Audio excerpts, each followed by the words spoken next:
changing to the profession of summoner, yet awakening the demon contract enhancement rune, consuming health points to exchange for summoned beast talents. Is the summoner weak? I directly max out my talents. How will you respond? Chapter 1. I'll remind you once again, once you choose a profession, you cannot change it. This profession will accompany you for the rest of your life. Your profession not only determines how far you can go in the future but also directly affects your future standard of living. Some people say that every profession has a future, but each profession has different power stages.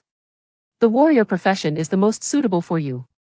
It doesn't require spending money, doesn't need too much talent, has combat power from the start, and as long as you reach level 10, you can start working. In the class 1 of the Profession Awakening Department, the homeroom teacher repeated this line, which he had said countless times, that in short, if you meet the conditions to change to a warrior, no matter how suitable other professions seem, just choose the warrior. If your family is wealthy, and by wealthy, I mean your family can suddenly give you 10 million to buy equipment, 10 million for spells, and another 10 million to hire fighters. Then don't hesitate, just choose a life of spending money. If you don't qualify as a warrior and your family has no money, what should you choose? The students in the class replied in unison, support professions. Chapter 2. Only someone with a problem would choose summoner. This was something he just said himself. Well, he scolded himself harshly. From the system's description, if he didn't choose summoner, he would not only miss out on a god-level talent but might also suffer from the system's self-destruct damage. He really didn't expect that the system he had been waiting for, essential for a traveler, would actually be related to summoners. Zheng Yu looked helpless. Do systems these days have such a bad temper? Threatening the host with self-destruction? But it doesn't matter. Since the system promised him a god-level talent, then any profession is fine, even the detested summoner. After all, that is a god-level talent. The highest talent in this world is the SSS-level talent. There is only one in the whole world, currently ranked first in the level leaderboard.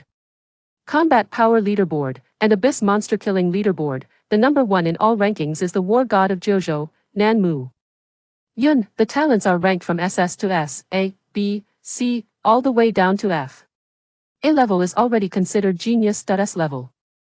Resources from the entire province will be gathered for cultivation. SS level will be marked as a national key cultivation target, with resources guaranteed for life. Chapter 3. Demon Contract. Zheng Yu's face showed surprise. The demon contract is the strongest hextech rune in the early stages, no doubt about it. He didn't expect the first talent to be a prismatic level rune. Hextech enhancement runes come in 3 levels, silver, gold, and prismatic. The 2 enhancement runes he just obtained upon changing professions are 1 silver level Heart of the Butler and 1 prismatic level Demon Contract.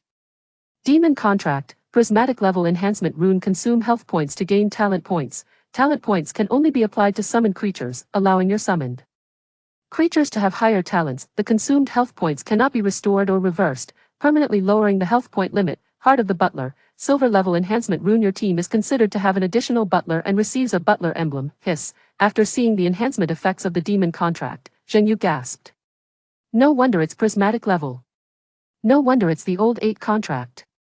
Exchanging health limits for talents, a tightrope walking enhancement effect, but extremely intoxicating.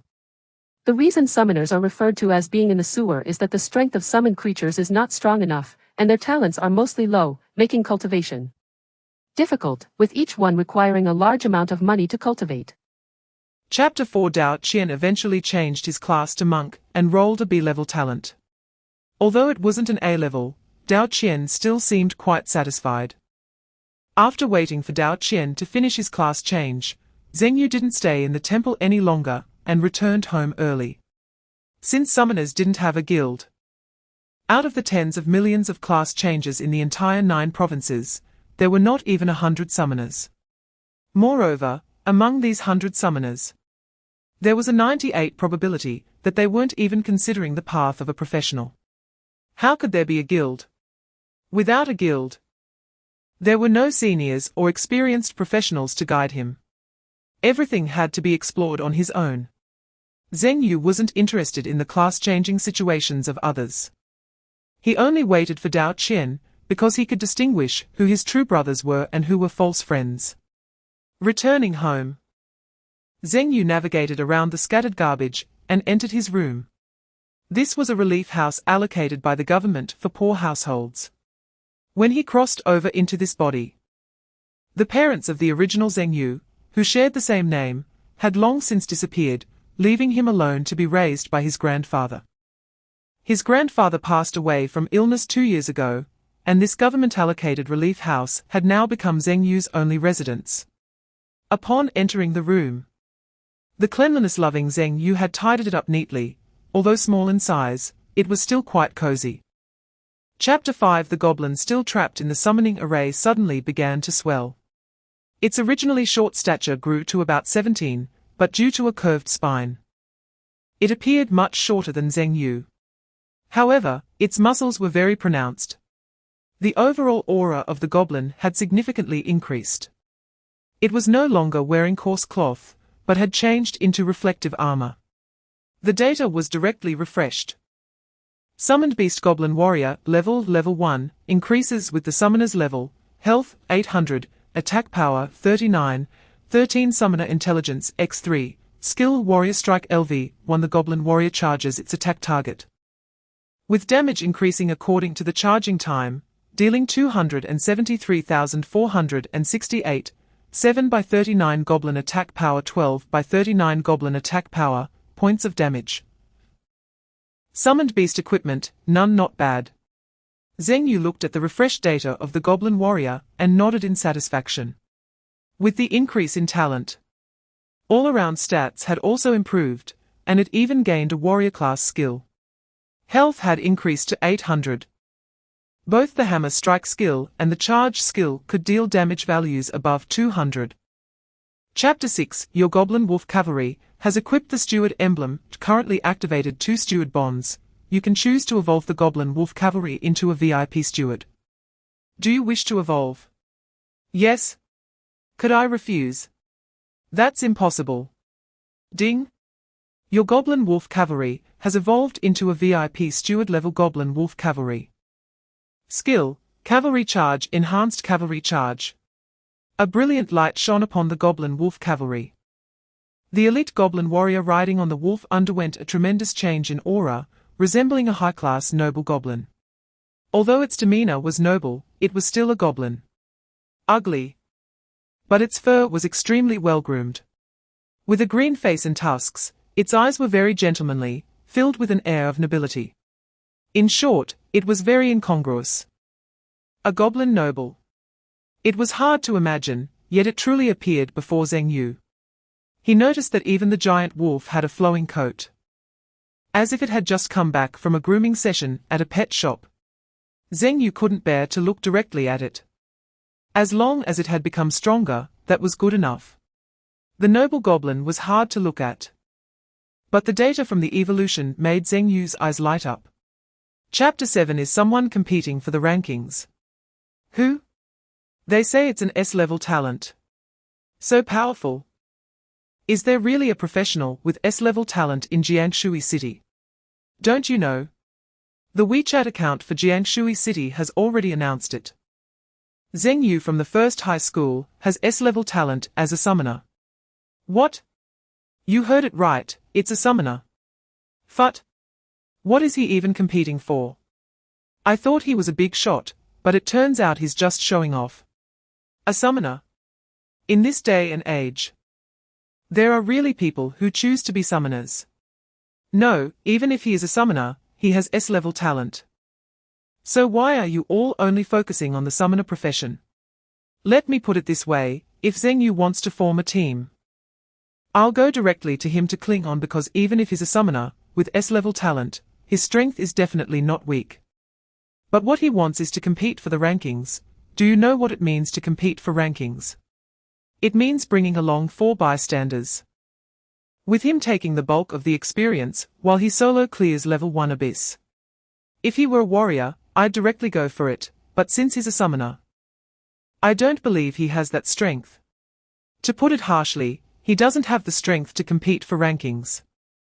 And his arrogance might even get him and the other 4 bystanders killed. Chapter 8. Phew, a gust of cold wind blew by. It's freezing. Dao Qian shouted as he took out a coat from his inventory and put it on. Zheng Yu also took out the military coat he had prepared long ago. Put on gloves and a thick hat, wrapping himself up tightly. At this moment, he also saw the two female assassins he had just teamed up with. Kei Ying was petite, and her face looked very youthful. If it weren't for the class change restriction to adulthood, he would have thought she was an underage loli. Wen Renqing had the typical appearance of a freshly graduated high school student, a youthful girl type. Having two different types of beautiful girls in the team made the oppressive Abyss dungeon feel less monotonous. Zheng Yu said to Wu Zong, Kei Ying, and Wen Renqing, "You all know the rules, right?" Wu Zong nodded. Kei Ying, who was more talkative, said, "Yes, we will just watch. You are responsible for killing the monsters and clearing the level. We won't pick up items, won't move around randomly, and won't disturb you or steal monsters." Wen Renqing curiously added, "We all understand the rules, we are just very curious how this summoner is going to solo clear the Abyss dungeon." Zheng Yu smiled and said, "What else can I do? Of course, I will use my summoned beasts." Saying this, Zheng Yu raised his hand, and the summoning array appeared. Chapter 9. The area of the Cold Street Abyss is very large, requiring them to cross the frozen streets, and then enter deeper into the streets to find the boss. They were currently at the entrance of the Cold Street. After killing 8 cold corpses, Zheng Yu waited for a few minutes at the first intersection according to the Abyss strategy. According to the strategy, there was a level 4 cold corpse inside one of the shops. If they didn't wait for it to come out and just passed through, they would be ambushed by the Abyss monsters ahead, and this level 4 cold corpse. The strategy for the Cold Street was a course that every student in Jianshui City needed to learn. For Zheng Yu, the of the Cold Street was almost as deeply engraved in the minds of examinees as the difficulty of the Shu Road. Crack, crack, sure enough, 2 minutes later, the ground began to freeze. A gigantic cold corpse walked out of a shop. Abyss monster, cold corpse level, LV4 health, 2000 attack, 80 skill, bite skill, slow aura skill, ice axe throw raw. The level 4 cold corpse let out a low growl, warning the goblin wolf cavalry that had entered its territory. Rustle, other shops around also made strange noises, and nearly a dozen cold corpses emerged from the dark corners. Chapter 10. 778. Kill cold corpse, LV1, gain 8 experience points. Congratulations! Your level has increased. Level, LV2 LV3, 349 experience points needed for next upgrade, health, 510 640 magic, 170 180 intelligence, 2631 strength, 1415, after re-entering the Cold Street. Another wave of level 1 cold corpses was encountered and easily killed, leveling up. The Goblin Wolf Cavalry's level also rose to level 3, with health increasing to 4,500. And attack power increasing to 160 points, due to Zheng Yu's intelligence data improvement. Now, the Goblin Wolf Cavalry could shoot out 900 damage with one arrow. Under the effect of precise archery, almost as soon as the cold corpse showed its head, it would be instantly killed. The path was pushed through quickly, but the experience gained was a bit low. Each cold corpse only gave 78 experience points. Occasionally encountering level 3 and level 4 cold corpses was quite rare. Level 3 cold corpses increased experience by 30 to 40 points. Level 4 cold corpses increased experience by 70 to 80 points. After several waves of cold corpses, less than an hour had passed, and they had already pushed to the depths of the Cold Street, where the final boss would spawn. Chapter 11. Delicious. Dao Qian made pig sounds. TSK. Paired with a cup of warm white wine, refreshing. You can't deny that although the meat was roasted average and the wine was of average quality, having such a meal in the Abyss was even more enjoyable than outside. The wine was brought by Dao Qian, who said it was to boost his courage because he was quite afraid of death. The meat was roasted by Wu Zong, but neither of them refuted the claim about the poor quality of the wine, as it was said by Zheng Yu. Who would dare to argue? Downstairs, a goblin with a gentlemanly demeanor was dealing with the fallen yet undying cold corpses around Central Park. Upstairs, a group of young boys and girls were happily having a barbecue. Anyone who saw it wouldn't think this was the abyss. After the second wave ended, they needed to wait 20 minutes for the third wave of cold corpses and the boss to come out of the forest. Once the third wave was resolved, it would be over, Wu Zong said while grilling skewers. When Ren Qingyu then asked, "Why don't we just go directly into the forest?" "It's clear you didn't read the carefully." Kei Ying, who was eating vigorously beside him, said, "In the simple level cold street abyss, you just need to wait in Central Park. If you enter the forest, it would waste more time." Chapter 12 Abyss Monster, Boss Cold Corpse Level, LV7 Health, 11,000 Attack, 150 Skill, Level 3 Slow Aura Skill, Ice Shock Skill, Enhanced Ice Armor Skill, Summon Swarm of Corpses. The boss cold corpse of the Cold Street Abyss finally appeared, accompanied by 2 Level 5 cold corpses, 2 Level 4 cold corpses, and nearly 20 Level 1 cold corpses. The boss cold corpse was massive, nearly 25 meters tall, wrapped in a thick layer of ice armor. Roar! It looked at the goblin wolf cavalry and let out an angry roar. With this roar, waves of cold air surged around. Crack, crack, the ground, trees, and even the air began to freeze.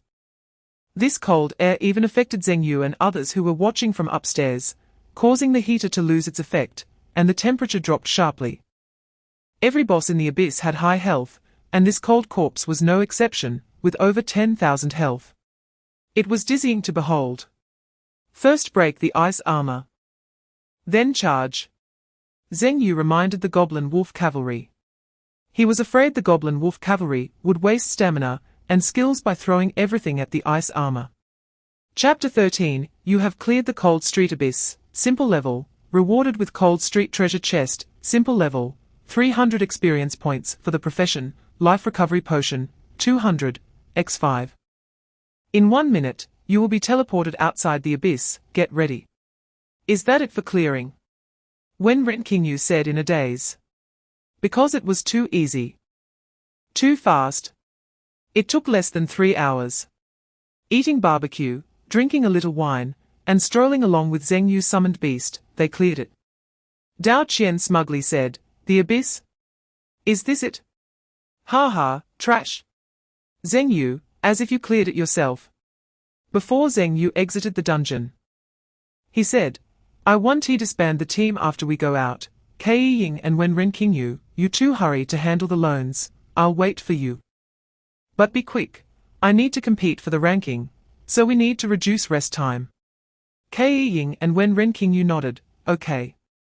One thing at a time." Zheng Yu wouldn't take other people, but he wouldn't take them for free either. Buying a record for clearing a nightmare level abyss for 300,000 was already very cheap. Normally, clearing an abyss would consume a lot of energy and stamina for practitioners, as continuous fighting and running for 7 or 8 hours was unbearable for anyone. Chapter 14, Congratulations. Your level has increased. Level, LV5 LV6, 1700, 1046 experience points needed for next upgrade, health, 1010 1230 magic, 200 210 intelligence, 4553 strength, 1718 agility, 1314 remaining free attribute points, 17 with the new novice staff S 10 points in intelligence. After leveling up to 6, the overall intelligence increased to 53 points. The health cap also returned to over 1,000. Plus, there were still 17 unused free attribute points. Zheng Yu thought for a moment and decided to allocate all attribute points to health. After leveling up to level 5, the summon beast slot increased to 2. Meaning he had the ability to summon a second summoned beast. Go all in, not only can it elevate the goblin to level 4, but it can also upgrade the newly summoned beast to level 2.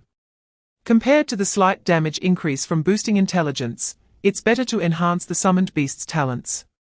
Otherwise, A level 0 summoned beast won't be of much use against nightmare-level abyss monsters. Zheng Yu first opened the rewards. 1 was the clearance reward. Cold Street Treasure Chest, easy level, can yield Cold Street Abyss equipment, potions, materials, and valuable ores. Chapter 15, Boom the Flames Burned Fiercely. If it weren't for being in the contract formation, the tent rented from Dao Qian might have been burned directly. The intense flames couldn't harm Zheng Yu, the summoner. Instead, a warm feeling emerged. The flames danced, ultimately forming 2 fire sprites that nestled against each other. The fire sprites floated in the air, about 1 meter tall. Resembling the little fire person from Ice and Fire, looking cute, light, and well-proportioned. They were infinitely more attractive than goblins. However, their aura was far less imposing than that of the VIP Steward General, who was both domineering and majestic. The twin fire sprites exuded a vibe more akin to a cute, obedient child from the neighbor's house, well-behaved, sensible, lively, and quite smart. At this moment, their attributes also underwent significant changes. Summon Beast, Twin Fire Sprite, level 6 increases with the summoner's level, health 3000, attack power 375, 78 summoner's current intelligence. 48 coefficient, talent level 3, 150 points of talent needed for upgrade, skill Flame Aura LV6 can control the temperature within a 10-meter diameter range. At maximum, it deals 825 points of burning damage per second to all objects, 375 fire sprite attack power, 22 coefficient. Chapter 16, When Kei Ying and when Ren Qingyu returned from completing the loan, they found Zheng Yu sitting outside the tent, chatting with a group of people. Oh no! Kei Ying suddenly said upon seeing that group. What's wrong? When Ren Qingyu hadn't noticed anything unusual yet. The few people chatting with Zheng Yu were from the team that had refreshed the ordinary level abyss record yesterday. Kei Ying explained. When Ren Qingyu recalled that indeed, there was a notification about the ordinary level abyss clearance record being refreshed earlier yesterday. 2 significant events occurred yesterday. One was Zheng Yu, as a summoner, leading a team to refresh the easy level Cold Street Abyss solo. The other was 4 A-level talent professionals taking 1 B-level talent professional to refresh the ordinary level abyss record. In terms of heat and discussion, Zheng Yu, the summoner, was undoubtedly more popular since whatever he did, the heat would be high. However, in terms of attention, the refreshing of the ordinary level abyss was more worthy of focus. Among the new professionals this year, our Jiangshui city had a rare occurrence with 4 A-level professionals. The most in nearly a decade. Now that they were all in one team, I suspect they came to recruit the great Zheng Yu into their team. Chapter 17, Zheng Yu's refusal of Li Feng's invitation spread quickly, becoming another forum topic. Zheng Yu has gone too far, refusing a team composed of 4 A-level talent professionals. As the only S-level talent professional in Jiangshui City, and the first to appear in years, his actions are perplexing. Detailed analysis of the 2 hours and 45 minutes clearance time for the easy-level Cold Street Abyss. Rational analysis shows that Zheng Yu's refusal of Li Feng's invitation is actually a good thing, proving his strong confidence. I think Zheng Yu is just scared. He is already satisfied with clearing the easy level. After all, Li Feng and the others are preparing to enter the difficult level abyss. Coward Zheng Yu. Trash summoner, purely derogatory post, if you don't like it, don't enter. I bet Zheng Yu will enter the ordinary level abyss, and still lead a team solo. I'm putting this out there, Zheng Yu won't be able to compete for the leaderboard. After being rejected by Zheng Yu, I decided to start criticizing. The Jiangshui City Professionals Forum was almost entirely filled with posts about him. Zheng Yu found it quite amusing. Being the subject of discussion turned out to be quite fun. The internet has a magical ability. No matter how big the reversal is or how painful the slap in the face is, the person posting remains behind the scenes. Chapter 18, Hiss, this temperature is much lower than the easy-level Cold Street Abyss. I feel like every breath I take is painful for my lungs. Entering the nightmare-level cold street abyss, the cold air hit Dao Qian and the others, making them shiver. Only Zheng Yu, after contracting the fire sprite, was relatively resistant to the cold. It is said that the nightmare-level difficulty simulates the real scene of the abyss at that time. Both the easy-level abyss we entered earlier, and the difficult-level abyss that Li Feng and his team entered were simplified and weakened versions. Kei Ying recalled the information she had seen. Dao Qian wrapped himself in a thick coat and said, "So it means the nightmare-level abyss difficulty hasn't been strengthened. It simply lacks the weakening." "It should be so," Kei Ying nodded. At this moment, Zheng Yu said, "I uploaded 2 documents in the chat group. The first document is about the basic information of the nightmare-level abyss. And the second is a strategy for the cold street abyss at the difficult level that someone had previously made. I don't know if it will be useful, but understanding a bit won't hurt." Zheng Yu didn't really impulsively want to enter the nightmare abyss. He had done a lot of research before entering the abyss. Chapter 19. To be honest, Zheng Yu didn't lack money.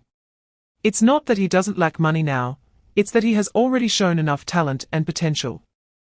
And future resources will be covered by the state. This is why he only charged Dao Qian and the others 300,000. Of course, the more important purpose is simply to annoy those people outside who talk about him. He put away the bone-cutting knife, seeing there was still a consumable in his backpack. A piece of high-quality pork. High-quality pork, eating it can restore 1,000 health points and gain 500 extra shield value. Pork is best cooked. If you don't have time to cook it, eating it raw is okay, but you might get diarrhea. Having more food materials. Zheng Yu tossed the high-quality pork into the material storage. Meanwhile, the Goblin General had already cleared all the cold corpses in the entrance area of the cold street. Congratulations! Your level has increased. Level, LV6 to LV7, 2450. 2,441 experience points needed for the next level. Health, 500 to 800. 450 equipment attributes. Magic, 310 to 320. 150 equipment attributes. Intelligence, 78 to 86. 35 equipment attributes. Chapter 20, Raw. Unlike simple dungeons, it didn't take long. As the Goblin General stepped into Central Park, a massive advanced Frost Corpse charged out. Elite Frost Corpse level, LV13 health, 39,000 attack power, 600 skill, level 4 slow aura skill, enhanced ice armor skill, ice shockwave skill, ice axe throw. The skills were unchanged. The size was unchanged, and the attack patterns were unchanged. The only changes were in health and attack power. Wow, level 13. 39,000 health, that's a bit frightening. It transformed from a previous boss monster into an elite monster. However, it felt manageable if a team of 5 level 10 high-talent warriors teamed up. A level 13 Frost Corpse wouldn't be a problem, and the real challenge seemed to lie ahead. So, taking advantage of the current low difficulty, I quickly set up a fire. I was hungry. Zheng Yu interrupted their watching thoughts and urged everyone to get to work quickly. People are iron, and food is steel. Only when well-fed can they have the energy to watch the show. I bought lamb chops. Wuzong took a fresh lamb chop out of his inventory. Zheng Yu's eyes lit up, and he immediately called over the twin fire demons to give it the lamb chop. Chapter 21, Too Intense. Watching the frost corpses fall one after another, Dao Qian and the others actually had a sense of illusion. The nightmare level abyss didn't seem that difficult after all. Of course, this was just an illusion. A frost corpse with 40,000 health would take them a whole day to kill if they were the ones doing the cutting. But a single ice shockwave could deal 2,000 damage, and even 2 high health monks could barely withstand it. However, that group of shield soldiers had already endured several ice shockwaves. The ice armor showed no value under the archer's fire. Yet, every strategy noted that the most hated skill of the Frost Corpse was the ice armor, as it could block any damage, giving the players a false sense of security. They almost could kill it, but the damage hit the ice armor and ended up being counter-killed by the frost corpse. Then there was the level 4 slow aura. Once stuck by the frost corpse, it could only be described as moving with great difficulty. I can't do it. Dao Qian ultimately woke up from the illusion. I get one shot. Ke Ying added. Same here. Wen Ren Qingyu also said. It can only be said that watching Zheng Yu kill the frost corpses was truly easy. If they went in, they would definitely be one shot. Not to mention that level 13 elite frost corpse. Even the low-level frost corpse swarm continuously crawling out from the forest was not something ordinary players could withstand. Chapter 22. The speed of the human skin spider was very fast. Upon discovering the goblin general, it quickly changed positions to dodge the arrows that shot at it upon meeting. Phut! It spat out a mouthful of white goo. It was artificial spider silk. It directly glued a shield goblin's shield to the ground, rendering it immobile. Immediately afterward, the human skin spider spat out 3 more blobs of spider silk.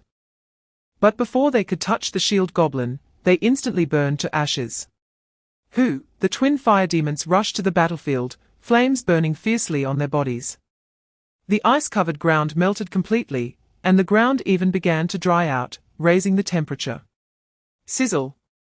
As the temperature gradually rose, the human skin spider's body, woven from scalp, began to show signs of burning. Being an ice-type monster, fire was its nemesis. This was also the reason Zheng Yu chose the fire element for his second summoned beast. 1441. 1528.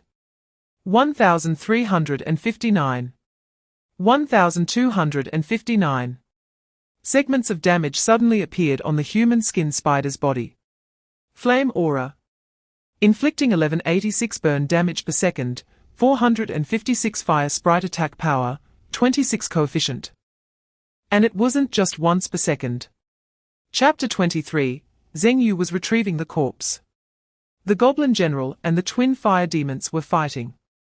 Zheng Yu was responsible for retrieving the female corpse to complete the task. This job couldn't be entrusted to anyone else because only the player who retrieved the female corpse could obtain the task item and enter that unfrozen lake. Using a rope by the well, he made a lasso to throw down. He found a water surface below the well that hadn't frozen, revealing a pale woman's head.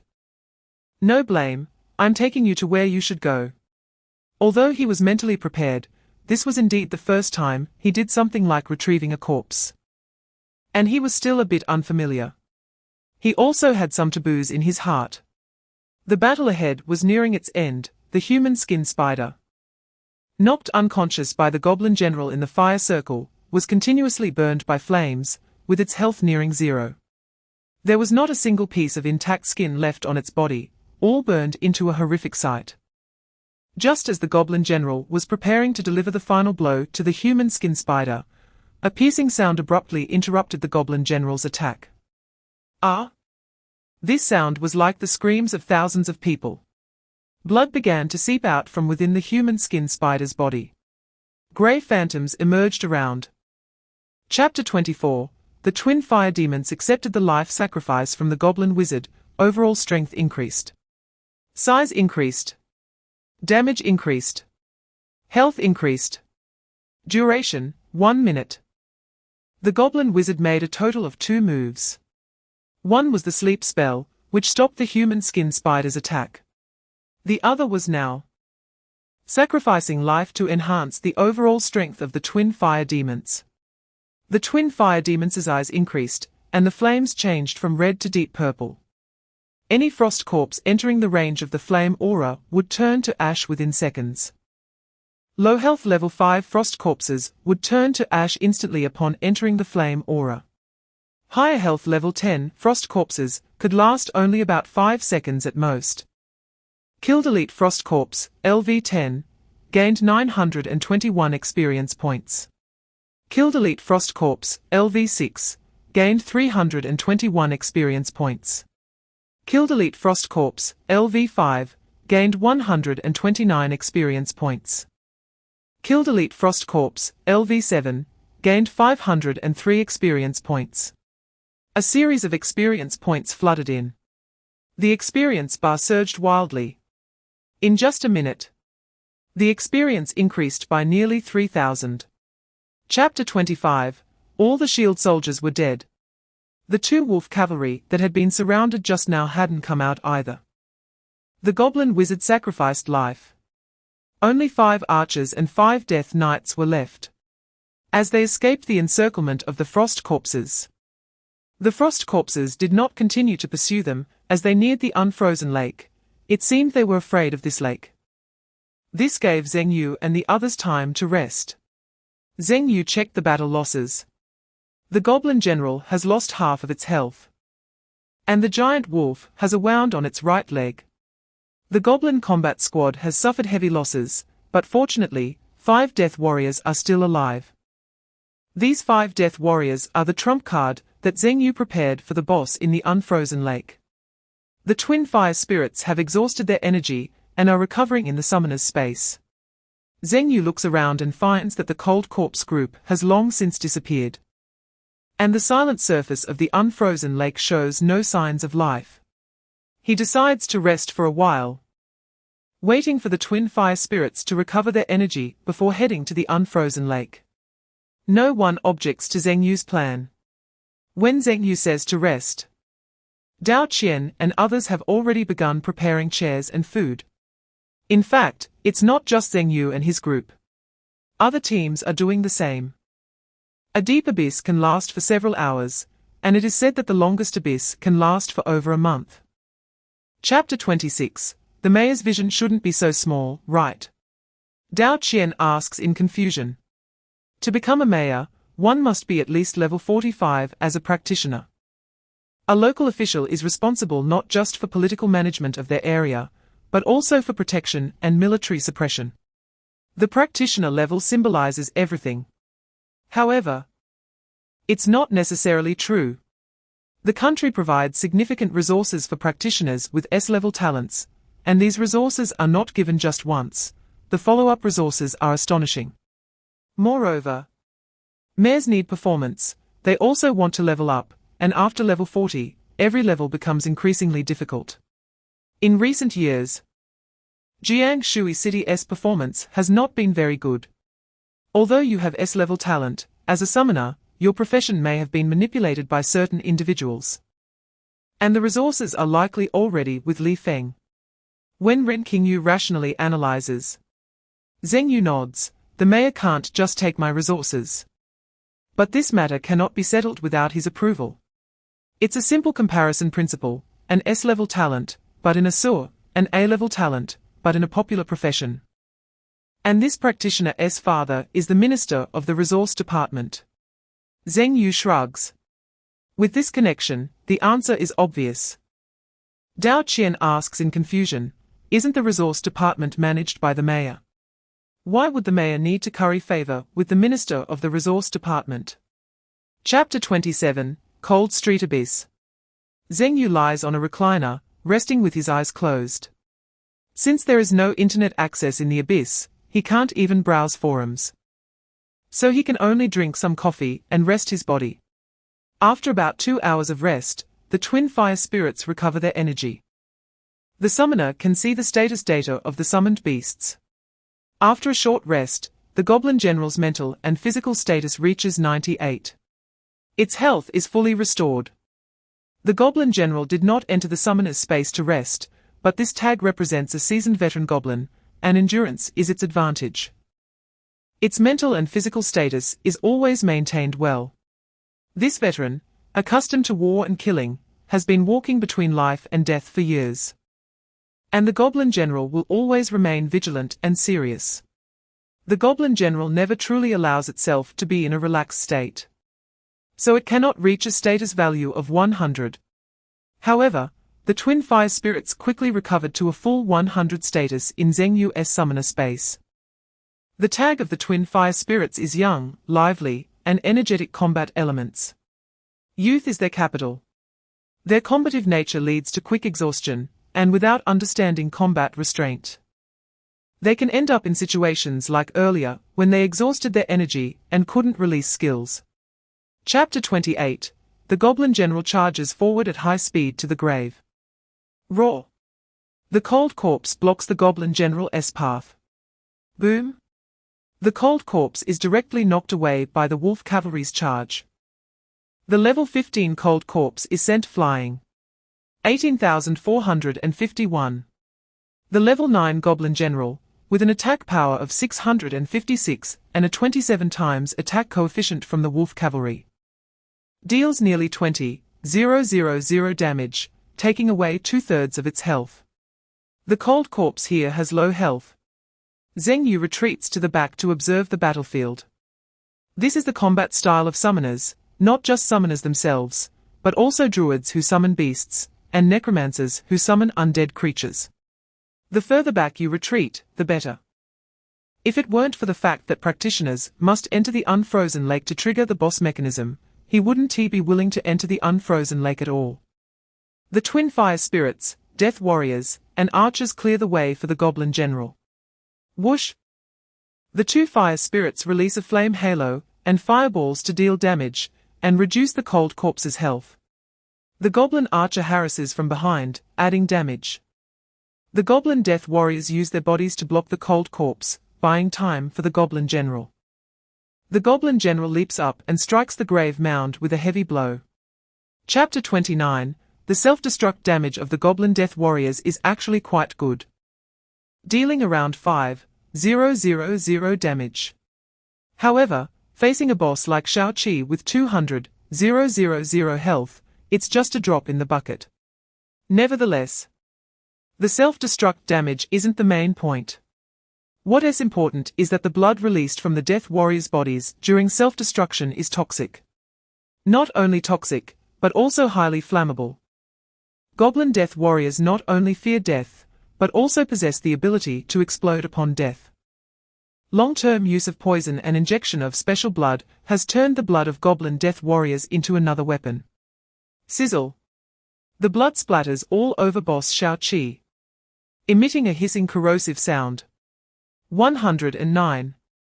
125. 158. The damage gradually increases, popping out 3 to 4 times per second. Whoosh! The death of this Death Warrior buys time for the twin fire spirits. The flame cage is ready to go. Boom! The flames ignite the purple blood on boss Shao Qi, which is already corrosive, instantly catching fire. Like maggots clinging to bones, it tortures Shao Qi's skin and body. 258. 269. 3,684. 2,284. The burning of the Death Warrior's toxic blood, the damage from the flame cage, combined with the burning from the flame halo, creates a mix of 3 types of damage. Chapter 30. No levels. No health. When the human skin spider and the female corpse from the well appear, Wuzong realizes that the monsters referred to as Mommy and Daddy by the cold street boss actually have no data. That's why he wants to ask, who is winning in the nightmare level abyss? Because he can't see any chance of winning at all. All 5 of Zheng Yu's Death Warriors have self-destructed, and the frenzy state seems to be nearing its end. They have just triggered the opponent's brutal state, so how can they continue fighting? At this moment, Wuzong has already developed the intention to exit the abyss. If it weren't for the Goblin General still holding the front line, he might have really retreated. When Ren Qingyu is staring intently at the center of the lake, saying, "You have to understand, only Zheng Yu here has the strength to fight this boss. We can't help at all. Other cities require at least one SS-level gifted player to clear the nightmare level abyss. And the remaining team members must also be at least S-level to qualify for the clearance. Moreover, this does not guarantee an absolute clearance. To be honest, Zheng Yu has already proven to be quite strong to reach this level, when Ren Qingyu has actually lost much hope for clearing the abyss. She did not expect the nightmare level abyss in Han Street to be this strong. Chapter 31. Team Notification. Team member Wuzong Monk has exited the team. Due to forced exit from the Abyss dungeon, Wuzong will be punished. Zheng Yu turned back to take a look and found that Wuzong had disappeared in a flash of light. He then noticed Dao Qian, holding a monk's staff, shivering as he ran towards Zheng Yu from the unfrozen lake. "Brother Yu, I'm here to help you," he shouted while running. However, his legs were so numb from the cold that he stumbled and fell to the ground. Just as he was about to get up, a footprint appeared on his back. Poof! He was pushed down again. Ke Ying. It was obvious that it was the hidden assassin, Ke Ying. Before Dao Qian could stand up again, another footprint stepped on his back. "Damn! You two are going too far," Dao Qian cursed. The assassin was very fast, able to hide and blink, but needed a foothold. And lying down made Dao Qian just the right target. Zheng Yu looked at the two beautiful assassins with surprise. "What's wrong? Didn't expect us to stay." Wen Renqingyu raised an eyebrow at Zheng Yu. Zheng Yu smiled and said, "Indeed. Given the current situation, his chances of winning were indeed slim. Dao Qian was truly a good brother who would risk his life. But in the end, Ke Ying and Wen Renqingyu were just in a relationship based on mutual benefit." Chapter 32 Her flames instantly enveloped everyone present. After evolving to the 4th tier, the range of the flame halo expanded to a diameter of 50 meters. While it couldn't cover the entire unfrozen lake, it was still large enough.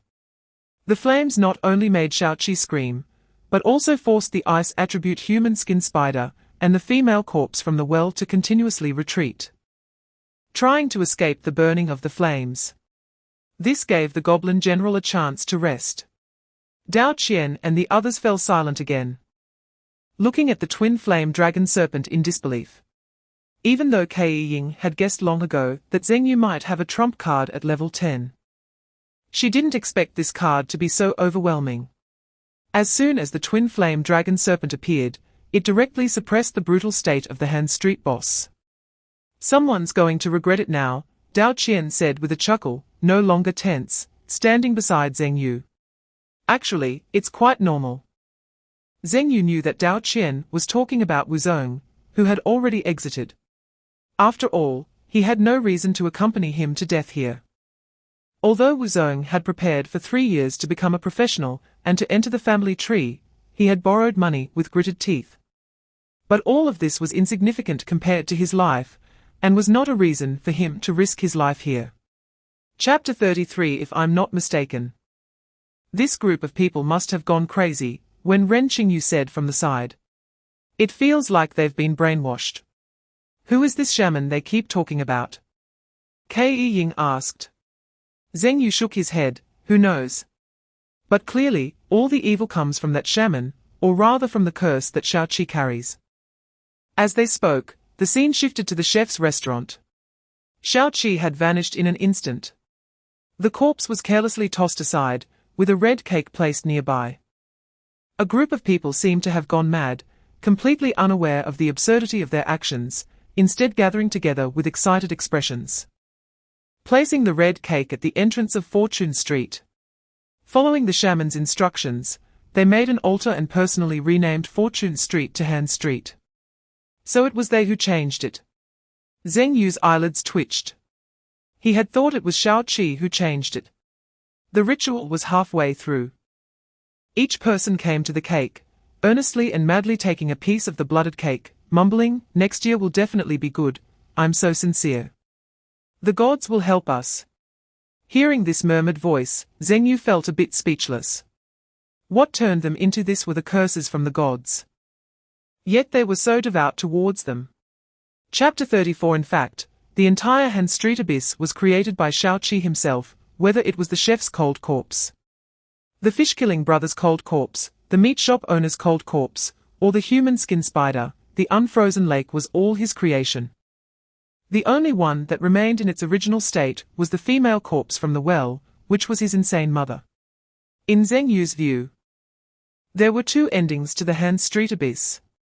One was that Xiaoqi and his mad mother die together, achieving a complete kill ending. But Zheng Yu felt that this ending was quite unsatisfactory. The other was to use the cursed internal organ cake to allow the souls drifting in the Han Street abyss to return to the cold corpses, giving Shao-Chi a quick and satisfying revenge. This was also the ending Zheng Yu considered the most comfortable. He was inherently a person who would repay grievances. And regardless of the final rewards, he felt it was worth it. Congratulations on completing the only achievement of the Han Street abyss. Living King of Hell, Living King of Hell. Achievement badge. You will resurrect the souls trapped in the Han Street abyss, who have suffered endless pain, allowing them to relive the pain of revenge from their enemies. Even the King of Hell praises you as the true King of Hell. Achievement basic attributes. Intelligence 1. Strength 1. Achievement special attributes. Damage taken from cold corpses is reduced by 50, and damage dealt to cold corpses is increased by 100. Chapter 35. The person who claimed to be Li Feng's brother disappeared after saying this. Wu Zong had listened to the whole process, while feeling a bit regretful. He also noticed that many people were discussing how Li Feng had robbed Zheng Yu's resources. No wonder Zheng Yu wanted to enter the nightmare level abyss to seek justice. I think it's a bit foolish. Even without subsidies, he has an S-level talent. Isn't it good to be alive? Not that he hasn't died yet. Why do you all think Zheng Yu is doomed? Ha ha, look who that is. Huh? Isn't that the monk who went in with Zheng Yu? Why is he here? He exited early, and with the penalty for forced exit, if he can be here, Zheng Yu can still be alive. What if, what if Zheng Yu can clear it, fine, but clearing is too unrealistic for him. Even if Zheng Yu could survive, I would directly do a handstand in front of a fan on the highest setting. However, to be honest, if I were Zheng Yu, I wouldn't stubbornly enter the nightmare level abyss. That's just too much of a temper. What can be done? Haven't you heard? Li Feng's father is Li Nan. And Li Nan is not only the minister of the resource department, but also the son of Li Chenggong from the central district. His background is enormous. Chapter 36. At first, they didn't believe it, until the leaderboard screen in the center of the Cold Street Abyss, nightmare level, appeared a brand new column of data. Recorded by the temple. Cold Street Abyss, nightmare level, first clear record, Zheng Yu, summoner, Dao Qian, monk, Wen Ren Qingyu, assassin, Kei Ying, assassin. Cold Street Abyss, nightmare level, clear record, 7 hours, 18 minutes, 11 seconds. Clear members, Zheng Yu, summoner, Dao Qian, monk, Wen Ren Qingyu, assassin, Kei Ying, assassin. Although Zheng Yu and the others had not yet been teleported out, the record cannot lie. This summoner, who was not favored by anyone, actually cleared the nightmare abyss. I feel like I'm dreaming, someone said. Same here, it feels so unreal. Is Zheng Yu really just an S-level talent? It doesn't matter. I want to know if Zheng Yu is really a summoner. Didn't they say summoners are the weakest? How did he clear the nightmare level abyss? Who knows? Anyway, no one had high hopes for Zheng Yu before. This is no longer a matter of whether one has hope or not.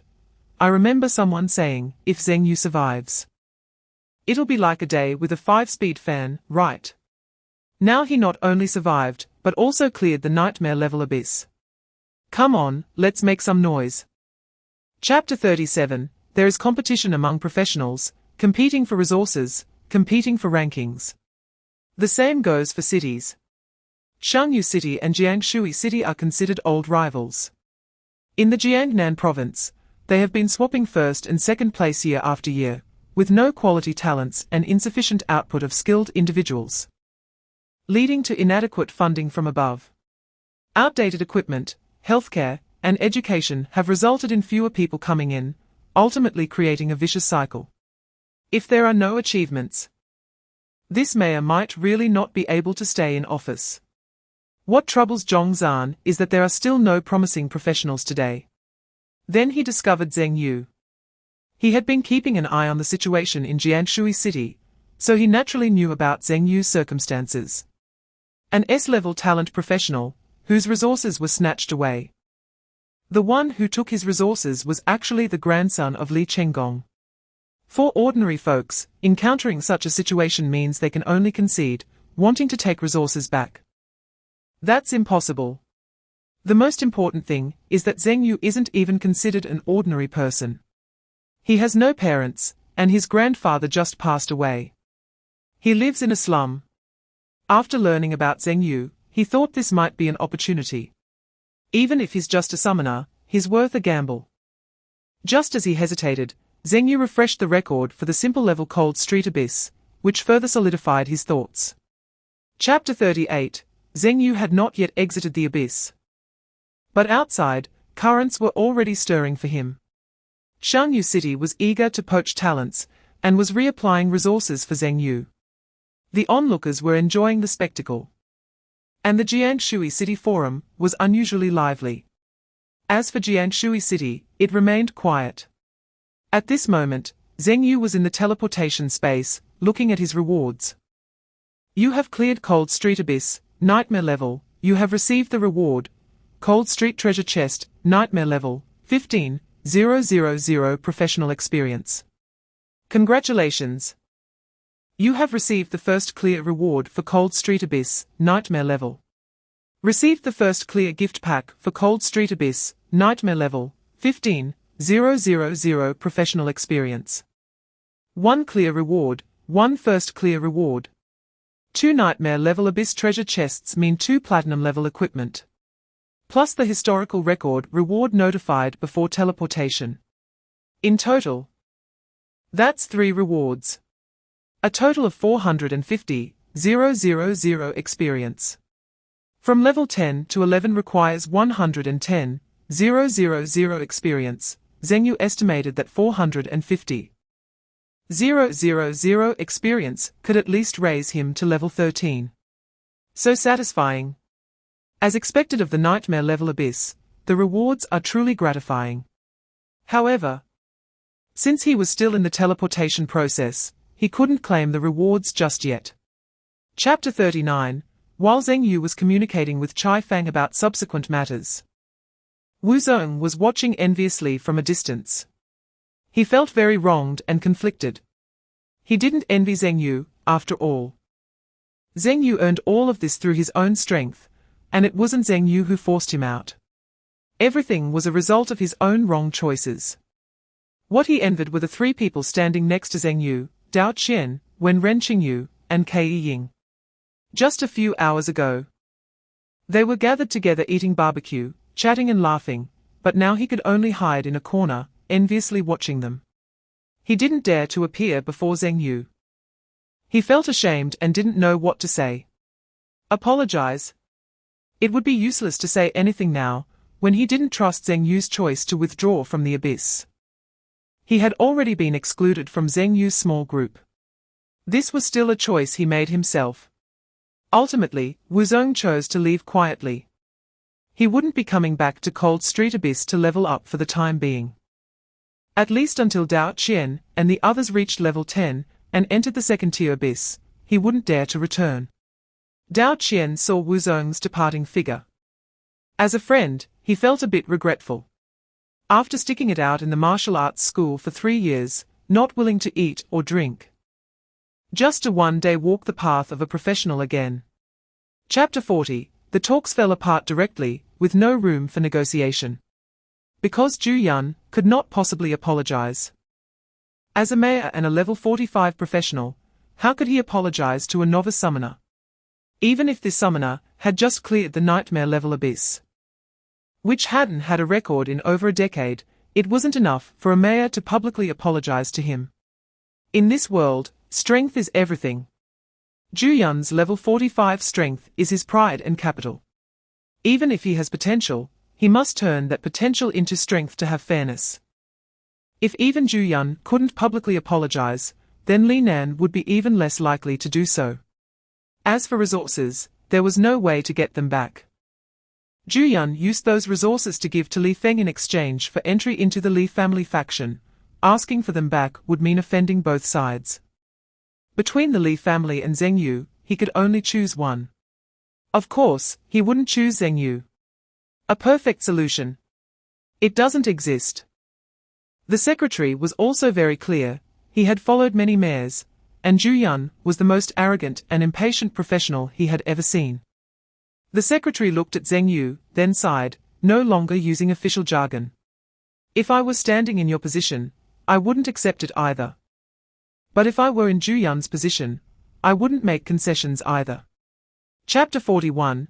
Zheng Yu did not rush to choose a summoning beast. He first opened the historical record gift pack.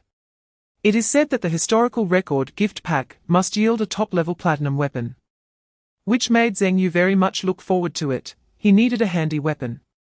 Upon opening the gift pack, the panel flashed with a dazzling array of colors.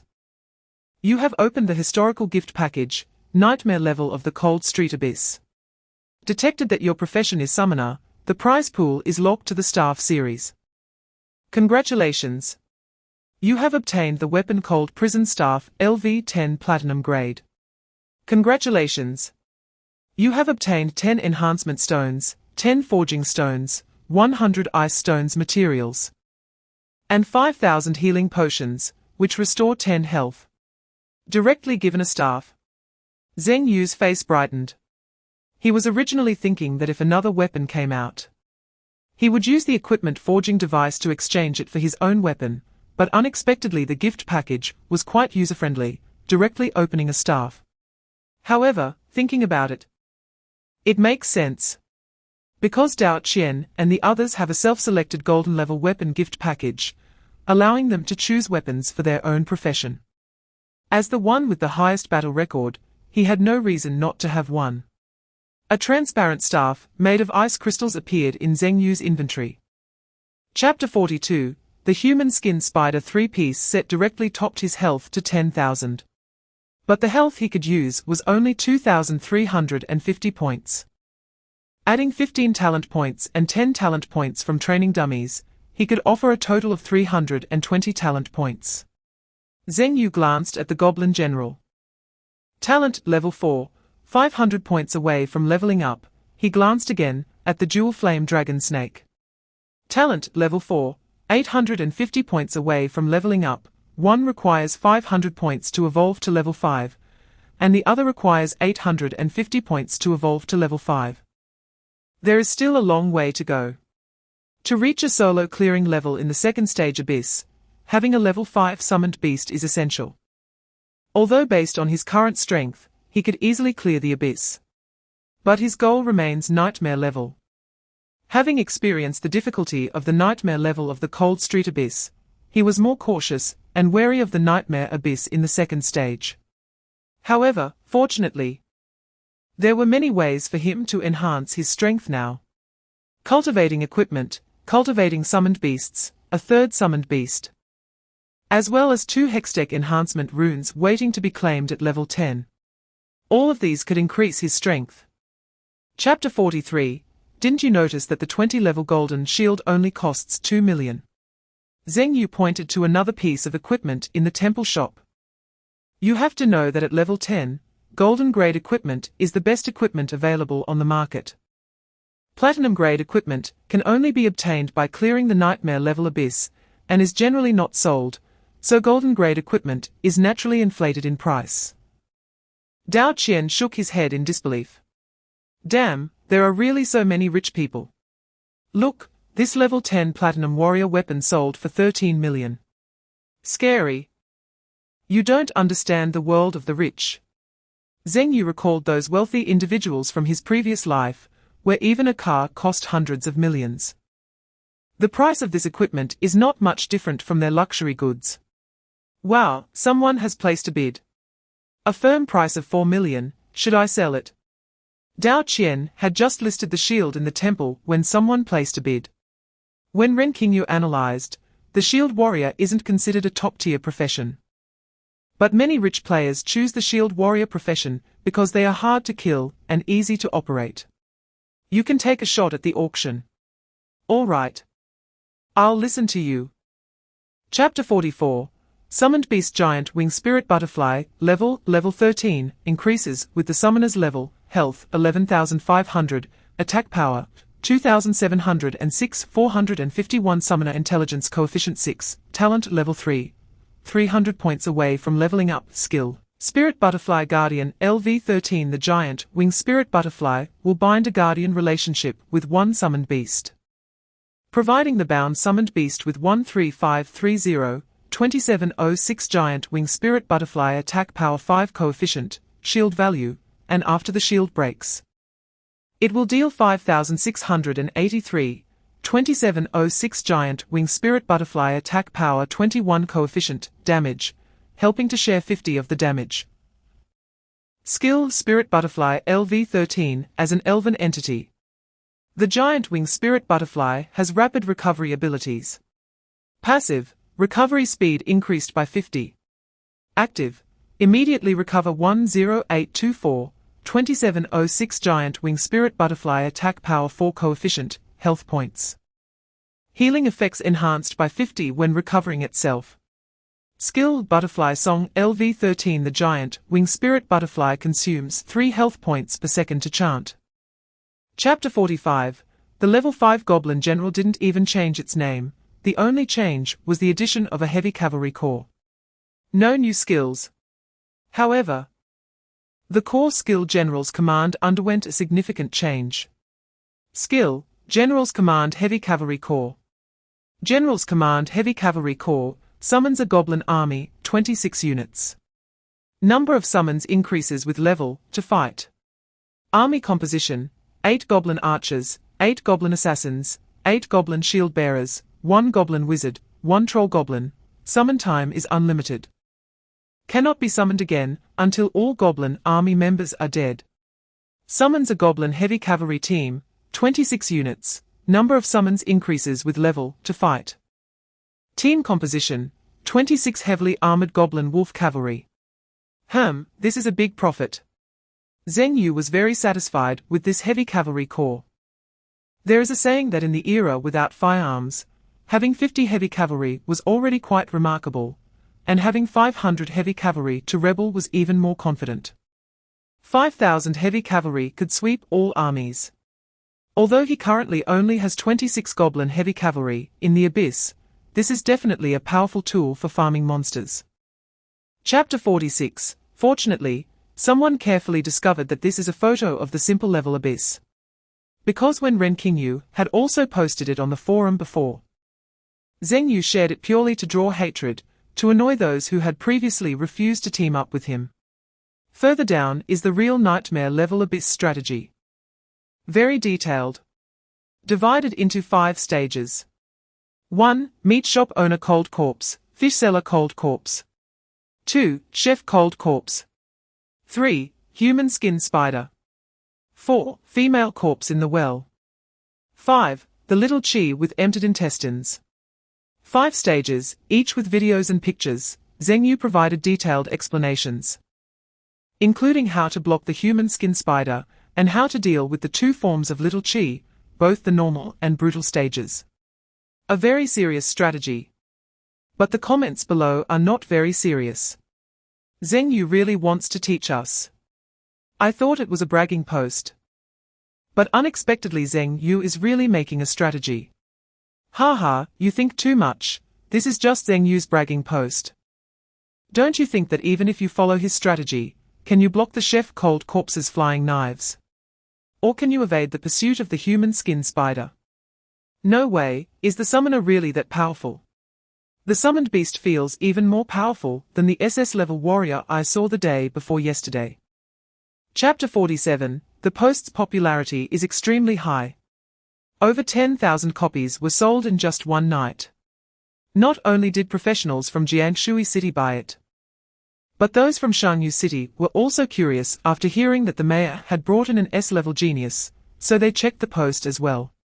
After all, every city treats S-level talent professionals like treasures, and it's hard to poach them. They became even more curious when they learned that Zheng Yu was a summoner. News spread from 10 to 100. The surrounding urban areas were also curious about just how strong the summoner named Zheng Yu really was. Zheng Yu never expected that just one post would earn him over $1 million. After deducting the forum's share and paying some taxes, he ended up with over 700,000. No wonder professionals make money. Such a simple post can earn tens of thousands. Zheng Yu happily withdrew the money. At the same time, the legend of Zheng Yu was spreading.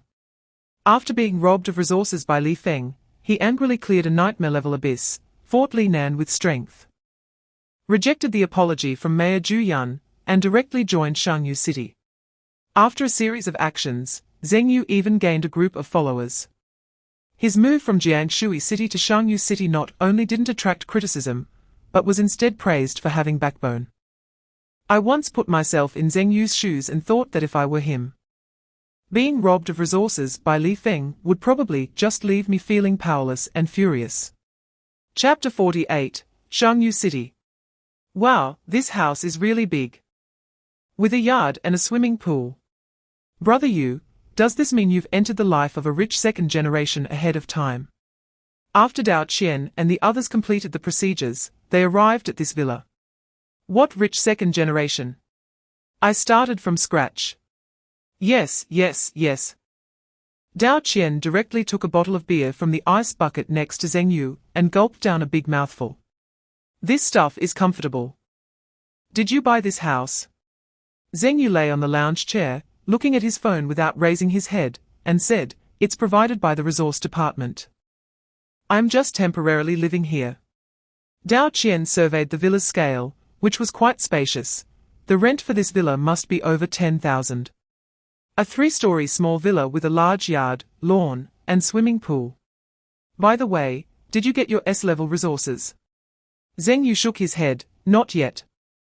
Chai Fang said the application period has passed, and since I applied once before, but the resources went to Li Feng, it's a bit complicated. Dao Qian frowned, can't you apply for it anymore? Although it's not his own resources, it is closely related to him because Zheng Yu has resources. His strength will be greater, and the safety of crossing the abyss will be higher, so he is certainly anxious. They said the mayor of Shangyu City, Zhong Zhan, personally went to the provincial district to go through the process. I'm not sure if it can be applied for. Chapter 49, Shangyu City. In the Abyss Hall of the Shangyu Ancestral Hall. After 2 days of tossing around, Zheng Yu and the others finally completed everything that needed to be done, and finally had time to get down to business. There are not many people here. Dao Qian looked at the few professionals in the hall. A nearby staff member, who was also idle, explained, because the first batch of professionals this year is still in the Stage 1 Abyss. They can't even get in line for the Stage 1 Abyss. As for those veteran professionals, either they have upgraded, or they have completely given up. It's quite normal for there to be fewer people. Dao Qian nodded, that's true. I was a bit inconsiderate. After all, he just transferred from Jiangshui City, and his earlier words were slightly ambiguous. Entering the hall, the number of people was not large. But there were still some holding signs looking for teammates. When Ren Qingyu said, "We are short of a teammate," normally, 4 people can enter the abyss. But lacking 1 person will reduce the experience and rewards according to the number of people. If you want to compete for the leaderboard, it's best to bring someone along. Finding a second stringer for Stage 2 is very easy, and they are willing to pay. Almost 60 to 70% of professionals get stuck at this stage, with some not wanting to continue risking their lives in the abyss. Chapter 50. After some negotiation, they finally reached an agreement with the phrase, "What a coincidence. I just happen to have a sister who can roast kidneys." The price was set at 3 million per person. Although Chai Fang thought Zheng Yu's asking price was a bit too high, he didn't hesitate at all. The genius he brought in had to be fed well. He believed this was probably the reason Zheng Yu was dissatisfied, that they hadn't finalized the resources yet. Giving a little more is normal. Then it's settled. I'll transfer the money to you shortly, so please wait a moment. Okay. Zheng Yu hung up the phone and smiled, saying, "We found a second stringer." Who? Chai Fang's distant cousin. That resource department minister. Yes. Ah, can she roast kidneys? Dao Qian asked. Chai Fang said his cousin's family specializes in barbecuing. So she should be better than Wu Zhongqiang. Then it's no problem. When Renking you, is it really okay for you to discuss whether she can roast kidneys so seriously? Chai Yun, Ranger, applies to join the team. Captain has agreed to Chai Yun, Ranger, joining the team. Chai Yun, Ranger. Hello, Captain Zheng Yu. Hello everyone. My name is Chai Yun, nice to meet you all. Smile. Chapter 51, you have entered the Shangyu City Ancestral Hall Abyss at Nightmare difficulty. This difficulty fully restores the true appearance of the Abyss and recreates the entire history of the Abyss, making it extremely difficult with a very high death rate. Please pay attention to safety. A chilling wind blows, accompanied by an almost imperceptible sense of push and pull. Zheng Yu and the others appeared on a dark forest path. Zheng Yu inexplicably shivered. The wind here is far less biting than in the cold street abyss. But it still sends a chill down one's spine. It feels as if something is watching you closely, filled with resentment and greed. Watching? No. Who told you to watch me? Zheng Yu looked toward the pitch-black side of the road and said unhappily. Not going to speak, huh? Without saying another word. Zheng Yu summoned the Goblin General. Goblin, charge at it. The Goblin General, without hesitation, slapped his giant wolf mount and charged toward the right side of the forest path. After a piercing wail, killed a blocking ghost LV-15, gained 2094 experience points. It's quiet now. That annoying feeling of being watched immediately vanished. Trying to scare me. Who gave you the courage? Dao Qian, brother, the atmosphere that the Ancestral Hall Abyss just created for you has been ruined by you. Chapter 52, the road to Shangyu Village requires passing through this forest path. Occasionally, a few blocking ghosts will appear. There isn't much danger. It just constantly reminds professionals that there are indeed ghosts here. Whoosh! An arrow was shot out, hitting the ghost squarely in the face. These roadside blocking ghosts are extremely easy to deal with. According to information from other guides, these blocking ghosts are actually just passers-by who pass through Shangyu Village. They are just unfortunate souls. 10,745. One arrow dealt 10,000 damage. The 5th tier Goblin General has over 3,000 attack power, plus a 57 times multiplier from archery proficiency. So normal damage can exceed 20,000.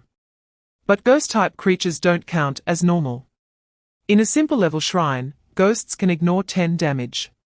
In a normal level shrine, they can ignore 15 damage. In a hard level shrine, they can ignore 25 damage. By the time it reaches nightmare level shrines, the damage ignored skyrockets to 60. Ignoring 60 damage, along with hit rate, evasion, attribute resistance, and various other factors, makes the ghosts in nightmare level shrines extremely difficult to kill. This is also why many professionals in Shangyu City are limited in their challenges against the nightmare level abyss. Fortunately, ghost-type creatures don't have high health. A level 15 human skin spider has 60,000 health. Chapter 53, it's on point. Dao Qian said mischievously. Because when they first saw Zheng Yu's damage, it was the same state. What mechanism, what danger, all of it simply did not exist in Zheng Yu's summoned beast's explosive damage. Not only was it a one-hit kill, but it was also a wide area one-hit kill. The burning was still ongoing. The ordinary souls appearing in this graveyard were all level 20, with health tripled, making it unlikely to burn them to death in one go. Moreover, the most important dish in this barbecue feast of souls had yet to appear. A gust of chilling wind rose. Wails echoed around, accompanied by faint mournful music. On the largest grave in the cemetery, an old man with a decayed face and emanating black smoke crawled out of the grave. Like other souls, his body was semi-transparent. However, the black smoke behind him vaguely took on the shape of a strange animal. Ghost Village, head of Shangyu Village, the first person to offer a soul sacrifice to the ancestors. Level, LV20 rank, elite health, 150, 000, attack power, 2. 500 skills, shadow aura skills, shadow poison skills, possession skills. A level 20 elite monster. Chapter 54. The entire graveyard was left with only the crackling sound of burning. The souls that had previously threatened to kill Zheng Yu were now completely terrified. After the ghost village head died, the black smoke attached to him spiraled into the air, circling twice, as if mimicking Zheng Yu's appearance before disappearing into thin air.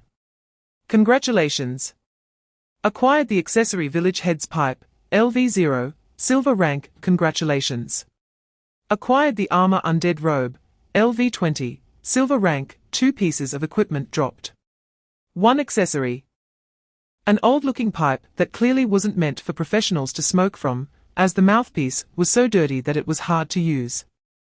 Accessory, village head's pipe, equip level, none, equip requirement, none, rank, silver, attributes, none, equipment effect.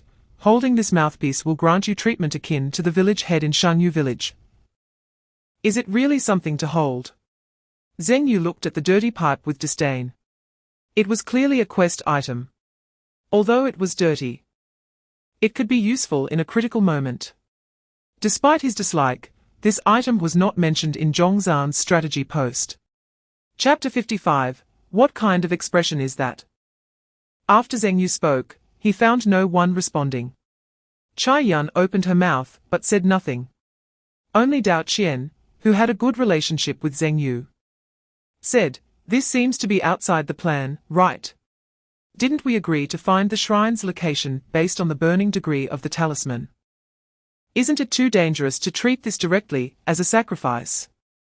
Only Dao Qian could say such things. Because after spending time with Zheng Yu, when Ren Qingyu and Kei Ying realized that Zheng Yu had a very strong personality, once he made a decision, it was hard to change. Zheng Yu looked at their expressions and smiled. "Don't worry, I'm not crazy. I won't do anything that would endanger your lives." Dao Qian, are you sure? The 4 people present all expressed doubts about whether Zheng Yu was crazy, but they didn't dare to say it. Zheng Yu smiled and explained, "This plan indeed came from a sudden inspiration, but it is based on evidence and should be the only correct way to solve the problem." He took out a dirty pipe and tossed it to Dao Qian. "This is for you." "What is this?" Dao Qian looked at the pipe with some disdain. But when he saw the pipe's attributes, his eyes suddenly lit up with surprise. Chapter 56.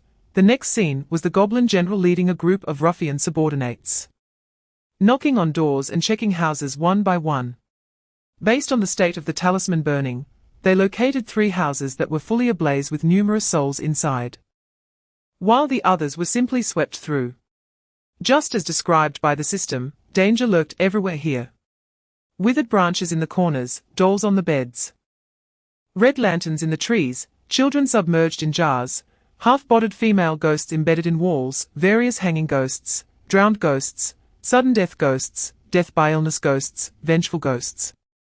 According to descriptions from professionals who had cleared the hard-level shrine abyss, even if you knew there were ghosts here, you would still be scared half to death, because everything that should and shouldn't exist in the shrine abyss was present.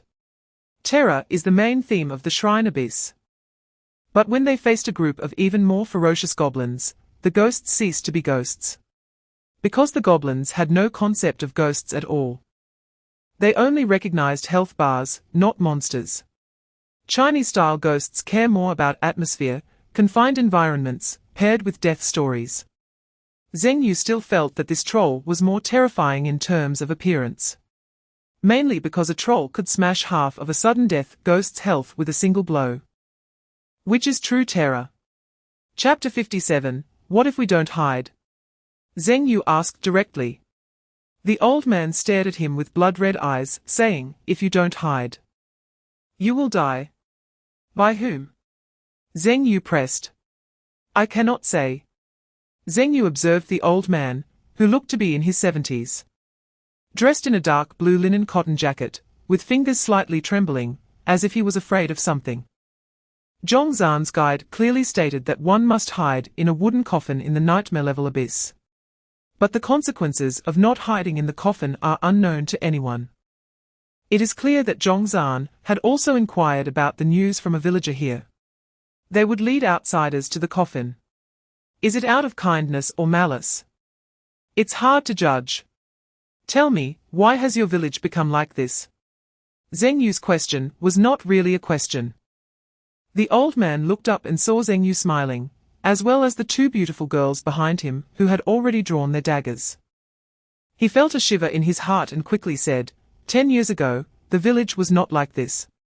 At that time, due to years of drought, the village's harvest was poor.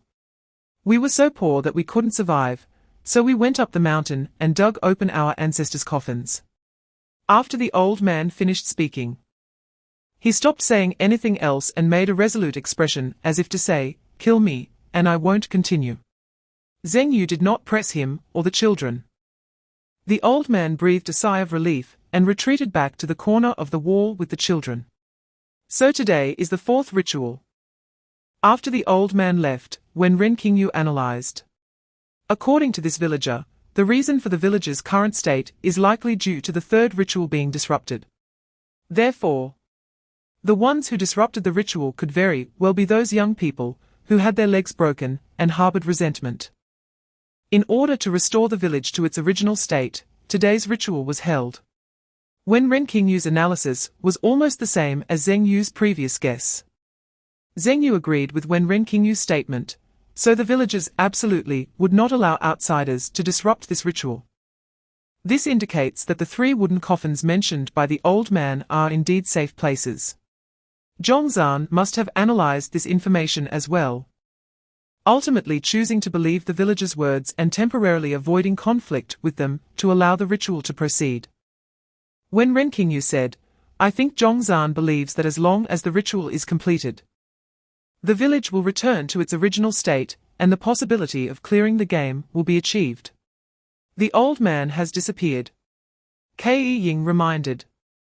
Everyone looked towards the corner where the old man had just been, only to find the little girl without a tongue huddling pitifully in the corner, while the old man was nowhere to be found. Dao Qian excitedly said, could it be that he heard our conversation and went to inform on us? Zheng Yu laughed and said, he wouldn't be able to hear what we said. After all, the curse of the Yin god has always been watching us. How could she let the old man know the truth? However, you are correct in your latter statement, he did go to inform. From the old man's perspective, our appearance poses a threat to their ritual. When Ren Qingyu added, these foolish villagers deeply believe in the lies woven by the village chief, thinking that the ritual must be effective, and that we outsiders cannot be allowed to disrupt it. At first, he had us hide in the coffin out of genuine kindness. But not to avoid ghosts, rather to avoid other villagers. Because no one would think that someone would hide inside a coffin used for the ritual. But just now, Mai and Zheng Yu's attitudes clearly rejected the old man's so-called kindness, indicating that we wanted to participate in the ritual. Zheng Yu, I let you pretend to be the village chief, not a rogue. Dao Qian was now acting like an old rogue, cleaning his teeth, rubbing his hair, and shaking his head like the local delinquents at the school gate. When Ren Qingyu, Ke Ying, and Chai Yun tacitly took a step back. This person can't afford to lose face, even if facing a group of ghosts. But even with such poor acting, under the effect of the village chief's pipe decoration, the villagers still did not raise any suspicions. They even excitedly said, Village chief, you finally returned. Many older villagers even shed tears. The village chief is back.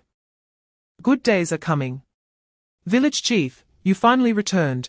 I thought you had been taken by those black-hearted merchants. The villagers crowded around Dao Qian.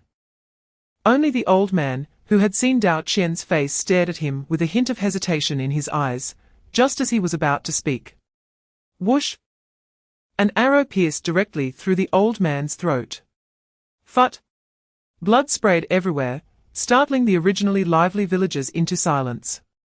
Seeing this scene, Dao Qian immediately understood Zheng Yu's intention. The village chief's pipe had a flaw, which is that villagers who had seen Dao Qian's appearance before he took the pipe would recognize him. How could anyone worship such a bizarre thing? When Ren Qingyu complained. This is what professionals in the forums refer to as the dual-faced yin god sculpture. It is also speculated to be the original appearance of the yin god, but that is merely speculation. Professionals do not yet have the qualifications to confront divine beings in this second stage abyss. Upon entering the ancestral hall, Zhengyu instructed the goblin general to guard the door. He walked up to Dao Qian and said, "Before the ritual, I have a question to ask you. Answer me truthfully, and I will help you complete the ritual and grant you peace." As the village chief, Dao Qian naturally had to make a statement. So he said, "You can answer without worry. This is part of increasing the success rate of the ritual." With the village chief's assurance, the villagers lowered their guard. Zhengyu opened his mouth to ask, "How many of the women you bought are still alive?" The cold wind violently slammed against the door of the ancestral hall. Even without receiving an answer, Zhengyu could tell from the commotion outside that he had asked the right question. The person behind this must be the abducted women. "Are you talking about pigs?" a villager inquired. Pigs. This nearly insulting term made when Ren Qingyu, who was standing behind, want to curse. But she was timely stopped by Zhengyu's gaze. The gathering of yin souls and the appearance of the red-clothed female ghost for the ghost marriage occurred a day early. Zhengyu was somewhat satisfied. The early appearance of the red-clothed female ghost meant he would definitely be able to break the record left by Zhongzhan. But the most important thing now was to kill the red-clothed female ghost first. The sorrowful music drew closer, and the yin energy became denser. Whoosh! An evil wind blew through. The red sedan chair, which had been far away, suddenly appeared at the door of the ancestral hall in the blink of an eye. 4 yellow weasels carried the coffin. Inside the red sedan chair was the ghostly bride in red. Among ghostly beings, red-clothed is a rank far exceeding that of the Yin Soul village chief and the gathering of Yin Souls. Zhongzhan's strategy mentioned that when encountering the red-clothed female ghost, it was best to avoid her and use the shelter of the ancestral hall to fight. Dingling. A sound of something unknown rang out from inside the red sedan chair. Zhengyu could not see the attributes of the red-clothed female ghost inside the sedan chair, so he decided to strike first. Summon Beast Berserk.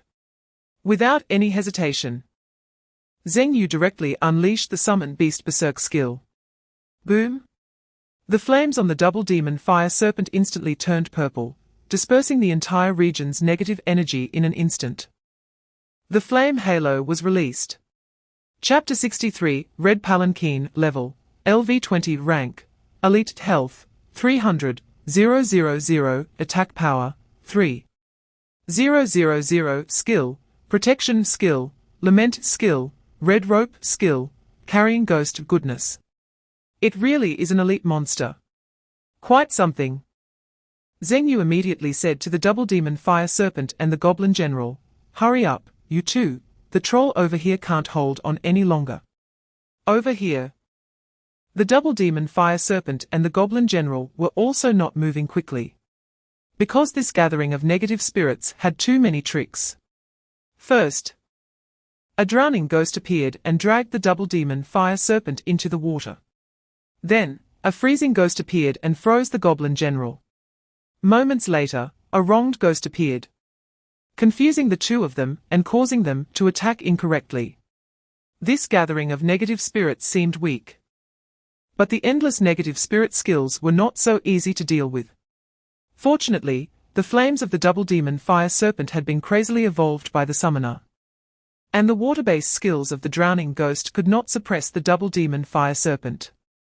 The gathering of negative spirits was continuously losing health from the flames and fire snakes burning it, and its health was dropping rapidly. When the goblin general was frozen, the ice crystal pendant worn by Zhengyu activated in time, breaking the freeze. Chapter 64 The vengeful ghosts appeared. The sinister wind rose.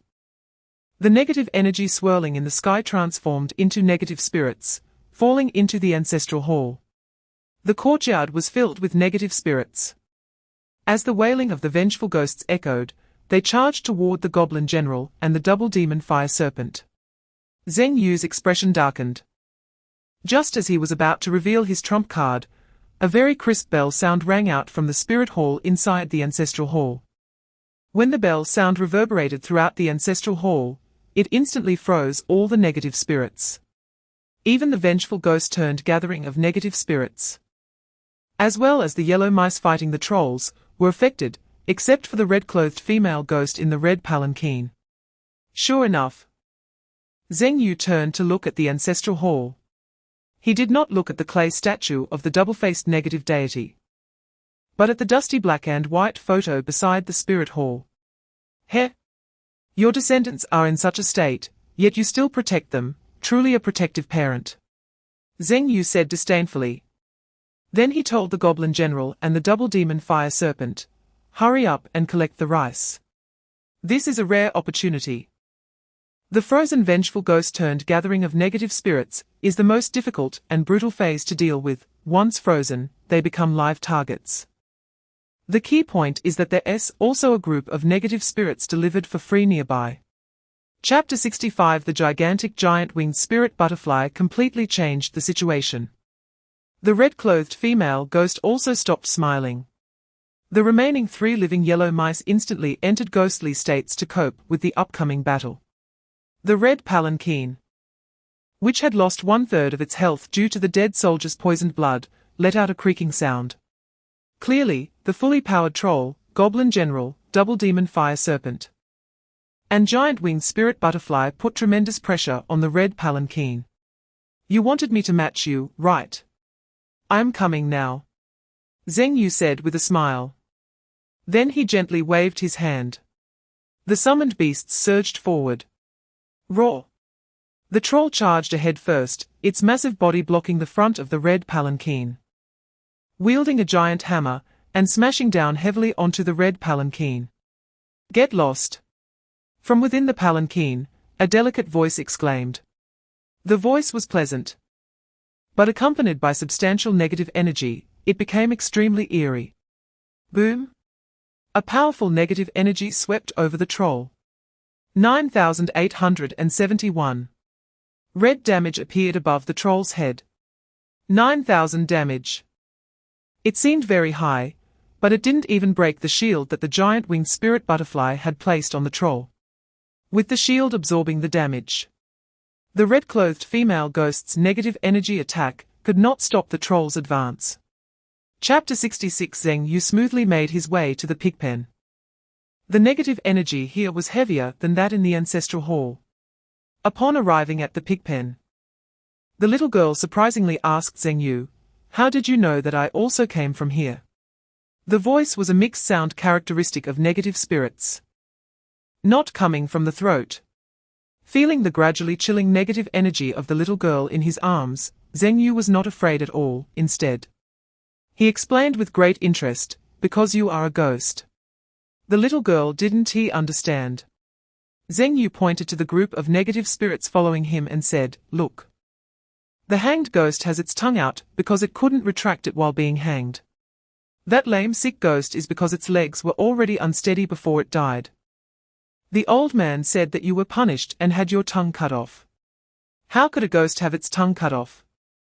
If you can skillfully chew food without a tongue, it means you had your tongue cut off while you were alive. Being able to do such a cruel thing to a little girl means you don't belong in the ancestral hall at all. In fact, the little girl had already shown signs of abnormality long ago. Chapter 67 After making a decision, Zheng Yu gained the support of the 100 ghosts. The negative energy that had always been imposed on him completely dissipated. The little girl looked at Zheng Yu and said with a smile, congratulations. You have gained the approval of the sisters. That is my honor. Zheng Yu gently nodded at the 100 ghosts in the pigpen. The little girl looked toward the ancestral hall and said, although we have received the pity of the negative deity, granting us the power to summon negative spirits and allowing the entire village to become a ghost village, as long as the ancestors in the ancestral hall are present, we cannot truly punish those beasts. Zheng Yu asked, what if there are no ancestors? The little girl smiled sweetly. That would be great. I will make them despair from the very root, tearing them to pieces in the ancestral hall. I want them to live in the pigpen, while we enter the ancestral hall. I want them to worship me. Let them worship the person they consider the most despicable. I want them to truly become pigs, living the life we once lived. The little girl chattered on, saying the harshest words in the most adorable voice. Clearly, she had been planning this revenge scheme in her heart for a long time, but no practitioner had ever taken this path to complete the quest. Chapter 68 Shangyu City. Chai Fang was smoking one cigarette after another, occasionally sighing. Zhongzhan comforted, "Don't worry, Chai Yun has the resurrection cross, right? Nothing will go wrong." Chai Fang extinguished his cigarette, frowned, and said, "Have you forgotten that to clear the ancestral hall abyss, you have to stay inside the ancestral hall for 3 days? During these 3 days, aside from the first day when there's no danger due to the sacrifices, on the second day, there's the ghost marriage blocking the door. And on the third day, there's the night parade of 100 ghosts. Which of these can you easily escape from? I'm just hoping they can drop out of the nightmare-level ancestral hall on the first day, otherwise, by the second day, that ghost in red could kill them." The more Chai Fang spoke, the angrier he became. "I can't believe I thought of pushing Chai Yun onto that madman Zheng Yu. If I had known he was crazy, I would have."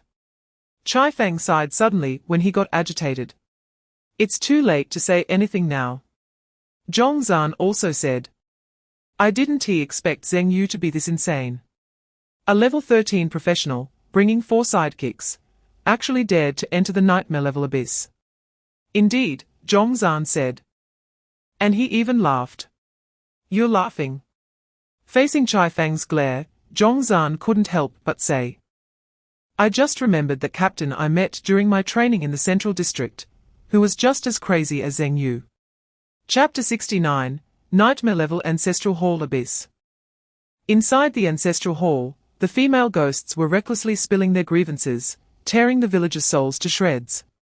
The ghost in red even explained to Zheng Yu, "The pain of a person's soul being torn apart is indescribable, 100 times more painful than physical suffering." Zheng Yu couldn't see the expression of the ghost in red, because her face was always covered by a red veil. Once all the villagers' souls were torn apart, the abyss of Shangyu village would reset, and you would leave here early. Zheng Yu had many questions about what the ghost in red said. For example, how she was consciously aware that this was the abyss. Zheng Yu remembered that the textbooks described the abyss as a history sealed in time. They should have no awareness of the abyss. But before Zheng Yu could ask, the ghost in red proactively said, "I know what you want to ask. I can only tell you that I know more than you think. Part of it comes from the yin gods. Part of it comes from the uniqueness of ghostly creatures. From the yin gods." Zheng Yu pondered over this sentence, as the cries of the villagers in the courtyard gradually diminished. The system prompt popped up. "You have cleared the second stage of the Ancestral Hall Abyss, Nightmare Level, and received the reward, Ancestral Hall Abyss Treasure Chest, Nightmare Level, Professional Experience 100,000. Chapter 70, Jiangshui City. The mayor's office was silent. In fact, it wasn't quiet, the atmosphere was just oppressive, with officials at all levels holding their breath, not daring to speak. Mayor Zhu Yun had not said a word since the meeting began, only because of the news just delivered by his secretary. Zheng Yu had cleared another nightmare-level abyss. Moreover, he had broken the historical record held by Zhongzhan for 7 or 8 years. If the record had been broken by a professional from Shangyu City, Zhu Yun would have begrudgingly congratulated him and secretly envied that this kid had brought a genius to their faction. But the problem was, the record-breaking professional originally belonged to Jiangshui City. Zhu Yun looked at the information about Zheng Yu breaking the record. After a long while, he smiled and said, "Why is everyone looking at me? It's just a small matter." Zhu Yun's expression was calm, as if nothing had happened at all. For Zhu Yun, this matter had no room for redemption, so he decided to let it develop naturally. How much could a level 2 professional stir things up? It was insignificant. However, what seemed insignificant to Ju Yun was causing a stir in the forums. Especially since the professionals in Jiangshui City had not learned of Zheng Yu clearing the nightmare level abyss immediately, they were still mocking and venting at that moment. Chapter 71, Zheng Yu was the last to come out. The moment Zheng Yu was teleported out, a crowd rushed towards him. Hello, Zheng Yu. I am the general manager of Angel Pharmaceuticals, and I hope to invite you to become our company's representative professional. God, remember me. Can you take me into the abyss next time? I'll pay. Hello, I am from the Shangyu City Equipment Recycling Company. Zheng Yu, do you need a girlfriend? Where did this shameless person come from?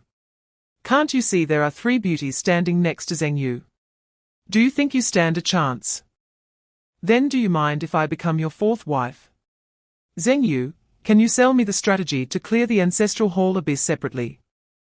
I'm willing to pay a high price to monopolize the strategy. Monopoly dog, get out of Jiuzhou. A group of people was chattering. And Zheng Yu had never seen such a scene. He thought of the entertainment stars from his previous life, it was probably like this. Just as Zheng Yu was thinking about how to deal with them and slip away from the Ancestral Hall abyss, a voice rang out. Hello everyone, I am Zhongzhan, the mayor of Shangyu City. The voice came from the broadcast, instantly quieting the boiling crowd. I have something to discuss with Zheng Yu. Can you let him come to me first? Chapter 72, looking at Zheng Yu who was leaving, Zhongzhan's eyes were filled with the image of his past self, young, confident, full of vigor, and unafraid of anything. Sigh, I'm getting old. Zhongzhan sighed. You say, we are only 30 years old. Why do we feel like we can't handle anything? Always fearing wolves in front and tigers behind. Chai Fang smiled and said, it's mainly because responsibilities have increased. Zheng Yu isn't even at level 5 yet. He doesn't really understand what professionals will face. When you just told him that the factions monopolized the abyss, he was clearly displeased. As Chai Fang spoke, he lit a cigarette, taking a puff, and his expression was just like that of Captain Zhuge Wuhan back then. Zhongzhan stood up, opened the window to disperse the smoke in the room, and smiled, but now, after 7 or 8 years, isn't he just like us? Everyone has their youth. Young professionals think of the abyss merely as a way to level up, gain strength, and obtain social status. But they never consider why the government grants professionals such high status. Why do they allow factions to monopolize the abyss after level 3? However, it's good that Zheng Yu can have this confidence now. At least at this stage, it has a positive significance. Chapter 73, Opening the Treasure Chest. As Zheng Yu clicked on the treasure chest in his item bar, a brilliant light filled the entire system interface. Ding! You have opened the nightmare level clearing treasure chest of the Ancestral Hall abyss. Congratulations! You have received the armor boots, Yin God boots, level 20, diamond grade. Congratulations! You have received 25 enhancement stones, 25 forging stones, 50 soul orb materials, and 10,000 health potions that restore 10 health. A bunch of materials. And a piece of diamond grade armor. Zheng Yu immediately entered the temple shop to take a look. Level 20 diamond grade equipment had only been traded 3 times in decades, with the highest transaction price being 65 million and the lowest at 41 million. 50 million level equipment. Zheng Yu gasped in shock. Rich people really don't treat money as money, he complained. The markup is too severe, mainly due to the marginal effect. There are hardly any players who can drop tier 2 diamond level equipment, and even if they do, no one sells it, so naturally, prices soar. Generally, practitioners who can clear the nightmare level abyss have long been courted by factions. If they cannot equip the dropped diamond level gear, they usually sell it to their faction. Not only for a higher price, but also to exchange for privileges that cannot be bought with money. Chapter 74, Opening the Mailbox. He received 2 summoning beast skill books. In the mailbox, Chai Feng kindly explained to Zheng Yu, one is a level 15 tier 3 talent summoning beast. And the other is a level 20 tier 4 talent summoning beast. Since there are no summoners in the faction, most are unaware of the significance of this talent tier. However, these two are the highest talent tier summoning beasts the faction could find. You can take a look and see if you like the type. If you are not satisfied, the vice leader said they could find more for you. One could only say it was very sincere. After all, both Chai Feng and that vice leader are not summoners. Being able to achieve this level is far superior to Zhu Yun from Jiangshui City. Zheng Yu had also searched for a level 15 summoning beast skill book in the temple. The best he found was a tier 2 talent skeleton soldier. Priced at 1 million, far less than the tier 3 talent tauren given to him by the faction. Indeed, this level 15 learnable tier 3 talent summoning beast is the orc summoning beast tauren. It is truly top tier. The tauren, the most suitable orc for war. It can tank, deal damage, provide output, have defense, protection, and control. It can be said to be a truly comprehensive warrior. Chapter 75. Zheng Yu's strategy post became the hottest thread on the forum, with hundreds of analysis discussion posts emerging overnight. Although the forum bros may not be strong, their analyses are indeed quite insightful. Especially a post titled, Rational Analysis of Zheng Yu's Strength, Will Summoner's Future Developments Really Be Influenced by Zheng Yu? Became the second hottest post. Another post, Is Zheng Yu's strength as a summoner strong, or does he understand how to clear the nightmare level abyss better than other practitioners? Became the third hottest post. In short, it all revolves around one question, is the summoner strong or not? Personally, I think Zheng Yu's strength can only be considered top tier. He cannot reach the level of the SSD talent freaks in the Central District. The reason he could clear the nightmare level abyss twice in a row is mainly due to his intelligence. To be honest, after reading the strategy for the Ancestral Hall abyss, I was in a state of excitement, because the thought process was so brilliant, managing to clarify the story of the Ancestral Hall abyss with just some inconspicuous clues. In fact, what Zheng Yu excelled at was not the reasoning, but rather boldly overturning Zhongzhan's strategy. If it were me, I would definitely follow Mayor Zhongzhan's strategy step by step, not daring to make any mistakes. Chapter 76, 6. I have nothing to say. 5 hours. Damn. What the hell, don't you leave any hope for the juniors? Is it directly maxed out? Zheng Yu. Forever a god. I mean, is this meaningful?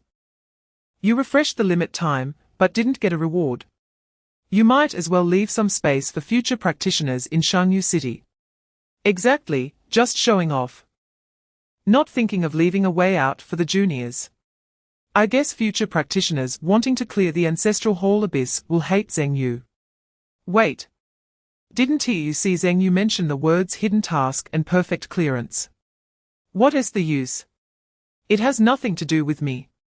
Amidst the chaotic comments, a user with AV badge replied, it's related, and it's very important. Honestly, you will definitely feel guilty about your words. Haha, impossible. Nothing can make me feel guilty. Just as this comment was being liked by a bunch of people, a system notification popped up. Notification.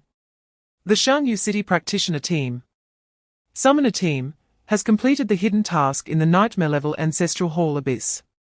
The red sedan and the red-clothed female ghost will no longer appear in the Ancestral Hall abyss.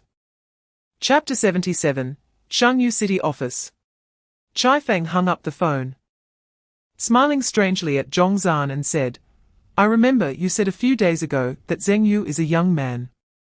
Have you ever seen such a crafty young man? Zhongzhan asked with a smile, did he leave the pricing to us? Chai Feng nodded.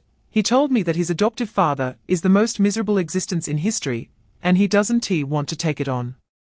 So let me do it. Ha ha ha. Zhongzhan laughed heartily. This kid is really interesting. Chai Feng helplessly said, what can we do? It's not easy for Shangyu City to produce a genius, we have to serve him well. I will issue a public announcement to the citizens, saying the price was negotiated by our mayor's office. Set it at 1 million. Too expensive. How many practitioners in Shangyu City can come up with 1 million? Also, those who can afford this amount probably don't need a privilege gold card anymore. How about 500,000? Okay, that's a moderate price and can increase sales. But even so, there will definitely be people complaining it's expensive. Zhongzhan waved his hand, indifferent, and said, there are always too many lice that don't bite. We can't cater to everyone. Anyway, Zhengyu means for us to take the blame, right? Chapter 78, in 2 days, 335 gold cards were sold. For a small city like Shangyu, having 335 practitioners willing to shell out 500,000 for a gold card is quite a feat. This is because practitioners only account for 1/10 of the ordinary population. Moreover, most practitioners are self-aware and know they cannot enter the Tier 2 abyss, making Zhengyu's gold card useless to them. Additionally, some wealthy practitioners have already passed Tier 2 and no longer need the gold card. In other words, Tier 2 practitioners and those with hopes of upgrading to Tier 2 have basically bought what they can. After all, there are less than 10 Tier 3 practitioners who can emerge from Shangyu City each year. 335 cards. At 500,000 each. A total revenue of 16.75 billion. Zhengyu's share amounts to 83.75 million. Looking at the huge number in his account balance, Zhengyu felt a bit unbelievable. It turns out a small goal really isn't that difficult. Zhengyu's account has more than 80 million. The resource allocation from the provincial region had already been approved the day before yesterday, a full set of level 10 golden equipment. And a full set of level 20 golden equipment. Zhengyu applied to exchange the equipment for a bunch of enhancement stones and forging stones. Chapter 79, the blacksmith did not arrive. Instead, he received a call from Chai Fang. If you want to forge equipment, why didn't you come to me first? I can arrange it for you. Zhengyu said with a smile, I didn't know there were so many steps to crafting equipment. I thought as long as I had the materials and the equipment, I could just find a blacksmith to craft it. I didn't expect that I would need to make an appointment. According to the staff, there is only one 4-star blacksmith in Shangyu City, which translates to a professional level of about 30 to 40. This 4-star blacksmith is the only one who has crafted brilliant level equipment. It's clear that the staff couldn't handle it, so they called Chai Fang for help, and Chai Fang then called Zhengyu, don't worry, I'll take care of it. Just wait a moment. Less than 10 minutes after hanging up, Zhengyu saw a strong, burly man in his 40s walk out. Upon seeing Zhengyu, he was first surprised by his age, then directly asked, brilliant level. Zhengyu nodded and handed him the illusion spirit staff. It is indeed a brilliant level equipment. Although it is only level 20, its quality is considered top tier. How many materials are prepared? Zhengyu glanced at the warehouse and said, 400 enhancement stones. 400 forging stones. Chapter 80. After confirming the entry into the Dark Valley Abyss, the next step was various preparations, strategies, supplies, food, tents, and so on. During the few days waiting for the summoned beasts to recover their energy, Zhengyu and his companions were not idle. The first thing as adults was to get a driver's license. After all, with money, they needed to buy a car to improve their quality of life. The last time they went to the temple, they took a 1-hour bus ride. Because of this, they also got new Japanese names. Dao Qian was named Jishu and Qiansai. When Renkingyu was named Matsushita Mamoru, and Zhengyu was named Shibu Shihua. Chai Yun and Kei Ying did not go for their driver's licenses. Kei Ying couldn't get one due to her identity issues, while Chai Yun had already had a Japanese name for a year, called Kei Wuxiai Lang. In the Dark Valley Abyss Hall, Zhengyu, who had been frustrated at the driving school, was preparing to enter the abyss to change his mood. No matter how skilled a professional was, they would still be scolded by the instructor. It is said that Zhongzhan learned to drive at this driving school. And to this day, the school still displays a photo of Zhongzhan crashing into a tree by mistaking the brake for the accelerator. This has ironically become the driving school's promotional symbol. Zhengyu, good luck. While waiting for Dao Qian to handle the procedures for entering the abyss, several professionals in the distance shouted to Zhengyu. Chapter 81, Boom. The giant worm did not harm Edmund, but was blocked by a burly goblin general riding a giant wolf. With just one hammer strike, he sent the giant worm flying, which couldn't even be pierced by bullets. It crashed into the rocks behind, shattering and exploding into a mass of green blood.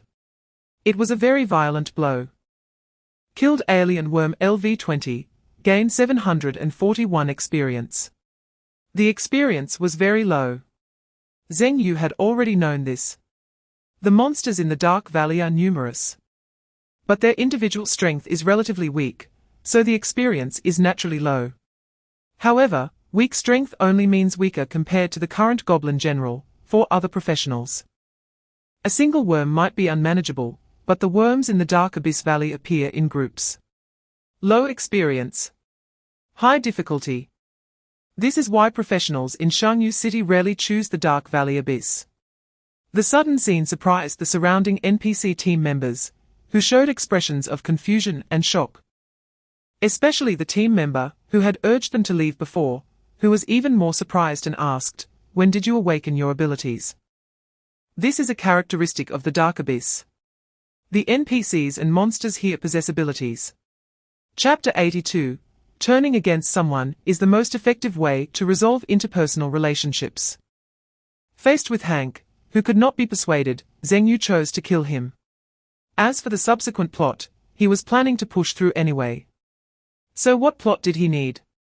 If it weren't for the fact that saving each NPC team member would yield a portion of rewards, Zhengyu would have considered slaughtering everyone except Edmund. Therefore, Zhengyu made a choice, to give up Hank's reward to save the others, save time, and kill more worms to gain more experience. Most importantly, if Hank wasn't killed, they wouldn't be able to complete the Nightmare Level Abyss. There were professionals who once attempted to enter the Nightmare Level Abyss with a resurrection cross and produced a half-finished strategy. The gist was that Hank's decisions would completely cut off their hope of leaving.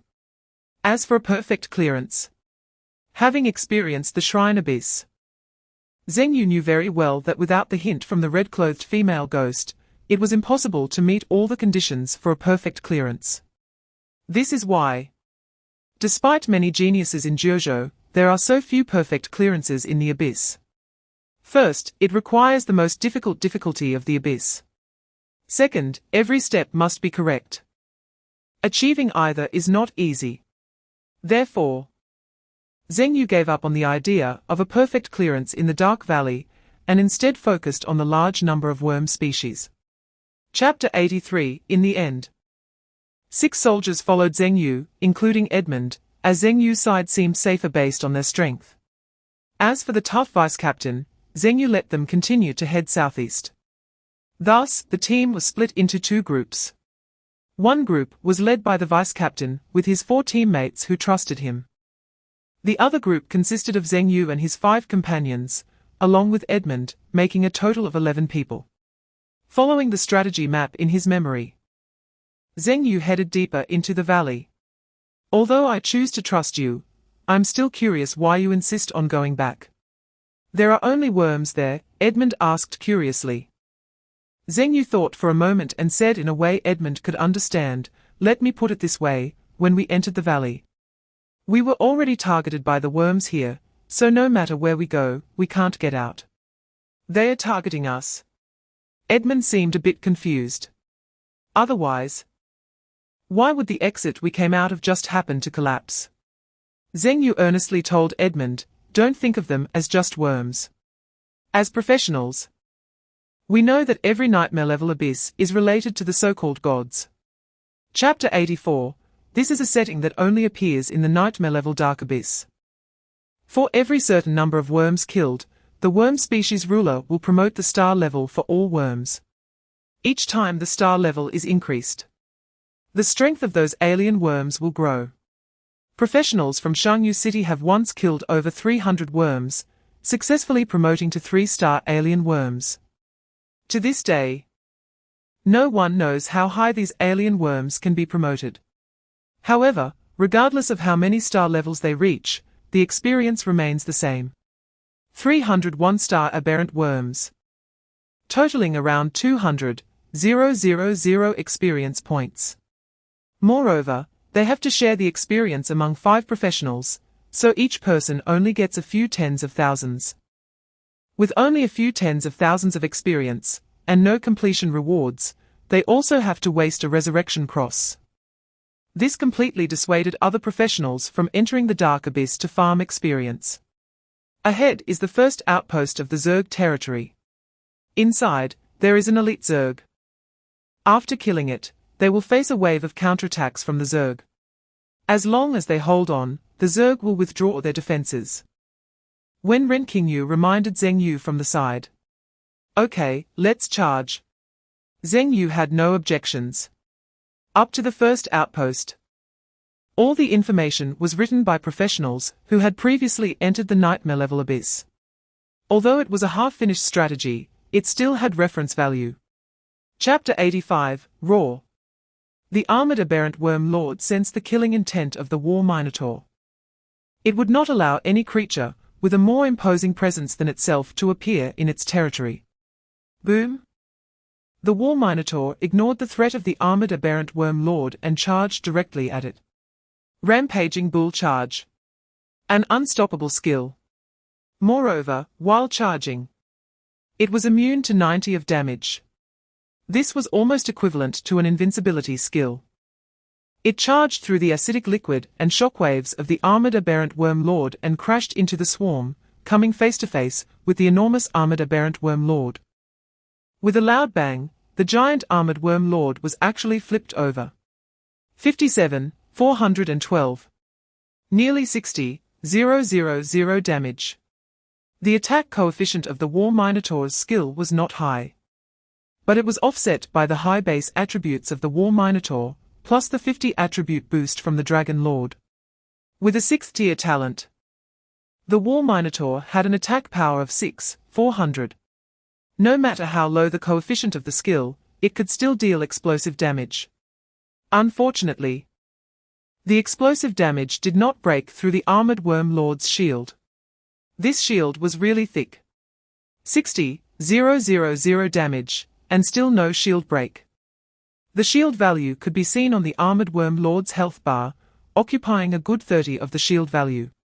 Chapter 86, The battle lasted a long time, making it the longest elite monster battle Zheng Yu had experienced, mainly because the armored worm lord had too much health. The armored defense was even more perverse than the damage reduction of ghost-type creatures. However, the war minotaur grew stronger as the battle went on. And with the powerful support of the giant winged spirit butterfly, as well as the coordinated attacks from the twin magical fire dragons and the goblin general, they directly crushed the 700,000 health armored worm lord. Boom! The armored worm lord crashed to the ground, taken down by the final axe of the war minotaur, exploding its head the size of a car. Kill the armored aberrant worm lord LV20, gained experience 14,529. Congratulations, obtained armored worm shell LV20 platinum level. Congratulations. Obtained armored shield LV20 platinum level. The experience was the same as the red palanquin elite monster. Dropping 2 pieces of platinum level equipment was indeed a pleasant surprise. The armored worm shell was equipment for shield warriors, and the shield was too. Although Zheng Yu could not use them, they could be sold for several million each in the temple shop, which was a very good profit. A wave of armored worm swarms provided 50,000 experience. One elite monster gave 150,000 experience, plus 2 pieces of valuable platinum level equipment. Chapter 87, having 2 equipment effects on the platinum level bracelet. Extra damage and active control skills. Among the level 20 equipment, this was considered very good equipment. Next was the diamond level equipment, the Shadow God boots. which allowed entry into the ghostly state and provided 30 damage reduction. And the diamond-level summoning beast equipment, the soul-claiming Swoner. Zheng initially planned to give the soul-claiming Swoner to the giant winged spirit butterfly, but since the War Minotaur also had sound effect skills like War Roar, he directly gave it to the War Minotaur. The soul-claiming Swoner's health increased by 190,000, and attack power increased by 280.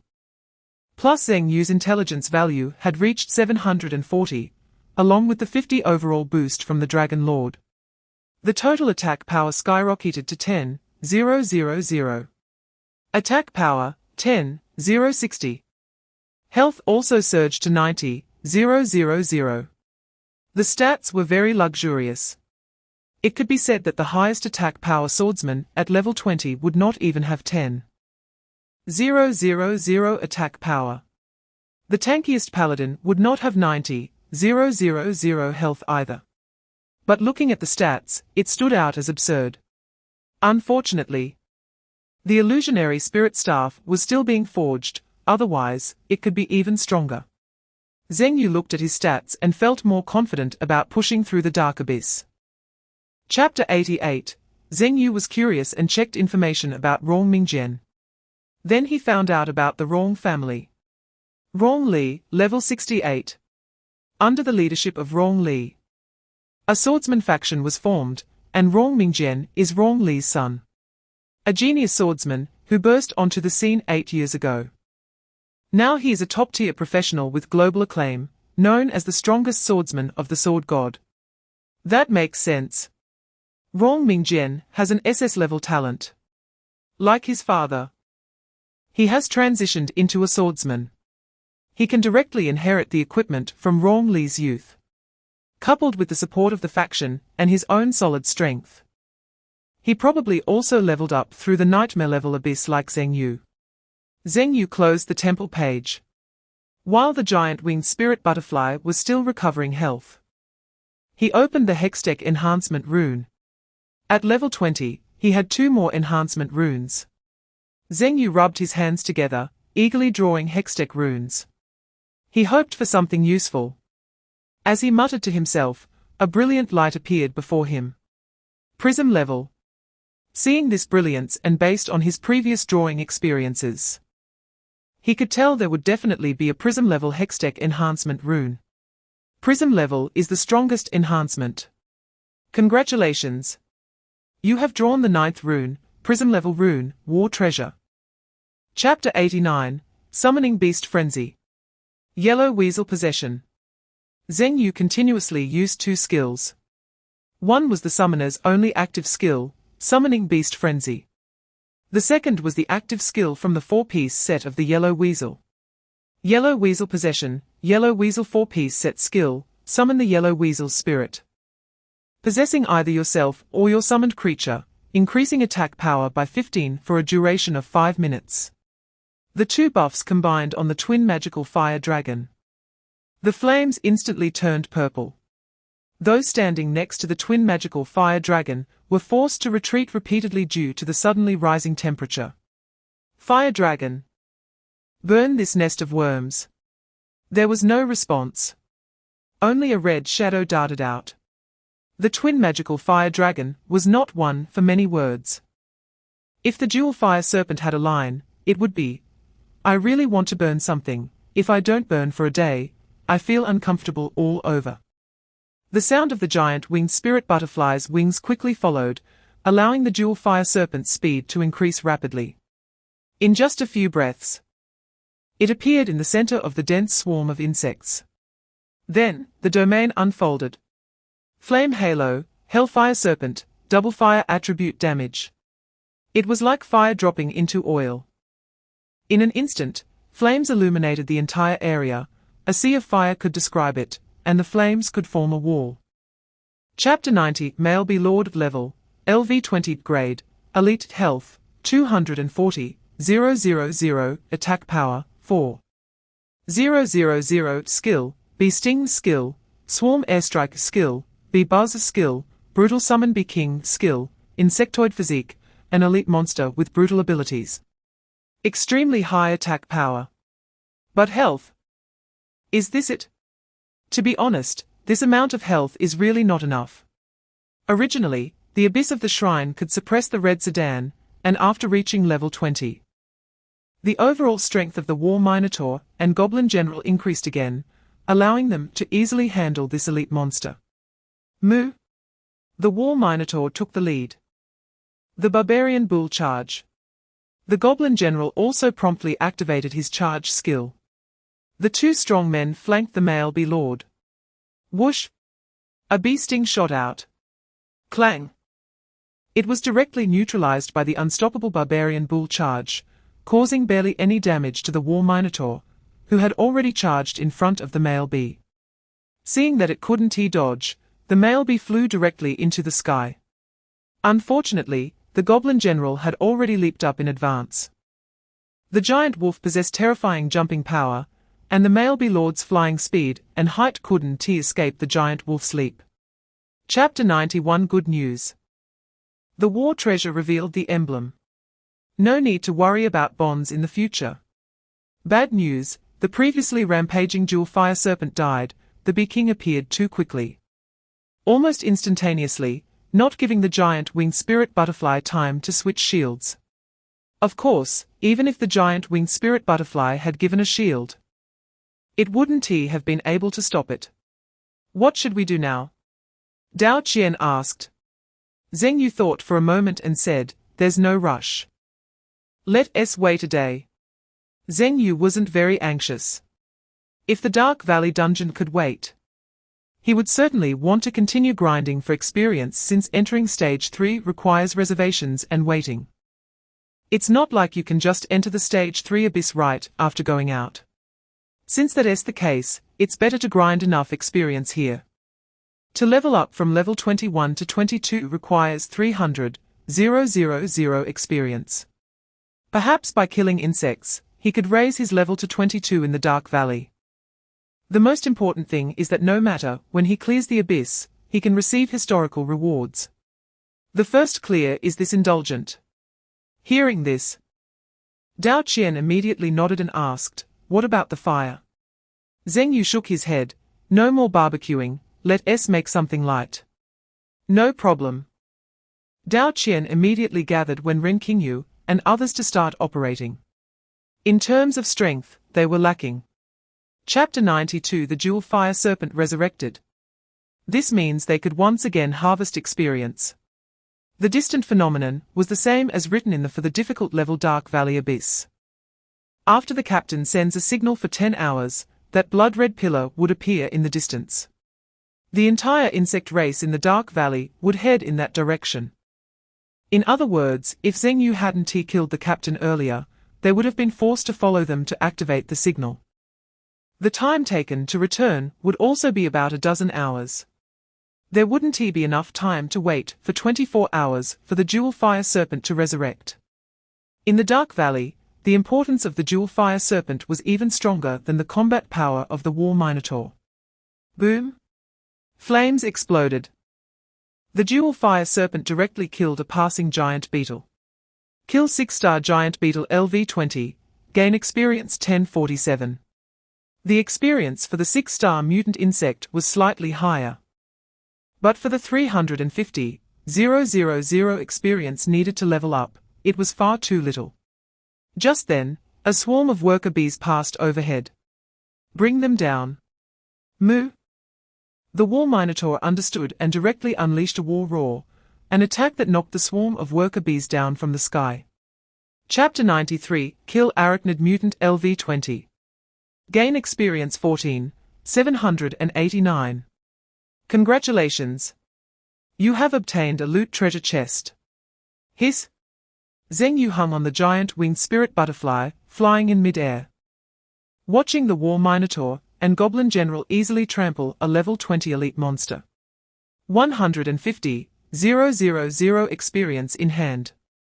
The loot treasure chest was thrown into Zheng Yu's warehouse. Now wasn't the time to open treasure chests, because as far as the eye could see, apart from the dense insect swarm, there were 4 elite monsters. This is how an abyss should look.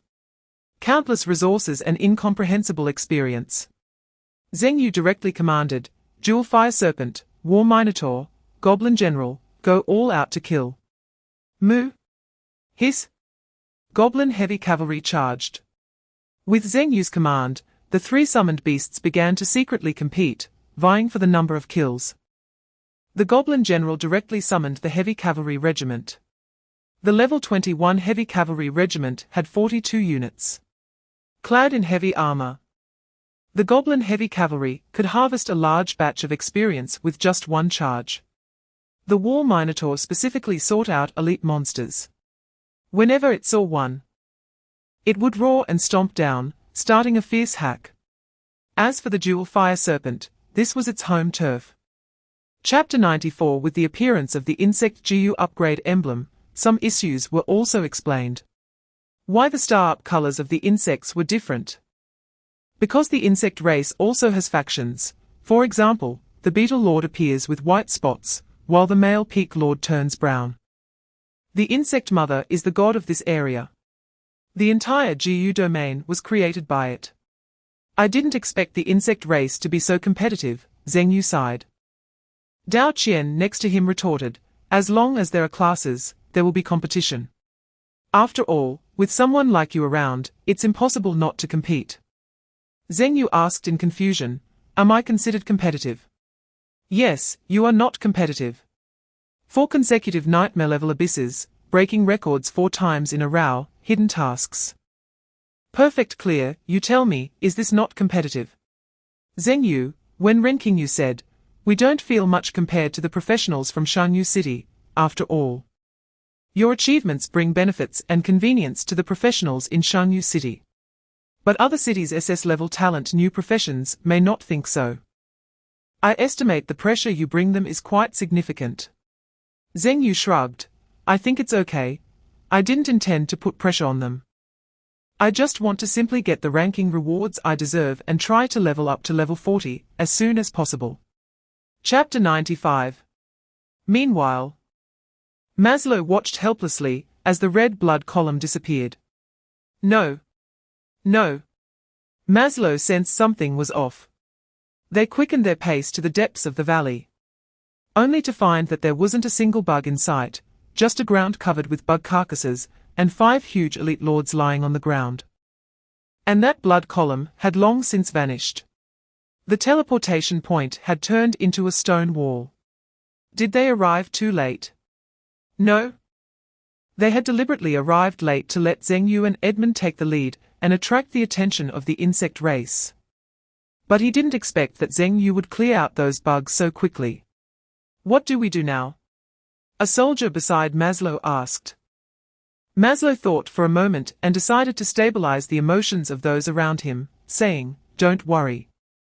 The teleportation point can appear a second time, just like the first time. We just need to send a signal again. But before Maslow could finish speaking, the sky suddenly darkened. Then, a male bee lord slowly descended from the air, followed by a beetle lord, plasma bugs, jumpers, and a group of new elite insect lords. Buzz? The swarm of bugs reappeared in the space. Chapter 96. After Zheng Yu cancelled the anonymous setting of the newcomer ranking, the Smoke and Cloud faction was the first to discover it. Because on the leaderboard, they could see the words Smoke and Cloud behind Zheng Yu's name. Moreover, with 60 experience points at level 21, he directly crushed the second-ranked anonymous professional and topped both lists. When the leaderboard came out, the vice-leader Zhuge Wuhan immediately ordered, you have the green light. Do you see this 4-star abyss? It was originally reserved for Liu Nanyan's daughter, but if you want to choose it, you're the top priority. Zhongzhan pointed to the document that mentioned the Apostles' Isle abyss. Liu Nanyan's daughter. Zheng Yu felt the name was quite familiar. Zhongzhan said with annoyance, our leader is Liu Nanyang. Oh, Zheng Yu slowly nodded. So, if I choose the Apostles' Isle abyss, wouldn't that be taking the privilege of the leader's daughter? Zhongzhan smiled and said, don't try to test me, rest assured. Our leader is not like Zhu Yun and Li Nan, he won't do those dirty things. But I have to ask you something first. Do you know what a 4-star abyss is? Facing Zhongzhan's question, Zheng Yu understood a bit and directly said, a simple level abyss is 0 stars. A normal level abyss is 1 star, a hard level abyss is 2 stars, and a nightmare level abyss is 3 stars. Chapter 97. The start time for the Apostle Island Abyss is 4 days later. The procedures are being handled by Chai Fang, you just need to wait. After leaving the Dark Valley Abyss, Zheng Yu returned to the villa. After a brief celebration with Dao Qian and others, he returned to his room to start counting the gains from this time. Opening the system panel, the first notifications popped up. You have cleared the second stage of the Dark Valley Abyss, Nightmare level, received the reward, Dark Valley Abyss chest, Nightmare level, and 100,000 experience points. Congratulations! You have received the first clear reward for the Dark Valley Abyss, Nightmare level. You have received the first clear gift pack for the Dark Valley Abyss, Nightmare level, and 100,000 experience points. Congratulations on breaking the historical clearance time for the Dark Valley Abyss, Nightmare level. Clearance time, 34 hours, 50 minutes, and 14 seconds. You have received the historical clearance gift pack, Nightmare level Dark Valley Abyss, 100,000 experience points, and the Dark Valley clearance achievement, Nightmare level. 3 rewards, clearance reward, first clear reward, and historical record reward. Zheng Yu directly claimed them all. Chapter 98. The loot chest is the most important resource. The main source of emblem bonds. Zheng Yu directly opened all 5 chests in one go. You have opened the loot chest, second stage, obtained 200 talent points, and received a random emblem. You have opened the loot chest, second stage, obtained 500 talent points. You have opened the loot chest, second stage, obtained 200 talent points, and received an equipment forging tool. You have opened the loot chest, second stage, obtained 200 talent points, and received a random emblem. You have opened the loot chest, second stage, obtained 200 talent points, and received a geek wrench. It seems not every loot results in an emblem. Zheng Yu felt he had indeed overthought it before. The rewards from the loot chests must be random. Getting 2 emblems from 5 chests is already a high probability. In addition to the 2 emblems, there was also an equipment forging tool and an item called Geek Wrench that Zheng Yu had never heard of before. Geek Wrench, a high-end tool made by the inventor Heimerdinger, which can add an equipment slot to your summoned beast. Chapter 99. Symbiotic Master Servant. The demon beast can sign a master-servant contract with the summoner, linking both lives, where the master, summoner, has control over life. When the master, summoner, dies, the demon beast becomes the master's second life, entering hell form. When the demon beast dies, the master, summoner, can resurrect the summoned beast that has entered hell form. Hell form, when the demon beast's life drops to 0, it will not die immediately, but enter hell form. The hell form can maintain a super strong combat state for 3 minutes. It can also be resurrected by the summoner, who has signed the master servant contract. The demon beast can only enter hell form once a day. In other words, the demon beast is the second life of the summoner. This skill of the demon beast's master-servant symbiosis was emphasized in Zhong Anquan's textbook. It is a must-have summoned beast for every summoner. No exceptions. It can be said that unless both the summoner and the demon beast are killed together, the summoner can avoid death. The most feared opponents for a summoner are invisible assassins, high-damage swordsmen, and pinpoint-killing spellcasters. With the demon beast, they can counter their sneak attacks and bursts. Chapter 100. At the headquarters of the Smoke and Cloud faction, a young girl pushed open the leader's room and straightforwardly asked, "So my team-up plan with Zheng Yu has fallen through?" Liu Nanyang, who was writing something at the desk, looked up, adjusted her glasses, and smiled. "You already know." Liu Henhe sat down on the office sofa and said, "I just found out, Brother Wuhan told me. He said that Zheng Yu chose to enter the 4-star Apostle's solitary island alone without teaming up with anyone. What should I do? I really don't want to team up with Rong Mingjian. He is a swordsman and I'm a warrior. I can't compete with him. And I might not even be able to keep my place in the newcomer rankings. After hearing her daughter's complaints, Liu Nanyang smiled and said, I thought you were here to ask me for a spot. Liu Henhe frowned and replied, to be honest, when I heard this news, I did think about using my privileges to ask you for help since my dad is the alliance leader. If you say a few words, there might be hope. But then again, why should I him? Doesn't he that make me seem a bit too submissive?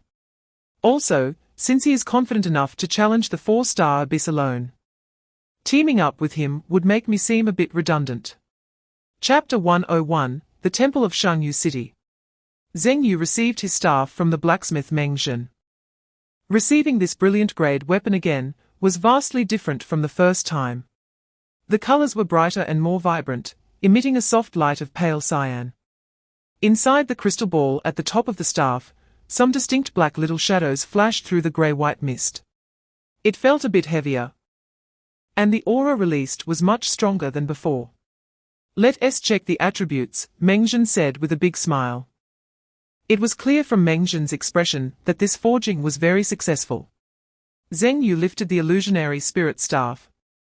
Weapon, Ancient Illusionary Spirit Staff, Equip Level 20, Equip Requirement, Staff Mastery Profession Grade, Brilliant, Attributes, Intelligence 450, Casting Speed 50. Elemental Damage 80, Equipment Effect, the Illusionary Spirit Staff can absorb elemental power. When elemental power reaches 100, it releases the active skill Illusionary Spirit.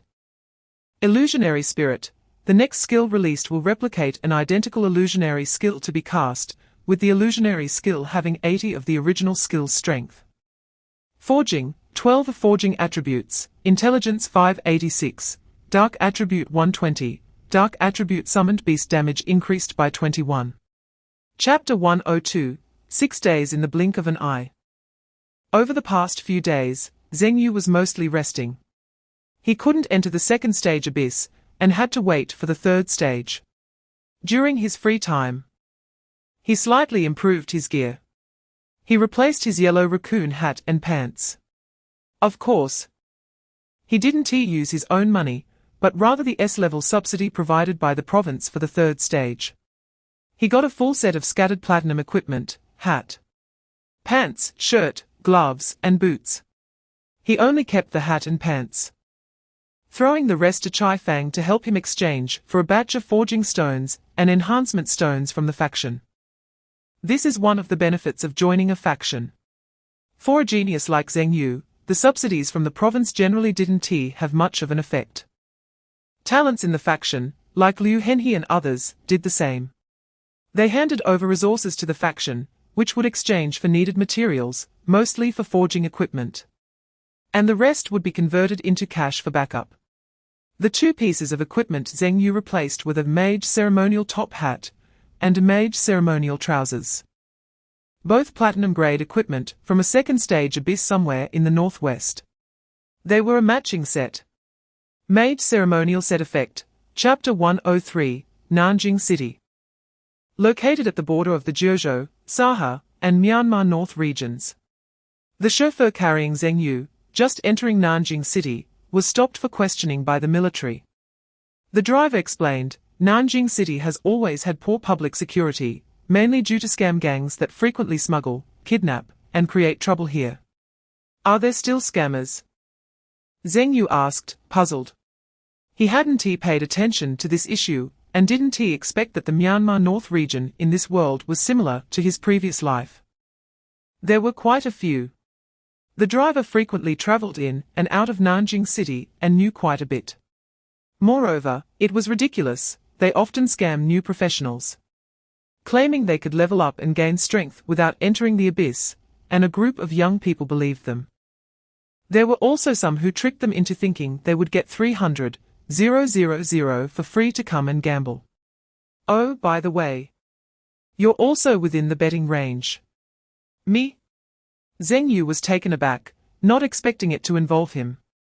They bet on your clearing time, your next clearing probability, the number of professionals killed, and the time you get killed. You can bet on that. The key was how they knew his information. Forum information, temple information, and friends, etc., can all be viewed. Since you entered the 4-star abyss, the temple will notify when you kill a few professionals. Chapter 104, The Moment of Landing. As soon as Zheng Yu landed, he immediately summoned the giant winged spirit butterfly. Whoosh! Just as the giant winged spirit butterfly cast a shield over Zheng Yu, a spear, shooting through the air like a meteor, struck Zheng Yu's shield. Crack! 8,258. The shield instantly lost 8,000 points. Fortunately, since Zheng Yu's intelligence had reached over 2,000, the giant winged spirit butterfly's shield also reached 260,000, and general attacks couldn't break Zheng Yu's shield. In fact, as soon as Zheng Yu was transported to the Apostle's solitary island, he had already seen a wild man hidden in the grass during his descent. Let's call him a wild man. With brown skin, tribal tattoos on his body, sharp teeth, and brown hair styled in braids, he perfectly matched people's stereotypes of indigenous people. Whoosh! Another spear shot over. Moo! This time it missed Zheng Yu and was blocked by the war bull, which absorbed the damage. 2,547. Hitting the war bull reduced the damage by several times. One was the war bull's inherent defensive ability, and the other was the enhancement from the dragon god's attributes.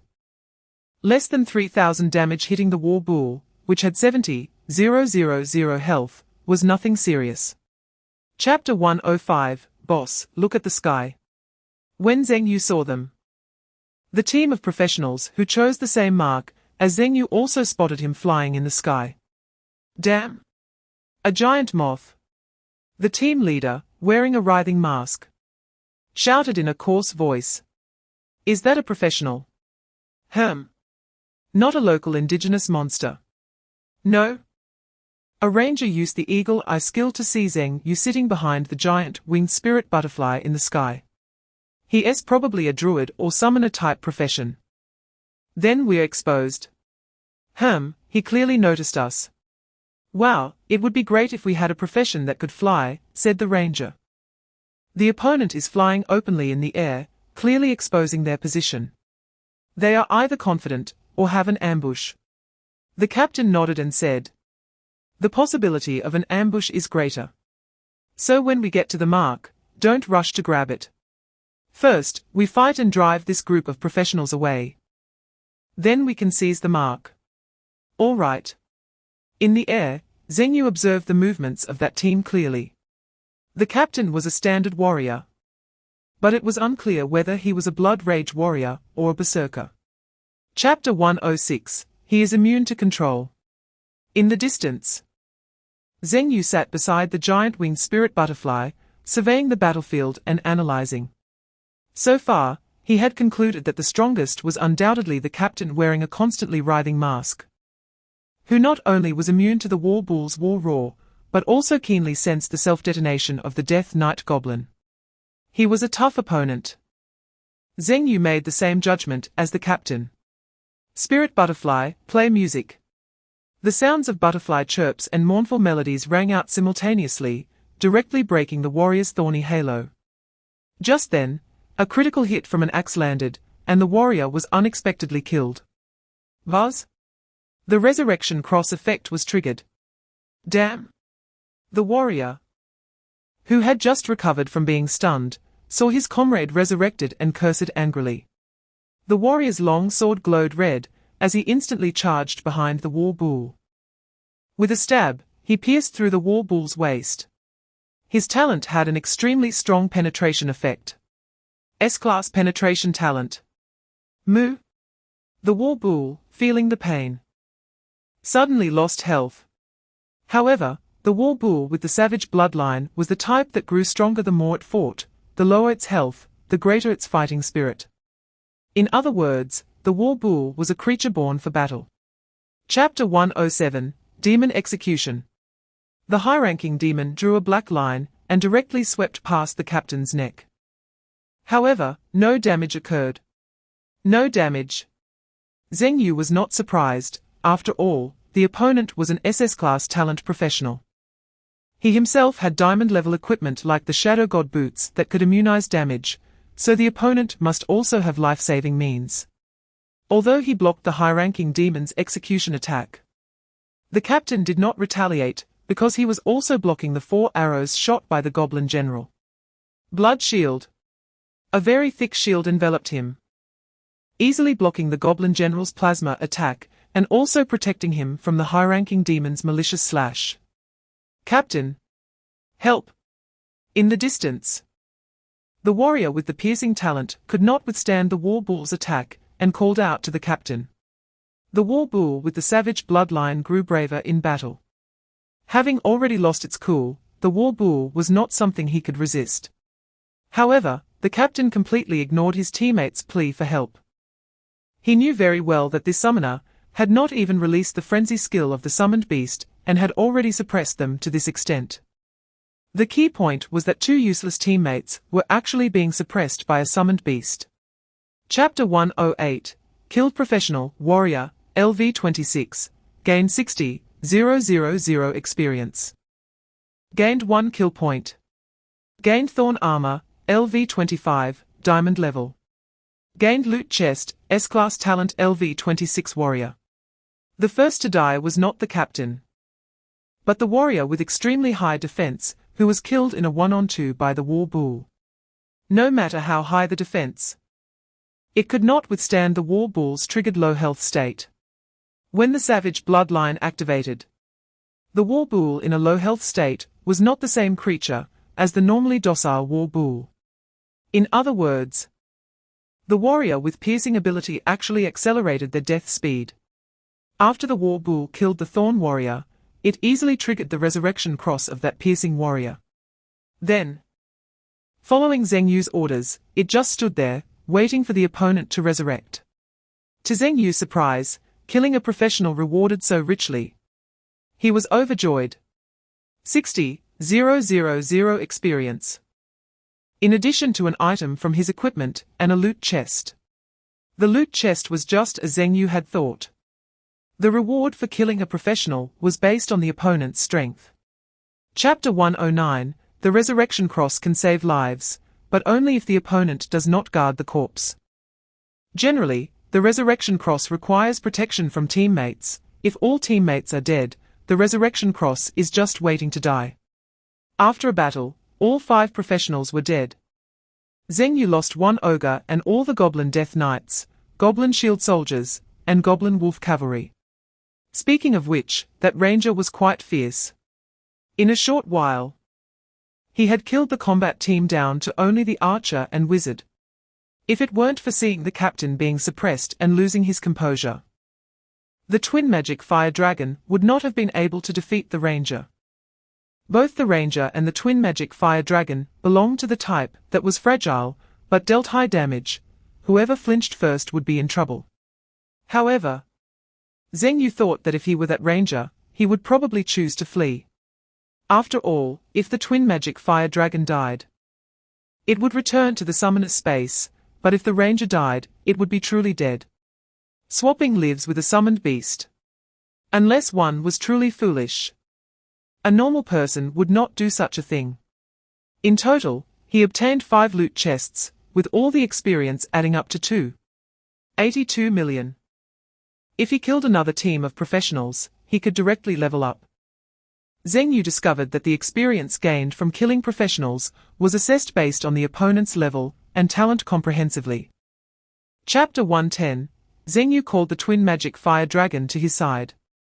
The twin magic fire dragon needed 5,000 talent points to advance from 5th to 6th tier. As the only magical output summoned beast in the team, it should be the second to reach the 6th tier.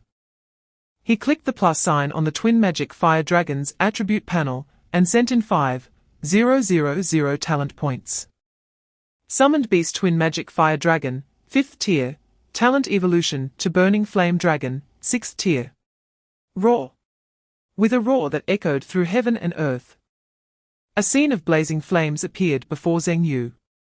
As a summoner, Zheng Yu could immunize all damage from summoned beasts, and in the flames, he only felt warm. However, the surrounding environment suffered greatly. The moisture on the ground was instantly evaporated and dried up, and everything within the range of the flames was burned to ashes. At the moment of evolution, the twin magic fire dragon completely separated its two dragon heads, one transformed into a fire spirit, while the other continued to evolve from dragon to true dragon. Unfortunately, the 6th tier talent is not enough for the Jialong to fully evolve into a dragon. The Jialong is not considered a true dragon. However, seeing the 4 claws that the Jialong has grown and the fiery scales that have manifested on its body, Zheng Yu breathed a sigh of relief. He was afraid that it would evolve into the form of a Western dragon. Chapter 111 Crash. The high-ranking demon approached Zheng Yu. Bowing respectfully, its head shrouded in black mist, it expressed its respect for its master.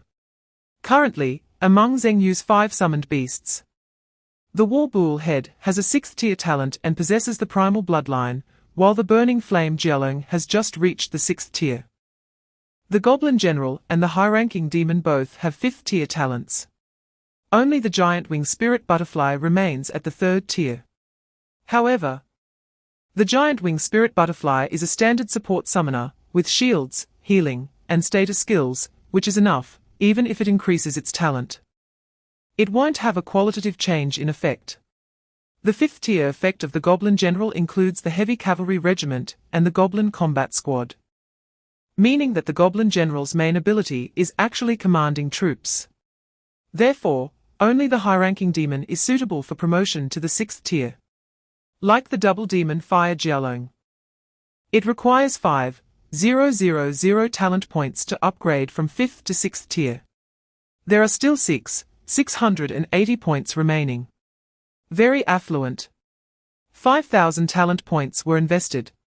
Suddenly, black smoke rose around, enveloping the high-ranking demon in the center. Summoned Beast High-ranking Demon, 5th tier, Talent Evolution, Hell Executioner, 6th tier. With a whoosh, the sound of metal scraping against the ground rang out. The black mist dissipated. Chapter 112 The Hellform skill, which previously required death to enter, has now become freely accessible. Moreover, the time limit has been completely removed. Only energy limitations remain. Combined with the Axiom Arc, this is another crazy skill. Although it does not increase skill damage, it changes the skill's state, massively enhancing its practical combat ability. Zheng Yu glanced at the bond effects he currently possessed. 4. VIP Steward, Goblin General Heavy Cavalry Regiment, Primal Bloodline War Bull Head, Burning Flame Jialong, Hell Executioner.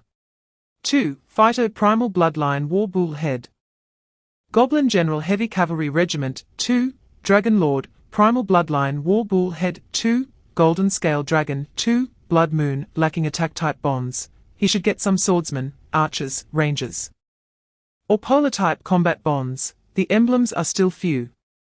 Zheng Yu fixed his gaze on the upper left corner of his vision. A system pop-up list floated there, displaying the list of professionals entering the Apostle Island Abyss. There were no names, only numbers, professions, levels, and survival statuses. Number 102, 8367, Warrior, Level 27. Status, Deceased. Chapter 113, Sorry, I had a fever last night, and was a bit confused. The content about the blood moon was written incorrectly. Also, I really did have a fever, I'm not faking it, this wave of flu is really severe. Besides, I didn't delay updates, while others were doing 2 updates, I, as a patient, was still doing 3. Changes have been made. Blood Moon, 246810, once your summoned beasts lose a total of 50 life points. Galio, Golem Beast, will be summoned to fight, smashing into the most concentrated area of enemies and knocking them back, causing massive damage. 2. Galio, Golem Beast, 4. Tyrant Galio, Golem Beast, 6. Demon King Galio, Golem Beast, 8. Supreme Demon King Galio, Golem Beast, 10. Demon God Galio, Divine Beast. Additionally, I want to mention that all Hextech runes, bonds, Golden Scale Dragon equipment, and items have been modified by the author, so don't ask why the fighter bond adds size. Or why the golden scale dragon has 2 pieces of equipment, because all explanations are at my discretion. Haha, I am the boundary line. Chapter 114. The black-skinned youth was very wise. Even a fool could see that the summoners and berserkers were tough opponents. He wasn't particularly afraid of them. He just felt that if a fight broke out, there would be casualties. It would be better to directly steal the chicken. Obtain the apostle mark with significantly enhanced power, and then participate in the battle. Whoosh! However, just as the black-skinned youth was sneaking away and approaching the mark, a silver spear shot towards them like a meteor. Boom! Although it did not hit the youth, when the silver spear struck the ground, it exploded with a massive blast. Who? The youth instantly tensed up. The power of that spear was not weak. Moreover, it carried a very obvious energy from the apostle mark. Whoosh! Another spear shot through. This time, the youth saw the figure of the person, an indigenous person from Apostle Island, carrying dozens of spears on his back, with 3 color marks on his body. Elite monster. Not only did the youth notice this indigenous person, but Zheng Yu, flying in the air, and those berserkers also spotted this elite monster. Other ordinary natives simply did not have the strength to compete with the professionals for the apostle mark. Only the elite monster natives possessed this strength. Furthermore, this elite native had 3 apostle marks on him. Chapter 115. Extreme Ice Element. Bear's strength. Divine blessing. In order to quickly kill the elite native, the black-skinned youth's team exhibited extremely rich team combat experience. The mage froze the elite native. The priest cast blessings. The druid summoned a giant bear to deal damage. The druid's bear could both deal damage and control. However, the brown mark on the elite native absorbed most of the damage, and the red mark lit up, piercing through the giant bear's body with a spear. Healing spell. The priest cast a healing spell. But they did not expect the native's damage to be so high that the priest's healing spell couldn't even raise the giant bear's health. Just as the giant bear was about to die, the black-skinned youth's giant sword also struck the elite native. National might. Buzz. The powerful deterrent force smashed the elite native into the ground. The already parched ground, scorched by flames, instantly cracked outward. It was at this moment that they, very close to the yellow mark, with that technique of national might, not only shook the elite native, but also shook the yellow mark. Boom! The ground suddenly trembled. The yellow mark sank into the ground, and then a stone giant composed entirely of rocks crawled out from the ground. Chapter 116. The black-skinned youth's team lost 2 members, and 3 retreated. Moreover, Zheng Yu discovered that 4 more professionals' names had turned grey. Truly disappointing. Zheng Yu shook his head regretfully. 4 more loot chests were gone. So far, 5 members of the masked warriors team had died, 2 of the black-skinned youth warriors had died, and 3 had forcibly withdrawn. The 5th team, which Zheng Yu had never encountered, had also lost 4 members for unknown reasons. Out of the 21 people in the abyss, only 7 remained. It seemed that this abyss would end quickly. Zheng Yu had never expected to receive all the loot chests. Casualties were a normal occurrence. However, it was his mistake to overlook the black-skinned youth's ability to forcibly teleport. He had initially planned to eliminate the strongest, Ku Han, first. With the enmity of the stone giant and the indigenous elite, along with 2 executioners, he thought he could contain the black-skinned youth and his team. He just hadn't anticipated the forced teleportation ability. Envious. Wanting. A skill that could ignore any enmity in combat, allowing one to disengage directly. Could easily be called a divine skill in the abyss. Even the assassin's invisibility, or the shadowcaster's shadow form couldn't disengage so smoothly. Chapter 117. The Gravedigger. A hidden warrior class. Currently ranked 21st on the Jojo leaderboard for total levels is the Gravedigger. Zheng Yu had previously been misled by Ku Han's berserker tactics, thinking that Ku Han was a berserker from the warrior class who exchanged health for power. He never expected it to be the Gravedigger. The gravedigger would inherit the power and health of fallen professionals in the same team and temporarily gain the ability to control their corpses. At this moment, Kuhan had already inherited the power and health of the fallen warrior, and even in his resurrection, he was considered to be in a death state, which is a reasonable utilization mechanism of the gravedigger. Coupled with Kuhan's innate ability, the more health he had, the larger his size became. Now, Kuhan's size had already surpassed that of the war bull and possessed extremely high strength. This is why that berserker, before his death, used the berserker's ability to exchange for strength. No wonder he needed to group 4 berserkers. They weren't just ornaments, but tactical reserves. Among all classes, only the berserker class could exchange health for strength. Most importantly, Kuhan inherited a percentage of the opponent's health limit, regardless of how much health the opponent lost. It did not affect the amount of health he gained, and strength was better, the more, the merrier. Chapter 118, What the Heck? Kuhan looked at the sudden appearance of a dozen black goblins beside him, frowning. Before he could react, 12 death goblins exploded simultaneously. Boom! Kuhan was directly enveloped by purple blood poison mist. A wave of dizziness and nausea surged up. His skin was instantly corroded by the death goblin's poison, starting to rot. His health began to drop rapidly. This also effectively blocked Kuhan's retreat speed, and at the same time, Galio landed. Boom! The ground began to tremble violently.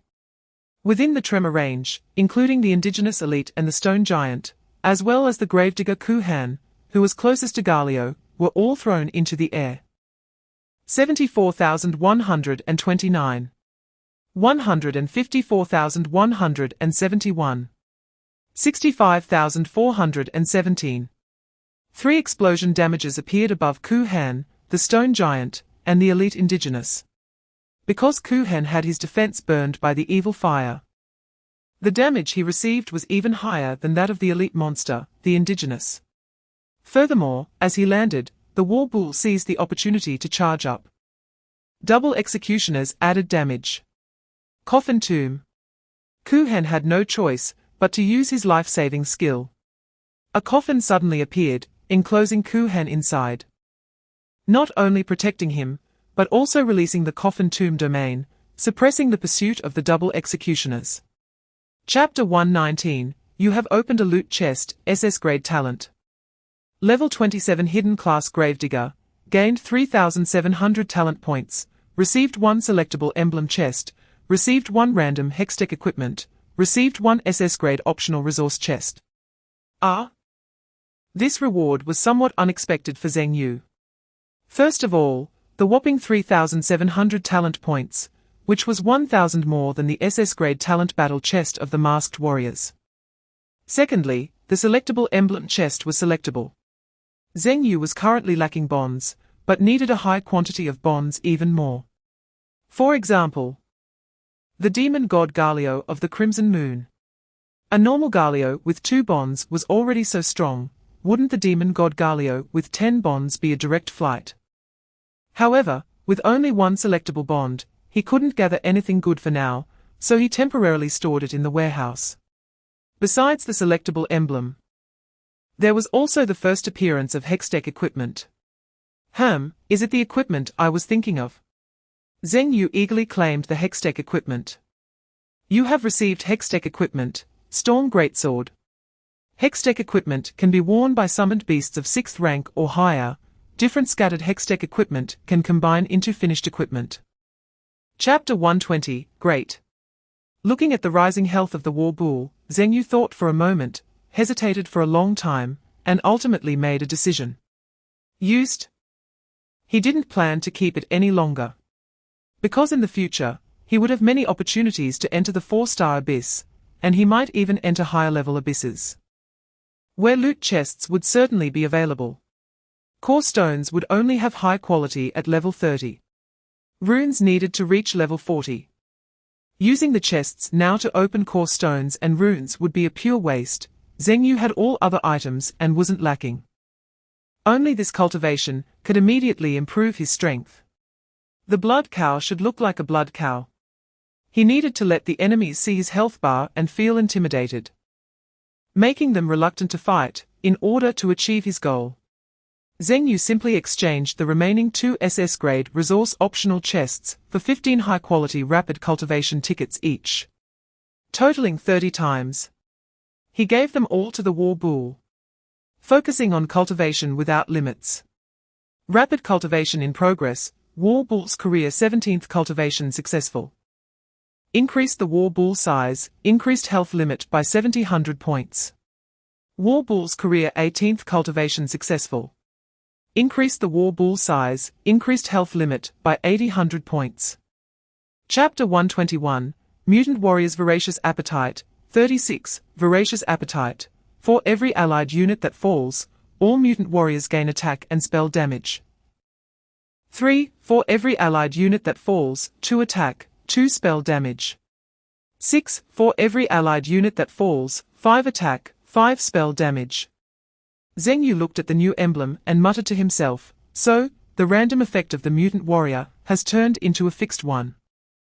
Zheng Yu vaguely remembered that besides voracious appetite, the mutant warrior also had effects like the metamorphosis that could grow over time, and the voidborn that had execution effects. Allied forces. Zheng Yu noticed the wording in this bond. In the past, the terms in bond introductions referred to summoned beasts, but this time it mentions allies. Does that mean the Goblin Combat Squad is also considered an allied unit, along with the heavy cavalry, and even the phantom executioners? This bond truly makes teammates an unstoppable force. Moreover, there is no limit. Zheng Yu roughly calculated that the level 23 Goblin Combat Squad has 13 Death Knight Goblins, 13 Shield Goblin Soldiers, 13 Goblin Archers, 1 Troll, 1 Wizard Goblin, and 7 Goblin Wolf Riders, totaling 48 allies. Chapter 122. Zheng Yu saw the intention of the black-haired young man, who obviously wanted to escape, but once they entered the arena, there was no way out. Even the previous black-skinned young warrior could not use the forced teleportation talent to leave the arena. On the arena, there was only life and death. Moo! The war bull let out a war roar, directly stunning the black-haired young man who wanted to escape. The opponent was almost effortlessly lifted into the air by the war bull. At this moment, the black-haired young man had almost no thoughts of resistance left. His heart was already shrouded in the fear of imminent death. He had been puzzled as to why other professionals died so quickly. It was impossible that all the professionals who entered were as unfortunate as them, being forced into the 4-star abyss. Upon seeing Zheng Yu, he understood the answer. There were monsters in this match. The competitive abyss would end so suddenly only when a monster with sufficiently overwhelming power existed to crush all other professionals. Clearly, that monster was the summoner in front of him. He had never seen a summoned beast with boss-level health. Even with the Apostle Mark's enhancement, the health was ridiculously high. He only wanted to escape now, with no thoughts of resistance at all. Chapter 123. Nanjing City. A luxury car stopped at the entrance of the Apostle Island Abyss Hall.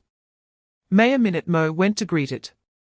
A refined man wearing glasses got out of the car, and directly asked Minute Mo, "What's the situation now?" "The kill points have already reached 12. Minute Mo's tone couldn't hide his astonishment. The assistant on the side said, "It's already 13 points. Another one killed." "Yeah? This is outrageous," Minute Mo exclaimed. It had been less than 3 hours since they entered, and each kill point represented the death of a professional, apart from Zheng Yu. There were only 20 professionals on Apostle Island. He had already killed more than half of them. "Leader, we struck gold." "That's right. The person who hurried here is the leader of the Yangyun faction, Liu Nanyang." Liu Nanyang smiled and said, "We have to thank Zhongzhan. He insisted on bringing Zheng Yu and even insisted on asking for an S-level resource for him. In short, we really struck gold." At this stage, there was no doubt that Zheng Yu could clear the 4-star abyss. In just 3 hours, he had killed 13 professionals, earning 13 kill points. Chapter 124. The news of Zheng Yu clearing the level spread instantly through the forum of Nanqing City. The forum of Shanyu City exploded. I knew this kid could do it. Damn.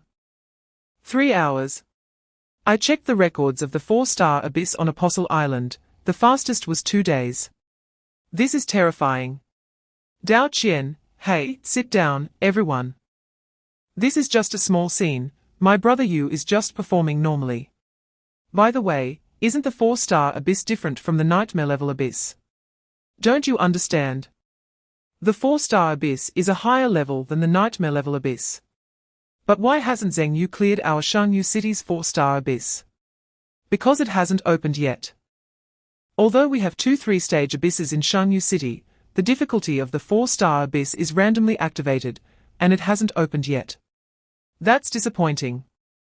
This honor should belong to our Shanyu City. However, it doesn't affect much. The 3-stage Abyss has no rewards, and it's not a perfect level clear. When the 5-stage Abyss comes, Zheng Yu will return to Shanyu City as mayor. As long as he clears any Abyss, we will have rewards. True. But if Zheng Yu reaches level 40 and comes to Shanyu City as mayor, what about Zhongzhan? Let him make way. Chapter 125. Kill Point Store. Zheng Yu saw that the teleportation might take a while, so he opened the temple interface and found the newly appeared Kill Points leaderboard option. He clicked in. 2 leaderboards came into view. One was the Abyss Kill Points leaderboard, and the other was the 1331 Area Kill Points leaderboard. In simple terms, one is the overall leaderboard for all spatial professionals, and the other is the leaderboard for Earth. The Abyss total leaderboard had its ranking hidden, and it was unclear how many kill points were needed to enter the top 10,000. Zheng Yu speculated that there were 2 possible reasons for not being able to see the information. One was that his level and points were too low to qualify for viewing the leaderboard. The other was that Earth had not yet entered the 10-stage Abyss phase, so it might not have joined the leaderboard competition. Zheng Yu could see the kill points leaderboard for Area 1331. The first place was still someone familiar, Nan Muyun, with 2,451 kill points. The second was also from Jiuzhou, Liao Ning, with 2011 kill points. Liao Ning was also a well-known figure in Jiuzhou, a general of the military district, Liao the Slayer. He ranked 7th globally in the level leaderboard and 10th in the combat power leaderboard. But his kill points were closely following Nan Muyun. Chapter 126. Zheng Yu didn't have time to open the box before the teleportation was completed. After landing, he saw Liu Nanyang and Minute Mo walking towards him. Zheng Yu asked in surprise, "Leader?" Liu Nanyang said with elegance, "Are you surprised to see me?" Zheng Yu shook his head. "It's just that in the past, when I came out of the Abyss, I only saw Mayor Zhongzhan and Minister Chai Fang. This time, I unexpectedly upgraded to the leader, so I'm a bit flattered." "Ha, I can't tell that you're flattered," said Minute Mo, who was on the side. Liu Nanyang smiled and asked, "How does it feel?" Zheng Yu joked, clearing it too quickly, "I don't feel much." Liu Nanyang, "Good kid, you really put on a show. Even Zhuge Wuhan didn't perform like you." However, Zhuge Wuhan didn't kill 13 professionals in the first match either. "What about Nan Muyun?" Zheng Yu asked curiously. "I remember it was also a dozen or so, but the war god of the south was among the first batch of professionals to change jobs. At that time, there wasn't much data to reference, and their batch took a lot of detours," Liu Nanyang sighed. Nan Muyun was indeed the first batch of professionals, initially pushed in as guinea pigs. Chapter 127. I certainly have no problem with it, but will the other professionals in the Mist Alliance agree? After all, I only have S-level talent, and I'm a summoner. Zheng Yu was pleased with the Mist Alliance's idea of nurturing him. He felt recognized and had a good development platform. He wasn't a reckless youth. Under the system in the 9 provinces, without the strength to stand on his own, he couldn't just establish a faction. He knew very well that with the support of an entire faction, his future development would be much smoother. Simply joining the Mist faction was already the dream of many. Not to mention a plan to cultivate him alone within the entire faction. Liu Nanyang smiled and said, "Don't worry. We have held a meeting regarding this matter, and discussed it seriously and solemnly. In the end, it was passed unanimously." Unanimous? Zheng Yu didn't believe it. Minute Mo, who was beside him, chuckled. He had also attended that day's meeting. It was indeed unanimous. But there were a few individuals who opposed it due to their biases against the summoner profession and their lack of recognition of your S-level talent.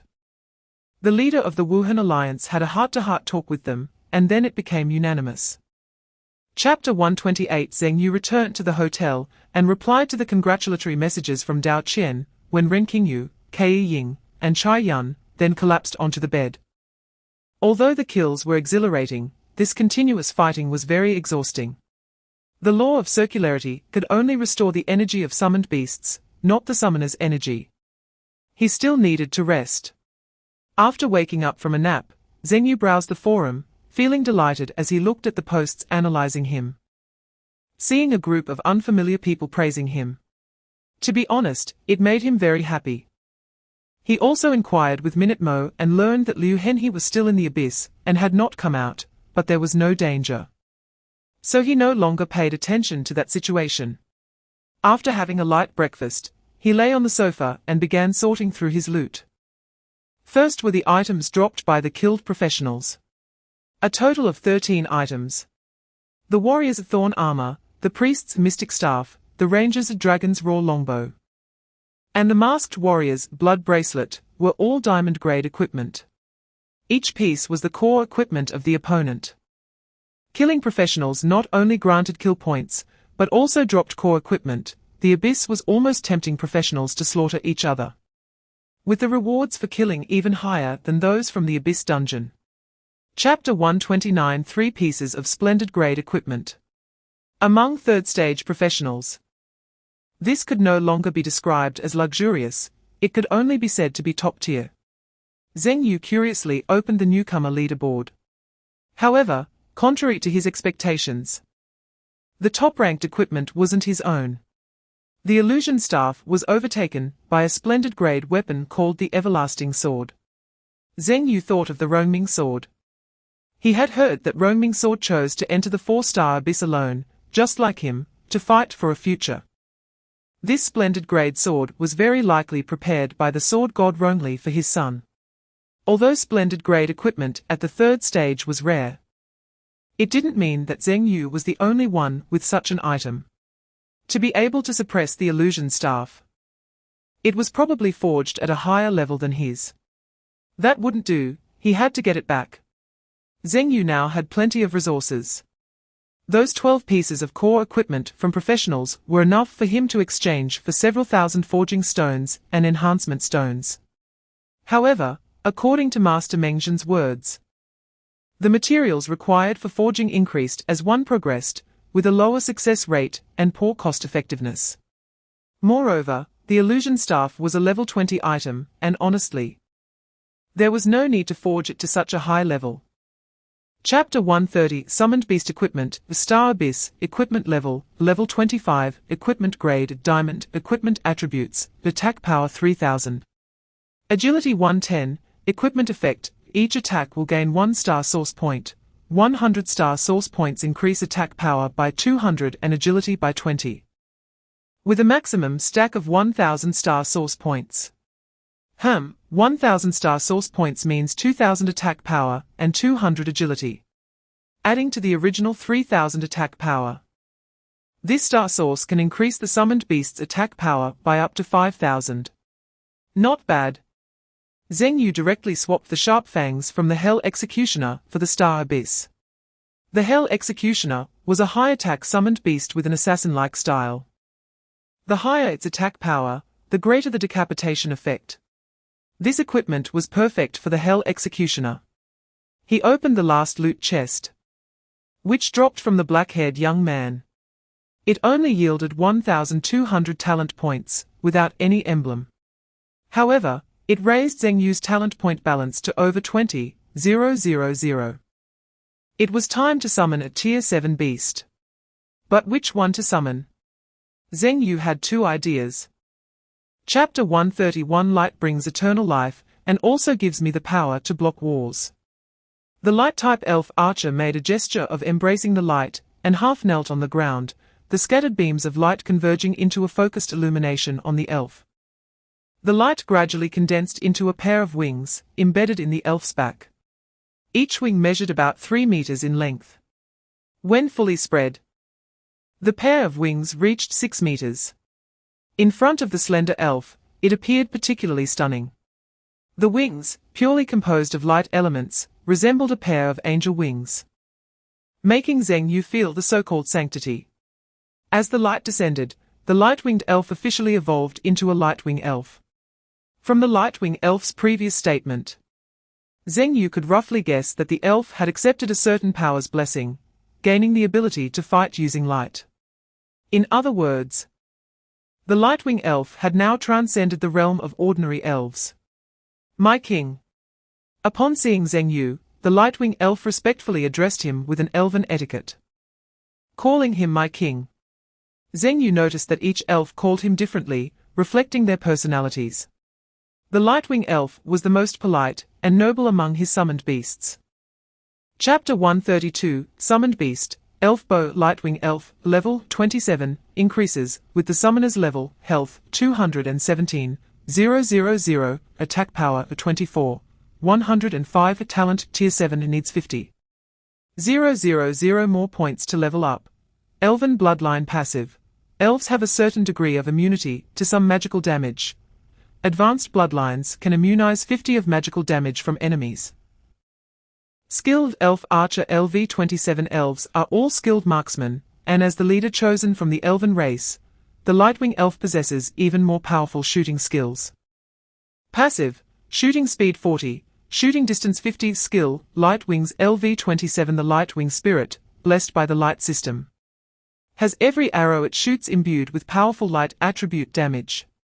Normal attack, when attacking the same target, it marks the enemy with the Light Wings mark. Each attack adds 1 damage, with no upper limit.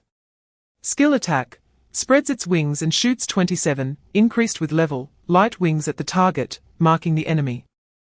Skill Radiant Shine LV27 shoots a magical arrow containing a large amount of radiant power, exploding in a designated area, dealing massive damage, and triggering the light wings. Chapter 133 The arrival of the Light Wing Spirit made the Goblin General somewhat happy, as he could see that this was a being with a mature mind. During the times when Zheng Yu did not summon them, the Goblin General was the most exhausted, because none of his companions had mature minds. Finally, a companion that looked very mature arrived, which meant that someone would help him take care of the children, allowing him to have a bit of his own life.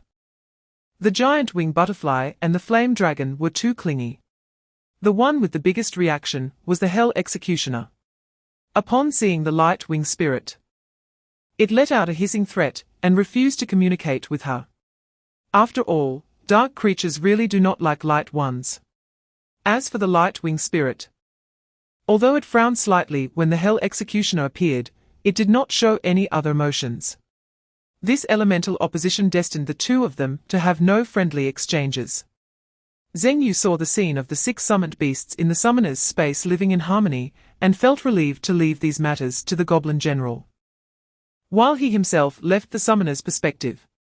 After evolving the Light Wing Spirit, Zheng Yu had only 2 top-tier skill books left in his remaining resources. Chapter 134 After returning to Shinyu City, Zheng Yu first went to the temple. Since the newcomer season had long passed, the temple was basically even quieter than the last time he came to Forge. However, Zheng Yu's visit to the temple this time was very different from before, as there were people recognizing him. Is that Zheng Yu? Can we call him Zheng Yu? We should call him Lord Zheng Yu. Lord, can we take a photo? Lord Zheng Yu, can you reveal some strategies for the Apostle Islands in advance? Although I know I will never have the chance to enter the Apostle Islands dungeon in my lifetime, I still want to know the process of clearing it. Yeah. I want to see it too. It seems more interesting to read your strategy than to read a casual novel. In no time, Zheng Yu was surrounded by a group of adventurers who recognized him. They spoke one after another. Eventually, it was the person in charge of the temple who recognized Zheng Yu and helped him break free. If you plan to come to the temple in the future, please notify us in advance so we can arrange everything for you. The person in charge was very courteous to Zheng Yu. After all, Zheng Yu was already a solid candidate to level up to level 40 and would replace Zhongzhan's position, becoming his superior. Naturally, they had to have a good attitude. It's not anything important, just reaching level 25 and preparing for a profession deepening, Zheng Yu said. Chapter 135 in almost a minute. The number of participants had already reached 16. Zheng Yu was a bit confused. But the chat group that popped up among the teammates explained the reason to Zheng Yu. Ma Song, warrior, is that Lord Zheng Yu? Is this his team? Wang Zhengyu, swordsman, yes, it's him, our big leg. Liu Nan, warrior, finally waiting for you. Liu Nan, warrior, luckily, I didn't give up. Zhong Lichun, warrior, you bow. Qian Dong, warrior, please, the person above. Voluntarily leave the group, and don't disgust our Lord Zheng Yu. Li Kexin, mage, great, we are grouped. Wu Xiaohong, ranger, you guys are really fast. How did you fill up so quickly? Louis Peter, warrior, hello. Liu Nan, warrior, wow, there's a foreign adventurer. Wang Zhengyu, swordsman, could it be that my Yu god's fame has spread abroad? Louis Peter, warrior, what are you talking about? Auto-translation, Li Kexin, mage, looks like they don't understand. Wang Sai, fistmaster, probably just got lucky to join, the rest are probably here for Lord Zheng Yu. Chapter 136. Ling. The people below were chasing, while the spirit butterfly above was murmuring. Zheng Yu smiled and said, don't worry, after you change jobs, I'll upgrade your talent. Zheng Yu was comforting the aggrieved giant wing butterfly. The giant wing butterfly expressed great dissatisfaction, with Zheng Yu promoting the new light wing spirit to level 7. Zheng Yu was also very clear about why the goblin general comforted the giant wing butterfly that day in the summoner's space. Because her current talent was the lowest. Only level 3. Zheng Yu also planned to promote the giant wing butterfly and the goblin general to level 6 soon. However, he only had less than 5,000 talent points left, which was far from enough to promote both of them to level 6. But changing jobs in the abyss is still the abyss. It can also yield a large amount of resources. Zheng Yu didn't ask for much. He just needed another 5,000 talent points to promote both the giant wing butterfly and the goblin general to level 6. Just wait a bit longer. It will be soon. Zheng Yu comforted the giant wing butterfly as if he were coaxing a child. It was very effective. The giant wing butterfly felt much more energetic upon hearing Zheng Yu's promise. Over there, Zheng Yu pointed to a moving tree not far away. The giant wing butterfly quickly landed. Chapter 137, Kill Boss, Corrupted Giant Tree LV 30, Gain Experience 35,000. Gain Job Change Badge 1. Gain Loot Chest 1. You have completed the job change abyss and are leaving. TSK, Zheng Yu looked at the pop-up notification and expressed his dissatisfaction because the rewards were too few. Just one loot chest gone. However, Zheng Yu also anticipated this, as this was just a job change abyss, and the biggest reward was that job change badge. While he hadn't left the abyss yet, Zheng Yu directly opened the loot chest dropped by the corrupted giant tree, hoping for a bit more interest. You have opened the loot chest, gained 2,800 talent points. Sometimes it can be like this, just talent points without any other rewards. With 2,800 talent points, plus the 4,600 talent points he had left, he had a total of 7,400 talent points, equivalent to 740 points in interest. You have cleared the job change abyss. Gaining rewards, job change abyss completion chest, adventure experience 20,000. As Zheng Yu returned to the temple, the rewards for clearing the dungeon have been credited. Only 20. 000 experience points. Zheng Yu curiously opened the job change treasure chest. Chapter 138, After the Job Change. The next few days for Zheng Yu were all about resting. He would casually stroll around the temple, cultivate relationships with his summoned beasts, and sunbathe in the villa that had long been transferred to his name. Or he would go out shopping. But shopping required sunglasses and a mask. After all, he was now a celebrity. As for Dao Qian and the others, they were busier than he was. Dao Qian, Wen Renqingyu, Kei Ying, and Chai Yun formed a team and were working hard to reach level 20.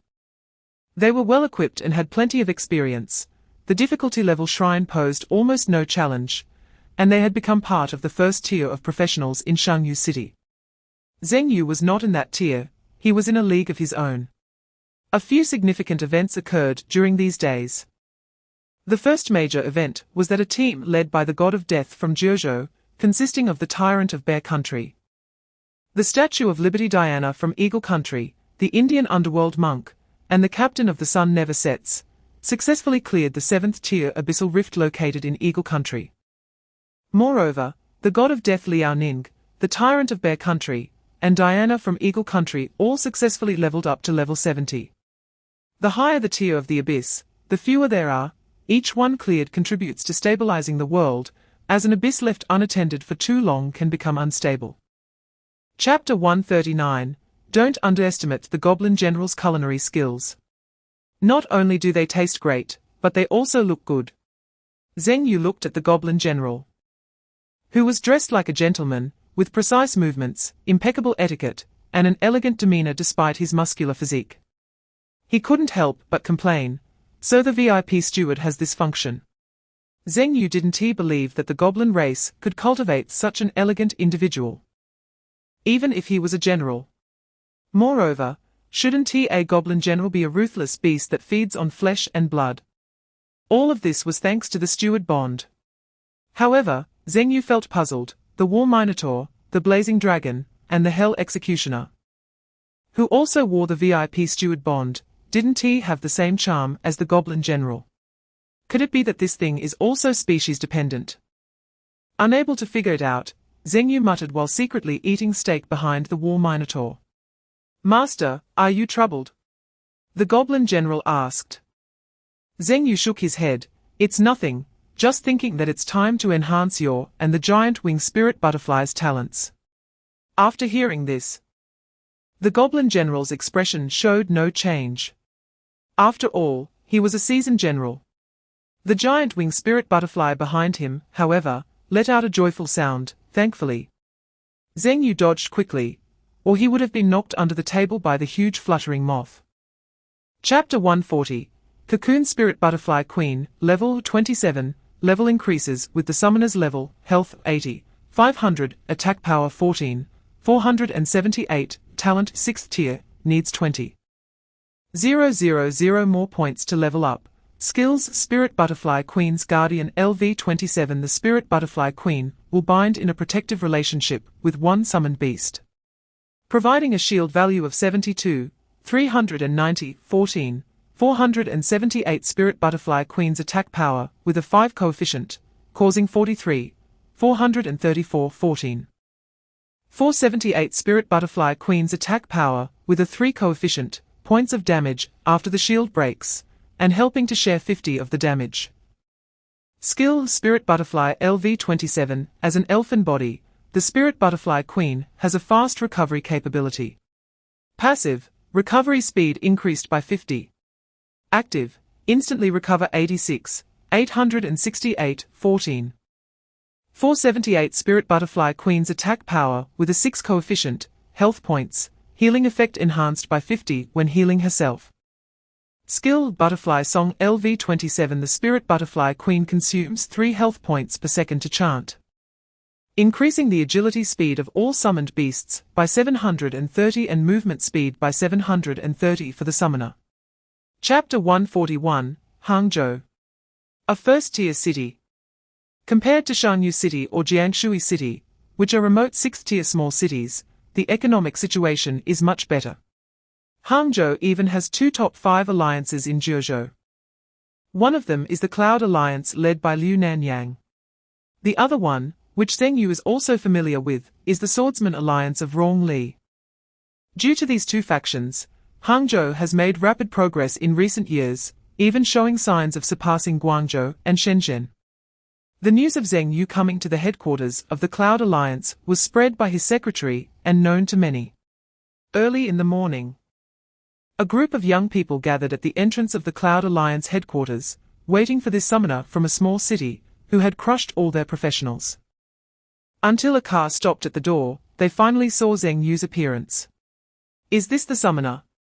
A tattooed young man with a bald head stared at Zheng Yu. A short girl beside him muttered in disappointment, "I thought he would be at least 2 meters tall." "Why do you say that?" A confused warrior boy carrying a giant sword next to the girl asked. The girl replied as if it was obvious, "Think about it.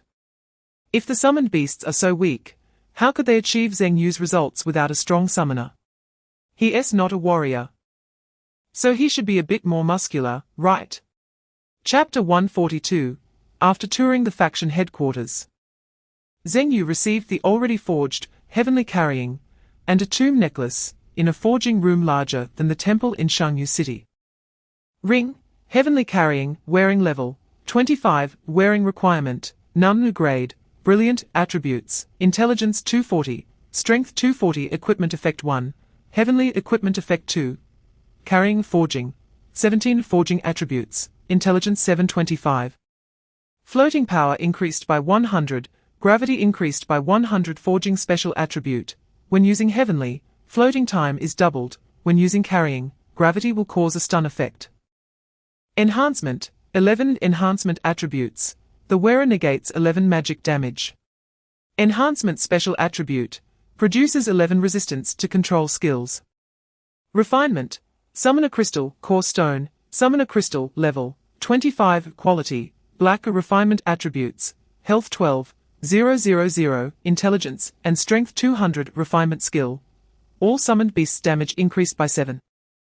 Rune, no rune embedded necklace, tomb necklace, chapter 143, the criminal, or the manager Zheng Yu floated in the darkness, yet to enter the abyss. When a selection screen appeared before him. Previously, Zhuge Wuhan had sent him a large number of strategy guides. Although the guides were incomplete, after all, no one had cleared the prison dungeon abyss so far. However, he had spent about 7 or 8 days in the prison dungeon, and had a basic understanding of the game rules. The prison dungeon is a faction battle. 6 teams choose factions.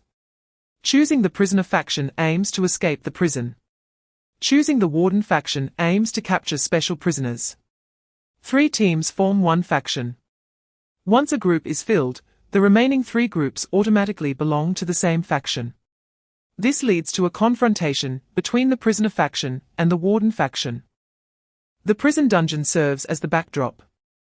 And the process of confrontation among professionals must strictly adhere to the rules of the prison dungeon while facing elite monsters like prison inmates and prison wardens. Each faction has its own strengths and weaknesses. Prisoner faction, prisoners can violate the rules set by the warden because they were imprisoned for breaking the rules in the first place.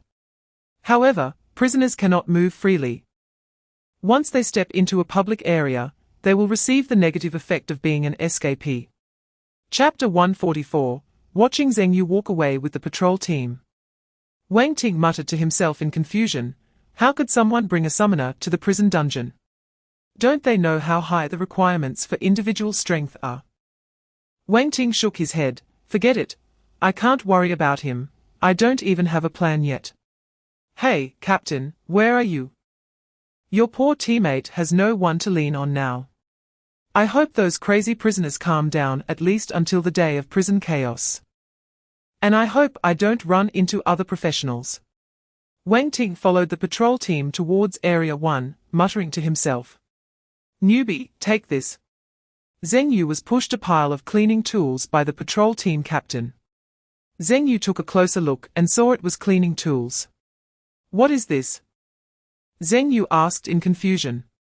Little did he know, as soon as he asked, he was directly scolded by the patrol team captain.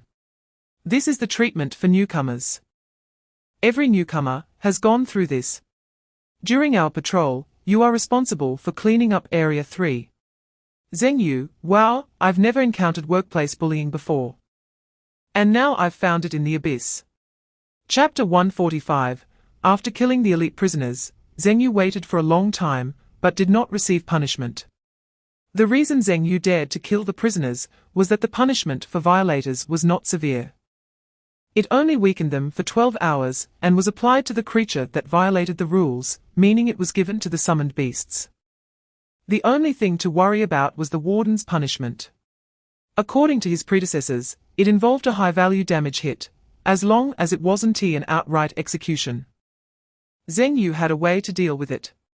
It seemed that, as stated in the guide, the warden's punishment would be calculated during a meeting, which meant he had enough time to kill enough prisoners.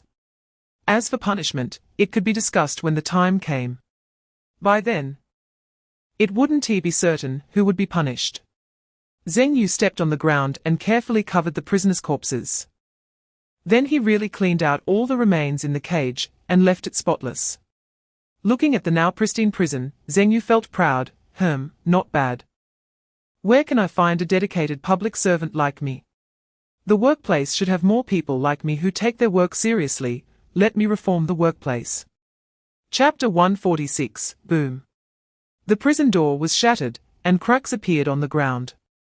A prisoner was blasted out of his cell, but before he landed, he was pulled back by a blooded rope tied around his neck. Who let you out? If you go out, the alarm will trigger. Get back in. The rope tightened and yanked the prisoner back inside. Then there was a series of loud noises. The ground shook continuously, lights flashed, there were screams, mooing sounds. And even the faint sound of dragon roars could be heard. Flames erupted in the cell, flashing intermittently with dazzling brilliance. Feathers flew out, then flew back. And a very rhythmic tearing sound followed. In short, it was very lively. The sounds could be heard from the surrounding cells. And no one dared to speak, because they were all praying that the Black Devil would kill this newcomer guard from who knows where. Because if even the Black Devil couldn't stop him, the next garbage to be cleaned up would be them. Among them, a young boy with a strange and terrified expression leaned on the railing, trying to see what was happening in the nearby cage. Because he was a professional. Chapter 147. The light shone and directly detonated the real damage of the wings, as the Hell Executioner accurately struck the opponent's body. 51,487. 50,000 critical damage. Plus nearly 20,000 real damage. Even if the warrior had thick health, it still directly took away a quarter of the opponent's health. Damn! Seeing his health drop suddenly, the boy was shocked because he had never thought that a summoner could have such high burst damage. After all, he was a tank warrior who focused on health. That black scythe-wielding summoned beast could deal such high damage in one hit. It was even higher than the burst damage he had encountered with assassins. What made him feel more dangerous was not the Hell Executioner, but the elf that could deal real damage. Although the first few arrows didn't hurt, the boy noticed that the damage from the elf's shots increased the more he shot, and the key was he couldn't dodge.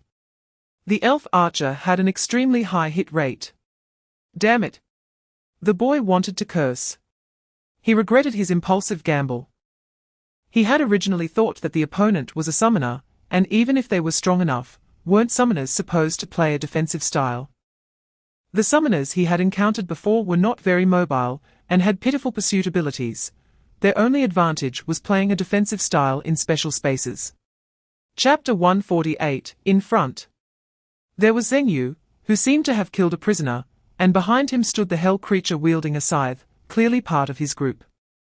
A massive war bull blocked the way behind. The patrol team captain was not flustered because they had the advantage in numbers. His own strength was also decent. But he was unsure of the opponent's true strength and dared not act recklessly. Zheng Yu, however, inferred from the patrol captain's tone and reaction that they really did not know about the existence of summoned beasts.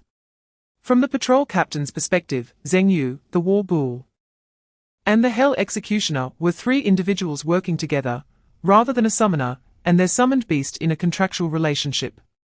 Just as tensions rose, the wall suddenly began to writhe, and blood-red eyeballs appeared on the wall, staring at Zheng Yu and the patrol captain. Above, countless spiders had appeared at an unknown time. Zheng Yu looked at the spiders, his sanity rapidly plummeting, because each spider had a baby head growing on it. The heads were covered in blood, with 8 eyeballs arranged on the forehead, eyes, cheeks, and mouth, forming the 8 eyes of the spider. This reminded Zheng Yu of the human skin spiders in the abyss of Cold Prison. Chapter 149, Did you see?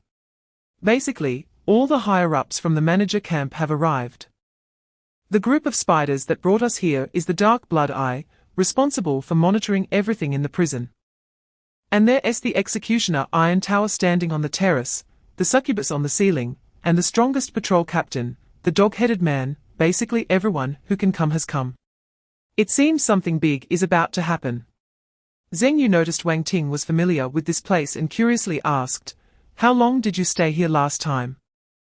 "A dozen days, anyway, it was quite long." "A dozen days?" Zheng Yu didn't expect it to be that long. No one could clear the level in a dozen days.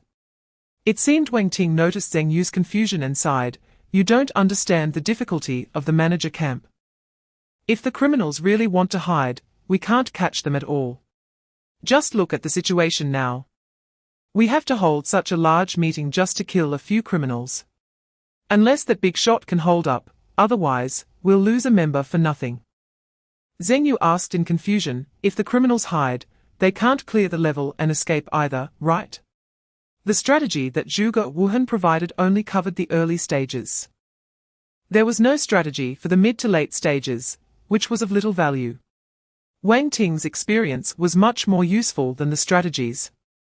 Chapter 150, It's hard to encounter a professional who has experienced divine descent. And encountering a professional who says everything and can eliminate this competitive relationship due to abyss rules is even harder.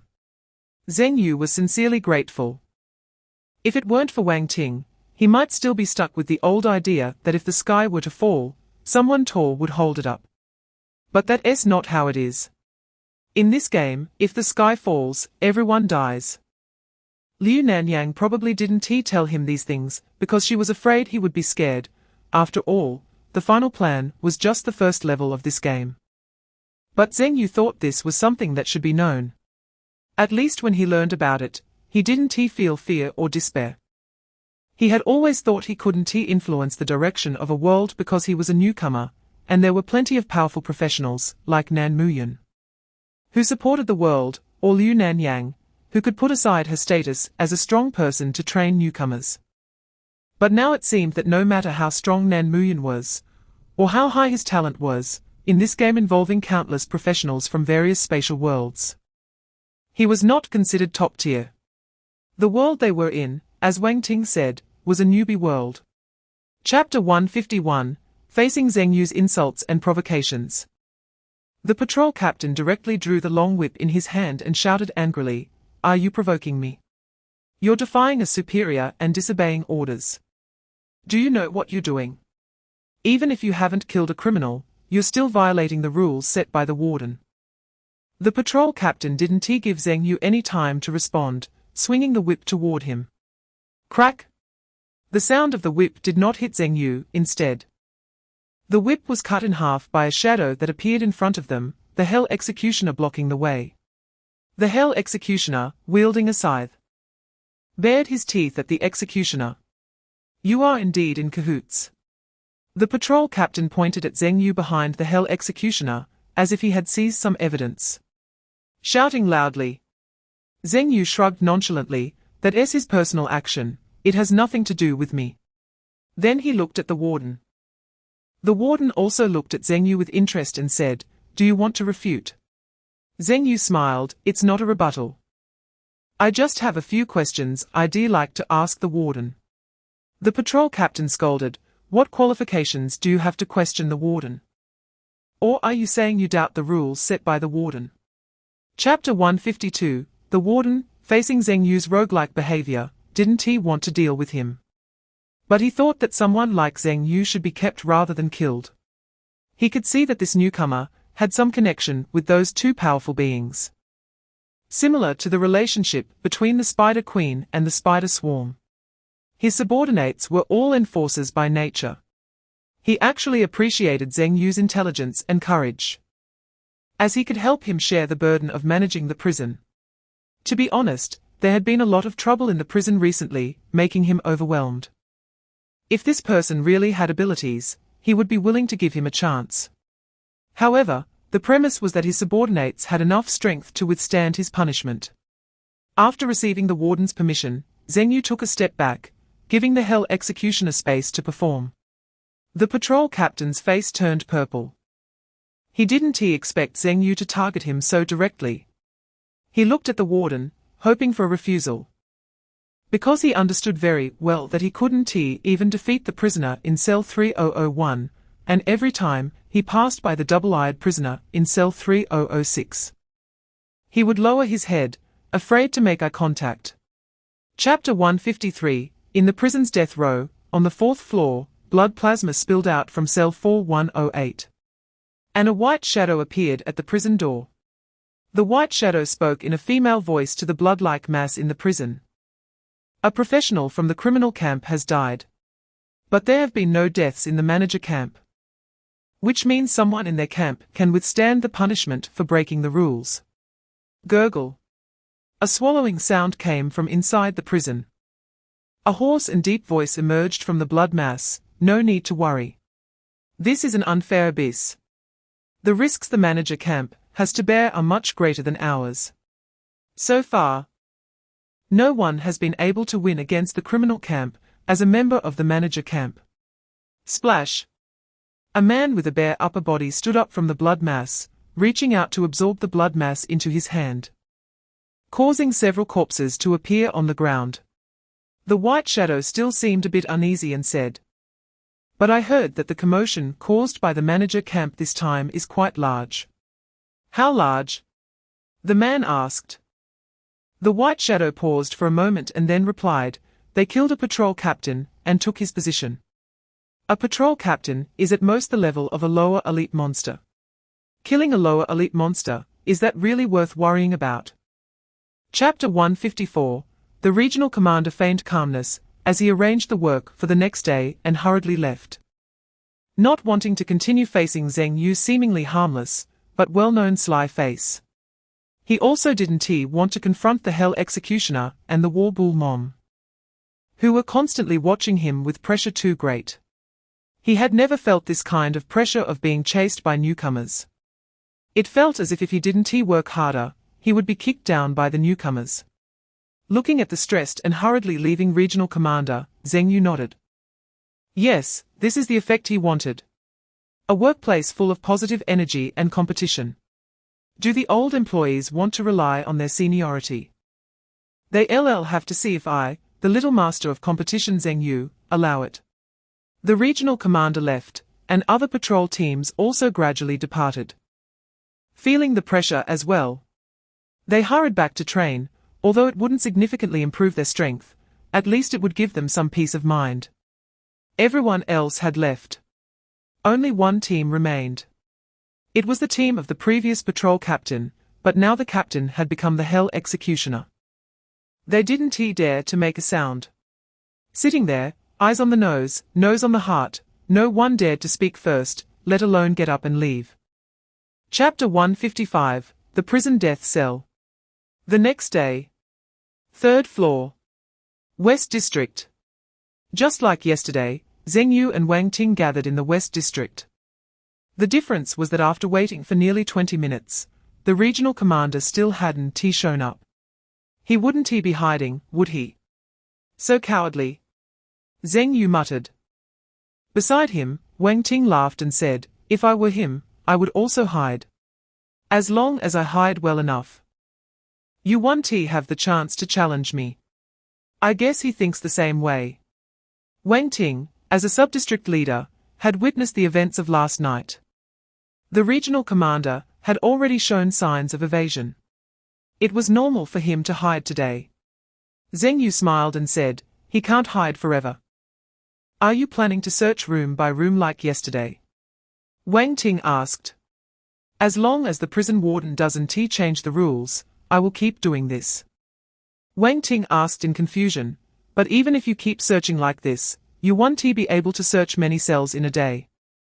It's impossible to search them all before the day of the riot. Moreover, for this prison, the prisoners are very valuable, they are referred to as goods. Although no one has figured out why they are called goods. Chapter 156, The First Floor of the Prison. The prison warden frowned while listening to the report from the Dark Blood Eye. That newcomer is killing prisoners again. I know it's not him personally doing the killing. But those following him are obedient to him, it's obvious they are in cahoots. I even suspect he has a contract with those creatures. But I can only punish those who kill the prisoners, and it seems they have the ability to block my attacks. Change the rules. I can't change them. I saw through that kid's thoughts early on. The rules are the survival laws that have never been modified since the prison was established. The rules cannot be changed. Once changed, those few cadres who have long wanted to leave will question the source of the rules and my identity. Moreover, the prison is currently unstable. There are external bugs among the prisoners, and several major troubles have yet to be resolved. No issues can arise before the delivery date. At most, the punishments tonight will be a bit harsher. However, I can't let him keep killing. Who is the third floor cadre? The prison warden reached up to touch his head. A few strands of white hair falling out. His memory has been getting worse lately. Chapter 157, After coming into contact with the succubus. Zheng Yu gained a new understanding of the succubus race. It turns out that succubi are not just creatures that seduce human desires, as he had previously thought. He realized he indeed had stereotypes. The charm of a succubus is actually a type of ability. To be precise, she can release different auras targeting different species.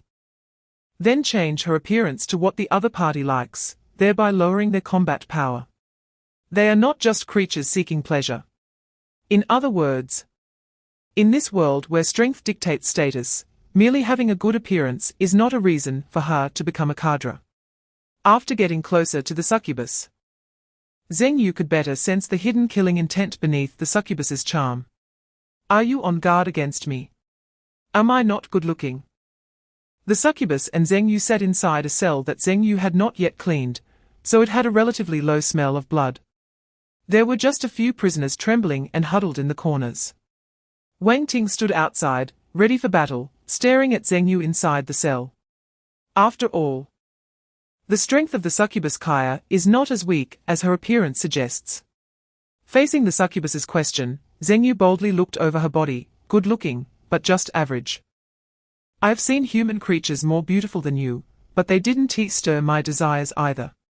Chapter 158, From the Succubus. Zheng Yu learned a lot of information he previously didn't know.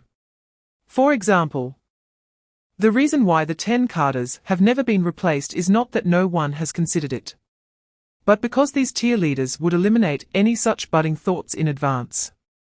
For instance, the dog-headed man once challenged the prison warden, but was beaten up badly, and has been much more obedient since.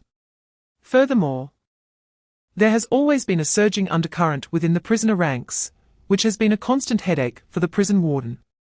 Outsiders, or so-called bugs, are the reason for the revival of that power. Zheng Yu is also somewhat aware of this.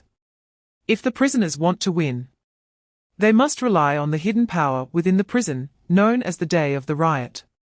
The Day of the Riot is a jailbreak operation for the entire prison, orchestrated by professionals and the behind-the-scenes strongman of that power.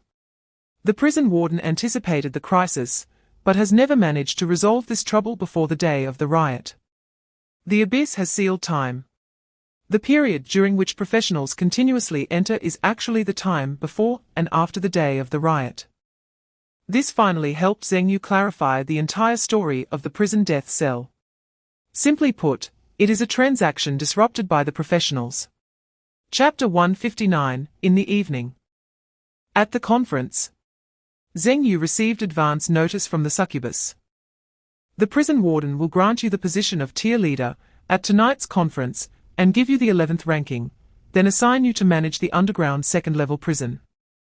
But Zheng Yu interjected, there are conditions, right? The succubus glanced at Zheng Yu, it's not really a condition. The underground second level has always been managed by the Iron Tower gang, and they might not agree. A fight will be necessary. To prove strength. The succubus looked at Zheng Yu and then laughed. What strength do you have? Zheng Yu, although I really want to refute, it seems to be true. In the eyes of other professionals, summoned beasts are proof of his strength, but in the eyes of the prison warden and the succubus, he and the summoned beasts are two separate entities. The prison warden values your intellect and your relationship with those two powerful creatures. The succubus said, glancing at the War Minotaur and the Hell Executioner, who were always by Zheng Yu's side. Although I couldn't see what connection you had with them that made them listen to you. The prison warden firmly believed that there was a deep covenant between you and them. Zheng Yu's eyes flickered.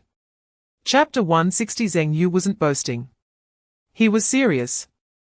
With a legitimate opportunity to kill the Iron Tower, he certainly wouldn't let it slip by. But he had to make some preparations.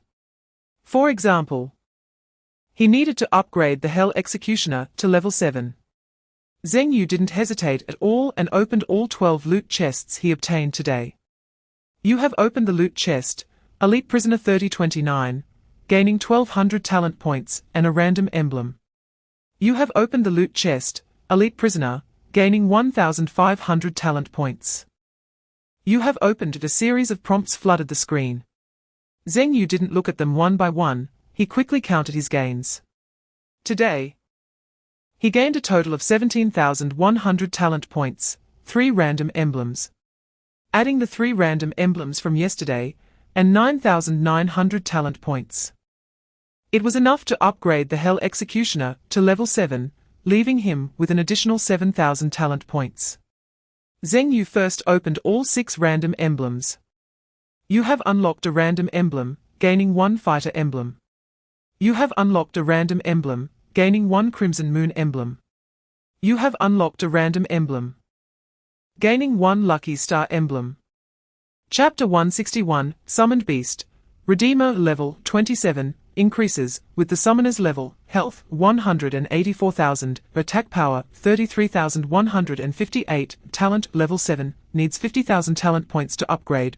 Redeemer passive, wields the executioner's scythe, increasing attack power by 25. Skill, Execution Punishment LV27. The Redeemer will punish evil with the scythe when the target is in a guilty state. The critical hit chance is 15. If the target's health is below 15, it will directly execute punishment. Skill, Redeemer Aura LV27. The Redeemer understands the meaning of sin and punishment and masters it as his own rule. Enemies within a certain range will have their magic and physical resistance reduced. Enemies with reduced resistance are more suitable for extreme punishment to atone for their sins. Skill, Malicious Strike LV27. Wielding the scythe that symbolizes status, the Redeemer continuously launches malicious attacks on enemies. After hitting an enemy, it will mark them with a malicious trace, increasing damage to enemies with malicious traces by 25. When the Redeemer is in hell form, attacks on enemies with malicious traces will definitely be critical hits. Chapter 162. Whether it was the guards or the professionals from the management camp, they were all extremely surprised. Because Zheng Yu was just a newcomer. Apart from Wang Ting and other officials who already knew this news, the rest were discussing. How did he do it? The most shocked were actually those professionals. The professionals who entered with Wang Ting learned about Zheng Yu's information from him. One of them hadn't even entered the first stage of the divine realm, yet accomplished something their world had never achieved. Becoming an official in the management camp. This was something they had never dared to imagine before. After all, the prison warden and the other 9 officials had been an indestructible small group since the abyss opened. This was also the reason why the management camp was so difficult to play. But it gave Zheng Yu a breakthrough. Why? A well-built young man looked puzzled. A short-haired woman beside him thoughtfully said, "Just now, It seemed like the warden was reminding Zheng Yu that the rules are unbreakable. What does that mean? The young man didn't understand. The short-haired woman said, when someone needs to declare that the rules are unbreakable, it actually counts as a roundabout acknowledgement that the rules can be changed. Chapter 163. When the Redeemer appeared behind the Iron Tower. The scythe exuding a terrifying aura reminiscent of hell, wrapped in black mist, rushing towards the Iron Tower. Due to the negative state of guilty, the Iron Tower failed to dodge this strike in time. The scythe struck the Iron Tower's neck. It made a sound like metal clashing. The Iron Tower actually managed to block this blow with his own defense. A magic warrior with both offense and defense. Zheng Yu looked at the Iron Tower. Only through combat could he understand why the Iron Tower ranked fourth in the prison's death row.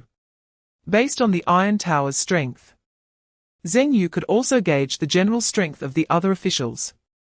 Although the Iron Tower blocked this strike, his expression was not good. Because the Redeemer's damage was very high.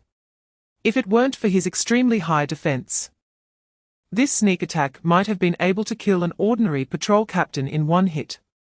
The Iron Tower's expression was solemn. He underestimated the strength of this scythe-wielding creature. After watching the battle between the Hell Executioner and that patrol captain last night, he thought the opponent's strength was nothing special. With that level of strength, it was impossible to become a layer leader. So when he learned that the warden wanted to promote Zheng Yu to layer leader and manage the underground second level, he proactively suggested to the warden that he personally execute today's punishment on Zheng Yu. Chapter 164. The battle continued. But the Iron Tower was slowly at a disadvantage. The previous move, Hell Cage, had consumed a lot of his stamina, and the Redeemer, now in Hell form, had greatly increased in power, leaving the Iron Tower somewhat unable to cope. In terms of combat reserves, the Iron Tower couldn't compare to the Redeemer, who had clawed his way up from Hell step by step. If it weren't for the Iron Tower's extremely high iron defense, the battle would have ended long ago. The warden watched as the Iron Tower fell behind, yet he did not intervene, as he believed in the Iron Tower's defensive capabilities, and did not think the opponent could take him down in front of him. He had a very strong control over the prison and believed he could stop the fight at a critical moment. But he underestimated the Redeemer's explosive power. As the battle continued, the Redeemer was ready with two killing moves. One was the charged energy star source, increasing attack power by 10,000 and agility by 1,000. Allowing the Redeemer's attack speed to reach its peak. The other was the punishment value. The damage numbers continuously inflicted on the Iron Tower were not just damage values, but also accumulated punishment values. Under the negative effect of guilty, the Iron Tower was already at a disadvantage, making it easy to collect punishment values. Chapter 165. The entire hall fell silent. The Iron Tower was dead. Such a thing had never happened in the prison's death row. A cadre responsible for criminal law accidentally killed himself during the execution. Everyone held their breath, waiting for the warden's judgment. Should they kill the newcomer to avenge Iron Tower, or, as Zheng Yu suggested, let it go with one life for another? However, the warden didn't hesitate much. Upon seeing that Iron Tower was dead and glancing at the lifeless Redeemer, he sighed helplessly. Why bother? After saying that, he waved at the giant python. The enormous python slowly crawled to the warden's side, lowering its head to a height where the warden could stand on it. The warden stood on the python's head and slowly moved down from the symbolic terrace, crawling in front of Zheng Yu. The War Bull and Wang Ting, who were behind Zheng Yu, became tense, but Zheng Yu subtly shook his head at them, signaling them to relax. Because the warden had no other choice. He could not kill himself after losing a cadre. Death is final. Once someone is dead, it's settled. Even killing Zheng Yu would not bring Iron Tower back to life. Chapter 166. However, even if I understand your little thoughts, I cannot stop you because you are using an open scheme. Even if I can see it, with your repeated provocations of the rules, this prison will inevitably fall into chaos. Once a riot occurs, the prison I have managed for so long will be destroyed in an instant.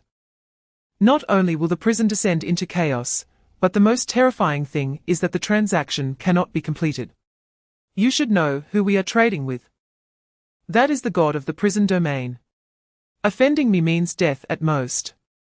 But if you offend the god of the prison domain, it means eternal suffering. And that is the real pain. You have no idea.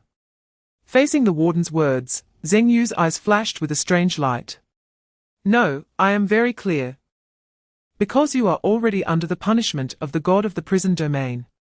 Forever stuck in this time, always in fear, preparing for the transaction. Attempting countless times to complete the transaction, only to fail repeatedly. Always facing despair on the day you are about to leave the prison. What the warden said aligned perfectly with Zheng Yu's previous speculation. What manager? What warden? Just a prisoner brought in by the god of the prison domain. The only one who can leave here is the warden who successfully completes the transaction. Chapter 167, How is it? How is it? After seeing Zheng Yu come out, Wang Ting hurriedly ran to Zheng Yu and asked anxiously. Zheng Yu was his hope for clearing the game, so Wang Ting certainly didn't want anything to happen to him. Zheng Yu shrugged. What do you think could happen to me? Am I a ghost now? Wang Ting, feeling a bit flustered, quickly changed the topic and asked, I mean, what did you talk about with the warden? Basically, there are no problems now. Zheng Yu didn't elaborate, but that one sentence was enough to make Wang Ting overjoyed.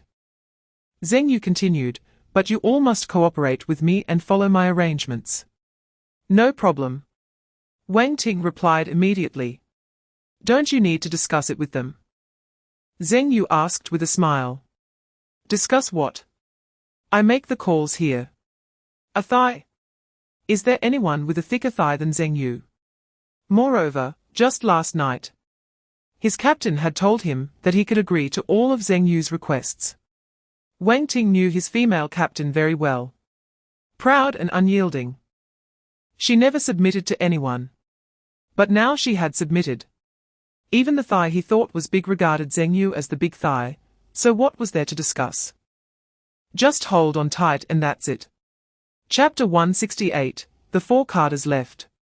The other professionals entered Zheng Yu's exclusive conference room on the second underground level with a hint of awe. They could tell from the attitudes of the crocodile and the succubus that Zheng Yu seemed to be playing a game, one that could truly lead to a perfect clearance. Welcome, my comrades. Zheng Yu welcomed the other 10 professionals in the conference room, which included 2 teams besides himself. I know you all have a lot of questions. But wait, let's solve them one by one. The first and most critical question is how to quickly find professionals. This was indeed a concern for them all. Putting aside the perfect clearance, clearing the game was the priority. Zheng Yu smiled and took out a prop. Li Yang recognized the prop, Soul Pearl. That's right. Zheng Yu pointed at Li Yang like a teacher. It seems you have cleared a ghost-themed abyss as well. Li Yang nodded and said, I once cleared a ghost-themed abyss called the Death Tunnel. The Soul Pearl is the most common resource in ghost-themed abysses, and is a consumable item. Detonating the Soul Pearl can inflict a negative effect on the enemy, reducing their overall strength by 2. Chapter 169, Thank you for your hard work. Zheng Yu sincerely thanked the succubus. It's nothing, the succubus said, wiping the blood off her hands with a smile. Do you want to try? Zheng Yu glanced at the female professional lying in the cage, covered in blood and seemingly unable to move, as if she were dead. He immediately shook his head. I'm not into that. Dealing with the succubus was really difficult. But thinking that the succubus might not even have a gender, or a fixed form, and could even charm creatures like spiders, Zheng Yu suddenly felt that the succubus race seemed quite impressive. His desire diminished. Boring man. The succubus looked at Zheng Yu, who had calmed down, shook her head in disappointment, and then said, I'll wait for your good news, I'm leaving. After the succubus left, Zheng Yu finally breathed a sigh of relief. In fact, after witnessing the succubus's manipulation of that professional earlier, Zheng Yu understood that the succubus hadn't used any real seductive methods on him. If she had been serious, with his 21 immunity to control ability, he wouldn't have been able to resist. Chapter 170. How many professionals have died now? 5, said the White Shadow. The first one died on the first day, and was from the 2876 world. The second and third died on the fifth day, both from the 0719 world. The fourth was from the 2876 world and died on the sixth day. The fifth one was the little Nan who died yesterday. A man asked in a low voice. How did little Nan die? The White Shadow shook his head. I wasn't there when she died. The area was filled with dark blood eyes, and I couldn't find a blind spot in my vision. The man thought for a moment and then raised his head to ask, the professional on the underground second floor. Is he a member of the 0719 world team? Yes. The man continued to ask, aside from the professional you can't find on the underground second floor, how are the other two professionals from the 0719 world doing now? Not well, they are considering a forced withdrawal. They are worried that once they are targeted by the other side, they will lose the opportunity to escape the battle. Foolish. The man rarely lost his elegant demeanor, a hint of anger twitching at the corners of his mouth. What a move, the prisoner's dilemma. Chapter 171. There were a total of 32 loot chests. The information that popped up directly flooded Zheng Yu's view. Opened loot chest, 3-stage abyss, normal elite monster, gained 1,500 talent points. Opened loot chest, 3-stage abyss, normal elite monster, gained 1,500 talent points. Opened all 26 normal elite monster chests, without exception, were all talent points. The normal elite monsters in the 3-stage abyss only had a minimum of 1,500 talent points in their loot chests. You have opened the loot chest, Elite Prisoner Underground 2009 Beast, gained 1,800 talent points, 1 random emblem, SS Class Resource Selection Chest 1. You have opened the loot chest, Elite Prison Guard Iron Tower, gained 2,300 talent points, 1 random emblem, SS Class Resource Selection Chest 1. An SS Class Resource Selection Chest. Zheng Yu did not expect that the strength of the Iron Tower and the Beast would rival that of SS Class talent professionals. This is because resource chests only drop when SS Class talent professionals are killed. Resource chests are important items for quickly training summoned beasts. Chapter 172. Zheng Yu hesitated for a moment, but ultimately chose the Redeemer. The Lightwing Archer requires team composition, protection, and equipment, and for now, the output of the Lightwing Archer is sufficient. The Redeemer is not the best choice. The best choice should be to use the Demon Contract to sacrifice health points, forcibly pulling a 6th tier summoned beast to the 8th tier, thus allowing Zheng Yu to have 2 7th tier and 1 8th tier summoned beast. However, the problem is that there isn't enough health. From level 27 to level 29, with the enhancement of the Bloodstone, the health increased by less than 30,000, totaling just over 140,000. After accounting for equipment health, the base health that can be sacrificed is exactly 80,000. However, at this stage, Zheng Yu couldn't dare to sacrifice that much health. The total health of 140,000 could be taken out in an instant. Not to mention sacrificing more. The key is that many high-level skills have health reduction effects that can directly bypass shield defenses and reduce health. There is also true damage. The Prison Warden's poison damage. Even with the Redeemer's resurrection for survival, the Spirit Butterfly Queen's damage sharing, and the Shadow God Boot's physical damage immunity, Zheng Yu did not dare to gamble again. In short, the Demon Contract only has very good effects in the early stages. Chapter 173. As a summoner, the first thing to do is not to summon the coolest summoned beast, nor to perfectly release summoner skills. Instead, it is to find a safe place and try not to interfere with the battle of the summoned beasts. After all, since he has become a summoner, he should give up the experience of personally fighting, enjoy the battle, and then wait for rewards. Zheng Yu turned and entered a cage. He skillfully locked it and found a good angle to watch the battle. The cage was already filled with blood by the blood-controlling professional.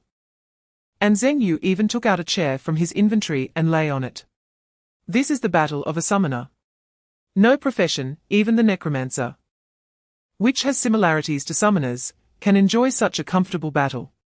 Because necromancers need to control their undead creatures. Zheng Yu does not need to. The summoned beasts know their tasks well. Those who should output, output, those who should attack, attack, those who should protect, protect, and those who should initiate fights, initiate fights. Each doing their own job, with clear divisions of labor. At the 6th tier, the intelligence of the summoned beasts can almost be described as crushing compared to undead creatures. Chapter 174. The prison was in chaos. As he stood up, the wall minotaur directly broke through the ceiling, and Mag left the cell, triggering the alarm. However, the alarm kept ringing, but no prison guard or officer came. Because they all knew that this new layer chief was doing serious business. Ever since the Iron Tower died, no one wanted to face this living Hell King, fearing they would follow in the Iron Tower's footsteps. Now, seeing the enormous War Minotaur and the Punishment Monarch, they felt that their previous little cowardice was very justified. Not only had the scythe creature that killed the Iron Tower grown stronger, but the Minotaur that had always followed Zheng Yu was also of such a huge size. Moo! The War Minotaur blocked the blood rain. It suffered some superficial injuries and was very angry, because a few drops of blood managed to bypass its block and hurt its master. Although it did not cause any substantial harm to Zheng Yu. But it was unforgivable. The war roared, directly stunning Mag. But the stunned state surprisingly transferred to the Blood Queen. Blood Siphon. Mag reached out to grab Zheng Yu. His strategic thinking was very clear. The goal was to kill Zheng Yu, and when dealing with the summoner, he must not get entangled with the summoned beasts for too long. Chapter 175. Tick-tock, tick-tock. Blood seeped into the wall seams, flowing through the gaps in the wall to other cells. A female prisoner, dressed in prison garb and looking very unremarkable, stared at the blood with her eyes full of shock. She was the professional of the White Spectre. She was also the ghost-type professional that Mag had heavily recruited from other alliances to clear the prison death cell, as she could use the abilities of ghosts to communicate and organize. Originally, she had refused to enter the prison death cell, because the prison death cell in the 3 stages was the hardest abyss, without exception. Even for the relatively easier prisoner faction, many professionals die here every year. But when she heard that the team leader was a Mag, she agreed without hesitation. Because Mag had never failed. All were the highest difficulty abysses. Moreover, he had broken records each time. Most importantly, Mag had a previous record of clearing the prison death cell. And this time, he entered the prison death cell to refresh that record. According to normal probabilities, the chance of clearing it could reach nearly 99. Not to mention, they had also chosen the prisoner faction at the first opportunity. It was a sure bet. Chapter 176. When Zheng Yu arrived at the hall, he found that the originally 2 teams of 10 had now been reduced to 8 people. Familiar faces like Li Yang, the chubby team leader, Wang Ting, and the young soldier were all present. The number surprised Zheng Yu a bit. It turned out that only one person had withdrawn from a team. Zheng Yu smiled and said, "Have you all made your decision?" Li Yang replied, "Actually, no one wants to leave." Zheng Yu looked at Li Yang in surprise. Li Yang explained, "Everything you've done, your strength, your plans, your understanding of the abyss, is top-notch. In other words, there's almost no one who can motivate us professionals like you do. But once someone like that appears, any sane professional would choose to take a gamble." Zheng Yu asked curiously, "Then why did one person withdraw from the team?" The chubby leader explained, "That's my idea. The system's prompt clearly stated that there would be dangers on the trading day, and your perfect strategy for passing should also be on that day, right?" Zheng Yu nodded without hesitation. So, if there's danger, we can't all die here. At least someone needs to take your strategy out. The strategies from the management camp are extremely valuable. Chapter 177 Just You. The warden was not trying to deliberately provoke Zheng Yu, he genuinely had confidence in crushing him. This was purely a difference in strength, something that no conspiracy could break. I admit, you're indeed smarter than I imagined. You've been here for a short time. Yet you can deduce everything even before I, the person involved, do. But in the face of absolute strength, all schemes are futile. The warden looked at Zheng Yu calmly, without any sign of panic. In other words, so what if you know everything? Damn it, you still have to die. Hiss. The first to attack was actually that giant python. Zheng Yu had long realized one thing: the giant python was not an individual, to be precise. This giant python was merely a clone of the warden. Because the python's eyes were identical to the warden's. Even if the time prison did not exist. This position of the warden could not belong to Zheng Yu. The giant python was a backup left by the warden. Perhaps the warden was also worried that after leaving the prison, it would be even more dangerous than staying inside. This was also why the warden could easily identify the contractual relationship between Zheng Yu and the war bull. Chapter 178 Kill them for me. At this moment, the warden was also starting to lose his composure. Although he shouted about absolute strength, if he truly had the power to suppress, why would he worry that changing the rules would raise suspicion among the cadre? If he could really crush everything with strength, the troubles in the prison would have been resolved long ago. Even when he was not old, he still had to rely on the rules to restrict this prison. At this point, the warden was feeling a bit anxious. However, so far, the warden still had the upper hand. Besides the warden's strength, he also had the advantage in numbers. There were many prison guards, including strong patrol captains and regional commanders. The sheer number meant they would not rebel alongside Zheng Yu. Even in this hellish black mist of the Sin Punisher, they still remained under the warden's control. Under his coercion, the prison guards had no choice but to start attacking Zheng Yu and the others. He. The succubus made her move. Instantly, she enchanted a large number of prison guards. Whether they were male or female guards, or even orc-shaped guards, insectoids, non-humanoid forms, and even liquid forms were all enchanted by the succubus. Chapter 179 White paper filled the sky, and mournful music drifted far away. In the greyish-black mist of hell, a touch of red appeared. It was not the cruel red of blood, nor was it the angry red. Originally a celebratory red palanquin, it revealed extreme sorrow. The mournful wail of the Swona echoed.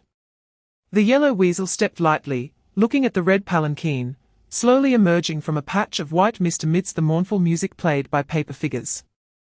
The palanquin creaked and groaned. A chilling aura instantly filled the entire black mist space. Hiss! In the distance, Li Yang shivered. Her eyes filled with shock as she looked at the red palanquin, unable to help but say, no wonder Zheng Yu is so confident about killing the warden. It turns out he has such a trump card. The chubby leader, holding an axe, after smashing a prison guard's head, also remarked. The strength of that red palanquin seems to be even stronger than the warden. He has already perfectly cleared once before. It's not surprising. Someone with his strength is very likely to become the #1 pioneer of their world. If he doesn't control a few abysses, he doesn't deserve his talent. Li Yang memorized Zheng Yu's name and the world number 1331. Chapter 180 That's right. Zheng Yu was indeed testing the waters. He had many speculations about the red-clothed female ghost, such as why she was trapped in the ancestral hall abyss. Why could she appear in the prison's death row abyss after a perfect clearance? Did the other abysses he cleared also have such beings like the red-clothed female ghost? Such as Xiao Qi from Cold Street, or the Bee Queen from the Dark Valley? The only thing Zheng Yu could confirm was that the red-clothed female ghost stood opposite the gods. Perhaps she was an enemy of the gods.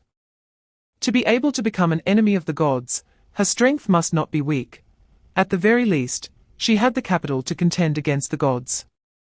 That was why Zheng Yu asked the red-clothed female ghost if she would protect him. The implication was not to inquire whether the red-clothed female ghost could truly protect him, but to ask what her ultimate purpose in helping him was. Was it to repay a favor? Or to use him? Or was she on the same side as him, to block the so-called gods?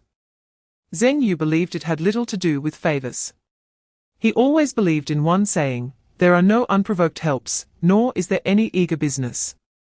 Among strangers, interests are the most stable connection.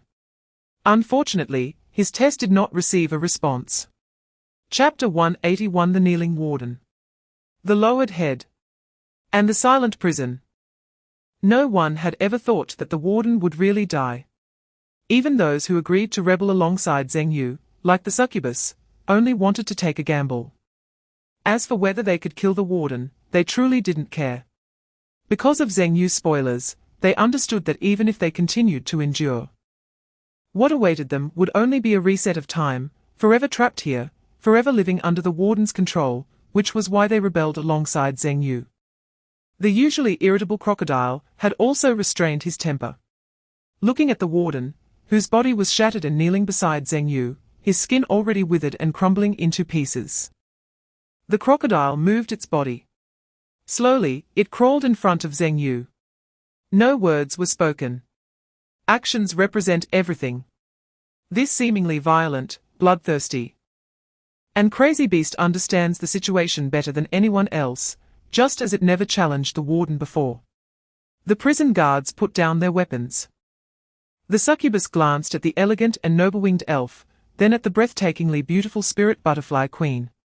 Finally, she cast a glance at the red-clad female ghost who resembled a main palace figure. As a succubus, she could comprehend everything, whether it was the intuitive beauty of the elf race, the artistic beauty of the spirit butterfly queen's color composition, or the aesthetic beauty of the red-clad female ghost, all of which were beyond the succubus's ability to simulate. Chapter 182: The Prison Death Cell is one of the first abyssal instances to appear. Liao Ning had once entered it. He was also among the first group of practitioners to enter the prison death cell, and when he did, he had no strategy whatsoever. He had no intention of joining the criminal faction, and ultimately failed in the administrator faction, choosing to force quit. In the 9 provinces, he was the first to propose that one must choose the criminal faction. He has a very vivid memory of the prison death cell because it was also the first abyss where he failed. He hopes Zheng Yu can choose the criminal faction. But even if he does, winning is not guaranteed. If choosing the criminal faction were a sure win, the prison death cell would not have consistently lacked a 4-star record. Back then, he was not very strong. If someone of Nan Muyan or Rong Li's caliber had entered, perhaps they could have cleared it. If Zheng Yu can clear the prison death cell, achieving both a first clear and a record-breaking feat, the rewards would be incredible. Liao Ning even felt a bit envious. As a level 72 high-level practitioner, he understands the importance of laying a solid foundation early on. So far, Zheng Yu hasn't made a single wrong step. Chapter 183: Jingchuan City.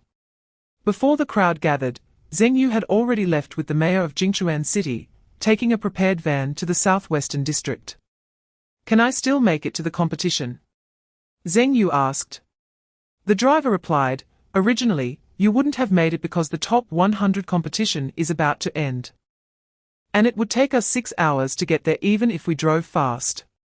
But the leader said that the god of slaughter, General Liao, has opened a back door for you, allowing you to enter along with the 32 strong spots." God of slaughter. Zheng Yu was somewhat bewildered. He had just dealt with the prison death cell, and had come out of the abyss without even having time to collect his rewards before being pulled into the car by the mayor of Jingchuan City. The driver was the same one who had taken him to the Apostle Island before. Originally a public driver for the Smoke Cloud Alliance, he now served exclusively Zheng Yu. "You don't know, but after your perfect clear of the abyss went viral, both the god of slaughter Liao Ning and the human computer He Wenxia were stunned. Later, Hearing that you might miss the youth practitioner's top 100 match due to the prison death cell abyss, they directly reserved a spot for you. Chapter 184. After successfully leveling up to level 30, Zheng Yu began to open his chests. After the chaotic battles in the prison, Zheng Yu had amassed a lot of chests, but the ones he had saved up were few, as he opened them all before leaving the Abyss prison. Mainly for the Blessing Star, and he indeed managed to gather 6 Blessing Star bonds. He obtained 2 1-star magic orbs from the Blood Mage's SS class hidden profession loot chest. He received an emblem replicator. He also obtained an emblem replicator from the Warden boss's loot chest. Among the loot of the 3 practitioners he killed later, there were 2 random emblems. One was a golden scaled dragon, and the other was a blessing star. Perfect 6 blessing star bonds. Zheng Yu was a bit surprised by the speed at which he collected bonds. After clearing, he received 2 1-star magic orbs. Zheng Yu resisted the urge to open the magic orbs, fully aware that the later the game progressed, the higher the rewards would be. The 1-star magic orbs would likely only yield some talent points. Only 3-star magic orbs would have astonishing rewards. Zheng Yu firmly believed this. He glanced at the golden egg still in the process of gestation. Golden egg, prismatic level reinforcement rune, 7 times gestated, 15 abyss openings remaining. 7 times. Chapter 185. 2 pieces of armor, 1 legendary level, 1 brilliant level.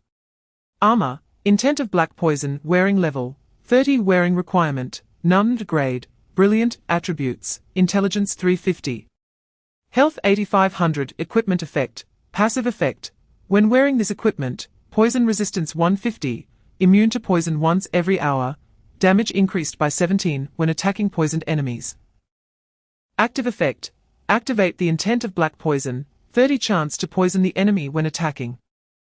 Forging, 0 enhancement, 0 refinement, 0 runes, no runes embedded armor, Warden's shadow robe, wearing level, 30 wearing requirement, none grade, legendary attributes, intelligence 780, health 25500. Magic damage reduction 7, physical damage reduction 7, equipment effect.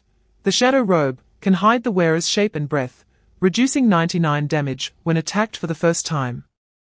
This effect refreshes every hour. Legendary equipment effect, when critically hit, damage reduced by 15. Forging, 0. Chapter 186. After obtaining the Pharaoh's staff, Zheng Yu claimed the reward of 3 million experience points from the slaughter points.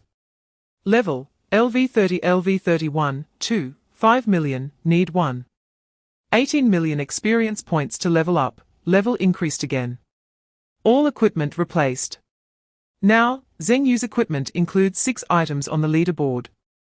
Weapon, Pharaoh's staff, LV30, legendary quality, armor robe, Warden's shadow robe, LV30, legendary quality, armor hat, intent of black poison, LV30, brilliant quality, jewelry necklace, tomb necklace, LV25, brilliant quality, jewelry ring, bearing the sky, LV25, brilliant quality, weapon, ancient phantom staff, LV20, brilliant quality. There are a total of 50 names on the leaderboard. Zheng Yu's 6 pieces of equipment not only all made the list, but are also all in the top 10. The Pharaoh's staff took the top spot. Even without crafting, the Pharaoh's staff still crushes all other equipment. The second place is not Zheng Yu's tomb necklace or bearing the sky, but a seamless sword belonging to Rongmingjian. Chapter 187. Zheng Yu searched for a long time in the sacred temple mall. Not to mention 5th-tier summoned beasts, even 3rd-tier summoned beasts were rare. He could only look for level 30 skill books. Although there were high-tier 5th-tier light-winged fairies among the level 30 skill books. The skill book for summoning the light-winged fairy came from the collection of Rong Li, a member of the Smoke Cloud Alliance. There wasn't a single 5th-tier summoned beast skill book available on the market. The main reason was that such high-quality skill books typically had only 2 production paths, high-level dungeons and kill point rewards. These were not achievable for ordinary practitioners. Those who could complete high-difficulty dungeons or achieve kill point rewards would not choose the summoner's skill books. This led to a scarcity of skill books in the market. It wasn't just the summoners' skill books that were scarce, other professions faced the same issue. However, although there were no 5th tier, 4th tier, or even many 3rd tier skill books, there were plenty of 2nd tier ones. 3 2nd tier skill books could be combined to form 1 3rd tier summoned beast. 3 3rd tier skill books could be combined to form 1 4th tier. Chapter 188. First, he did not want the Bear King. Without the War Bull's meat or control, the Bear King might undergo a qualitative change after reaching the 7th tier. But he didn't need him at the 6th tier for now. Next was the Black Gold Rock Armored Turtle, a frontline summoned beast with very high defense. If Zheng Yu had more summoned beast slots, he would have chosen the Black Gold Rock Armored Turtle, but its functionality was still lacking compared to the other two. Finally, Zheng Yu chose the Water Guardian, which had high output, as the Abyss Hunter and stable protective abilities. Because stability was essential, Zheng Yu did not lack output. The 8th tier Sin Punisher had explosive power. The 7th tier Light Wing Archer provided sustained output. The 6th tier Flame Dragon offered area damage. The 6th tier Goblin General contributed in numbers. The output was sufficient. What he lacked was protection and support. The Spirit Butterfly Queen had decent support effects, but it wasn't enough. Adding a Water Guardian, which provided protection, healing, and certain combat power, would solidify and stabilize Zheng Yu's summoned beast lineup. Zheng Yu temporarily put away the Abyss Hunter and placed the Bear King and Black Gold Rock Armored Turtle in the rightmost standby position, hoping to luck out and transform them into higher quality 6th tier summoned beasts. Chapter 189. Where's Brother Chai? Zheng Yu asked. He went back to Shangyu City. You perfectly cleared the abyss, and there's a lot to handle. Because your identity belongs to the sacred temple in Shangyu City, practitioners from Shangyu City can also enjoy benefits. Moreover, Deputy Alliance Leader Zhuge told me that as long as you are a 3rd tier practitioner from Shangyu City, you have priority access to the prison. With your gold card privilege, which reduces the difficulty by 20, the future looks promising for Shangyu City, Zhongzhan said with an unstoppable smile. Zheng Yu's appearance not only solved his personal leveling issue, but also addressed the leveling problems for 2nd tier and 3rd tier practitioners in Shangyu City. Which Abyss Dungeon gives you a 20 difficulty reduction? And only practitioners from Shangyu City can enjoy such treatment. Now, there are even many 2nd tier and 3rd tier practitioners in Shangyu City who refer to Zheng Yu as father on the forums because the benefits are too good. Previously, 2nd tier practitioners in Shangyu City were grateful to you. Now, 3rd tier practitioners are also immensely appreciative. Most importantly, 4th tier and even 5th tier practitioners have expressed their expectations for you. Chapter 190. Let's talk business, Liu Nanyang said, instructing her secretary to notify the hotel restaurant to bring some food and a bottle of expensive red wine. While eating, she asked Zheng Yu, how much do you know about the abyss? Zheng Yu was surprised that Liu Nanyang's first question was this. After a moment of contemplation, he did not hide anything and replied, I was called a newbie practitioner by someone who had already experienced the 3rd divine visitation. In the end, it was this newbie practitioner who led the way to clear it. Liu Nanyang's eyes trembled slightly. Then she took a sip of red wine and looked up at Zheng Yu. Since you know about the divine visitation, what are your plans for the future? When soldiers come, I will block them. When water comes, I will cover it, Zheng Yu said calmly.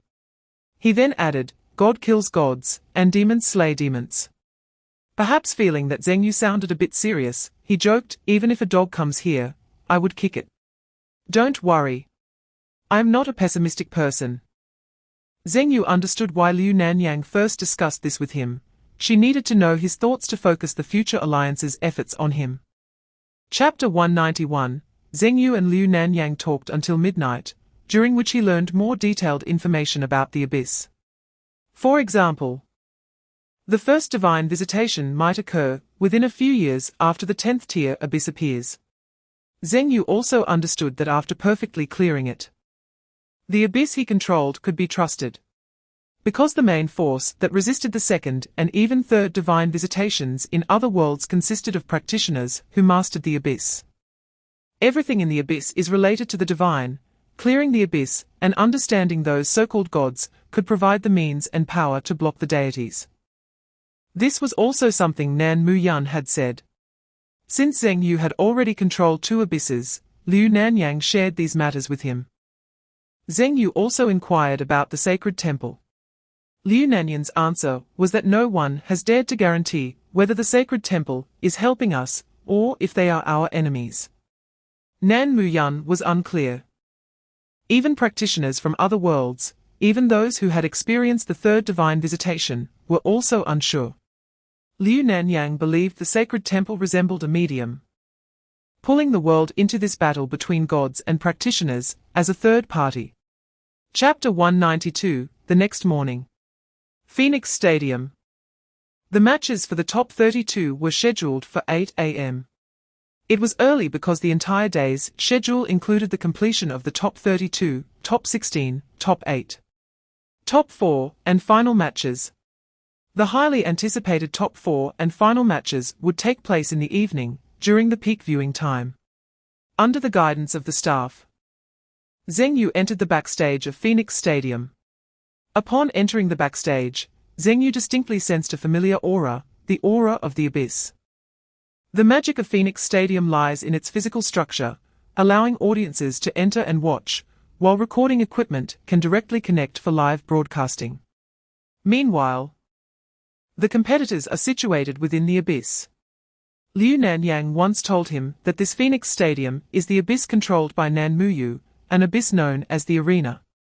Zheng Yu entered the contestant preparation room, and it was not as he had imagined, where he would be the center of attention due to his identity as a summoner and a newbie.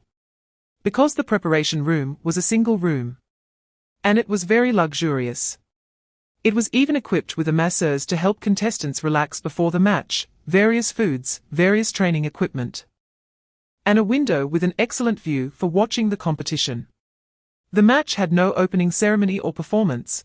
After a simple opening statement from the host, they went straight into battle, serving the audience a hearty meal. Chapter 193, Boom.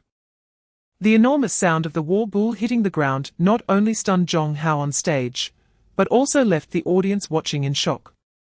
Even the host and guests responsible for commentary were speechless for a long time. The 8-meter-tall war bull was summoned directly by Zheng Yu and thrown out like a throwing skill to deal damage, leaving the guests who had been in the professional circle for many years at a loss for words. He only had one thought in his mind: is this how summoners play? Due to the lack of understanding of the summoner profession, and the fact that there were no summoners in previous youth competitions, the guests looked at each other, unsure of what to say. It was the quick-witted host who shouted directly, "This is the summoner." A rather uninformative statement, but it ignited the audience's enthusiasm. Used to watching warriors fight, monks in combat, mags' ultimate moves, and rangers and swordsmen in action, they found the absurdity of the summoner throwing summoned beasts to attack quite novel. Moo! Amidst the cheers of the audience, the war bull roared at the sky. Its exaggerated size, extremely muscular physique, breath spewing from its nostrils, and the murderous intent infused with the wild bloodline were all breathtaking. Chapter 194, Boom. Zhong Hao flew into the air. In his days, he kept recalling when the war bull had appeared behind him. How could it have done a 180-degree turn with such inertia and speed? Moreover, even if the war bull could change direction, how did it silently arrive behind him? Zhong Hao didn't understand. But the audience saw it clearly. The war bull didn't turn or conceal its presence, it directly flashed behind Zhong Hao. Assassin Bond effect. The war bull, wearing the assassin emblem, was equivalent to a tank-type assassin with 1.5 million health points. Zheng Yu had previously considered a problem: the war bull's best initiation skill, the bull charge, was too easily dodged. Several times in the past, it had failed to hit the enemy, wasting time instead. Thus, the tank-type assassin's blinking bull charge skill was born. since he had never tried it before. Zhong Hao was the first to experience this skill. The effect was quite good. You could dodge the bull charge. But you definitely couldn't dodge the bull charge blinking behind you. Zheng Yu even let the war bull charge for a while before blinking because the longer it charged, the faster it became, and the higher the damage. Chapter 195, No. Who arranged this? How could Zheng Yu run into him? The organizers were now anxious. Because the combat power Zheng Yu displayed was enough to rank him in the top 8, even if he didn't have the strength to contend for the championship. He could very well become a dark horse entering the top 8. This would make the quarterfinals very exciting. Not only would there be strong matchups, but also the audience's favorite content like dark horse comebacks. But Zheng Yu's opponent in the top 16 was actually the championship favorite, Tang Xun. No one answered because no one could have predicted Zheng Yu would advance to the top 16, and even less so that he would be so popular. A rare profession. Definitely a newbie, and a novel battle, each of these was a guarantee for high viewership. However, the top 16 did not require a draw. So they couldn't manipulate it. They originally thought Zhong Hao would enter the top 16, and it was only natural for him to be eliminated there. Zheng Yu faced Tang Xun. Tang Xun, the SS-class talent warrior, who had been second for 2 consecutive years. Upon seeing Zheng Yu and Tang Xun take the stage, the commentators began to discuss. What a pity, they wanted to see more of Zheng Yu the summoner in action. Speaking of which, Zheng Yu should be the only professional in history to participate in a competition in his first year, and successfully enter the top 16, right? Chapter 196, Blood Rage Ghost Slash. Tang Xun looked at the raging tide shadow summoned by Zheng Yu and directly swung his sword. The black slash cutting through the air towards the raging tide shadow. Moo! The war bull abandoned its attack on Tang Xun and positioned itself in front of the raging tide shadow, taking the slash head-on. Sizzle! The slash hit the war bull, directly taking away 1/5 of its health, and also applying ghostly flames that continued to drain health. It should be noted that the war bull's health was as high as 1.5 million. One slash dealt 300,000 health damage. Furthermore, this slash also shattered the shield of the Spirit Butterfly Queen and the water shield of the Raging Tide Shadow. Level suppression was not just about attributes. There was also a gap in equipment. The red giant sword in Tang Xun's hand must be of high quality, coupled with his SS-class talent, which increased attack power. In other words, Tang Xun was a warrior type focused on attack power. Explosiveness was Tang Xun's advantage. Without hesitation, Zheng Yu summoned his 4th summoned beast. It was the Lightwing Fairy. Even those unfamiliar with summoners had heard of the Lightwing Fairy's name because the strongest summoner in history, Velta, was famous for his Lightwing Fairy. It was also considered by insiders in the professional community to be the only summoned beast with potential for cultivation. Chapter 197, Formation. The Goblin General carried the military flag. Standing at the forefront, behind him were elite Goblin Wolf cavalry riding giant wolves, a total of 62. Elite Goblin warriors stood behind the wolf cavalry, with a group of black-clad Goblin assassins gathered on both sides, secretly waiting for the right moment to enter the fray. Goblin shield bearers looked at the towering shields, blocking the Goblin archers behind them. The Lightwing Fairy was also among them. In fact, many Goblin archers had learned archery from the Lightwing Fairy. Goblin wizards stood at the back, shaking their staves. Having evolved into elite Goblin wizards, they could continuously cast buffing skills for the Goblin army for extended periods. Trolls stood beside the Goblin General. The most eye-catching were the Goblin War Mags, who charged into battle as vanguards. The 2 War Mags had deep purple skin, adorned with metal shards, their eyes wild and unafraid of death. They were different from the Goblin Assassins. The Goblin Death Warriors, while not afraid of death, possess a clear combat purpose. In contrast, the Goblin War Mags are born solely for the purpose of killing, lacking any rationality, only driven by slaughter. Charge. The moment the Goblin War Mage stuck to Tang Zun, Chapter 198, just a moment ago, everyone thought Zheng Yu was bound to lose. The next moment, all the spectators nearly stood up. Because they witnessed a spectacle. This kind of spectacle could only be seen when high-level mags cast transcendent spells. Damn, is that a meteor? No, it looks like a sculpture. Is the summoner using a sculpture to smash people? That must be Zheng Yu's 7th summon, right? Isn't he level 31? He has a total of 7 summons. This is just ridiculous. Some audience members couldn't help but curse. They found it hard to imagine that after fighting to such an extent, Zheng Yu could still pull something out. Do summoners have so many trump cards? A level 31 summoner and a level 46 warrior are fighting to a standstill. Have we underestimated the summoner profession, or is Zheng Yu just too abnormal? This question was directly answered with the fall of the golem Galio. Even the best professions cannot achieve this at level 31. The effect of the blood moon bond. When the total health of all the summoners' beasts drops below 50, summon the golem beast Galio. Boom! The ground shattered. Chapter 199. After stepping out of the arena, Zheng Yu found that all his states had fully recovered, including the wounded war minotaur and the Punisher monarch, which had also returned to peak condition. Zheng Yu wasn't too concerned about the subsequent matches, so after greeting Liu Nanyang and the others, he left the Phoenix Sports Arena. Before leaving, Zheng Yu met the God of Death, Liao Ning, and He Wenxia, known as the Zhuxia think tank, and a humanoid computer. Liao Ning was in military uniform. Very righteous. His appearance was entirely different from Zheng Yu's imagined stern image. Even with a somewhat fierce face, it couldn't hide the righteousness of that military uniform. A truly decisive person would control their killing aura. Zheng Yu didn't talk long with Liao Ning. He simply inquired about some family matters. It didn't feel like a work-related conversation, more like an elder wanting to see a younger relative, just to take a look. Perhaps he also didn't want to put too much pressure on himself regarding practitioners and the abyss. Liao Ning hardly mentioned them at all.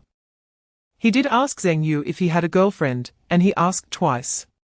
4 beings from the abyss, other world practitioners, and invaders from other countries. Liao Ning was undoubtedly the god of death. Chapter 200. The data shows that the temple provided 5 hints in total. Among them, the phrase Pilgrim's Path is the most obvious indication pointing to the divine.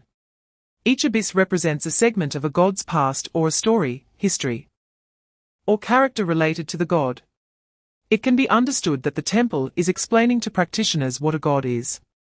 The Pilgrim's Path and the name of this abyss, the Path of Exile, have entirely opposite connotations. Pilgrimage, exile. Zheng Yu pondered these 2 words and continued to read. The second piece of information revealed by the temple was a character introduction. There were 7 characters in total. The first character was an old man with a bald head, tattooed with red and black patterns, wearing very tattered clothes. His eyes were cloudy, indicating possible vision impairment. A note below the character's photo read a sentence. Unfortunately, Zheng Yu couldn't understand it. This sentence was marked with 3 question marks, clearly indicating that the practitioners responsible for interpreting the Path of Exile strategy in Zhongzhou also didn't comprehend it. Besides the old man, there was a burly middle-aged man missing an arm. A suspected woman wrapped in black clothing made it hard to see her face or age. A skinny boy with blue eyes. Chapter 201. Oh, I forgot you didn't attend the morning meeting. Liu Henhe explained to Zheng Yu, due to differences in opinion. And since no one would back down, it was decided to elect a few team leaders, each leading a group of willing teammates, who would follow the leader's commands. Zheng Yu asked, splitting into teams, won't that lead to everyone being scattered? Zheng Yu thought this was a non-competitive abyss. Liu Henhe smiled and said, this is also a way to ensure efficiency in clearing. Trying more methods increases the probability. Moreover, you team leaders can't just do whatever you want, there's a division of labor. Zheng Yu said, "So, I am the team leader." Liu Henhe nodded, after voting. "You received 22 votes, becoming one of the 5 team leaders." 22 votes. Zheng Yu remembered there were only 50 people in total. First place. And only 40 people voted this morning, including you. Some people haven't arrived yet. Liu Henhe smiled and said, "I cast one of those votes. Because of the competition." Zheng Yu asked. Since their own people hadn't arrived yet, there were votes from others besides Liu Henhe. Zheng Yu speculated it was due to the battle with Tang Xun in the youth competition. Chapter 202. To be honest, Zheng Yu was a bit confused when he saw this. Help! Is that what the god said? Zheng Yu thought the accuracy of this was questionable. After all, the background introduction this time was different from before. It wasn't just text popping up, but rather the voice of an old man. Zheng Yu instantly thought of the old man mentioned in the information from the temple. Did that old man say this? Zheng Yu was pondering when a sudden feeling of weightlessness interrupted his thoughts. The sound of wind kept ringing in his ears. When the fall stopped, the wind continued to howl. Just hold on for a bit longer, we have 2 more hours to reach the safe haven. Once we get to the safe haven, there will definitely be food. Accompanied by a rough voice, the darkness in front of Zheng Yu gradually faded. The first thing he felt was the stinging wind hitting his face and the weakness in his legs. He realized he was being supported by a woman. The woman's voice was hoarse. "Dear, are you feeling better?" Zheng Yu didn't resist the woman's affectionate and concerned greeting because he immediately realized this was a role-playing type of abyss. He was one of the tens of thousands of refugees and the husband of this woman. Chapter 203. Just as he was about to say something, he saw Zheng Yu slightly shake his head. The other party immediately reacted, closed her mouth, pretended not to know Zheng Yu, and took a child beside her, hiding behind a stone with the other refugees to avoid the wind. Zheng Yu crouched down and softly said to the child beside him, "Let's hide behind the stone to avoid the wind." The boy nodded. Long-term water shortage has led to the child not wanting to speak much. Zheng Yu leaned against a rock with the child and found a name called Lu Chen in the team voice chat. Although his appearance had slightly changed after entering the abyss, Zheng Yu still recognized this professional at a glance. Before entering the abyss, Zheng Yu had specifically memorized everyone's faces and corresponding names. Zheng Yu privately messaged Lu Chen. "Zheng Yu, summoner, I don't fully understand my current identity. So let's chat via voice for now, don't look at me." Lu Chen, mage, okay, big guy. Zheng Yu, summoner, please tell me what you know. Lu Chen, mage, my current identity is a single father. From my child, I learned that a team is like a tribe, similar to our village, with the leader being the chieftain. Chapter 204. No, you haven't seen it. But you have come into contact with the gods. Before Zheng Yu could respond, Shak's wife continued, her blue eyes showing no hostility towards Zheng Yu, but rather some regret as she said, "Sorry, being a divine servant often allows one to see strange things. Some say this is the future. Others say it's a warning given to humanity by the gods." However, the woman did not continue and changed the topic. "I heard Shak talking about you. Originally, you had the least divine power in the tribe, but suddenly gained a lot of divine power, allowing you to summon divine beasts to help you fight. How does it feel to gain power?" the woman asked. Zheng Yu was momentarily at a loss for how to respond. Fortunately, the woman didn't care about Zheng Yu's reply. It seemed she was just talking to herself. After speaking, she walked towards Zheng Yu's wife's position. Quack. That was the impression the woman gave Zheng Yu. In Zheng Yu's world, this term might not sound good. But in the worldview of the path of exile, a quack has another name, divine servant. Shak saw Zheng Yu in a daze and explained with a smile, "You haven't interacted much with us before, so naturally, you don't know.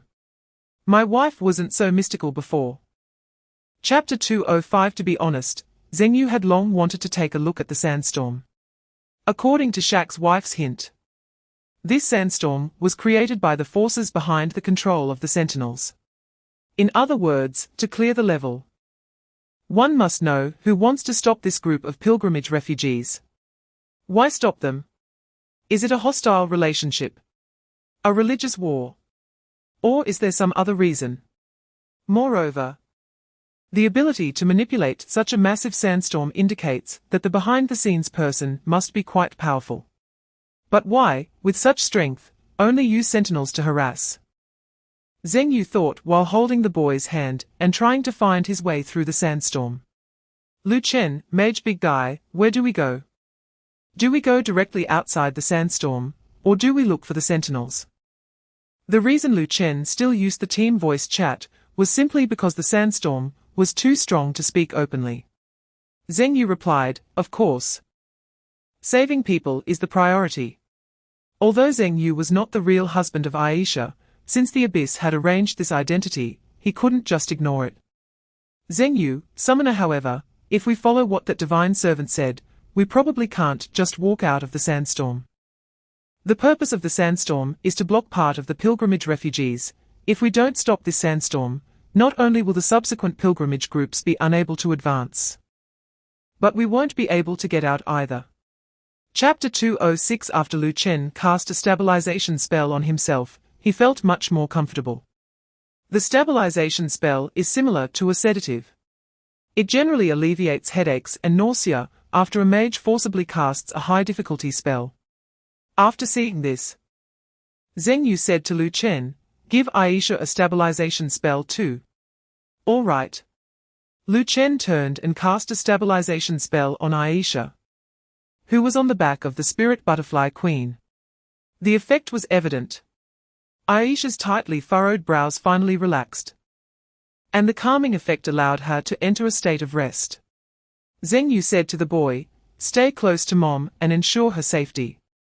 The boy nodded vigorously, gripping Aisha's clothes tightly. Zheng Yu jumped down from the spirit butterfly queen and looked at the sentinel walls blocking their path. He picked up Lu Chen's child and placed him behind the spirit butterfly queen. Let's go check it out. Zheng Yu had the spirit butterfly queen fly with Aisha and the two children to a relatively safe position in mid-air, while he summoned the Punisher and Goblin General. The Punisher guarded Zheng Yu's side, the War Bull led the charge, and the Goblin General followed with his elite team. Seeing this formation, Lu Chen was once again convinced of Zheng Yu's strength, having perfectly cleared 2 levels in a row. Chapter 207. Something is off. Zheng Yu stopped the wolf cavalry. Along the way, they had killed several waves of sentinels, each group consisting of about 100 or so. In terms of rewards, Zheng Yu was very satisfied. 3 waves of sentinels had earned nearly 500,000 experience. He was still over 50,000 experience points away from leveling up to level 32. After 3 more waves, he could steadily reach level 32. But the problem was, Zheng Yu had time to farm experience, but Aisha did not. Moreover, the more he farmed, the more he felt something was off. Lu Chen asked, what's wrong? Zheng Yu looked at the distant sentinel walls and said, we've been running for over an hour. And at our speed, we should have been able to get out of the sandstorm range long ago. Even if the sandstorm range expanded, we should have reached the safe harbor by now, but we are still here. The sentinel walls have also maintained their distance from us. It's not that we are far from the sentinel walls, rather, they are actively distancing themselves from us. Lu Chen said, so? You mean to say we are trapped by the sandstorm? Zheng Yu nodded, then shook his head and said, we are not trapped by the sandstorm, we are trapped by this sentinel. Chapter 208. The dark mist enveloped the area, making the man on the sentinel wall sense a threat. The spread of the hellish black mist even directly crushed his sandstorm domain. Looking at the powerful Punisher, the man had a face full of disbelief. This is impossible. How could he still have the power to give to these refugees? Who is he? The voice came from behind the sentinel wall. After the Punisher trapped the man, Zheng Yu and Lu Chen rode their wolf cavalry, entering the hellish black mist under the acceleration of the spirit butterfly queen and the shadow of fury. They just happened to hear the man's words. The man turned to look at Zheng Yu, his eyes showing some surprise, because he saw the flourishing divine power on Zheng Yu. But with such a strong divine power backing him, he looked so weak at the same time. It was very contradictory. But this also allowed him to see the opponent's breakthrough point. It was this weak-breathing youth. Sandstorm. The man raised his hands. The giant sentinels on both sides of the sentinel wall suddenly transformed into a massive amount of sand, as if brought to life, resembling waves of sand surging towards Zheng Yu. The sand waves were enormous, almost overwhelming, even though he was currently within the black mist domain of the punishment monarch. This man's strength could not be underestimated. Chapter 209. Zheng Yu did not expect the man to be so resolute, actually abandoning the resistance against the punishment monarch and the Lightwing spirit to buy time to unleash his final trump card. Boom! All the sentinel walls exploded. The entire area was engulfed in sand, almost covering the entire hell space of the punishment monarch. The sound of the sand explosion was truly apocalyptic, continuously exploding, crushing, overturning, and surging within the black mist domain. Yet, even such a powerful skill still failed to break the punishment monarch's domain. Lu Chenji, who had left the black mist domain earlier, sat on the back of the spirit butterfly queen, looking somewhat worried at the black mist. The movements inside were a bit too frightening. Lu Chenji anxiously said to the spirit butterfly queen, "Zheng Yu won't run into trouble, will he?" He wasn't sure if the spirit butterfly queen could understand, but from the disdainful look she gave him, he roughly guessed what she wanted to express. His worries might be a bit unnecessary, as Zheng Yu summoned Beast, if there was any danger to him in the black mist. The first to sense it would definitely be the spirit butterfly queen. But the commotion was just too great. Just as Lu Chenji expressed his concern, he noticed the wind and sand starting to gradually diminish, and the distant sentinel walls began to collapse. Chapter 210. You have killed the energy release level Divine Envoy Harold, level 38, received a Divine Envoy level gift pack reward, gained 1,480,000 experience, and obtained a Divine Fragment, God of the Desert. You have received a Divine Envoy level loot chest. You have killed an energy release level Divine Envoy, increasing the chance for the God of the Desert to spy on you. After finishing the conversation with the Divine Envoy named Harold, Zheng Yu finally had time to glance at the system notifications.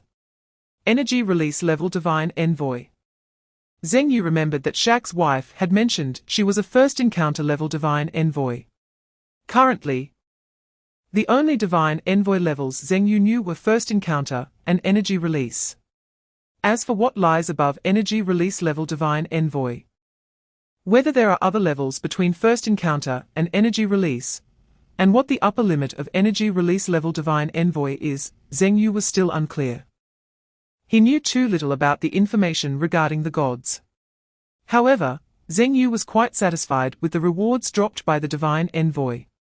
Nearly 150,000 experience. A Divine Envoy level gift pack, a Divine Fragment he had heard of but didn't he know the use of, and a Divine Envoy level loot chest. Zheng Yu quickly opened the two rewards during the period when the wind and sand were gradually diminishing.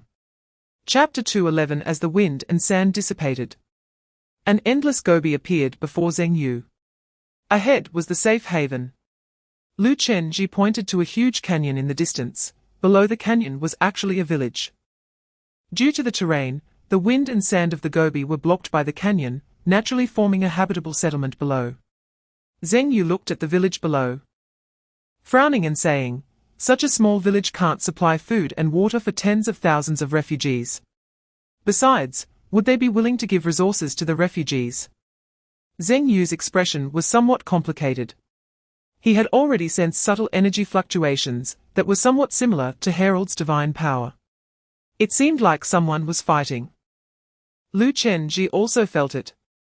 Zheng Yu directly asked in the group voice chat, "What happened in the safe haven?" Shu Lang, battle mage. The primitive villagers of the safe haven and the administrators of the pilgrimage group have clashed. Zheng Yu, summoner because of food. Xu Lang, battle mage yes, and the primitive villagers here are not weak. Lu Chenji, mage because the power of the new gods in this world is stronger. They should be believing in the new gods.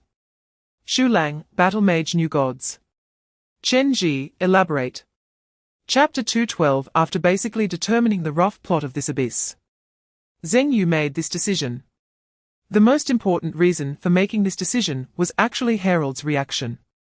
He could instantly accept his identity as an NPC.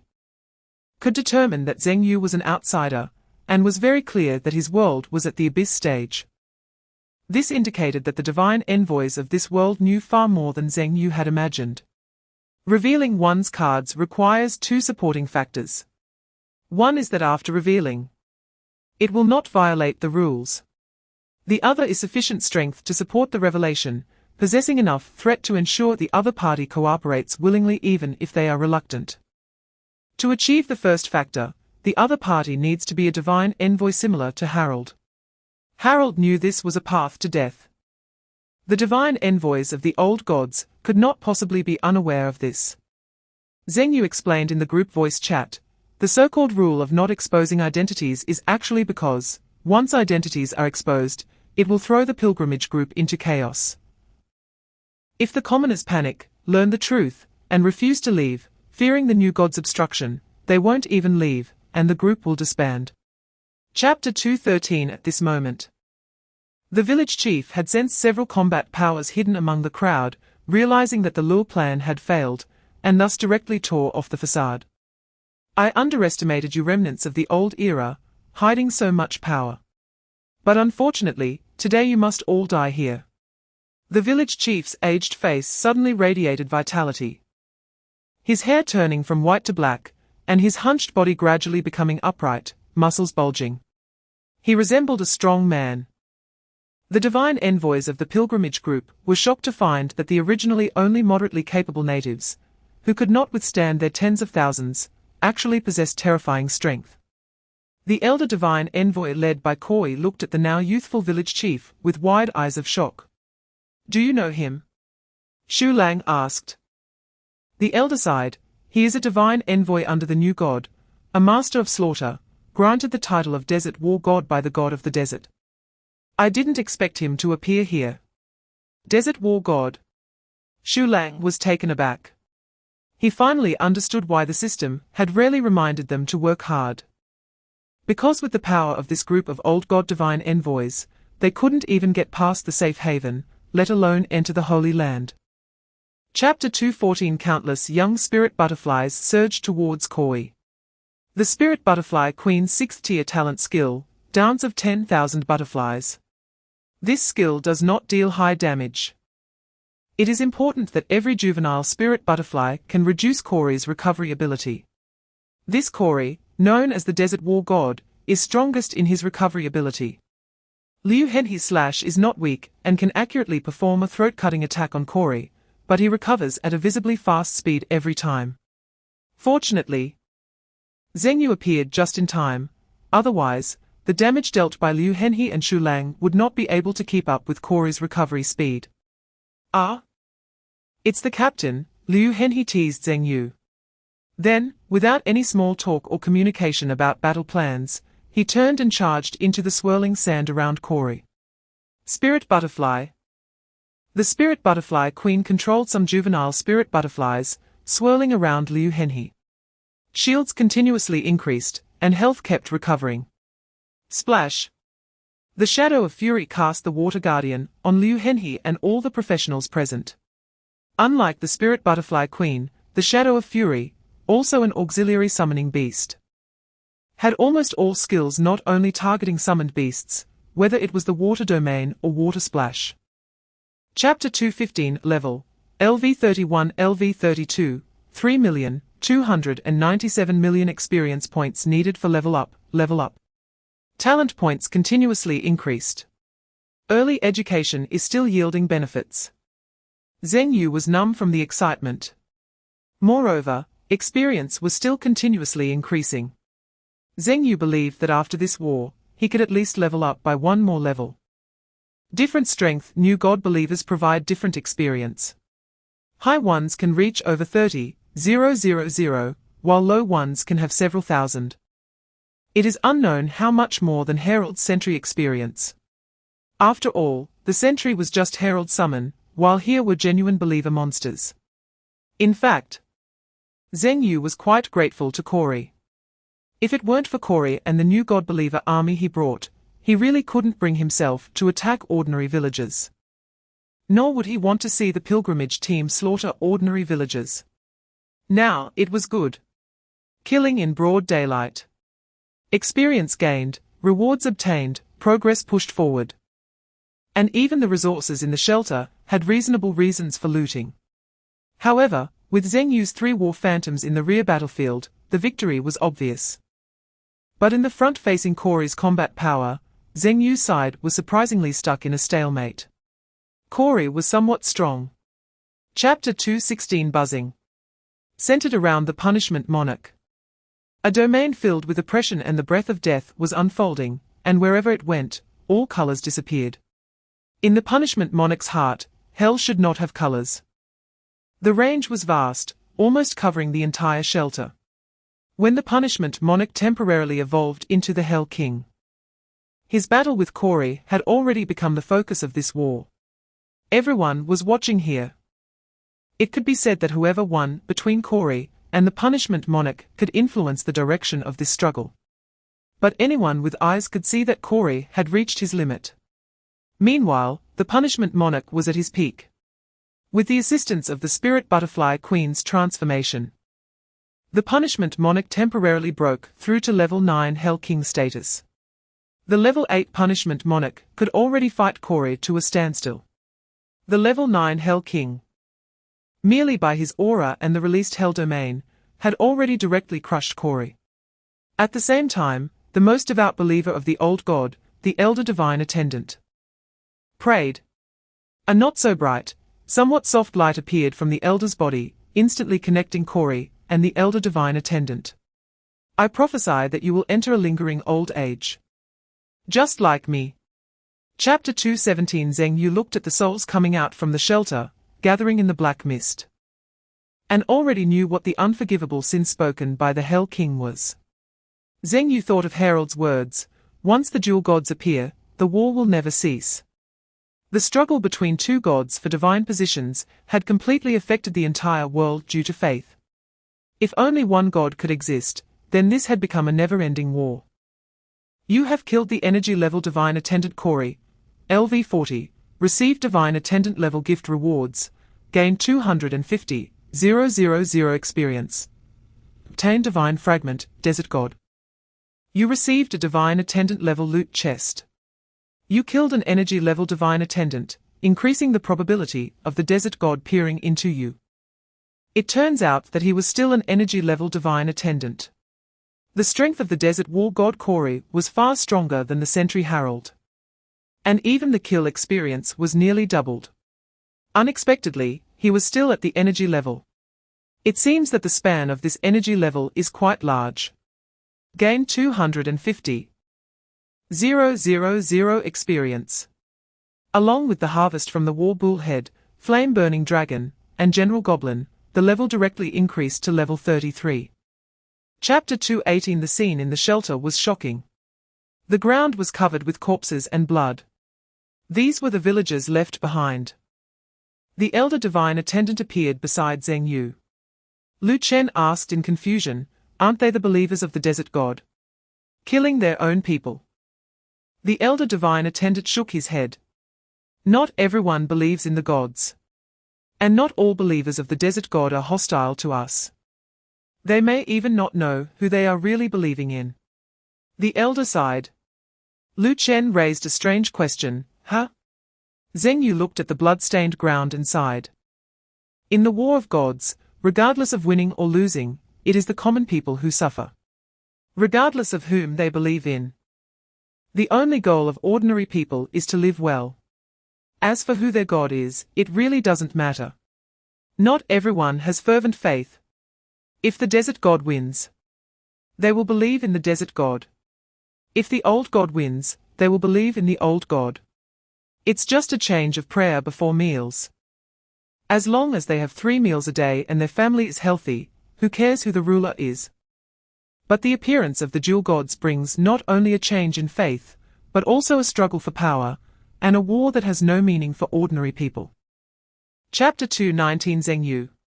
When Shaq followed the divine attendant to the center of the shelter, he saw a familiar figure, Zheng Yu, who had entered the sandstorm earlier. "You're still alive?" Shaq excitedly rushed to Zheng Yu's side, first touching Zheng Yu's shoulders, then confirming that the person before him was not a spirit. Zheng Yu smiled and said, "I had some urgent matters, so I didn't notify you." After Zheng Yu finished speaking, he thanked the divine attendant who led Shaq, saying, "Thank you for your hard work." The young divine servant shook his head shyly and said, "It's nothing serious. If there's anything else, just call me directly. I'm in the camp to your right." Shaq silently watched the conversation between Zheng Yu and the young divine servant. On the way here, he had already learned from the young divine servant about what had happened. In short, the lowest-ranked member of their clan had helped the pilgrimage team defeat the New Gods team, playing an important role, if not the most crucial one. The process was simple, but the content was quite magical. Shaq thought of the surprise and expectation his wife had mentioned earlier. He turned to look at his wife beside him, and found her staring at a fluffy butterfly on Zheng Yu's shoulder. Chapter 2:20 So, my wife is also a divine servant now? Zheng Yu asked. Unexpectedly, the elder Aodong frowned and said, "She is a divine servant. But I'm not sure if that's a good thing, because the divine power falling on Aisha is just too great. What I just cast for Aisha was a blessing spell that can temporarily enhance a divine servant's strength. You can understand it as the capacity to contain divine power. But even with the enhancement, it can only temporarily alleviate her suffering." Zheng Yu understood Aodong's explanation. The enhanced capacity is not enough to contain divine power. Aodong nodded. Far from enough. Aodong looked at Zheng Yu with a puzzled expression and said, "Unlike you, I don't know where your divine power comes from. But I know very well where Aisha's divine power comes from, and yet it shouldn't have any power left. Are you talking about the old god?" Zheng Yu had already realized that, like Harold, Aodong distinguished between these professionals and divine servants. Aodong smiled slightly. Here, especially in the pilgrimage team, no one refers to the Dream Master as the old god. Zheng Yu's eyes widened. Chapter 2:21 Night. Zheng Yu did not sleep. In fact, he planned not to sleep at all tonight. Having just arrived on the exiled road for a day, he already sensed something was off about this abyss. Harold and Corey's strength was rather abnormal. In other words, if the 9th tier Hell King were not present in this war, it would be impossible to kill Corey. The special abyss is difficult, but it shouldn't be this difficult. According to Liu Nanyang, the significance of the special abyss released by the temple is not like a 4-star difficulty abyss, solely to filter out top professionals.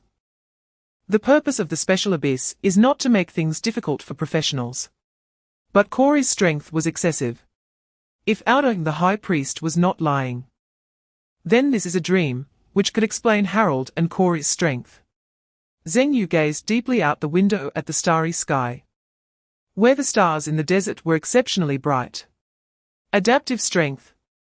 Zheng Yu seemed to have guessed something. He chuckled softly. It seems that someone is showing surface devotion, while secretly doing something behind the scenes. But that's fine, it's much better than actually facing a god. Although Zheng Yu had previously dismissed Dai Juanming's idea that it was impossible to truly fight against gods, after all, this was just a 35-level special abyss. Chapter 2:22 The Exiled Road Abyss. Day 5. After leaving the safe harbor, Zheng Yu and Shu Lang, along with other professionals, gained considerable power in the entire pilgrimage team. According to the map provided by the temple, they corrected several wrong paths. Along the way, they encountered many blocking teams claiming to be followers of the new god. But only one wave was relatively strong. Though they called themselves the Desert Mage, they were pitifully weak compared to the Desert War god Corey. They didn't even match the strength of the Sentinel Herald. It was as if they had appeared solely to create an obstruction, bringing no danger to the pilgrimage team. Nevertheless, Zheng Yu accepted the head prize of this desert mage, and was very lucky to have obtained the 7th Lucky Star emblem, as well as a piece of Hextech equipment he had always wanted. Critical Strike Gauntlets, equipment name, Critical Strike Gauntlets, equipment type, Hextech equipment, attributes, Critical Strike chance 20 can be combined into, Endless Blade, Last Whisper, Pearl Gloves, Hand of Justice. Mercury, Thief's Gloves, Breaker, Steadfast Heart, Punk Badge, he immediately synthesized an Endless Blade for the Punishment Lord. Equipment name, Endless Blade, Chapter 223, to be honest. Zheng Yu's words were somewhat difficult for them to accept. Shu Lang took a long time to say, "Are you saying that the Dream Master influenced reality?" "Not influenced reality. The Dream Master simulated a dream where our reality exists," Dai Junming explained to Shu Lang after understanding Zheng Yu's reasoning. "That's impossible," said Liu Henhe. "According to what you said, Captain, the 7 photos are the key to breaking the dream, but that doesn't make sense. First, how could the Dream Master know about our real world? Secondly, the time we each received information from the temple is different, and Captain, the first time you encountered those 7 photos was from the data I sent you. There's a timing issue." Aside from Liu Henhe and Dai Junming, who could keep up with Zheng Yu's thoughts, the others were almost in a state of stasis. It wasn't that they couldn't think clearly. It was simply more cost-effective to wait for answers. Especially the sunny and cheerful young man Shuzhua, who simply found a piece of camel jerky. Chewing while watching others think was the happiest thing in his life. Isn't this much easier than thinking for himself? Chapter 224, Zheng Yu said. "Although I'm not sure if there's a notion of perfect clearance in the special abyss, I generally think towards achieving perfect clearance. Regardless of whether it's achievable, I will try my best to achieve perfect clearance. After all, the rewards for perfect clearance are great." Others couldn't empathize with this because they had never dealt with perfect clearance and were unaware of its rewards. However, when Zheng Yu said this, he always felt a bit familiar, as if he had said something similar before. "So what should we do?" Dai Junming asked. Zheng Yu pondered for a moment, basically not hiding his thoughts, and said, "First, it can be confirmed that there is a Dream Master in the Holy Land. And the Dream Master is very likely in a state of sleep. Furthermore, the mission clearly states to protect the pilgrimage team. So bringing as many pilgrims to the Holy Land as possible may increase the chance of perfect clearance. Another point, the mission states to reach the Holy Land. The simpler the task, the more complex the situation may be because its difficulties are already written on the surface. The Holy Land we see now may not be the true Holy Land, it could very well be fake. And the real Holy Land is known only to the one awake in this dream, Aodong." Chapter 225, The Dream Master's building has a very high staircase. Aodong walked at the front. Zheng Yu and the other professionals followed closely behind. The pilgrimage team, led by the divine attendants, entered the sacred place, kneeling at every step. Shu Lang sent a message in the group voice chat. "Everyone be careful, the priest is preparing to cast resurrection spells and status skills for Zheng Yu, Liu Henhe, Shuzhua Wu, and me. Other professionals should not attract Aodong's aggro casually." As Aodong reached the highest step, all the professionals tensed up. However, Aodong merely waved to Zheng Yu and said something that sent chills down their spines. "You get so nervous every time you come here, it's quite disappointing. Don't be in a hurry to die, your resurrection tricks are ineffective in the dream realm." "No, it's not that they are ineffective. It's just that I won't give you the chance to be reborn at all. You might as well calm down and wait for me to properly introduce your leader to the Dream Master." Shu Lang, Liu Henhe, Dai Junming, upon reaching the top. Aodong's kind expression changed, and he said calmly, "Here, this is no longer a place of exile for me. This will be my world. No death. No pain. We can ignore the rules of the temple and become gods with everything. All those so-called desert gods and White Lotus dream masters have become mere skeletons under the temple's game. In this game, no one can win. Aodong's emotions were not very stable, but his words carried a sense of annoyance, as if he had repeated the same lines many times. Clearly, he had persuaded Zheng Yu more than once. Even if you win against me, what does it matter? To know that the red-clothed ghost was Zheng Yu's most important trump card, using it would mean he had exhausted his last resort, but still fell into the time corridor. Even the red-clothed ghost, who could easily kill the warden, could not break the time corridor. I have seen your subconscious and know you are looking for the true sacred place, but I regret to inform you that here.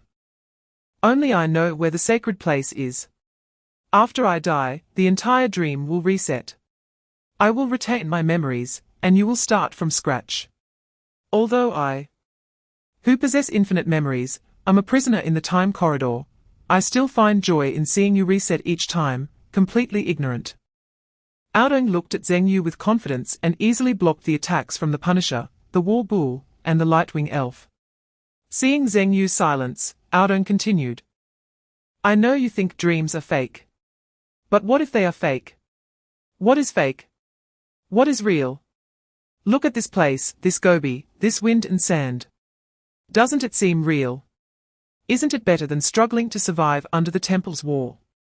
Looking at the densely packed map, the red-clothed ghost felt a bit overwhelmed. Repeated so many times. This must be over 100 times, right? I didn't sense how terrifying this dream realm was.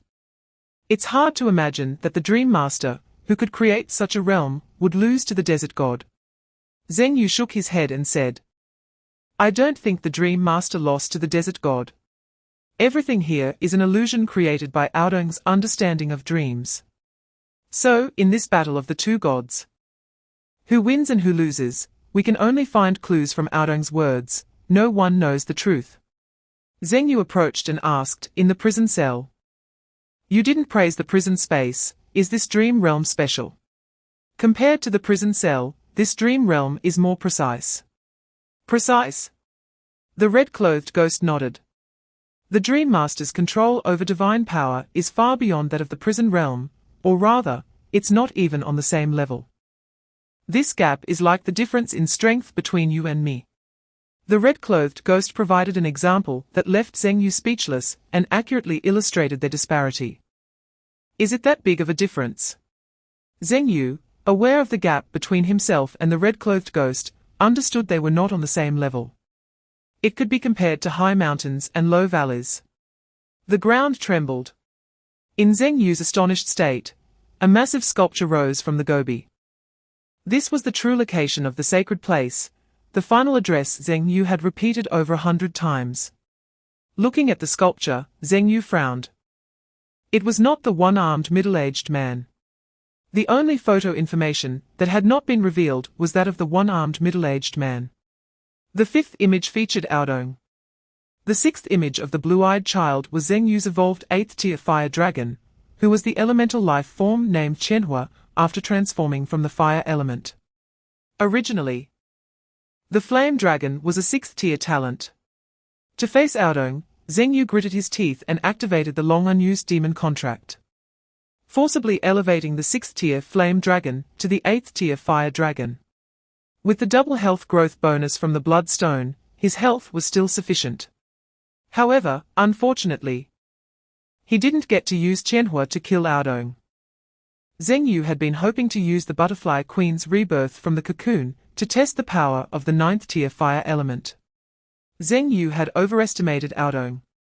In fact, he had not used the 9th-tier fire element even once in over 100 repetitions. Ah! The familiar scream echoed throughout the entire dream. It was the sound of trash being processed. Aodong let out a scream as his soul was crushed, and Zheng Yu felt a bit reluctant, of course. This emotion was only slight. The main reason for his reluctance was not Aodong's crushed soul, but the scenes of having tortured him continuously over 100 times. To be honest, Aodong could endure over 100 deaths and still face himself calmly each time, even displaying emotions, as if it were the first encounter. Zheng Yu admired this. Regardless of Aodong's strength, his mentality and mental stability were indeed unique. It was no wonder that as a prisoner, Aodong could comprehend parts of dreams and create the subconscious of Corey and Harold. However, it was precisely because of this minor achievement that Aodong was misled into thinking he could create a world of his own here. After the screams of Ao Dawn gradually faded away, Zhengyu discovered that the sun in the Gobi sky had actually risen again. According to the normal timeline, it should now be evening, a time when the temperature drops. However, due to a slightly cold thought from Zhengyu, time had directly reversed. Chapter 231, the meeting at Qingbei lasted a long time. It was mainly convened to address the recent rapid changes in the abyss of Jiuzhou. Besides the attendees Nan Muyun and the god of death Liao Ning, all were researchers. Nan Muyun and Liao Ning shared the information from the 8 stages with them, allowing these researchers to attempt to open a breach using scientific methods. After the meeting, Nan Muyun sat in Liao Ning's office and tapped on the jars and bottles placed in the cabinet with his left hand. Is it really okay to keep antiques in a university? Although Nan Muyun didn't understand antiques, he could recognize the age markings on the bottoms of the bottles. Liao Ning opened a packet of new tea leaves, took a long time to find a teapot, brewed a pot of tea, and placed it on a similarly high-end table made of an unknown type of wood.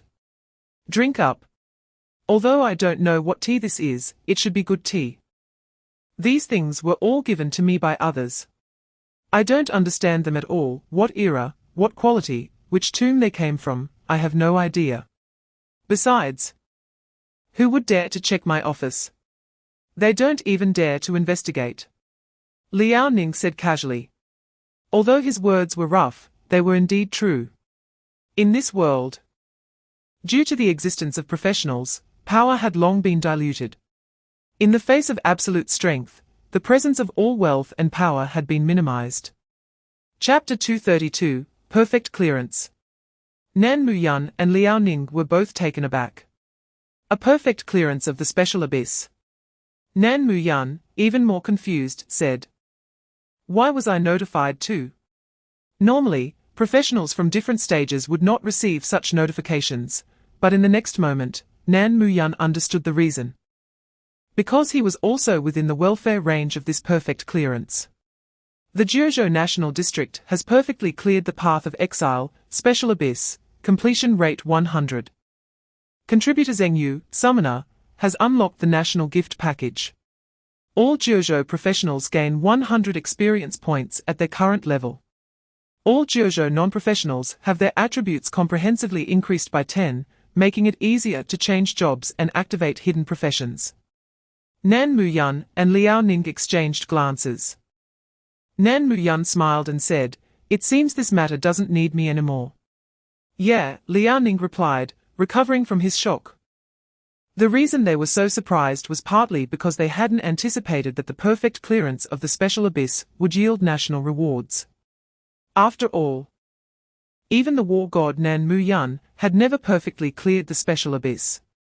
On the other hand, this was Zhengyu's third abyss.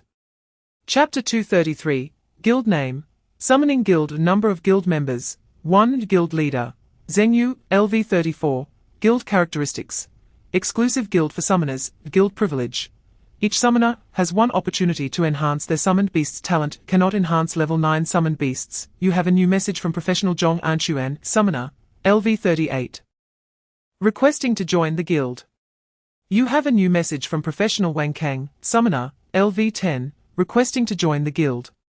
A continuous stream of messages popped up. Zhengyu, who was transmitting from the abyss, received many messages. Zhong Anchuan. Isn't he the one who writes textbooks? Zhengyu realized that the first person to apply to his summoner guild was actually the highest level summoner in the world so far. He was also Zhengyu's enlightening mentor, whom he had never met on his path as a summoner. Level 38, World Number 1. These two terms were enough to describe the desolation of the summoner profession. Moreover, this was a record from 10 years ago. As Zhong Anchuan hadn't entered the abyss for over a decade. It could be said that after Velta's death, Zhong Anshuan abandoned the path of a professional. And in the past 10 years, no other headstrong summoner had appeared. Chapter 234, The King of Hell is a king in hell. But he is still Zheng Yu's summoned beast. For the King of Hell, whether he is the executioner, the sovereign of punishment, or the ruler of hell, he always believes that he is Zheng Yu's demon beast. To be honest, this feeling is quite nice. Zheng Yu nodded slightly and then signaled the King of Hell to retract the hellish black mist that filled the summoner's space. It seems that the name of this summoning guild was not in vain. Zheng Yu felt that the level 9 King of Hell had already touched the ceiling of summoned beast power. After all, what could be a higher level than the ruler of an entire hell? However, the attribute table of the King of Hell clearly stated the promotion requirements for the next stage.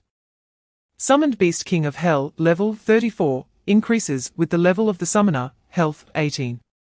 86 million, attack power 850.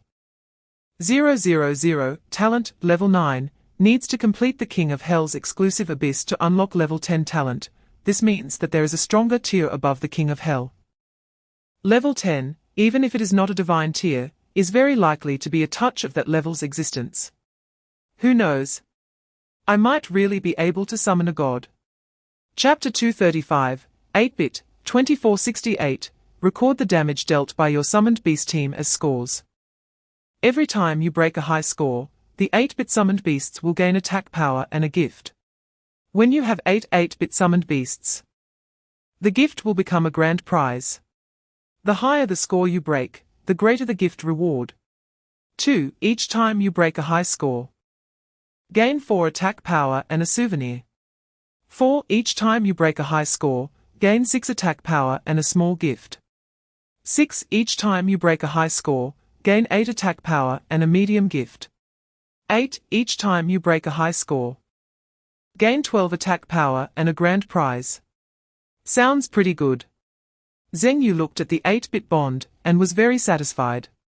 He now had many economic bonds, such as the Lucky Star and the Golden Scale Dragon. There were also quite a few economic hex runes, like hedge funds, golden eggs, war treasures, etc. The 8-bit is different from them. It not only has gifts, but also a combat power boost. However, there is only one. Currently, 8-bit cannot form a bond. And the same goes for the battle mecha. The Lucky Star currently has 7, needing 2 more to reach 9, which requires opening designated emblem chests. Chapter 236, At the Top of the Temple. In a 360-degree panoramic glass observation deck, Zheng Yu was enjoying a meal that was said to be delivered from the top restaurant in Zhengzhou. Nan Muyun sat on the sofa, watching the crowd gathering downstairs. They all brought gifts. Nan Muyun said with a smile, "I'm afraid that these people below are more grateful to you than I am." Zheng Yu put a piece of undercooked steak into his mouth. I didn't expect that the perfect clearance benefits of the special abyss would actually radiate throughout the entire Kyushu. Am I famous now? Nan Muyun glanced at Zheng Yu. Haven't you checked your phone? Zheng Yu shook his head. I didn't dare to open it. Well, that is right. Your level of fame in Kyushu has reached 100. You're even more famous than me, the war god of Kyushu. Zheng Yu humbly replied, it's just temporary. Once this wave of excitement passes, it will go down.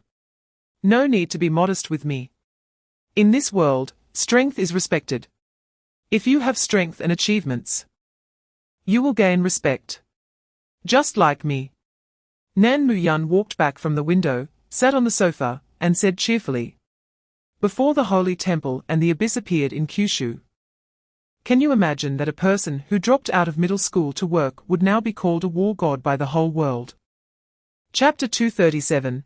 After repeating the exile road more than 100 times, the time experienced was probably several hundred days, but only a month had passed in the real world. A lot had happened in this month, including the war god Nan Muyun entering the 8th stage of the abyss alone and losing his right arm. Also, Rong Mingjian perfectly cleared his family's Sword Tomb abyss and successfully leveled up to level 29, firmly sitting in second place on the level leaderboard. There were other major events as well, such as the wars happening around the Bear Country, and the world's first singing star professional, who leveled up to 30. Holding a global concert. There were also many events happening around Zheng Yu.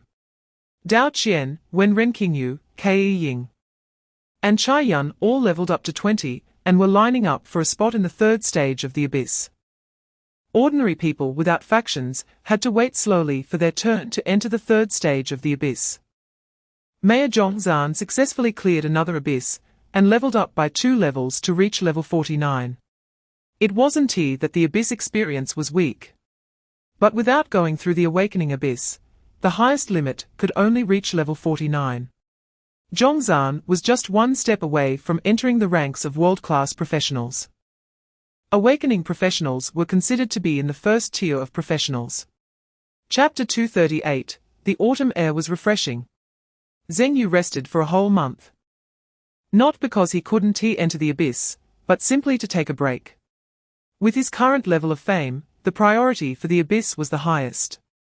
The repetitive experiences of the Exile Road had been squeezed into his memory in an instant, making Zheng Yu feel exhausted. He simply decided to rest. During this time, many organizations and media sought him out, but all were blocked by the people from the Yang Yun Pavilion, including some family members who wanted to pay to team up with Zheng Yu. Zheng Yu completely handed over the arrangement of his next Abyss team to Liu Nanyang and Liao Ning. Whoever they wanted to arrange was fine with him. On one hand, as his strength increased, there was no need to hide it anymore.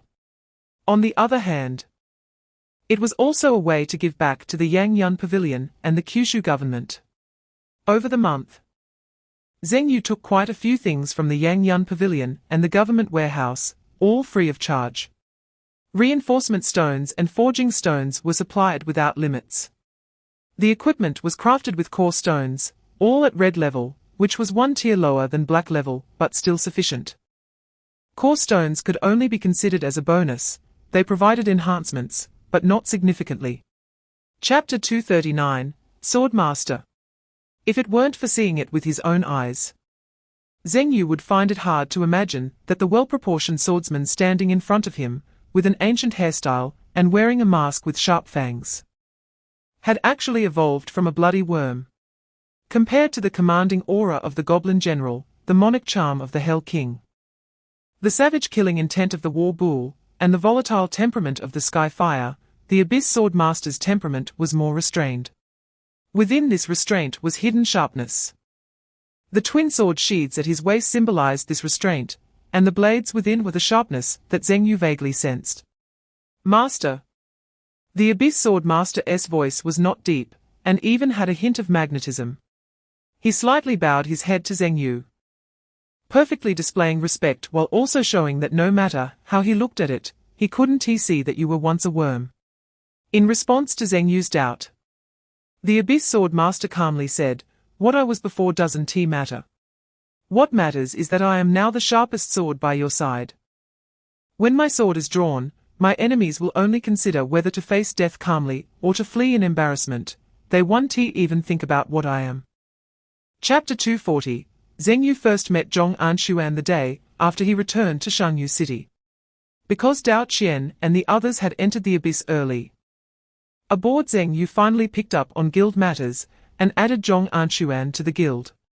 That night, they chatted online for a long time about guild development, the future of summoners, and the impact of guild benefits on the summoner profession. They also made many predictions and assumptions about how far Zheng Yu could go in the future. In short, the situation was very promising. Even though the guild currently only had the 2 of them, Zhong Anshuan still believed that the spring of the summoner had arrived, thanks to Zheng Yu's presence. Since there were limited topics to discuss online, the next day, Zheng Yu invited Zhong Anshuan to come directly to Shangyu City. He was a thin, bald middle-aged man, dressed in a loose shirt and slacks, driving an A6, a typical businessman image. Since leaving the path of professionals, Zhong Anshuan had used his remaining money to open a clothing factory, specializing in modifying the colors and appearance of equipment. His business was quite good. So, saying he was entering the factory, he was actually going to be the boss. However, the first thing Zhong Anshuan said upon seeing Zheng Yu was, "I sold the factory." Chapter 241. Zheng Yu had imagined that summoners who could boost guild activity would be few, and had even prepared himself mentally for the challenges. The early difficulties were just difficulties. If it really didn't work out, he could just clear a few guild abysses. But he hadn't expected to hear such an answer. Zhong Anshuan explained, "Summoners are the only profession that is not restricted by time. No matter how old they are. Regardless of how long it has been since their last battle, summoners can be used anytime, and can fight at any moment." Zheng Yu, this was something Zheng Yu had forgotten to consider. Summoners actually had such an advantage. Warriors would see their attributes weaken as they aged. If they were too old or had experienced serious illness, it would affect their combat power. Though mags became more sought after with age. If a mage hadn't entered the abyss for over a year, their mental power would definitely decline, and their skill proficiency would also decrease. Mags relied on proficiency for their profession. Similarly, assassins, monks, and rangers were the same. Only the summoner can fight regardless of how long they rest. Because the summoner only needs to do two things. One is to summon the summoned beast. Chapter 242. In a dimly lit room, Zhu Yun was smoking. His face filled with worry. He was no longer the noble mayor he once was, even if he hadn't resigned from his position. He had already been scolded by the practitioners of Jiangshui City to the point of feeling lower than a cockroach. No, it wasn't just the practitioners who were cursing him. Almost everyone in Jiangshui City was cursing him. Just thinking about the baseless accusations and constant insults on the forum made Zhu Yun feel a deep sense of grievance. Why do they curse me? I haven't done anything wrong. I just made the same mistakes that any person in power would make. Besides, who could have predicted that Zheng Yu would become so strong? If he hadn't achieved those results, this wouldn't even be considered a mistake. The more Zhu Yun thought about it, the angrier he became, and he crushed a cockroach that tried to climb onto his foot with his bloodthirst. Damn it! As a mayor, I have to live in a place like this. Where can I go to complain? It's all Zheng Yu's fault, Zhu Yun cursed.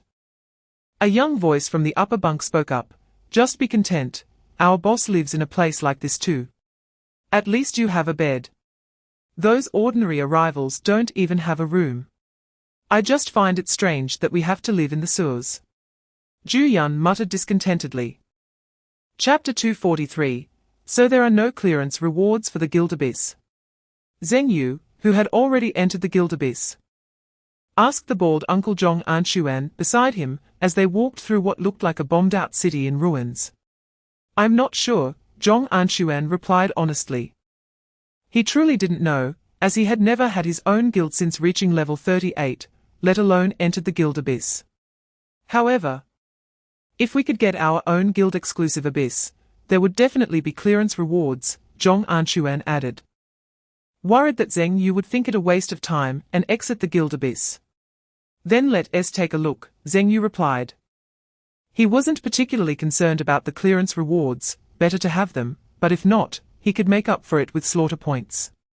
Moreover, the 4-stage abyss he applied for would still take some time. So he could use this time to provide some benefits to the Summoner Guild and conveniently gather some slaughter points. Fighting not only provided slaughter points for Zheng Yu, but also war treasures, early education, and the currently unformed 8-bit bonds. The reason Zheng Yu asked Zhong Anshuan about the clearance rewards after entering the Guild Abyss was that the Hex Rune's effect of the Little Giant had not been activated. Chapter 244. Is this map accurate? The direction Zheng Yu had planned was the area marked with black fog on the map. Zhong Anshuan explained, I don't know. The map is updated and supplemented by all practitioners entering the Guild Abyss. The black fog area is unexplored territory. When was the last update? Zheng Yu asked. Zhong Anshuan pointed to the time in the upper left corner of the map, saying that the government had a dedicated institution to draw maps, summarizing and updating once a month. More than half a month had passed since the last update. This was why Zhong Anshuan was uncertain about the accuracy of the map. However, the marked locations on the map are accurate.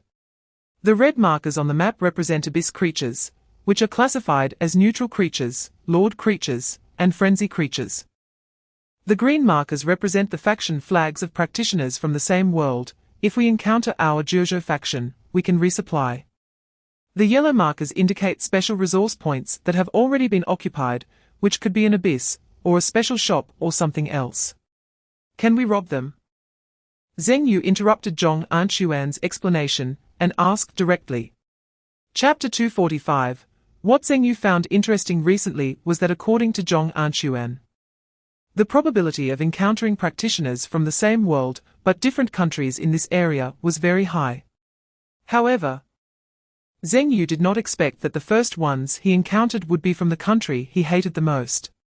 Moreover, the history of Jiuzhou in this world, aside from the changes after the temple's arrival, was not much different from the history of Zheng Yu's original world before the arrival. That history also existed. Thus, the people of Jiuzhou also despised the island country. Even Liao Ning was considered a taboo word in the island country. As the god of death, Liao Ning still held the record for the most kills of practitioners from the island country. After discovering this group from the island country, Zheng Yu was incredibly pleased. Practitioners from other countries might not actively attack him, as only a few countries were hostile to Jiuzhou. But the island country was different. Zheng Yu had no burden when it came to killing them.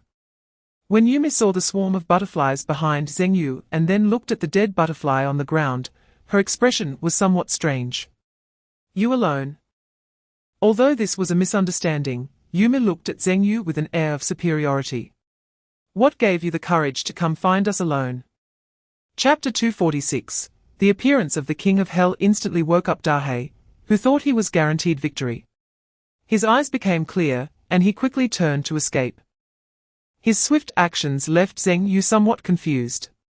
After all, the opponent was an awakened level warrior. Didn't he have any desire to fight?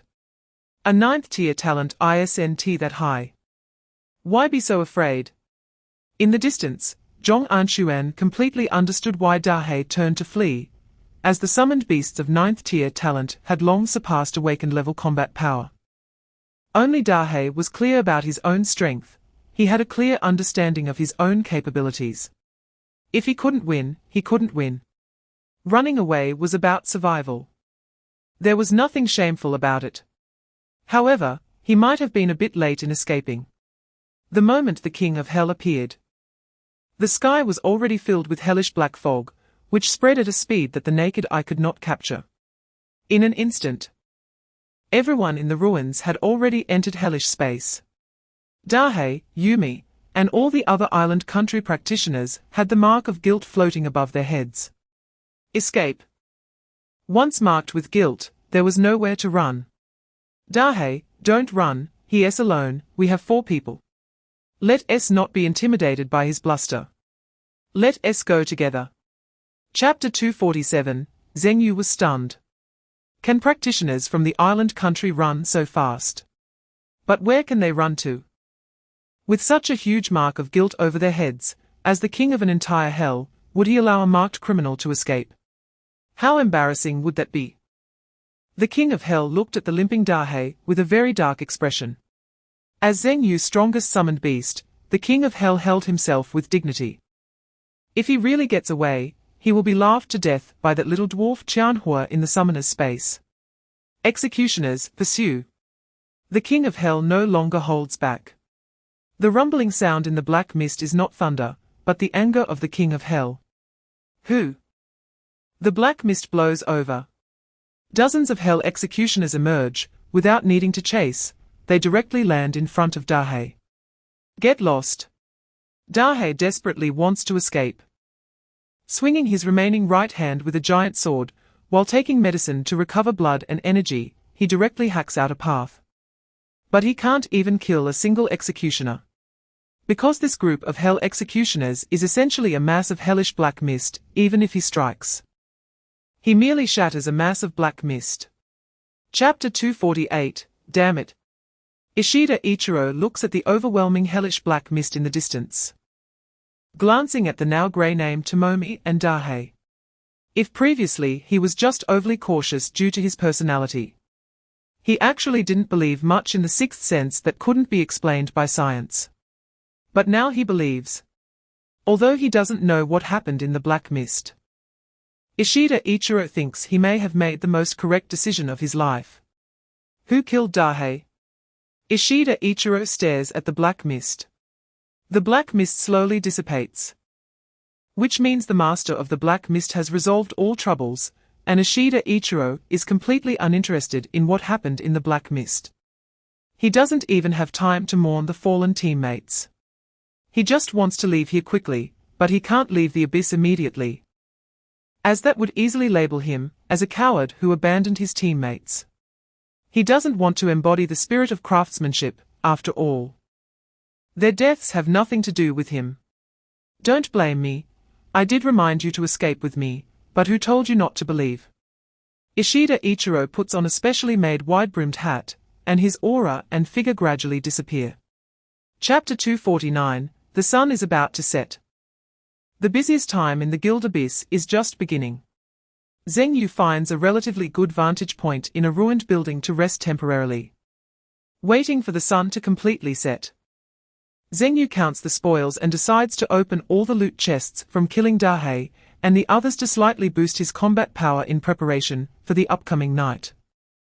You have opened a loot chest, S-level talent 51 level warrior awakening, gained 10, 200 talent points, gained random emblem chest 1, gained awakening level optional resource chest 1.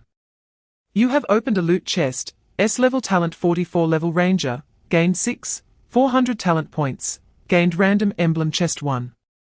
You have opened a loot chest, A-level talent 46 level warrior, gained 4, 600 talent points, gained a geek wrench. You have opened a loot chest, A-level talent 43 level priest, gained 8, 300 talent points. Hiss. Zheng Yu looks at the suddenly increased 95 million talent points. His eyes brightening. It's still about killing and fighting. The increase is really fast.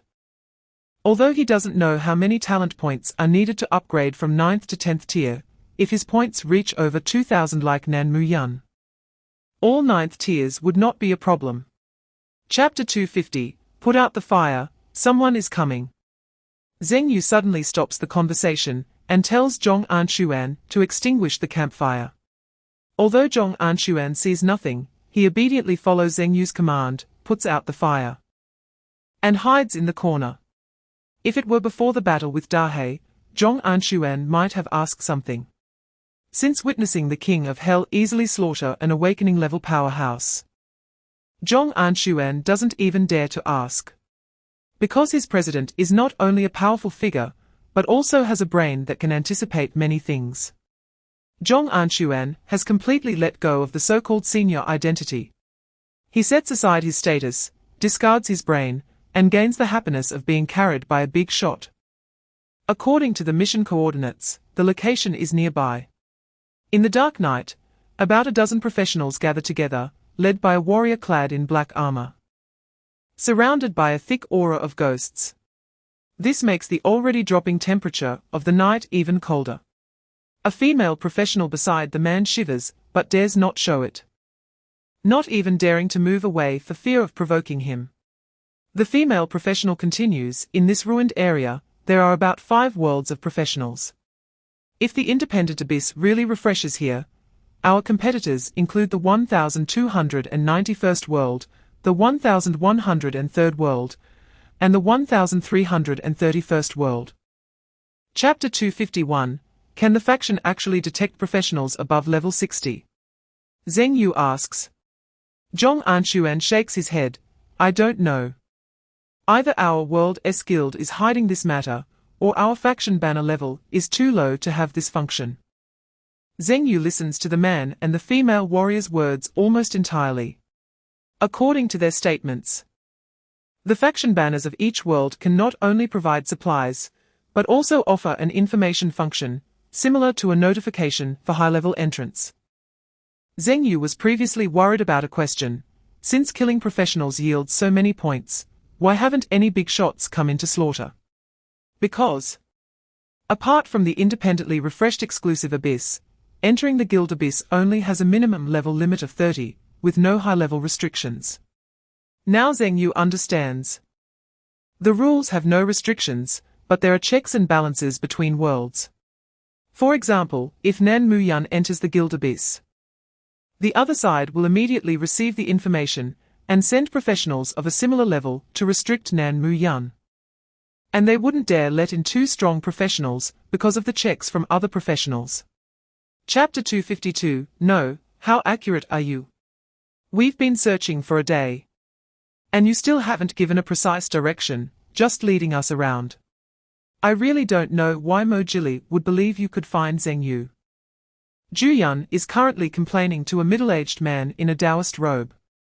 The middle-aged man doesn't argue, merely wiping the sweat that has seeped from his forehead. It's not that he doesn't want to refute. In terms of strength, he is the weakest in this team, and in terms of status, he is not high either. He can follow this team into the Guild Abyss only because he possesses a divination talent. His profession is also very special, similar to a Taoist priest. And his weapon is a feather duster. But the problem is, his originally high accuracy, which could even slightly glimpse future fortunes, has failed at this moment. He is not afraid of Juyun. He is afraid of that disfigured young man. That guy is someone who kills without blinking. Hey! While the middle-aged Taoist is performing what he doesn't know how many times of divination, Kong Yu walks up to him. If you haven't found the person, they might have found you first. Both the Taoist and Juyun are startled. Chapter 253, This is impossible. Juyun directly interrupted Kong Yi's speculation. Your guess is too absurd. What is Zheng Yu? Level 30-something, and a weak summoner at that. Even if he has had a few perfect clearances, it cannot change the fact that he has a sore profession. Kong Yi retorted somewhat speechlessly, Do you still think summoners are weak? I admit, Zheng Yu has some skills. But those skills may be strong at his level, but they absolutely cannot compare to the divination of that middle-aged Taoist. Juyun laughed as he spoke. Both your speculation and that middle-aged Taoist's divination are too funny. I really don't believe that a level 30-something summoner can survive against me. Even if he ties with a level 44 Tang Xun, so what? Anyone with eyes can see that Tang Xun didn't even use his full strength. How could someone in their 30s cross over 10 levels in combat? A hint of amusement appeared on Kong Yi's disfigured face as he chuckled lightly. You don't know the meaning of a perfect clearance, do you? What could it mean? Juyun was dismissive, even mocking, You look tough, but you're still too young. Chapter 254, In the Guild's Abyss, encountering a red-named professional generally leads to two choices. One is to stay far away. The other is to rush in like discovering prey. The first choice is typical for ordinary professionals who enter the Guild's Abyss hoping for good luck. During the waiting period before entering the next abyss, they kill neutral creatures in the Guild's Abyss and occasionally mix in a few kill points. Typically, their numbers aren't large, mostly small groups. At least one person, and at most no more than 10.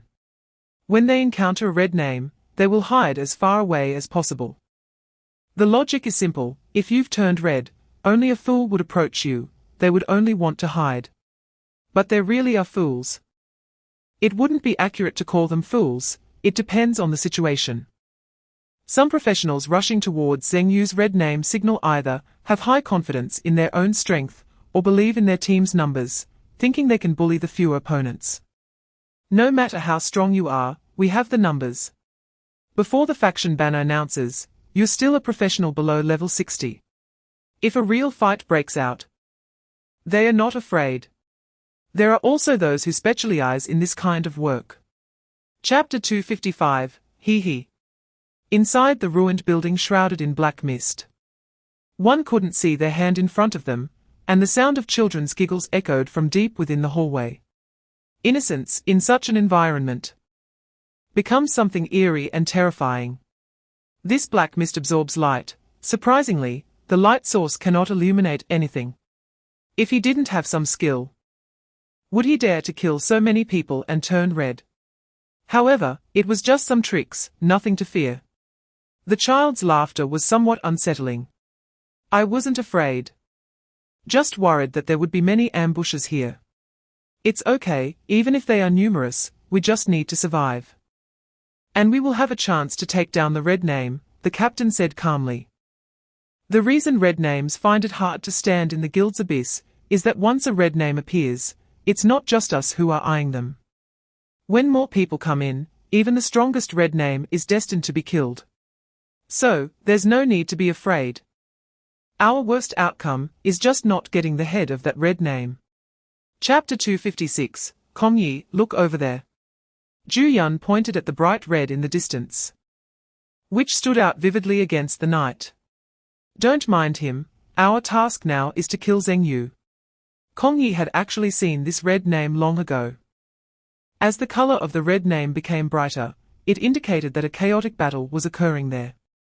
The brighter the red name, the stronger its allure to professionals. Especially for awakened ones like Kong Yi who are above level 50 and have some strength. This red name is a strong person, and very confident. Daring to rampage in the guild abyss at night to increase the brightness of their red name. A typical red name wanted poster team wouldn't be able to kill them. I even suspect this red name is a typical bait, meant to earn kill points. First kill Zheng Yu, then go for the red name. Kong Yi didn't want to miss such a bright red name, but with a task at hand. He had to make a choice. Ju Yun reluctantly said, I hope no one snatches this red name. A red name this bright must have at least over 50 points. If I could get it. Ju Yun began to fantasize. Kong Yi gave Ju Yun a baffled look. He couldn't understand why Ju Yun was always so confident. It was one thing to underestimate Zheng Yu, but why did he think he could kill this red name? Chapter 257, Zheng Yu. Logically, when enemies meet, they should be filled with animosity. But because of that red name, Ju Yun surprisingly felt a bit of rationality. It turned out that the red name, that had killed at least 50 professionals, was actually the little summoner he had always wanted revenge against. This isn't right, is it? He's just a summoner. In an instant, Ju Yun felt as if his worldview was collapsing. He was only in his 30s, so why was he so strong? And what was this suddenly appearing building? As the hellish black mist dissipated, nearly 100 professionals trapped inside the ruined building by Zheng Yu finally broke free from the mist and the dream, seeing Jilla, Kong Yi, and others outside. Everyone stared at each other in confusion. The red name is on the rooftop. Someone suddenly shouted. But another person questioned. Isn't there supposed to be an independent abyss here? What is going on? I circled around this building for ages. How did I suddenly end up in an abyss? Aren't we supposed to kill the red name? It seems this red-named professional teleported us here. So are we killing the red name, or robbing the abyss? Whatever. Since we're here, who cares about the red name or the abyss? Only kids make choices, I want them all. Chapter 258, Ding. A flash of white light flickered on the blade of the abyssal swordsman's sword. The next moment, the abyssal swordsman darted towards Ju Yun like lightning. Ju Yun was shocked and hurriedly raised his sword to block. When a crisp sound rang out, and the immense force knocked Ju Yun back several steps, leaving a gash on his diamond-grade great sword. Though he was in a difficult position, he managed to block the abyssal swordsman's strike. When Ju Yun lifted his head, wanting to counterattack, he found that there was no longer any trace of the abyssal swordsman in front of him. Extreme piercing. A familiar voice rang out again. The blade whizzed through the air, emitting a sharp sound from behind Ju Yun's right side. This time, Ju Yun couldn't block it. The blade sliced through his right arm, leaving a wound deep enough to see the bone. Damn! Ju Yun yelped in pain and cursed. Extreme stab. The same move appeared from another direction. Warrior's Chi. Ju Yun activated his defensive ability. As a warrior of the Chi system, Ju Yun focused on defense, he was a type of defensive warrior. And his offensive capabilities were far inferior to those of a blood warrior, but his defensive ability was top-notch among warriors. Chapter 259, Extreme Stab. A deep and firm voice interrupted Ju Yun's sneer. Still the swordsman. Still that familiar move. Ha ha ha, is that all your summoned beast can do? Just this move? Having gained the power bestowed by the ink ritual, Ju Yun was now extremely arrogant, his chi soaked in black ink, making it even more solid. Whoosh! The abyssal swordsman was still incredibly fast. A blade flickered past. The attack, with real damage, still bypassed the chi defense and struck Ju Yun. Thud! But this time, there was no sound of blood or flesh being cut, not even a damage value, just the muffled sound of hitting the water's surface. The abyssal swordsman was also stained with a lot of ink. Ha ha ha. Foolish. This is a power you don't understand at all, so what if it has real damage? You can't break my defense. Absolute chi. Ju Yun swung his giant sword, unleashing several chi sword strikes toward Zheng Yu, with a large amount of ink mixed in. But they were blocked by the water wall of the raging tide. Zheng Yu was not flustered, he observed the water wall soaked in ink before him. Indeed. This is a power I don't understand. This power should belong to the upper echelon of your descendants, right? Very special, easily recognizable. And also a kind of power that cannot be hidden. Chapter 260, Ju Yun died before him, but Zheng Yu felt no emotion, no exhilaration after revenge, nor any guilt-ridden sentiment. In fact, Zheng Yu was no longer too concerned about Ju Yun. If it weren't for Ju Yun chasing him down to kill him, even coming to the abyss, where killing is legalized, Zheng Yu wouldn't have had any plans to target Ju Yun. Because as long as Ju Yun's strength couldn't surpass Zheng Yu's, he would forever live in fear. Ever since learning that Ju Yun had resigned from his position as mayor and completely disappeared, Zheng Yu had already made an accurate guess about Ju Yun's whereabouts. The descendants are easy to enter but hard to exit. Once Ju Yun truly entered the descendants, whether Zheng Yu targeted him or not, he would only have one path, death. Looking at Ju Yun's lifeless eyes, Zheng Yu shook his head. Why bother? Zheng Yu waved his hand, summoning back the celestial fire, who was fighting in the ruins, ordering him to completely burn Ju Yun's body. We were acquainted. I'll give you a cremation, so you won't rot in the wilderness. At least you were a goal on my path to struggle. In your next life. Don't be so stubborn, it's not good for your health. Chapter 261, the talent points for enhancing the swordsman were obtained from loot chests. Zheng Yu didn't plan to hoard them. Upon getting a loot chest, he opened one immediately, and so far, he had obtained 62 loot chests. This was the most satisfying haul for Zheng Yu. Among the 62 loot chests, only 3 were of the awakening level, 1 was a monk, 1 was an assassin captain, and 1 was an awakened warrior killed by the Hell King during the previous melee, and that warrior was a strong member of Jealous Team. This led to Jealous Team starting to besiege the Hell King later on, with War Bull, Celestial Fire, Flood Dragon, and Goblin General all rushing to help the Hell King. Zheng Yu didn't actually gain much in terms of kill points during the melee. However, among the 62 loot chests, only 3 were awakening level chests, which is indeed a low ratio. This shows that even in a guild abyss filled with strong warriors, awakening level practitioners are quite rare. Most practitioners are between level 35 and 45, making up about 90.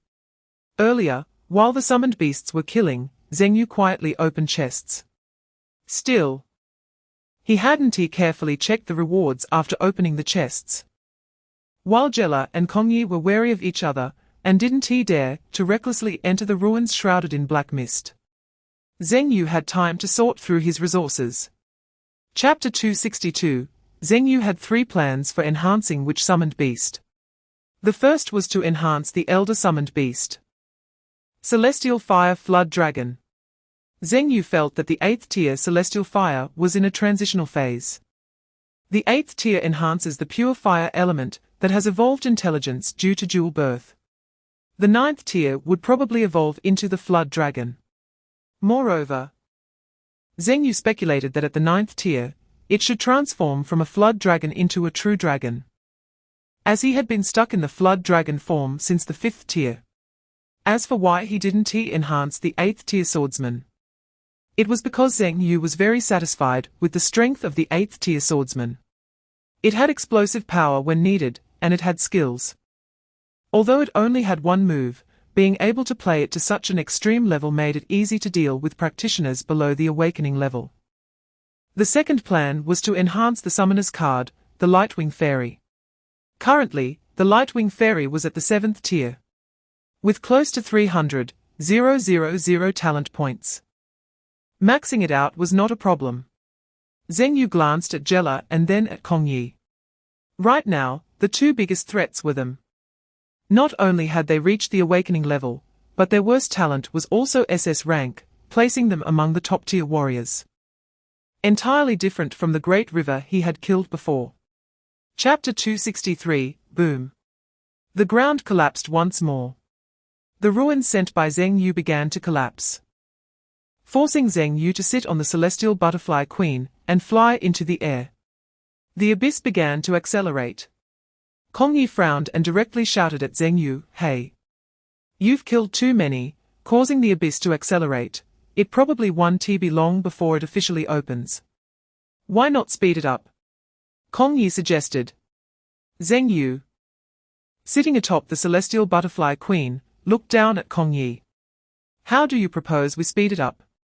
Kong Yi shook his neck, increasing his body's energy, and then said to Zheng Yu, "First, expel the outsiders. This was the best decision your descendants made today." Zheng Yu agreed and mobilized the Hell King and Celestial Fire Flood Dragon. "I didn't expect your descendants to have such awareness." Kong Yi rolled his eyes. "Don't treat us as villains, we just have different ideologies. If we're talking about contributions to the 9 provinces, our 9 rituals are not less than yours from Nanmu Yun." Wow, 9 rituals are impressive. Zheng Yu could only use that word to express his feelings. Through previous communication with Nanmu Yun, Zheng Yu learned some things about the descendants. Those who can serve as offerings are truly powerful. Chapter 264, Boom. The explosion range is not large. Because the Law Pisser is not a class that specializes in area attacks, it is only responsible for assassination.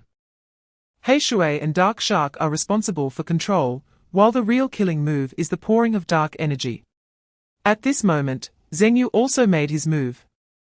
Although Kong Yi's burst was strong and the combination skills left Gel defenseless, it was still far from being able to kill Gel. In terms of level, Gel is the highest. He just happens to be at level 59, which is the highest level where the camp banner won't trigger a warning. Kong Yi is level 54.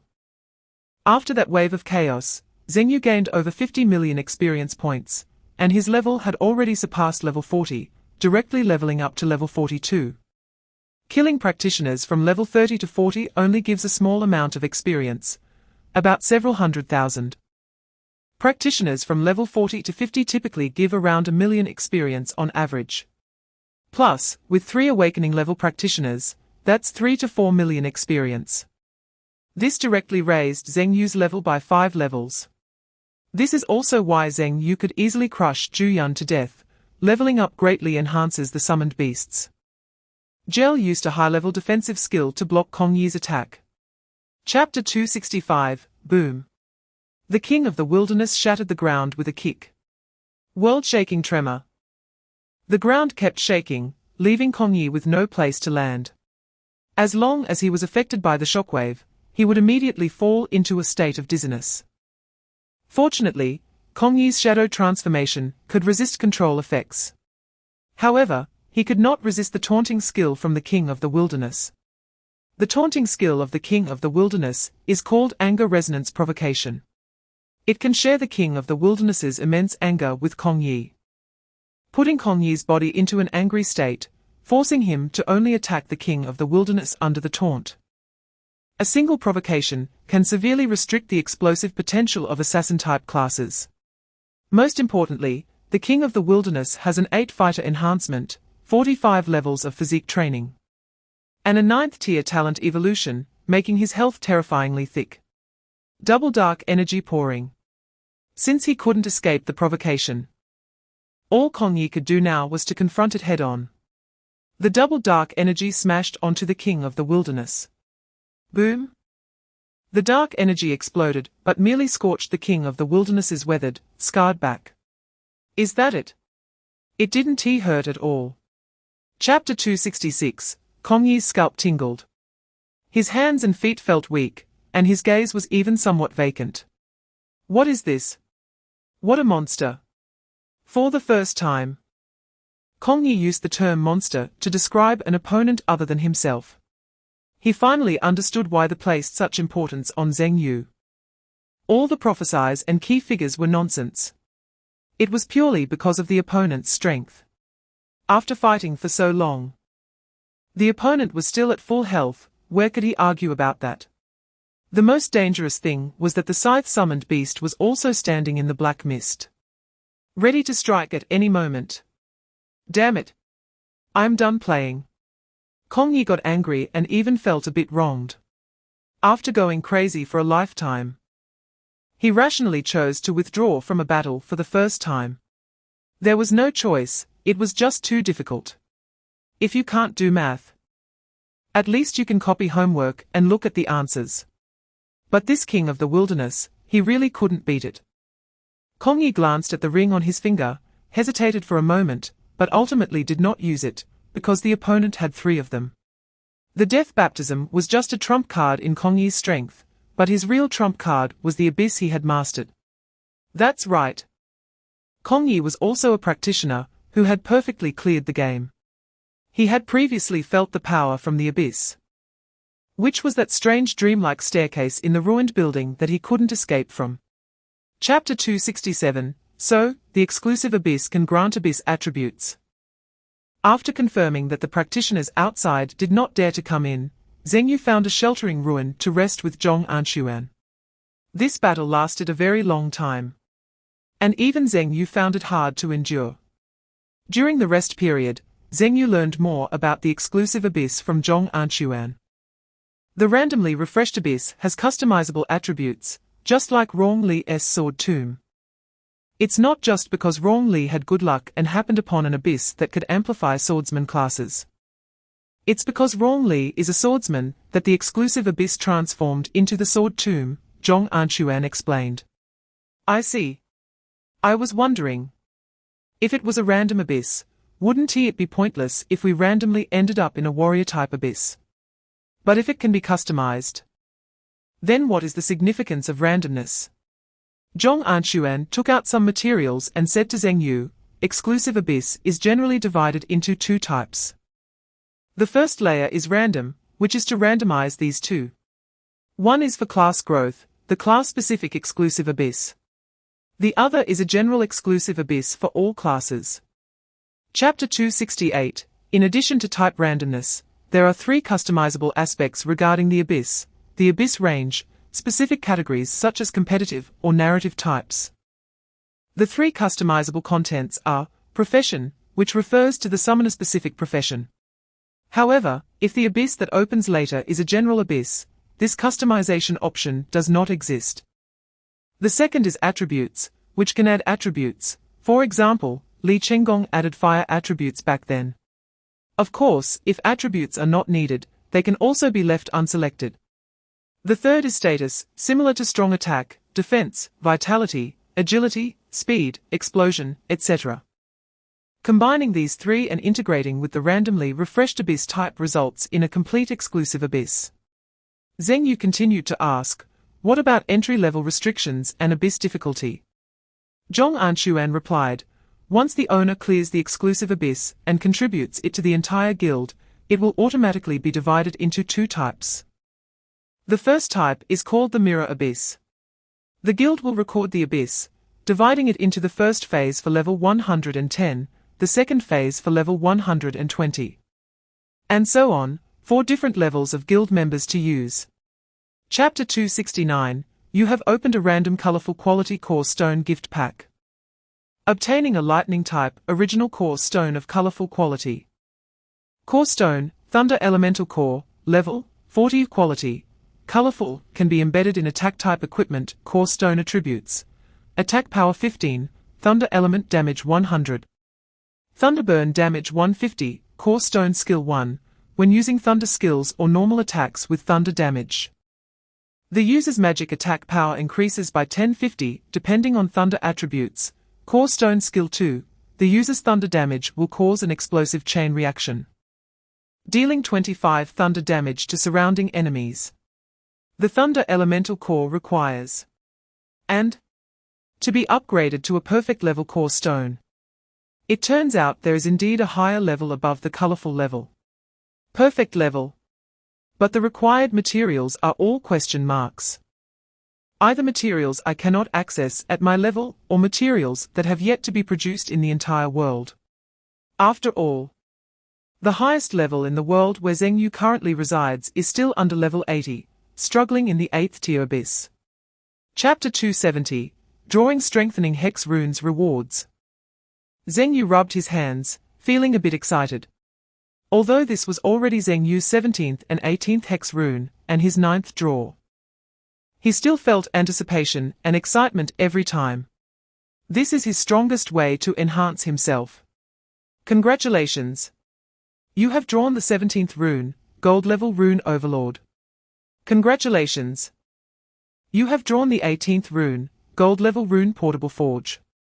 Overlord, gold level rune, you will gain the advanced emblem overlord. This emblem has a unique bond effect and uniqueness. Cannot be replicated. When Overlord first drops to 40 health points, he will forcibly exit the battlefield and start doing sit-ups. During the time he is out of the battlefield, he cannot be targeted, cannot be harmed, and cannot be controlled. Each sit-up restores 15 health points and provides him with 20 attack speed. If he reaches full health, he will return to battle with them full of fighting spirit, defect, causing his normal attacks and skill damage to convert into true damage. If all his allies are defeated, he will immediately return to battle early. Chapter 271, 1 hour before the abyss opens. Zhong Anshuan approached Zhengyu, who was resting, with a set of organized materials. President, take a look at these systems. I have analyzed all the summoned beasts available for purchase in the temple shop. And there aren't many summoned beasts that can serve as cores. At this point, Zhong Anshuan glanced at Zhengyu and added, after all, not everyone has your talent to infinitely raise the talent ceiling of summoned beasts. Zhengyu was not surprised by Zhong Anshuan's words, because there had already been more than one analysis post about Zhengyu's strength on the forum, including analyses from Liao Ning and Nan Muyun. They all agreed that Zhengyu's talent is a nurturing type of talent. This type of talent is most suitable for the summoner profession, able to enhance the talent ceiling of summoned beasts, which is why some of Zhengyu's summoned beasts are types that have never appeared on the market. Just like the goblin. The fact that a level 1 summoner can only choose goblin is the reason that deters most potential summoners. First, they are weak. Second, they look really ugly. But Zhengyu's is not a goblin, but a goblin general. Chapter 272, this is the reason why summoners have always struggled to rise. Zhong Anshuan presented some materials to Zhengyu. These are the summoned beasts currently available for purchase on the market, between level 115. Excluding the high-level summoned beasts you acquired from the Misty Cloud Pavilion. That kind of summoned beast skill book is not something an ordinary person can afford, or even obtain. Based on these, there isn't a single summoned beast that can support the core of the system. That's why I initially mentioned the Thunder Leopard. Because it serves as a core substitute, but it can only be contracted at level 30. The same was true for Weirta. He only gradually revealed the strength of a summoner after reaching the level to contract the Lightwing sprite. Unfortunately, Zhong Anshuan said with a somewhat sad expression, Weirta was not originally based on the Lightwing Archer as a single-core system. He initially had a pure light system team. But the problem is, light system summon beasts are far from being as extreme as light system mags, and their synergy cannot be thoroughly cultivated. It's still the same issue. Lacking high-level resources for support. I have tried a high-explosion fire-thunder system, and my friend has tried a sacrifice system, and they all failed without exception. Chapter 273, The Thundercloud-Strait Abyss is not difficult, belonging to a very common guardian abyss, with not much plot. Just standing at the mouth of the strait and holding off about 12 waves of sea monster attacks is enough to clear it. There is hardly any need for the Hell King and Savage King, both level 9 summon beasts, to take action. The Goblin General leads the demonic army. Paired with the Fire Dragon and Lightwing Archer, as the two rear DPS, can easily hold the line. Of course, as the only water elemental summon beast nurtured in this abyss, the Raging Tide Shadow must fight on the front lines. Zheng Yu didn't even summon the Hell King and Savage King to speed up the clear time, because he needed a very detailed strategy. Additionally, the Swordmaster and Spirit Butterfly Queen completed all the side quests, neutral resources, and puzzle-solving tasks on the Strait Islands. At this point, the advantages of summoners were evident. In an absolutely overwhelming situation, the summoner himself didn't even need to supervise the battlefield. Just find a sheltered spot and wait for the abyss to end. The monsters here all carry thunder and water attributes, just as I imagined. After customizing the water-thunder attributes, killing monsters here can also yield corresponding attribute bonuses. Chapter 274. Congratulations on clearing the exclusive Abyss Thundercloud Strait. You have received an exclusive clearance reward, a self-selected Thunder Elemental Summon Beast reward package. You have cleared the exclusive Abyss Thundercloud Strait, non-mirrored version, and received a self-selected growth package for Water and Thunder Elemental Summon Beasts. You have cleared the Summoner Exclusive Abyss, and received a Summoner Exclusive growth package. Oh wow, nice! Zheng Yu did not expect to receive 3 rewards for clearing. The self-selected Thunder Elemental Summon Beast reward package is exactly what Zhong Anxuan referred to as the Thunder Elemental Summon Beast core. Zheng Yu opened it. You have opened the self-selected Thunder Elemental Summon Beast reward package. Please choose between the 35 level 7 tier talent Thunder Elemental Summon Beast or the 35 level Platinum level Thunder Elemental Summon Beast equipment. There are 2 options. One is a Summon Beast, and the other is Summon Beast equipment. Zheng Yu didn't think much and directly chose the Summon Beast equipment. The 35 level Platinum level Summon Beast equipment is higher than all the Summon Beast equipment he currently possesses. Zhong Anxuan chose the 35 level 7 tier Summon Beast, and according to his words, this is the Thunder Elemental Core Summon Beast. Zhong Anxuan actively showcased his 7 tier Thunder Elemental Summon Beast. Chapter 275, Can't you come out earlier? Do you really have to wait until the last moment to make an appearance? Facing Zheng Yu's complaints, Nan Muyun smiled very happily. My only hobby in this life is to show off, especially in front of my old rival. The middle-aged mage, referred to as an old rival by Nan Muyun, scowled and scolded him. Nan Muyun, do you dare to appear in this area? Aren't you afraid of being punished? Nan Muyun smiled and said, do you think Nan Muyun has ever been afraid of anything in this life? Promising not to appear here again was just to exchange for some opportunity for my juniors to coexist peacefully. But now you are the one who broke the rules first, wanting to harm my family's genius. Do you think I, Nan Muyun, will just swallow this? Old dog, you've fought me several times, you should know my temper. When have I not killed you when you were acting like a dog? What is wrong now? Have you forgotten the past?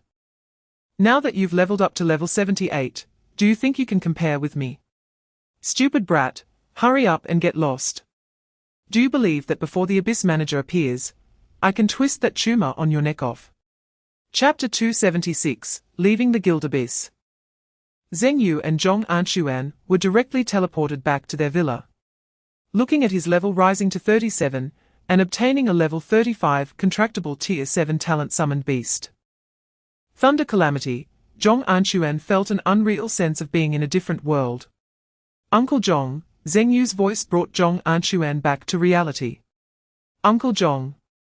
I'll leave the guild matters to you. You know the strategy for the Thunder Cloud Strait Abyss well, write it in detail. Such as the attack patterns and defense modes of the sea monsters, and the interval time for each wave of sea monsters. Then, I will temporarily close the guild abyss. Wait until your strength increases before going in. According to that show-off Nan Mu Yun, I shouldn't be able to enter the guild abyss again before my red name disappears. However, my red name value is only over 70. It should disappear completely in about 3 months. By then, I can bring the faster progressing guild summoners into the guild abyss to look for a dedicated abyss. Just consider it a benefit for the guild members. At this point, Zheng Yu complained disdainfully that show-off Nan Mu Yun actually blocked my fastest way to gain kill points. It's really infuriating. Chapter 277, 5th floor of the Central State Temple. Liao Ning took a sip of tea from the table, then showed a look of disdain, which was met with complaints from Nan Mu Yun, who was doing one-handed push-ups across from him. You're not used to my barley tea after drinking good tea. Liao Ning shook his head. Didn't I give you plenty of good tea? Why are you still drinking this? Nan Mu Yun supported his body with one finger of his right hand, performing an astonishing one-finger push-up with both feet off the ground, saying, I don't drink your tea, it has a rotten taste. My barley tea is better. Let me tell you, back then, with a pot of tea, a pack of cigarettes, I stood guard all day. If it weren't for the temple's arrival, I would still be a little security guard. I don't want to touch anything that might ruin my enlightenment.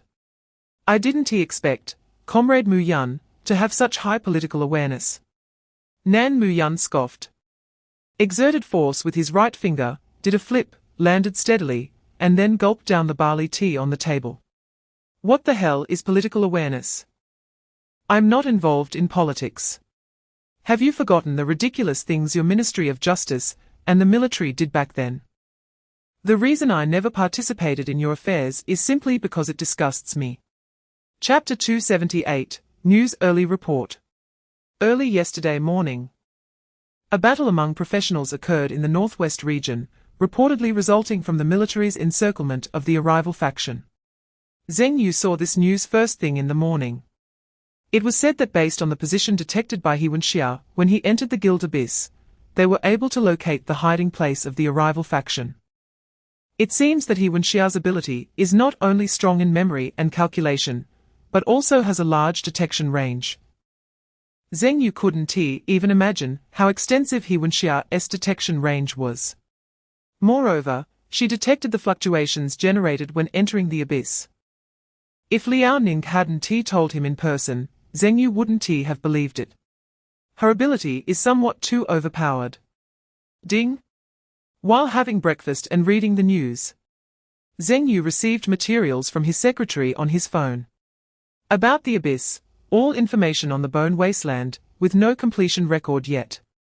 This abyss has no level distinction, defaulting to the highest difficulty of 6 stars. 6 stars. Looking at the difficulty level, Zheng Yu understood why the Bone Wasteland had become a stranded abyss. It's simply too difficult. In fact, the 6-star difficulty level is already beyond what the temple categorized, according to the temple's difficulty grading system for the abyss. 4 stars is actually the hardest. Chapter 279, Good evening, my master. A faint voice appeared after Zheng Yu signed the contract, emerging from a purple halo. The witch sat on a floating purple mat, slowly revealing her legs wrapped in black stockings, her bare feet swaying in the air, toes slightly curled. She wore simple fabric clothing that boldly showcased her impressive figure, with her right hand lightly resting on a purple creature beside her that had no facial features or limbs. Silver jewelry adorned a veil covering the witch's head, obscuring half of her face, making her look enchanting and mysterious. But that wasn't the main point. The focus was on the half-exposed cleavage of the witch, which was quite spectacular. Zheng Yu immediately said, "If you're coming, then just come. Why be so polite? Bringing such a big gift. As the saying goes, gazing into the abyss will gaze back at you." Zheng Yu had experienced the incubus incident and still had a queen-level elf whose beauty was not inferior to that of the witch in his hands. Otherwise, he might have truly fallen into the abyss. The witch's mysterious aura almost blatantly exuded a seductive atmosphere.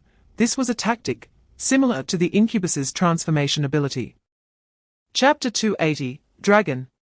Azure Dragon. To be honest, even when he became the first Hell King to advance to Tier 9, Zheng Yu had never been this excited. But now, Zheng Yu was so excited that his breathing became a bit rapid. Even just the appearance of a name, the two words Azure Dragon, had already raised Zheng Yu's expectations. Boom! The sky suddenly darkened with thick clouds, thunder rumbled continuously, and heavenly fire floated slowly in the air, its blue flames illuminating the clouds in an eerie and spectacular manner. Is this a tribulation? Zheng Yu felt a sense of a celestial being undergoing tribulation. Each summoned beast's advancement to Tier 9 had different states. The Hell King was domineering and ruling, while the Savage King was filled with anger to trample everything. The heavenly fire Azure Dragon represented a pure evolution akin to a carp leaping over the dragon's gate. Saying it was undergoing tribulation wouldn't be an exaggeration. The commotion caused by the celestial fire at Sanglang attracted all the other summoned beasts in the summoner's space to come out and watch. The Hell King and the Primitive King had a purely spectator's attitude. The Goblin General, Spirit Butterfly Queen, Raging Tide Shadow, Lightwing Elf, and other summoned beasts, all stuck at the 7th rank talent, looked on with envy. The Extreme Sword Master had a contemplative expression, perhaps recalling what it was like when he advanced to the 9th rank. Chapter 281, Welcome to the Bone Wasteland Abyss. Abyss Clearance Requirement. Complete 3 special mercenary missions, each requiring high unlocking conditions. Specific unlocking conditions must be explored by the practitioner themselves. Abyss, Bone Wasteland of Time, 409 years of the Third Era Empire. Identity, free mercenary. Nationality, none. Name, Zheng Yu. Wanted index, 0 mission points, 0 bone equipment, enslavement. Electronic collar. A beginner.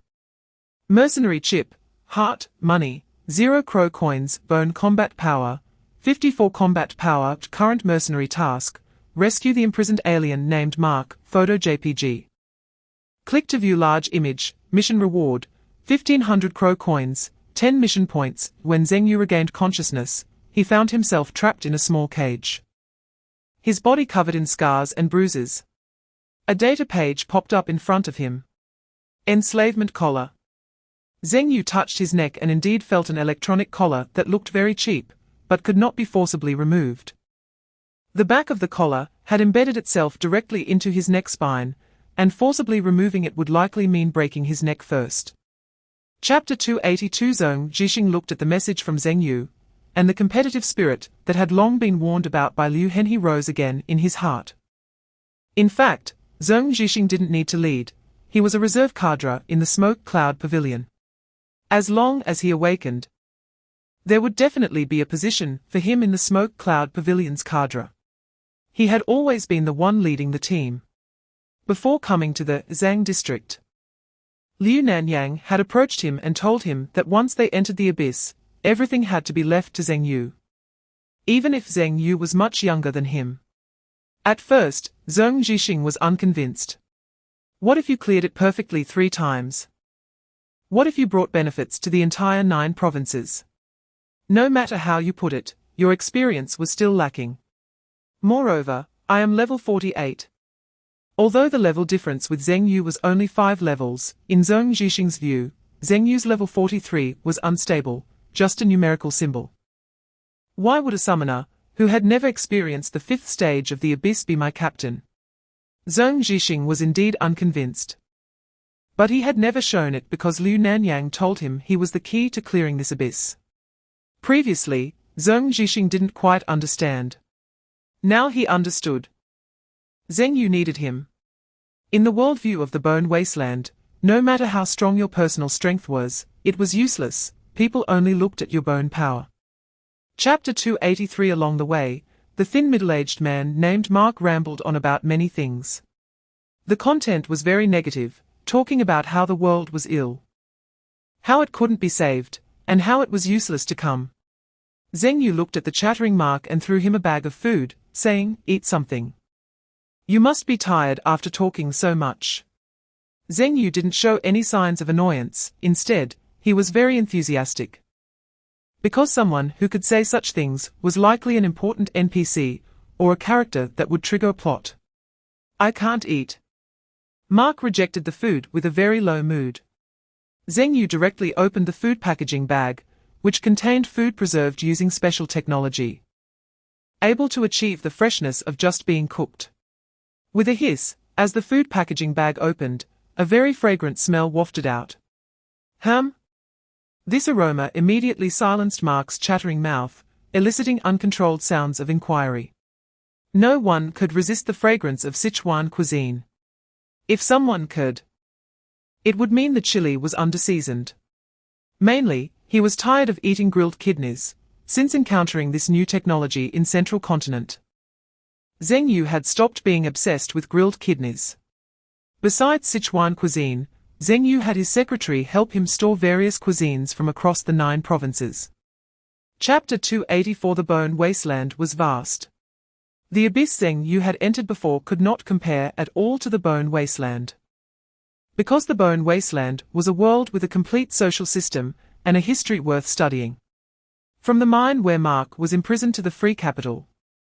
The map showed nearly 2,000 kilometers, about the distance from Central Continent to Shangyu City.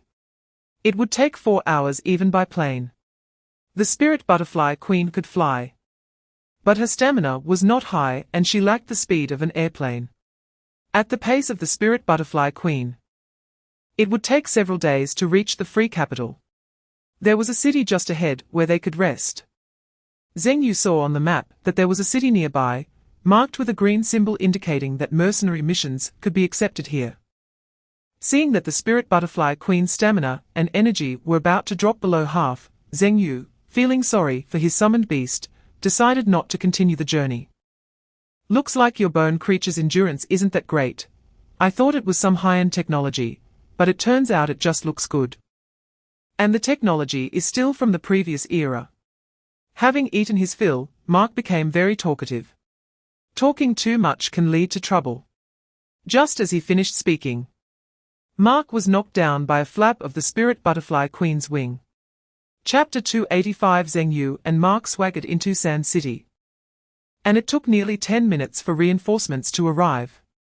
The leading skeletal warrior was equipped even more luxuriously, with a large cannon barrel on his shoulder that looked quite impressive. However, by the time they arrived, the goblin army had already vanished, leaving only the corpses of 8 guards. The enthusiasm of these imperial soldiers isn't very high, huh? They just left like this.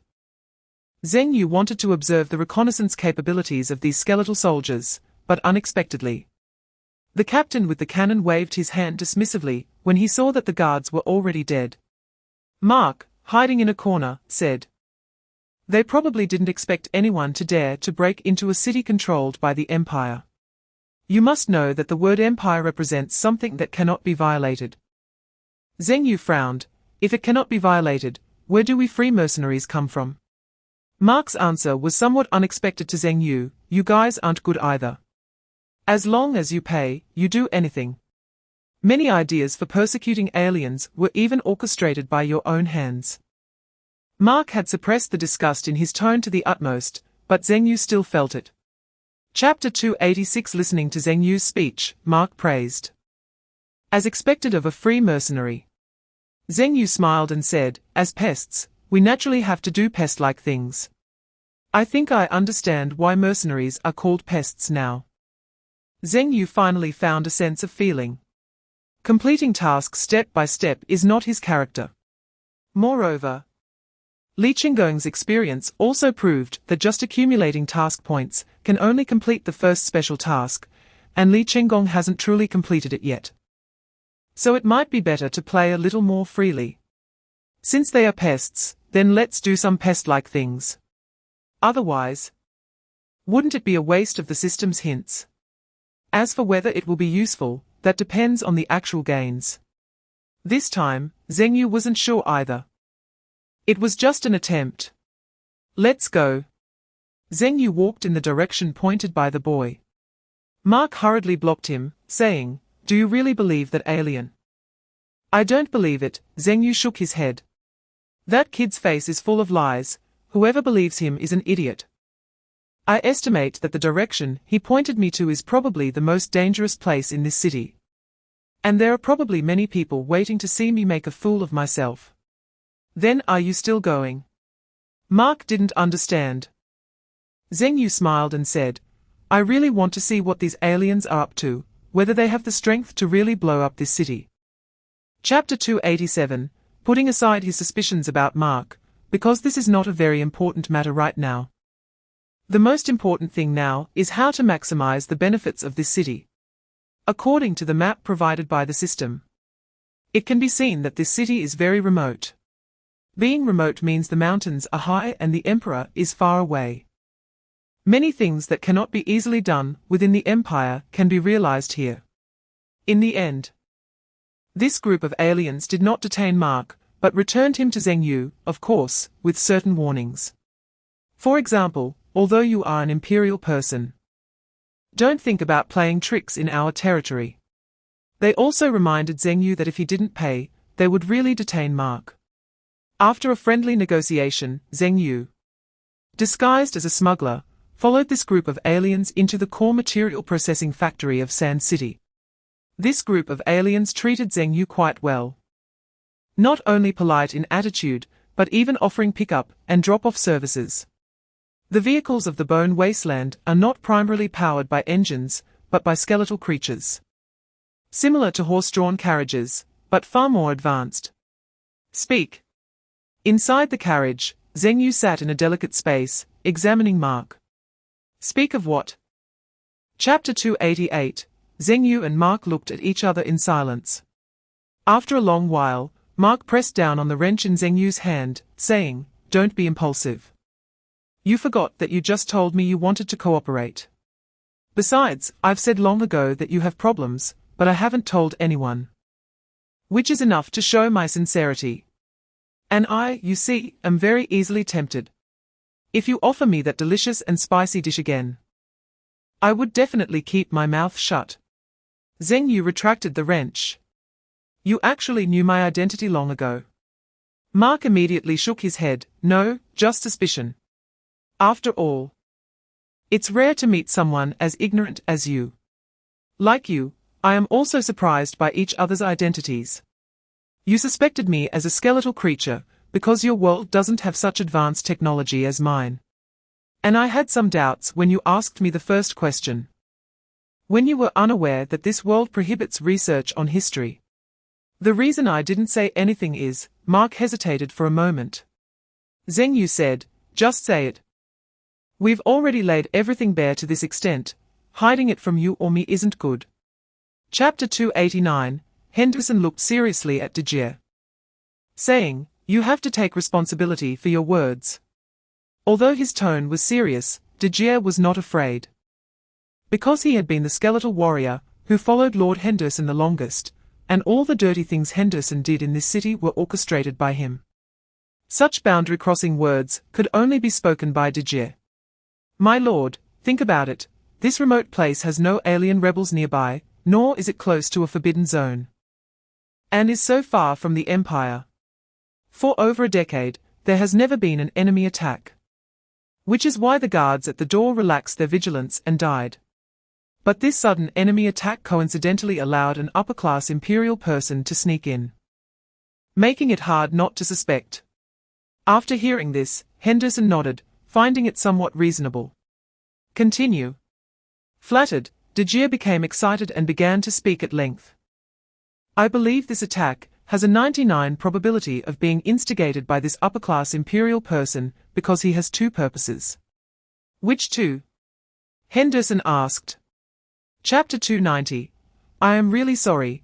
Our boss has been delayed by some matters and may take a little longer. Why don't I take you to rest first? The previous alien returned about an hour later, and said respectfully to Zheng Yu. Since learning that Zheng Yu is a major client, This previously fierce-looking alien completely changed his attitude. Money talks, and this alien showed it vividly. Fine. Zheng Yu had no objections. He wanted to see the living conditions of the aliens in Sand City. The place where the aliens lived in Sand City was not far behind the factory. Zheng Yu saw from the map that the aliens' living area was located at the edge of Sand City, with the central factory in the middle. The wealthy district on the far right, and separated by a red-fenced area in between. Zheng Yu curiously asked, "So, what is the purpose of the red-fenced area?" This question did not receive an answer from the guiding alien, who handed Zheng Yu a thick mask. "Put this on." Zheng Yu took the mask. Although it was called a mask, it resembled a gas mask more. Before Zheng Yu could ask, as the carriage entered the street, he smelled a pungent odor that resembled disinfectant. Chapter 291, the person who claimed to be the captain of the Sand City Guard team, named Dejie.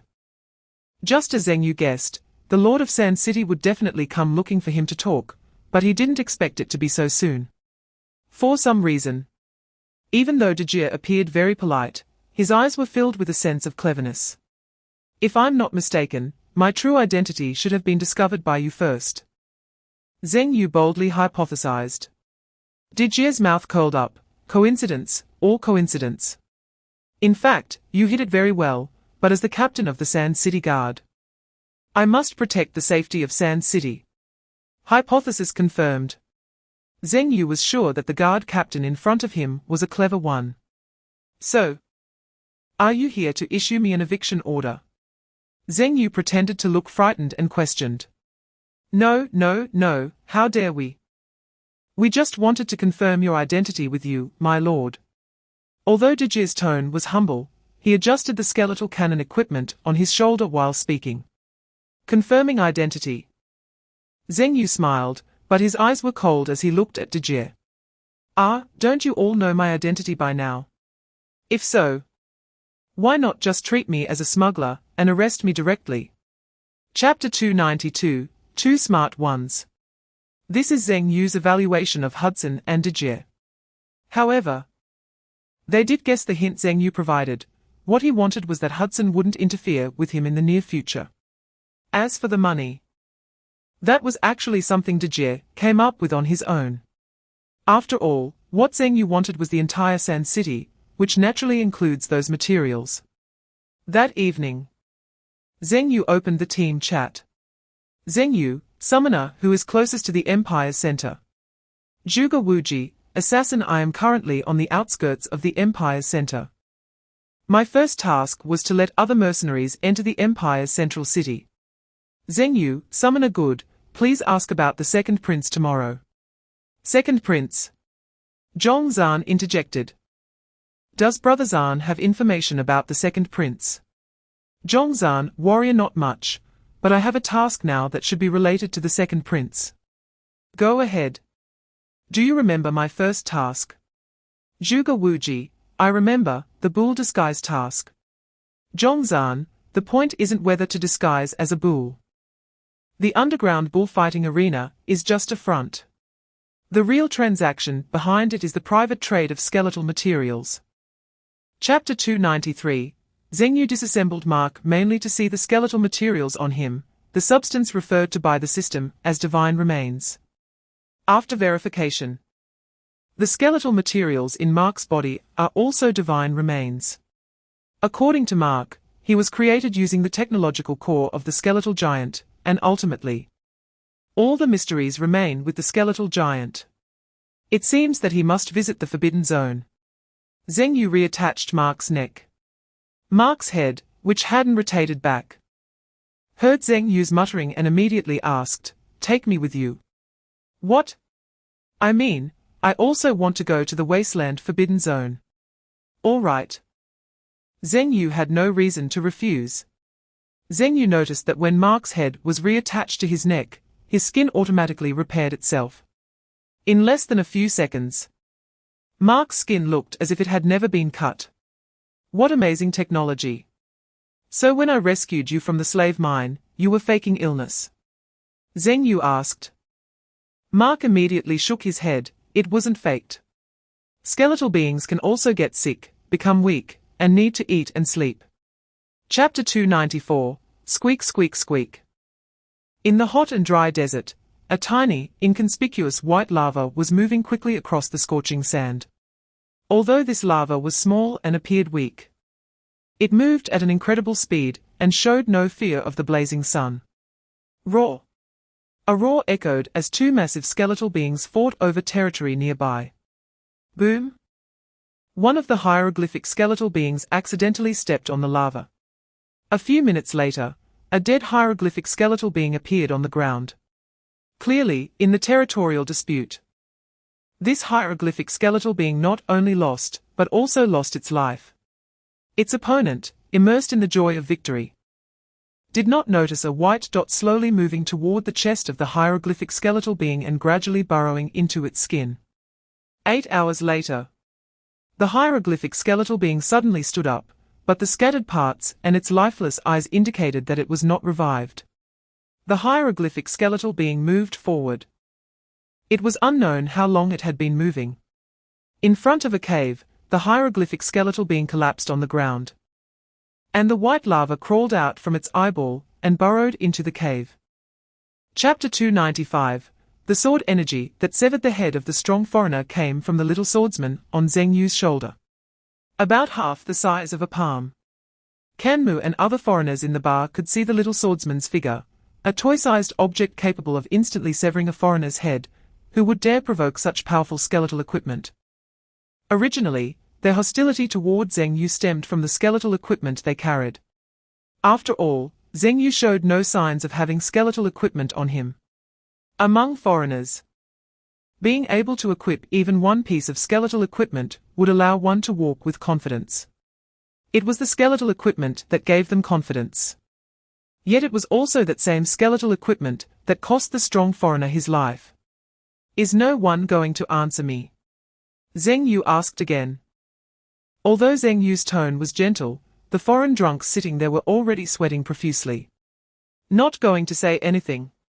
Then, before Zheng Yu could finish his threatening words, a boy named Kanmu directly said, "Don't make it hard for them, they really don't know." Don't know? Zheng Yu looked at the rough-skinned boy Kanmu with amusement. When I asked to see the bar owner, their attitude didn't seem to indicate ignorance. Chapter 296. A month is neither long nor short. In terms of abyss time, a month is quite long. A month without gaining a single bit of experience, or receiving a treasure chest is quite difficult to endure. If just looking at the changes within Sand City, then this month hasn't been long at all. Zheng Yu directly downloaded some awakening required books from the system, and then force-fed them all to Mark. As a skeletal being, Mark's learning ability is comparable to a computer. History, culture, politics, this knowledge can continuously refresh Mark's worldview and establish a philosophical system far exceeding that of the skeletal wasteland. Then, using Mark to guide the foreigners within Sand City. Due to the short time, Zheng Yu's approach was forced learning. The first batch of students in Mark's learning class were the group of drunks in the bar. Under Zheng Yu's pressure, they had no choice but to study. However, the results were unexpectedly good. These big men, who could find joy in such an environment, were the first to take up the banner of resistance. Meanwhile, those who were truly oppressed to the point of numbness couldn't understand what Mark was talking about. Freedom. Can that be eaten? Resistance. Chapter 297, Damn. Are these people crazy? Don't they fear death?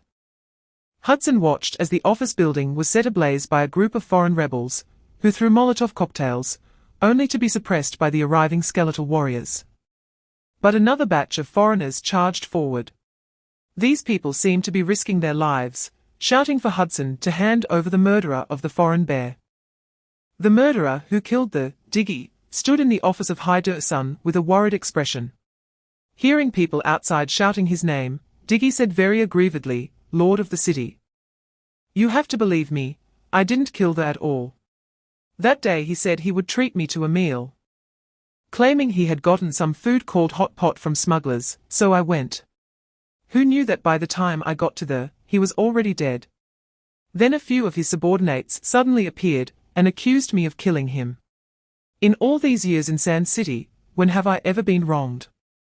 Even if I had killed how dare they, a bunch of stinky, accuse me? It's simply like stabbing me in the lungs. Besides, I didn't kill So I acted. But I assure you, I only killed a few small minions, and there was no at all. Chapter 298, Boom. The ground trembled. The Wild King trampled through the villas in the rich district, devastating everything until he reached the protest area. Moo, the sound of cattle echoed. Everyone was stunned by the magnificent scene before them. A skeletal creature. Haidersun had never seen such a majestic skeletal creature, in his impression. Only the Empire's national stone beast had the ability to look down upon others. The appearance of the giant bull, over 10 meters tall, rendered the entire area silent. It wasn't until someone saw Mark standing on the Wild King's shoulder that they realized this powerful skeletal creature was there to help them. There was no need for Mark to say anything, just his presence already gave them immense confidence. Brothers, those people from the Empire have never considered our lives and deaths. They make us handle dangerous skeletal materials and then charge exorbitant treatment fees, squeezing our lives and depriving us of our freedom. Chapter 299, Don't Say It. The cannon on Diggy's shoulder fired energy that was surprisingly strong, actually managing to temporarily restrain the Hell King. However, it was also predictable. Diggy had made quite a bit of money in Sand City over the years, and the purple-black cannon skeletal equipment on his shoulder was of very high quality. However, this shot offended the Hell King's dignity. Death penalty. A large amount of hellish black mist surged from behind the Hell King. The powerful murderous aura directly locked onto Diggy, causing his face to stiffen for a moment, as if he couldn't breathe. Creak. The skeletal equipment on Diggy's back tightened, like arthropod-like skeletal tendrils wrapping around his spine, barely alleviating the pressure brought by the Hell King. You can't kill me, I'm the captain of the Sand City Guard team. Do you know what the consequences of killing me would be? Diggy shouted. No one responded to him. Even Haidersun, who was protected by Diggy, looked at him with a dumbfounded expression. At this time, what are you being so arrogant about? However, Haidersun also understood that Diggy was not showing off his captain's identity. Nor was he threatening Zheng Yu, he was simply overwhelmed by the pressure from the Hell King. Chapter 300, In the center city of the Empire, in a high-end hotel. Zheng Zhixing was enjoying a massage from a female technician. The technician pressed on Zheng Zhixing's shoulders and gently leaned close to his ear, whispering in a low voice, Do you accept? Zheng Zhixing's eyes lit up, but he remained composed, only replying with a sound of acknowledgement. Room 7012. After speaking, the technician lightly patted Zheng Zhixing's buttocks and jokingly said, So perky.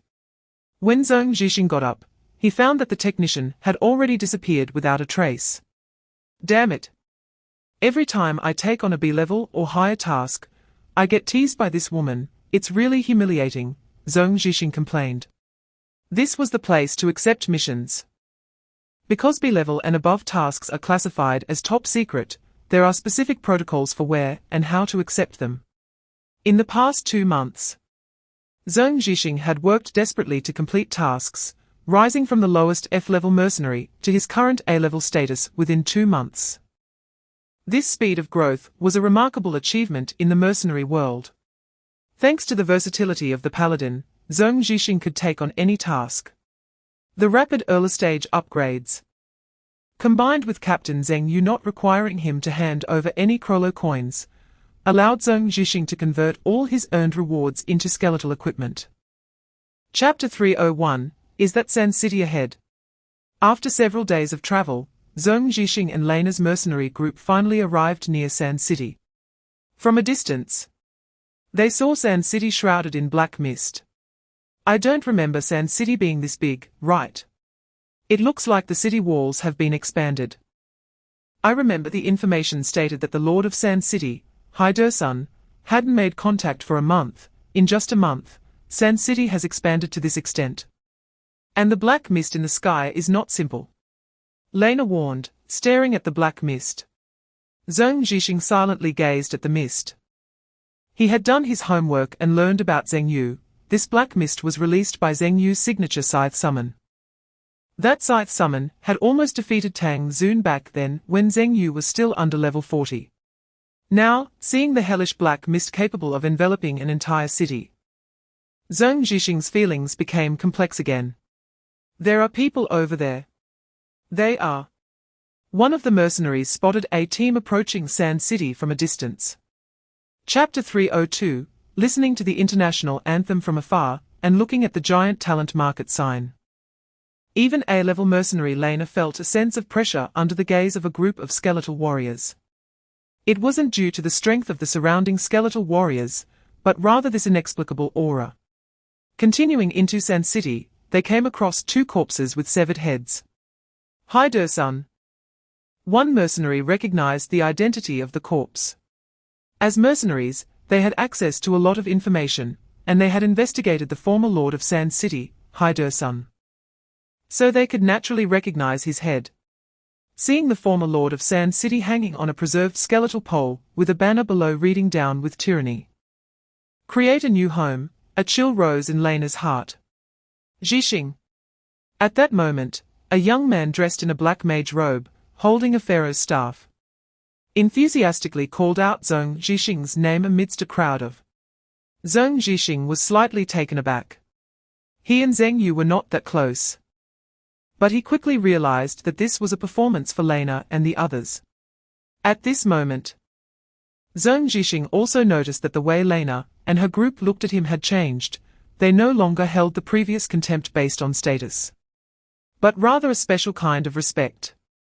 Chapter 303. In fact, Zheng Yu did not dislike Zhong Zhixing, on the contrary. He found Zhong Zhixing to have a certain naivete and clarity reminiscent of a college student. This feeling made Zheng Yu feel somewhat fond of him. What Zhong Zhixing wanted was actually quite easy to satisfy. It was simply a matter of face. Just give it to him. Such people are easier to deal with. Moreover, Zheng Yu indeed needed Zhong Zhixing's help with certain tasks. So, what can I do? Zhong Zhixing asked. Looking at Zhong Zhixing's serious face, Zheng Yu realized he felt not a shred of guilt. Mark was right. I am becoming more cold-blooded, Zheng Yu muttered to himself. Then he said to Zhong Zhixing, what I am doing now is for this city, with the purpose of participating in the struggle for power in this world. Zhong Zhixing nodded. I can see that you are playing a big game. Zheng Yu shook his head. It has nothing to do with being big. Right now, Sand City is my only trump card to negotiate with the second prince and the others. But as of now, the trump card is still not enough. Zhong Zhixing seemed to understand. You want me to help you create momentum. Use the mercenary group. Smart. Zheng Yu was generous with his praise. You are the one who understands what Sand City means the most. But the people in this world do not realize the existence of Sand City and how great a threat it poses to their royal power. Chapter 304. In Zheng Yu's plan, Zhong Zhixing was indeed an indispensable part. Because he had worked hard enough to make himself a dark horse in the mercenary world. In other words, Zhong Zhixing's popularity in the mercenary community was very high. To resolve the mercenary rules, force must be used. For example, eliminating the current mercenary leader. But Zheng Yu's only concern was that if things went too far, whether the mercenary group would directly disband. That was not a hypothetical scenario, but something that had indeed happened. In past records of professionals, there were indeed attempts to kill mercenary leaders. After all, it was also a kind of attempt. They succeeded. But with the leader's death, the mercenary group was in a semi-dissolved state, and special missions were out of the question. Zheng Yu had read all the strategies, and could basically restore the history following the Bone Wasteland. The second prince's path to power ended in failure in the history of the Bone Wasteland. Some professionals who had survived in the Bone Wasteland for a long time witnessed the second prince's disastrous defeat with their own eyes. And the mercenary groups that had always supported the second prince were ultimately suppressed to the point of dissolution due to his failure. In other words, whether the leader lived or died, under normal circumstances, the mercenary group would not have the strength to issue 3 special missions. Chapter 305, Facing Zheng Yu. Who had offended him, the second prince stared at Zheng Yu with rage. But throughout, the second prince did not call for the bone guards or accuse Zheng Yu. He seemed to be waiting for Zheng Yu to present conditions. Seeing the subtle attitude of the second prince, Zheng Yu smiled and then said, "Your Highness. The new era cannot be stopped, it has already swept in like a torrential flood. It is destined to engulf every inch of the bone wasteland. If you want to become the master of the next era, the chips in your hands are still too few. If you understand, come find me." Zheng Yu did not wait for the second prince's response. After he finished speaking, countless butterflies surged from all directions, gathering in front of Zheng Yu.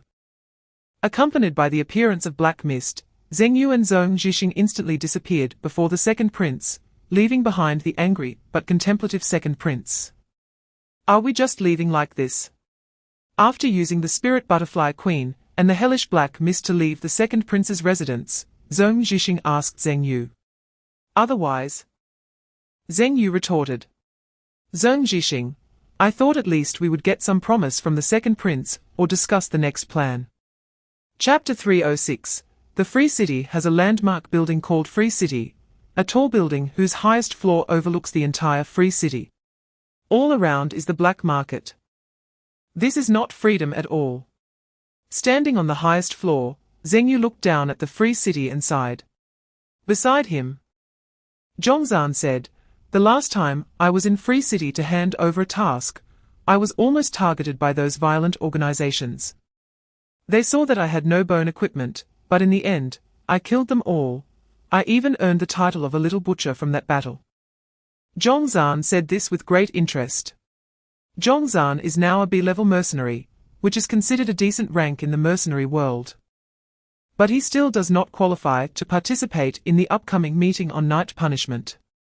Zheng Yu, Zhongzhan, and Zhuge Wuji all came with Zhong Zhixing. "After that battle, the butcher will be handed over to you," Zheng Yu said with a smile. Zhongzhan immediately shook his head. "I can't, that butcher is an S-level mercenary. And in the entire history of the Bone Wasteland, there has only been this one S-level. It is said that if it weren't for the butcher's lack of intelligence, he would have been the leader of this batch of mercenaries. In terms of strength, he is even stronger than Lacer and the Red Blade Ghost." Chapter 307, Isn't that so? Zhuge Wuji asked. Having read many strategies, Zhuge Wuji was the most shocked by Zheng Yu's words. Because previous strategies from all professionals had believed that Lacer was the one controlling the mercenary group. But Zheng Yu said otherwise. Zheng Yu smiled and countered, "Think of 2 questions. First, why does the mercenary group only issue tasks for the second prince, while there are no tasks for other royal families at all? Second, why was Zhong Zhixing able to reach S-level? Did no one notice when I was giving him tasks before? Why did the entire mercenary group impose sanctions on Zhong Zhixing after I finished talking with the second prince?" Zhuge Wuji was momentarily speechless. "I really hadn't thought of these. So, the one truly controlling the mercenary group is actually the second prince. In other words, the so-called free mercenary group is still serving the royal power." Zheng Yu smiled. "There is no such thing as freedom, only real interests. But you are wrong about one point. He is not serving the royal power, but the second prince. Mark once told me that the history of the mercenary group is very long, dating back to the era of the First Empire. They instigated wars and were wanted by the Empire's human race. These are all facts." Chapter 308. One can imagine how bizarre and spectacular a scene it is when a tsunami occurs at the top of a building. Waves filling the venue. A large group of S-level mercenaries desperately holding onto the railing, because once they are swept out, it's a building hundreds of meters high. Though with their strength they wouldn't die from the fall, it would still be an unpleasant experience to be swept out. Splash! The shadow of fury spreads the domain of water, and the enormous waves can be controlled by the shadow of fury. Waves crash left and right. The damage is not high, but the insult is great. I will block it. A burly mercenary shouted. The edges of the shield in his hand expanded outward, connected in the middle by a layer of transparent material. The shield expanded to about 10 meters wide, reaching the ceiling. Mechanical arms popped out from his back, supporting the burly man's body. The shield blocked the massive waves and, as the burly man moved, pushed all the waves of the shadow of fury out of the venue. He is an S-rank mercenary, the Shield King. I will deal with him. Zheng Yu glanced at the speaker and nodded, saying, "It's up to you, Doglicker brother." Although he didn't understand what Doglicker meant, the burly mercenary behind Lena felt it wasn't a good term. Chapter 309. Zheng Yu was indeed genuinely concerned, because laser actually represented the limit of skeletal equipment. If he couldn't withstand the infusion of divine power, ordinary people in Jiuzhou probably wouldn't be able to either. Huh? Laser did not respond. A heavy breathing sound came from his throat. His eyes began to blur. Clearly, the remnants of divine power were a heavier burden for the human race than Zheng Yu had imagined, even to the extent of destroying the willpower of a strong individual. Bang! An explosion sound. Laser instantly moved in front of Zheng Yu, his speed astonishing. But Zheng Yu was completely unflustered, as Laser was about to make contact with him. A layer of mist enveloped Zheng Yu, and then he disappeared before Laser. This was the equipment effect from the level 40 legendary gear, Boots of the Night Owl's Mystery. Armor boots, Night Owl's Mystery wearing level 40 wearing requirement, none rank, legendary active equipment effect, mystery, the wearer enters a state of mystery, cannot be targeted. And enemies facing the mystery will enter a state of confusion. Passive equipment effect, attacking confused enemies increases damage by 30 forging, 10 enhancement, 10 Chapter 310 Sand City does not directly land in the Free City, but hovers in mid-air, shrouded by the black mist of the Hell King, covering the Free City. All the residents of the Free City were shocked, looking at Sand City in the sky. They had never seen such a scene in their lives. It was like the apocalypse. The entire Free City was plunged into darkness. Laser was momentarily at a loss for words. He looked at his distorted muscles and the green demonic arm protruding from his chest, then at the city in the sky.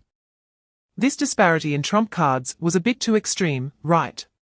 He summoned the top skeletal equipment from the skeletal wasteland, but the other side casually produced a city. I won't let you destroy the Free City. Laser roared, his muscles rapidly swelling, his veins completely turning pure green. The expanded muscles contained immense power and a strangely unsettling vitality. Bang! A loud explosion. Laser charged towards Zheng Yu like a missile. Moo!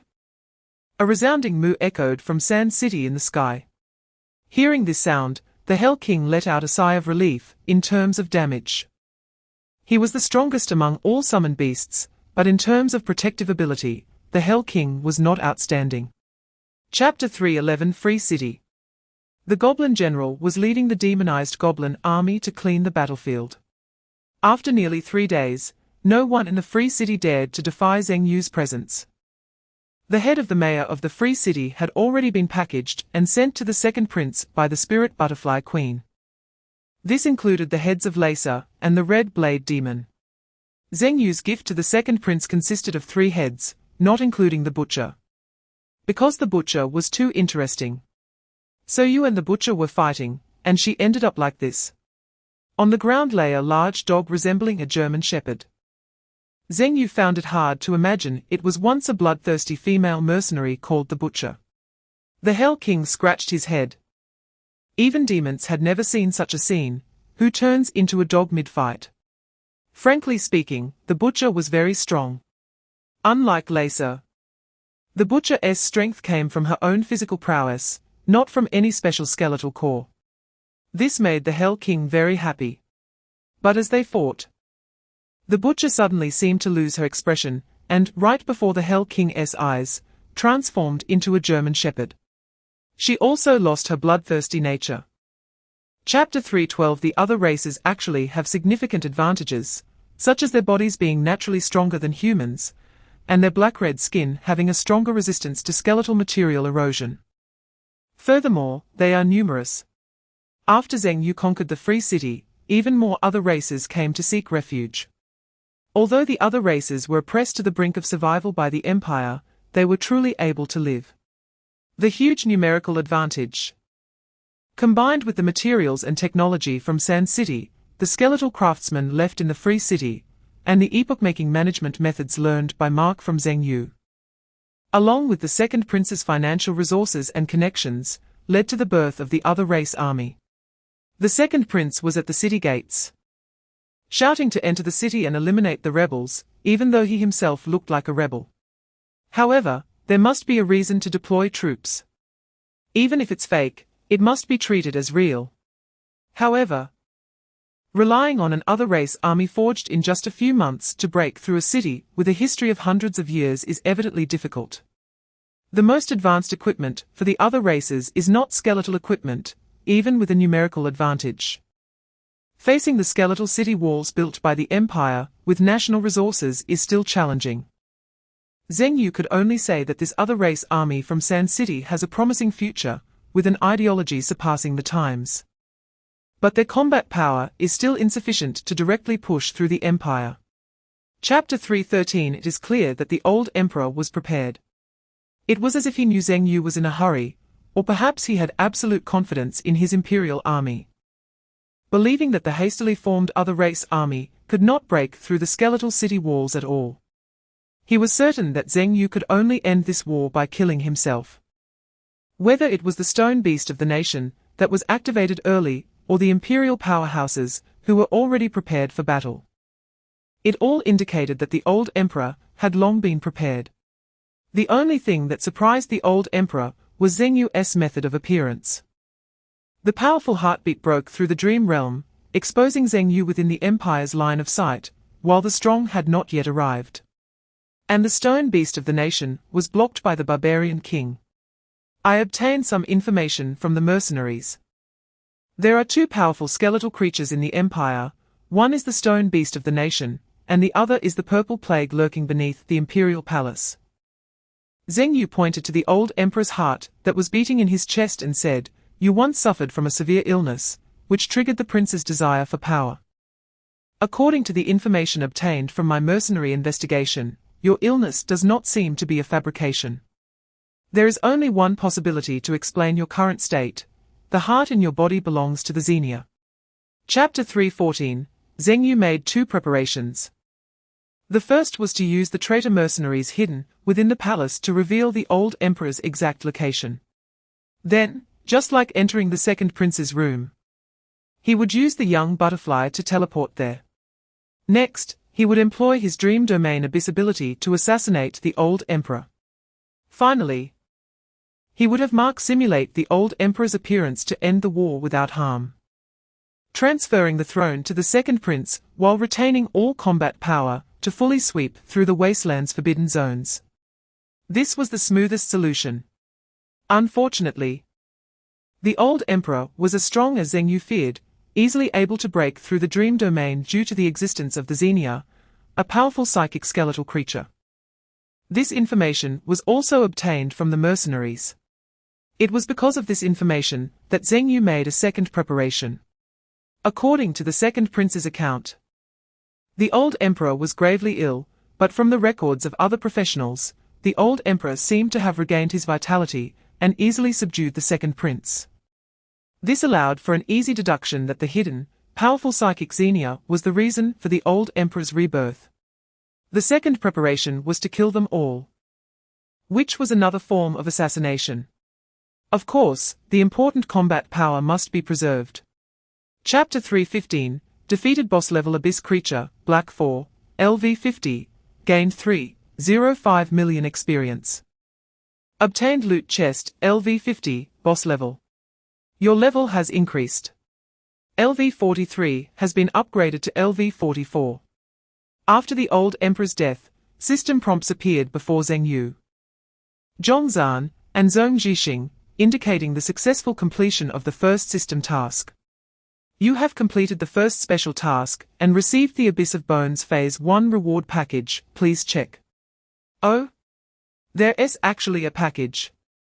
Up to now, the completion level of the Abyss of Bones has surpassed all previous professionals' progress. After all, the highest progress was achieved by Li Chenggong, who ultimately only received the task to enter the Abyss of Bones and did not complete it. Zheng Yu is now the first professional in Jiuzhou to complete a special task, which has already broken the record. Opening the package. Zheng Yu took advantage of the chaos in the palace right after the old emperor's death to casually open it. You have opened the Phase 1 reward package. Gained level upgrade book 1, Abyss Resource Gift Pack 1. Level upgrade book increases the professional's level by 1, applicable for levels 41 to 49. Chapter 316, Precision Gear Bond, 36912, all allied units gain an attack speed boost, and will further enhance the Precision Gear's attack speed based on the number of hextech enhancements they possess. 3. Team-wide attack speed increases by 3. With each hextech enhancement increasing the Precision Gear's attack speed by 2. 6. Team-wide attack speed increases by 6. With each hextech enhancement increasing the Precision Gear's attack speed by 3. 9. Team-wide attack speed increases by 9. With each hextech enhancement increasing the Precision Gear's attack speed by 4. 12. Team-wide attack speed increases by 12. With each hextech enhancement increasing the Precision Gear's attack speed by 5. Well, how should I put it? Viewed in isolation, this bond isn't particularly strong. But Zheng Yu possesses 20 hextech enhancement runes. A simple calculation shows that the 3 bond can increase the attack speed by 43. Where 3 of the speed is a team-wide increase and can be ignored. However, combined with the broken stopwatch, the value of the Precision Gear bond is immediately highlighted. Looking at this bond alone, it's just average. All it needs is the Precision Gear emblem. The Precision Gear doesn't require a high bond to function effectively. Chapter 317, Day 171 of the Abyss of Bones. The Imperial Army entered the Forbidden Zone, led by Cologne, gathering all of the Empire's forces to march into the Forbidden Zone with great momentum. Accompanying the Empire was the alien army from the Free Cities, led by Mark. Zhong Zhixing is currently the active leader of the mercenary group, after issuing a task to explore the Wasteland's Forbidden Zone. He also formed a decent mercenary team to enter the Forbidden Zone. The 3 strongest forces in the Abyss of Bones are now working hard for the same goal. Zheng Yu sat atop the Spirit Butterfly Queen, hidden in the black mist of the King of Hell, watching the Imperial Army's grand advance ahead. The tens of thousands of new alien forces led by Mark behind, and the continuous information being relayed from the mercenaries at the forefront. This scene was truly spectacular. It was worth the 6 months he spent strategizing in this abyss. In fact, 6 months for one abyss isn't considered a long time, especially after the 5th phase of the abyss. Once, Nan Muyun spent nearly 2 years to clear a 6th phase abyss. Moreover, the Abyss of Bones is a genuine 6-star difficulty abyss, which has never been cleared, leading to the abyss's difficulty increasing. Chapter 318, After 6 months of exploration. Chai Fang transmitted the living area of the skeletal giants to Zheng Yu using the spirit butterfly larvae. Every week, Zheng Yu would send a batch of young butterflies into the Forbidden Zone to deliver daily necessities, food, and other supplies to Chai Fang. As he could not leave the Forbidden Zone himself, due to the numerous skeletal creatures blocking his way, the teleportation ability of the young butterflies was also hindered by strange energies. Chai Fang lived in the desolate Forbidden Zone for 6 whole months. Although it was tough, it was highly rewarding. Following the map drawn by Chai Fang, the army successfully bypassed the 3 skeletal giants with the highest residual energy and met up with Chai Fang. When Zhongzhan saw Chai Fang, who looked like a wild man, he almost cried. However, from Chai Fang's mental state, it was clear that he had been doing relatively well. In this underground area, there was a control field, and these skeletal giants were controlled by this field. After a brief reunion with Zhongzhan, Chai Fang immediately sought out Zheng Yu and began to talk incessantly. He was eager to share his discoveries with Zheng Yu. Although the control field had been completely destroyed, making it impossible to control the skeletal giants, he was able to find some core devices from the remains of the skeletal giants. Chapter 319, System Prompt. Professional Chai Fang, Mage, has completed the special task of restoring the complete history of the Abyss of Bones. One special task remaining. The second special task was completed by Chai Fang. During his 6 months in the Forbidden Zone, he had essentially had nothing to do. No battles, no mercenary tasks. The only thing being done is searching for the remains of the skeletal giants and using the machines once created by humanity to control the skeletal giants to slowly restore the entire history. The underground space is where humanity created the skeletal giants before the establishment of the Empire in the First Era. All the core skeletal technology is found here. The method of operation is also very simple, the skeletal core. Chai Fang led Zheng Yu and others into the underground space, followed by the leader of the alien army, Mark, and the Imperial Army's Cologne. I found a small piece of skeletal core inside the body of a skeletal creature, and compared it with the massive core inside the skeletal giant's body. I discovered they came from the body of the same god, which is the Outworld demon. This is the dissection room. Do you see that knife? That should be the cutter used to dissect the god's body, also a piece of skeletal technology. Chapter 320. The 3 special missions are the ultimate goal of the entire mercenary group. To clear the skeletal wasteland. One must understand one thing: why are the professionals in mercenary status? In other words, Li Qinggong's initial approach was fundamentally wrong. The subsequent professionals failed to break out of Li Qinggong's path, just like Zhong Zhixing, continuously trying to complete tasks, earn task points, and act according to the mercenary status given by the Abyss. In the end, professionals like Zhong Zhixing will realize that this approach is completely unworkable. Therefore, until now, the skeletal wasteland has become a legacy of the Abyss. It was wrong from the very beginning. Zheng Yu speculated that when the old Emperor Blake IV, the mercenary group leader Riza, and the skeletal giants first appeared in the skeletal wasteland Abyss, they were not this powerful. It was simply because the time left by the skeletal abyss was too long, leading to an increase in the difficulty of the abyss. With the operation of the green machine, the entire underground city was instantly illuminated. Some machines that had never been activated by Chai Fang also started at the same time. The tremors of the ground stopped. This meant that the skeletal giants had ceased their advance. This was the true key to controlling the skeletal giants. Chapter 321. In the remaining 5 days in the skeletal wasteland, Zheng Yu continuously manipulated those skeletal giants. These few skeletal giants that could still move were his biggest gain in this skeletal wasteland abyss. Compared to Chai Fang's special reward of the skeletal cutting knife, Zheng Yu's other 2 special rewards were not bad, even more suitable for him. The purple curse is a skeletal equipment. It is a piece of skeletal equipment that can be taken out of the abyss. It is also the only piece of skeletal equipment within the entire skeletal wasteland that can ignore the rules of the abyss and fully reflect the power of the skeletal core.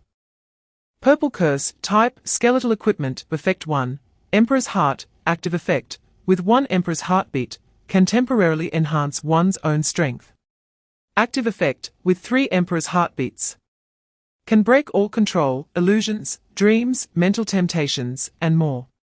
Effect 2, Purple Curse Body passive effect, after equipping the Purple Curse skeletal equipment, will possess the physical quality of Purple Curse 50. Effect 3, Mental Poison Explosion active effect, the Purple Curse actively explodes, releasing a mental poison explosion that ignores all defenses and distances, has no physical form, and deals extremely high damage to enemies. After self-detonation, the Purple Curse skeletal equipment enters a completely ineffective state, cannot automatically recover, and must return to the skeletal wasteland to use the highest-end skeletal technology for restoration before it can be used again. Chapter 322, For the 9 Provinces. This is an ordinary night. But for the Tibetan region, Shangyu City, and Hangzhou City, tonight is a night of revelry.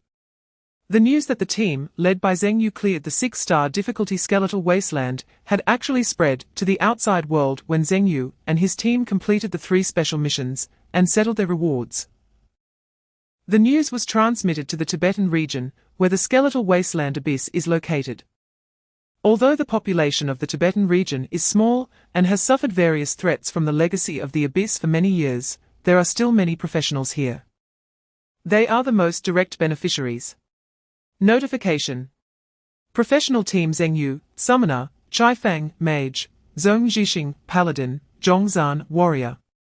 Zhuge Wujie, Assassin, has completed the hidden mission in the 6-star level Skeletal Wasteland Abyss, perfectly cleared the 6-star level Skeletal Wasteland Abyss, and become the co-controllers of the Skeletal Wasteland.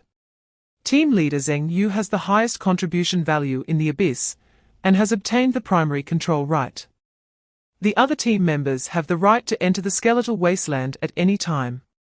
Due to the perfect clearance of the Skeletal Wasteland Abyss, all difficulty levels of this abyss have decreased by 20, and rewards have increased by 20. Chapter 323. I hope you can do it. In the face of Kong Yi's stubbornness, the masked man said nothing more, only giving a faint reply. Then, the masked man mentioned other matters. Is the altar all prepared? A Taoist in a robe stood up and said, just now, news came from the hidden sacrificial ceremony that all 4 secret bases' altars are ready. While the Taoist was speaking, a sunflower seed shell bounced off his head. But the Taoist completely pretended not to see it. Naturally, it was Kong Yi who spat the seed shell. This Taoist is the middle-aged Taoist who ran away that day, leaving them behind. Originally, according to Kong Yi's character, the Taoist should not have lived until now after running away midway, but unfortunately, Kong Yi lost. Logically, this only proves the middle-aged Taoist's divination ability. He cannot be killed. A person with the ability to directly predict the future now holds a position in the descending sect that is even higher than Kong Yi's. In fact, what angers Kong Yi the most is not that the middle-aged Taoist has the face to return to the descending sect, but that he not only came back, but also brought back a swordsman from an island country named Deoza Ichiro. Chapter 324. The revelry in the Tibetan region did not include tonight's host, because as soon as the news of Zheng Yu clearing the abyss came out, the military had already sealed off the entire Skeletal Wasteland abyss. No one is allowed to enter. The main reason is not to prevent the Tibetans, but to guard against those with ulterior motives, such as the descending sect and other countries that cannot bear the power of the 9 provinces. When Zheng Yu emerged from the abyss, he was not greeted by enthusiastic Tibetans, but by Liao Ning, who rushed over and gave him a bear hug. Ha ha ha. Liao Ning's laughter never stopped. Almost all the remaining abysses in the 9 provinces are handled by the military, and among the many remaining abysses, the Skeletal Wasteland abyss is not the most troublesome for him, but it is indeed an urgent matter that must be resolved. A pair of bare paws kept patting on Zheng Yu's shoulders to show his excited mood. But he forgot that he was an 8th-stage warrior while Zheng Yu was just a frail summoner. Zheng Yu grimaced under the pats. In the distance, several strong individuals familiar to Zheng Yu were present. Nan Muyun smiled as he watched Zheng Yu being photographed, even taking out his phone to take pictures. Rong Li, upon seeing Zheng Yu come out unscathed, didn't greet him and mysteriously disappeared from the spot. Chapter 325. After the celebration banquet, Zhongzhan and Chai Fang left the Tibetan region. It is said that many changes have occurred in Shangyu City over the past 6 months, and there are many matters to handle. Although Zhongzhan is already level 50, if he does not awaken, he should be considered at the early stage of max level. Normally, Zhongzhan would have submitted his resignation as mayor long ago, and it should have taken effect by now. However, the problem is that the only person who could replace Zhongzhan as mayor, besides Zheng Yu, is no one else. The Bone Wasteland has already been in for half a year, during which the vice mayor has been helping to handle matters in Shangyu City, with no one to take over for Zhongzhan. On one hand, it is true that there are no other level 40 or above professionals in Shangyu City besides Zheng Yu, Zhongzhan, and Chai Fang. On the other hand, no one dares to take the position. Professionals from other cities simply do not dare to occupy the mayor's position in Shangyu City. Who knows what Zheng Yu's intentions are? As a result, the position of mayor still belongs to Zhongzhan. In general, professionals who become mayors tend to slow down their abyss progression. This ensures they can hold the position longer and reduces the risk of dying in the abyss. After all, not everyone can walk the path of awakening. Chapter 326. Two new bonds emerged, Bounty Hunter and Steel of Heart. Zheng Yu understands Bounty Hunter well. It's about rolling dice for rewards. Somewhat similar to the Fortune Star investment bond. However, he had previously noticed that the Giant's Belt could be combined with the Golden Shovel to form the Steel of Heart bond. But at that time, he didn't know what effect the Steel of Heart bond had. Now he knows. Steel of Heart, 36912, gain heart energy layers by defeating enemies. Heart energy layers can only be obtained by defeating enemies with summoned beasts of the Steel of Heart bond. At the end of each abyss, the summoner can choose to settle or retain heart energy layers. Up to 4 abysses can be retained. When settling, rewards will be given based on heart energy layers. The higher the layers, the greater the rewards. After settling, heart energy layers reset to 0. Bond layers can earn higher multiples of new energy and can retain part of the heart energy after settling. 3. Gain 1 layer of heart energy for each enemy killed. 6. Gain 2 layers of heart energy for each enemy killed and retain 10 heart energy layers after settling. 9. Gain 5 layers of heart energy for each enemy killed and retain 20 heart energy layers after settling. Chapter 327. Jewelry Bracelet, Martyr's Retribution, Wearing Level 45, Wearing Requirement, None grade, Legendary Equipment Effect, Martyr's Retribution, Active Effect, when health drops below 30. Actively release the Martyr's Retribution skill, clearing remaining 299 health points, dealing damage equal to 15 of the target's health. Legendary Equipment Passive Effect, Spell Power 7 Forging, 0 Enhancement, 0 Refinement, 0 Runes, no runes embedded besides the high attribute values. Martyr's Retribution is one of the few pieces of equipment in Zheng Yu's possession that has attack attributes. It consumes 299 remaining health points to deal 15 damage to the target. A high-risk, high-reward skill. However, for Zheng Yu, it isn't much of a risk. The Spirit Butterfly Queen can share any damage, including skills that reduce health, and both the Spirit Butterfly Queen and the Wrathful Tide Shadow have high healing skills. Even if something goes wrong, there are protections from Cocoon's Rebirth and the Hell King's Master Servant contract, providing double protection. The 15 damage can be understood as ignoring defense, recovery, resistance, and any resistances or immunities. Chapter 328. Zheng Yu has 3 requirements for mount-type summoned beasts. First, they must be fast, whether fleeing or chasing enemies. Speed must meet Zheng Yu's basic requirements. Fast summoned beasts are easy to choose, such as lightning-type and wind-type summoned beasts, coupled with a powerful summoned beast that has a fast base speed. Second, it must be comfortable to ride. This is the most basic requirement. A mount should be comfortable. Otherwise, what is the point? After experiencing long journeys of thousands of kilometers in the Bone Wasteland, Zheng Yu realized he must have a very comfortable mount.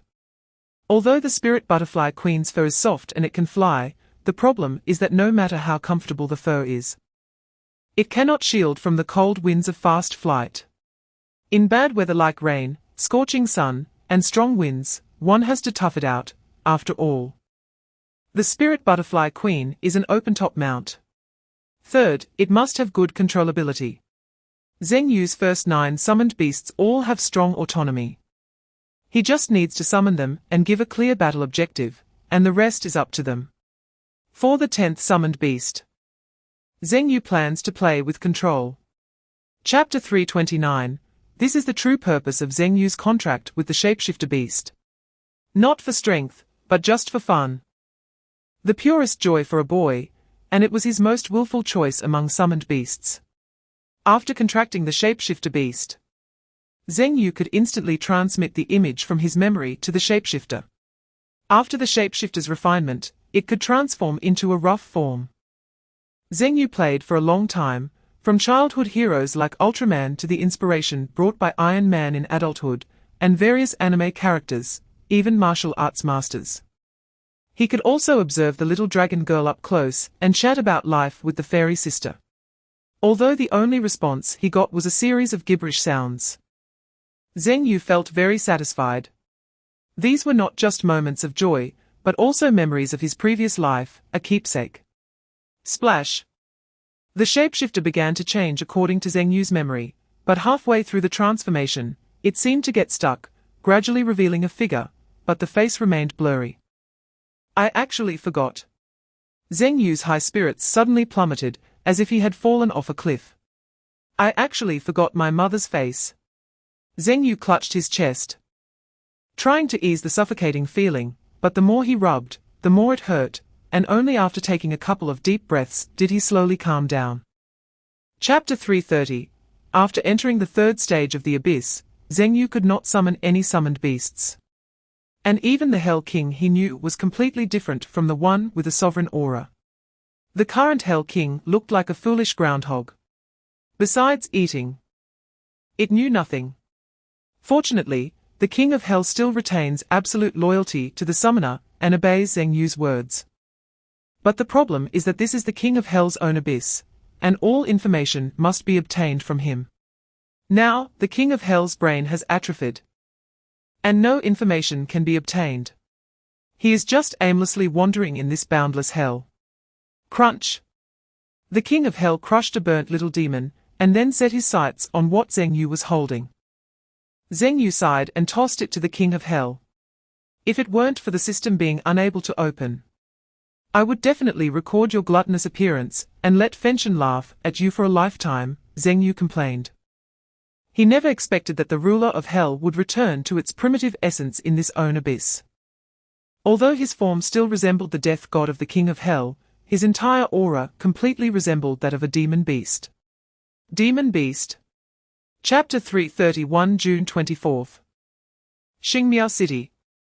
The principal had a gloomy face as he watched one summoner after another emerge, feeling quite uncomfortable. On one hand, he was very worried about the future of these children. It couldn't be that just because of the appearance of a Zheng Yu, the entire summoner profession would change, right? But he also felt that Minister Chai Fang had a point. Based on Zheng Yu's current potential, even if he doesn't reach Nan Muyun's achievements in the future, he would at least be a Liao Ning. After all, Zheng Yu's current kill points are more like a god of death than Liao Ning was back then. In short, it's very complicated. As the best school in Xingmiao City, having more than 30 summoners sounds absurd. Principal, the students have all completed their job transfers. Zhong Cheng found the principal with a summary sheet. Any good news? Zhong Cheng, there's one good news and one bad news. Which one do you want to hear? Principal, is there even bad news?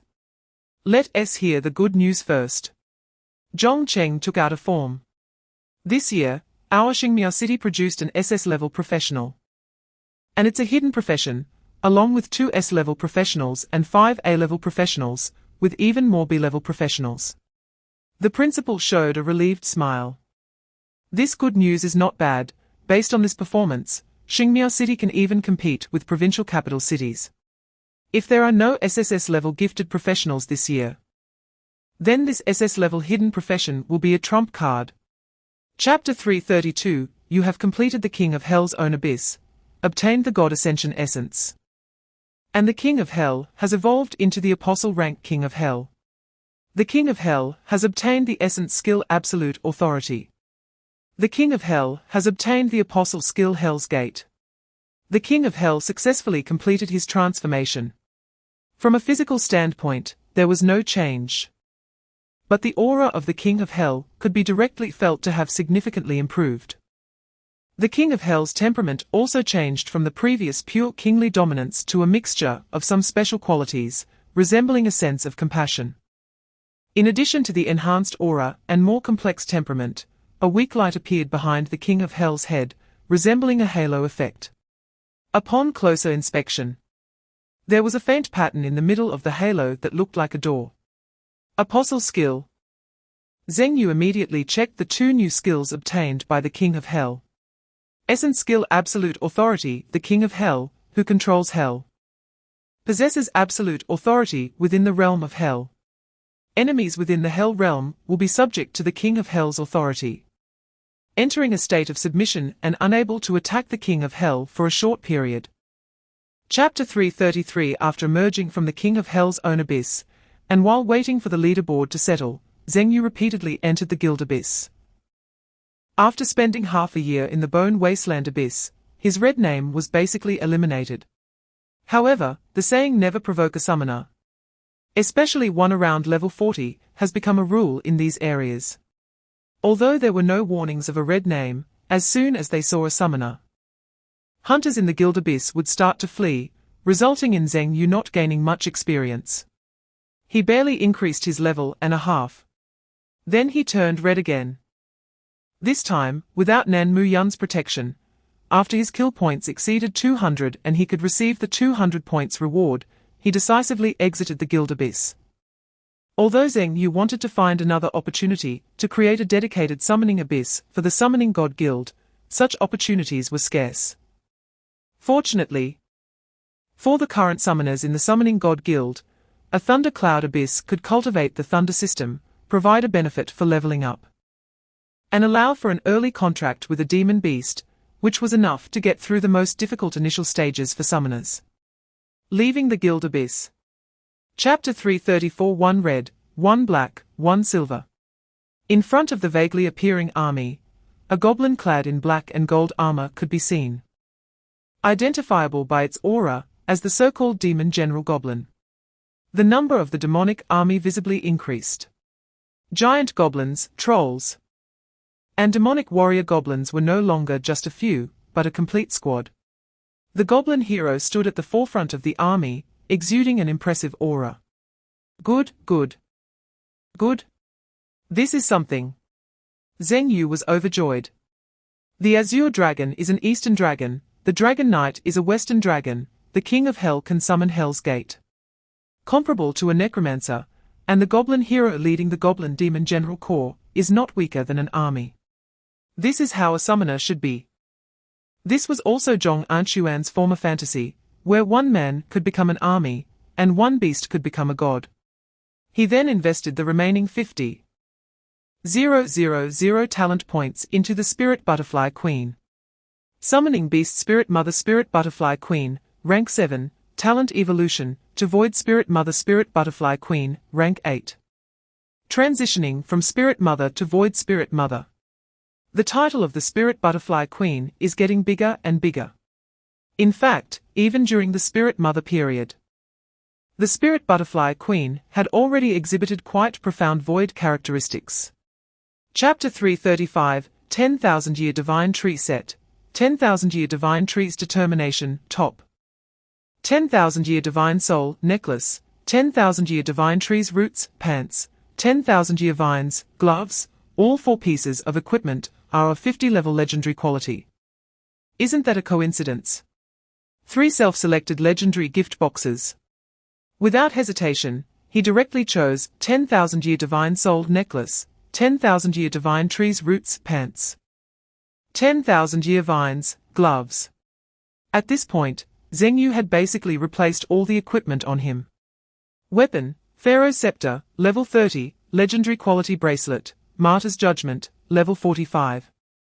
Legendary quality necklace, Eternal Soul, level 50, legendary quality Divine Tree Set ring, Fiery Killer's ring, level 50, radiant quality top, Steadfastness of the Eternal Divine Tree, level 50.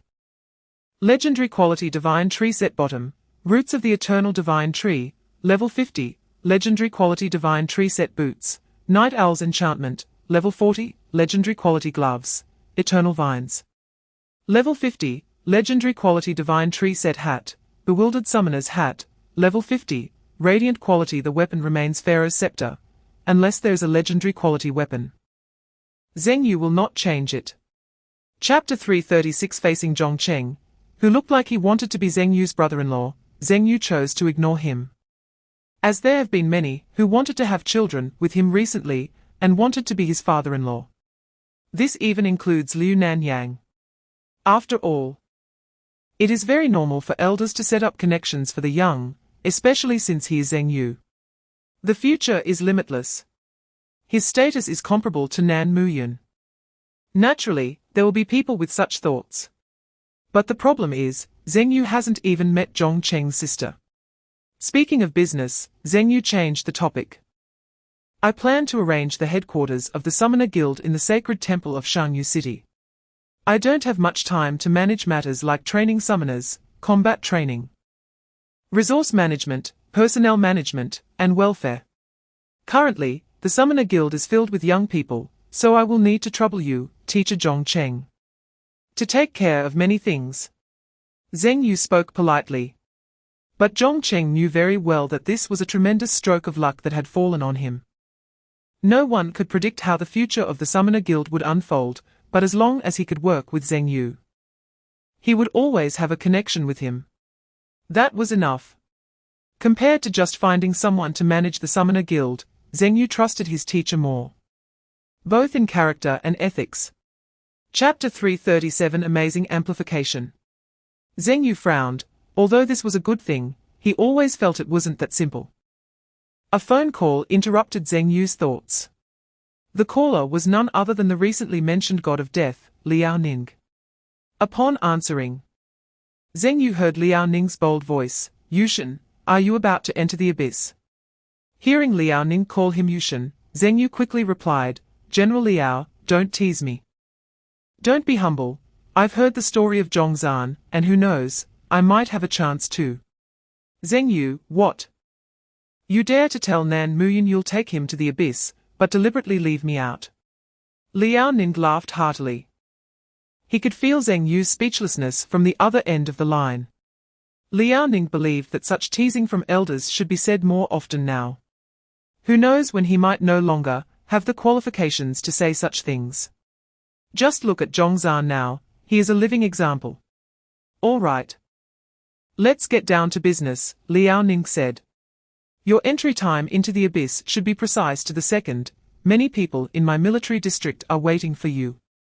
Don't worry, they are definitely not low-level professionals. They are all strong individuals chosen by me, capable of clearing the awakening abyss. Chapter 338. During their conversation, the teleportation array for the awakening abyss had already begun to operate. Team matching successful. Randomly determining the type of awakening abyss, randomly generated abyss, demon temple. The total number of participants in this abyss is 100, with the final 10 gaining awakening qualifications. You can forcibly exit to relinquish your qualification, but once exited, you will not be able to enter the awakening abyss for 100 days.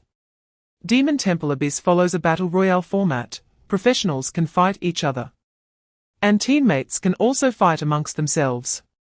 Professionals who complete Abyss tasks can gain temporary Abyss amplification effects, special guidance, and substantial rewards. Abyss time is unlimited. Abyss difficulty gradually increases with time. Abyss difficulty gradually increases with the progression of the storyline. Demon Temple Abyss has unique awakening bonuses. Please try to complete the storyline within the Abyss, but the difficulty of the Abyss storyline is high, so please consider accordingly.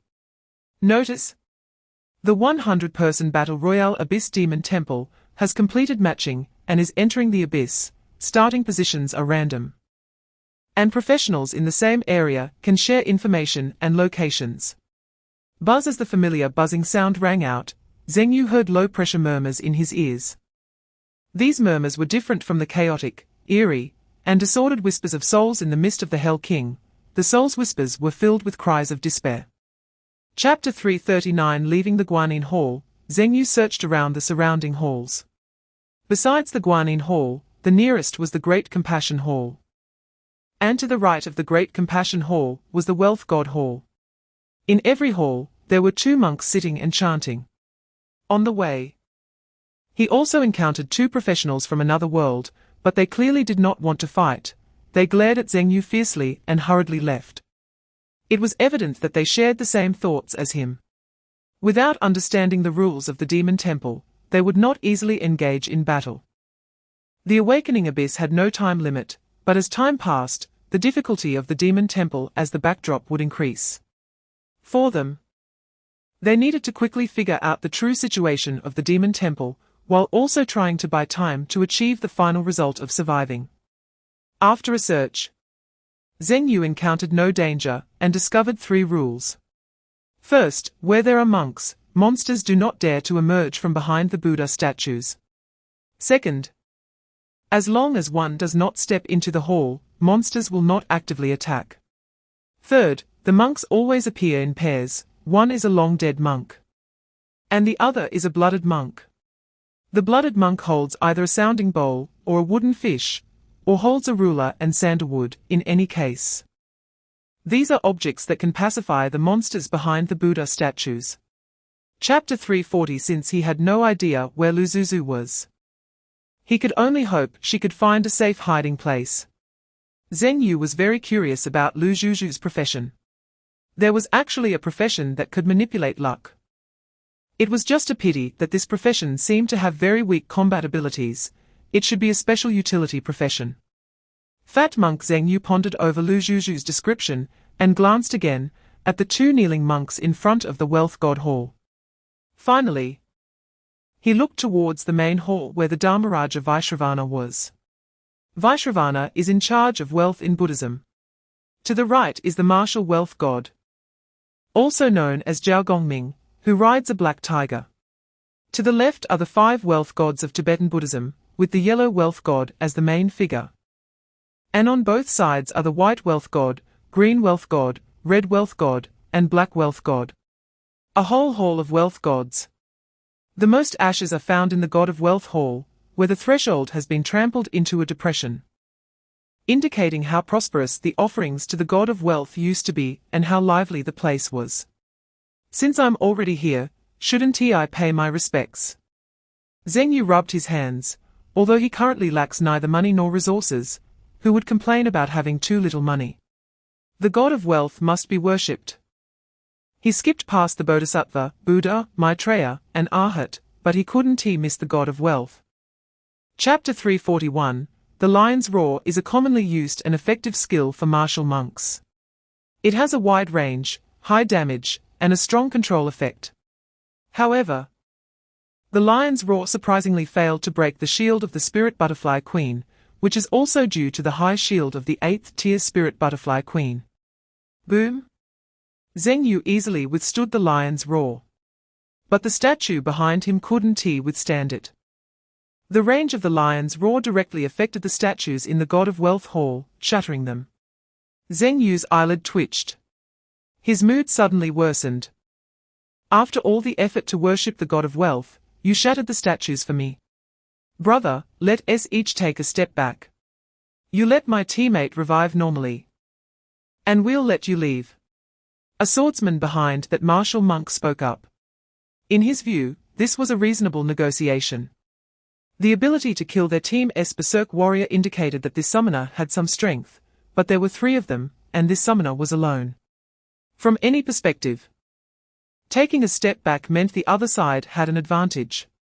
They just didn't want to cause too much commotion now, especially since the monk behind Zheng Yu, who had been drained by the berserk warrior, looked off.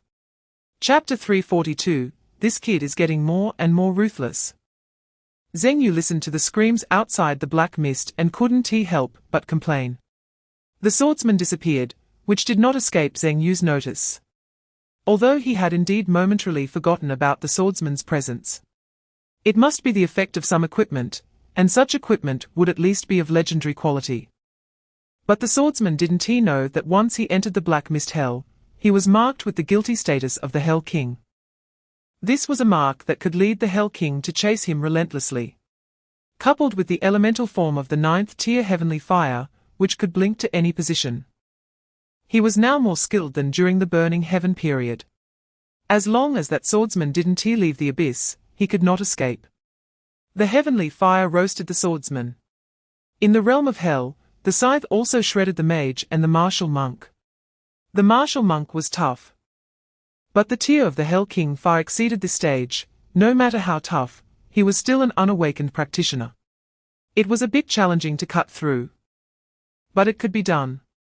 Moreover, they couldn't even provoke the rage state of the barbarian king, so there was no chance of winning. In less than 10 minutes, only 4 floating crosses remained around the God of Wealth Hall and the Guanyin Hall. Chapter 343, You have opened a loot chest, SS level talent 50 level swordsman profession, gained 14.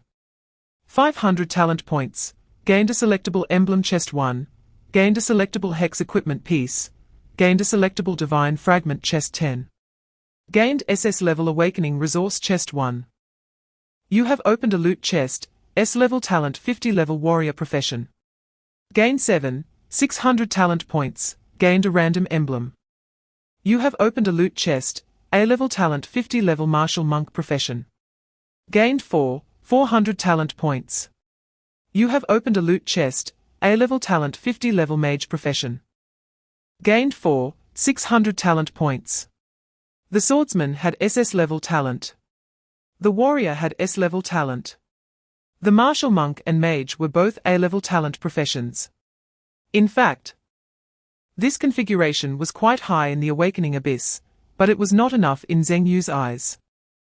The Berserker team in the Apostle Island back then had a configuration much higher than this. For Zheng Yu, the challenge in the awakening abyss was not in winning, but in ensuring the safety of Zhongzhan and others while obtaining the special rewards of the awakening abyss. That was the real difficulty. Various signs indicated that this awakening abyss indeed deserved an extremely difficult rating. Chapter 344, What is strange? Zhong Mu asked in confusion. Zheng Yu pointed to the text on the wall and said, The demon temple is on the mountain. How did the flood affect the demon temple? Or did it not affect it at all, just recorded it? From the records above, the background world of the demon temple is not peaceful, with floods, droughts, earthquakes, and famines occurring in turn. Under such circumstances, why would they still repair the temple? Moreover, the funding for the temple repairs came from the villagers. Even if these villagers couldn't afford food during a famine, they still had to pay to repair the temple. Is it excessive superstition? Or does this temple really have some power? The reason Zheng Yu didn't like to get involved with religion is that under the premise of practitioners, the superstitious aspects of religion might actually be true here. Metaphysics is the hardest to guess logically. Zhong Mu paused for a moment, wanting to say something, but found that he couldn't explain a single question. Instead, Zheng Yu began to mutter to himself, It can explain some things. Whether it's floods, famines, or droughts. The easiest to produce are refugees. If during disasters, the temple opens to accept these refugees and provides them with food and shelter, then everything makes sense. Chapter 345, Zheng Yu's face was smashed into a distorted shape by the golden bowl, then slowly softened into a puddle of liquid. This change made the fat monk pause, his face showing a special expression. Then he ran towards the underground cellar without looking back. Gurgle? The shape-shifting beast didn't understand the other S actions. It had no combat resistance ability at all. According to its master S task, it was supposed to provoke the other side. Among all the summoning beasts, it was the weakest. Not only did it look weak, but from combat power to attributes, from momentum to skills, it was not of the strong type. Not to mention being weak among Zheng Yu summoned beasts, even among all 7th tier summoned beasts, the shape-shifting beast was not good at combat. Provoking the shape-shifting beast was like kicking cotton, it simply wouldn't fight back. But unexpectedly, faced with such a weak shape-shifting beast, the other party still fled. Should we chase? After the fat monk ran away, Zhong Mu and Zheng Yu revealed themselves at the entrance of the cellar. Zheng Yu shook his head, It's okay. I've already locked onto him. Zheng Yu did not hurry to attack the fat monk. This was the awakening abyss. Not the type of abyss for grinding monsters and leveling up. The fat monk was clearly different from the two monks in the hall who faced life and death. Chapter 346. Whether it was Zhongzhan's concern or Xing Yilwan's eagerness for quick success, Zheng Yu saw it all. However, Zheng Yu would definitely fulfill what he promised. And it was not a difficult task. Ding! At this moment, Zhongzhan directly messaged Zheng Yu. I think you can ignore us.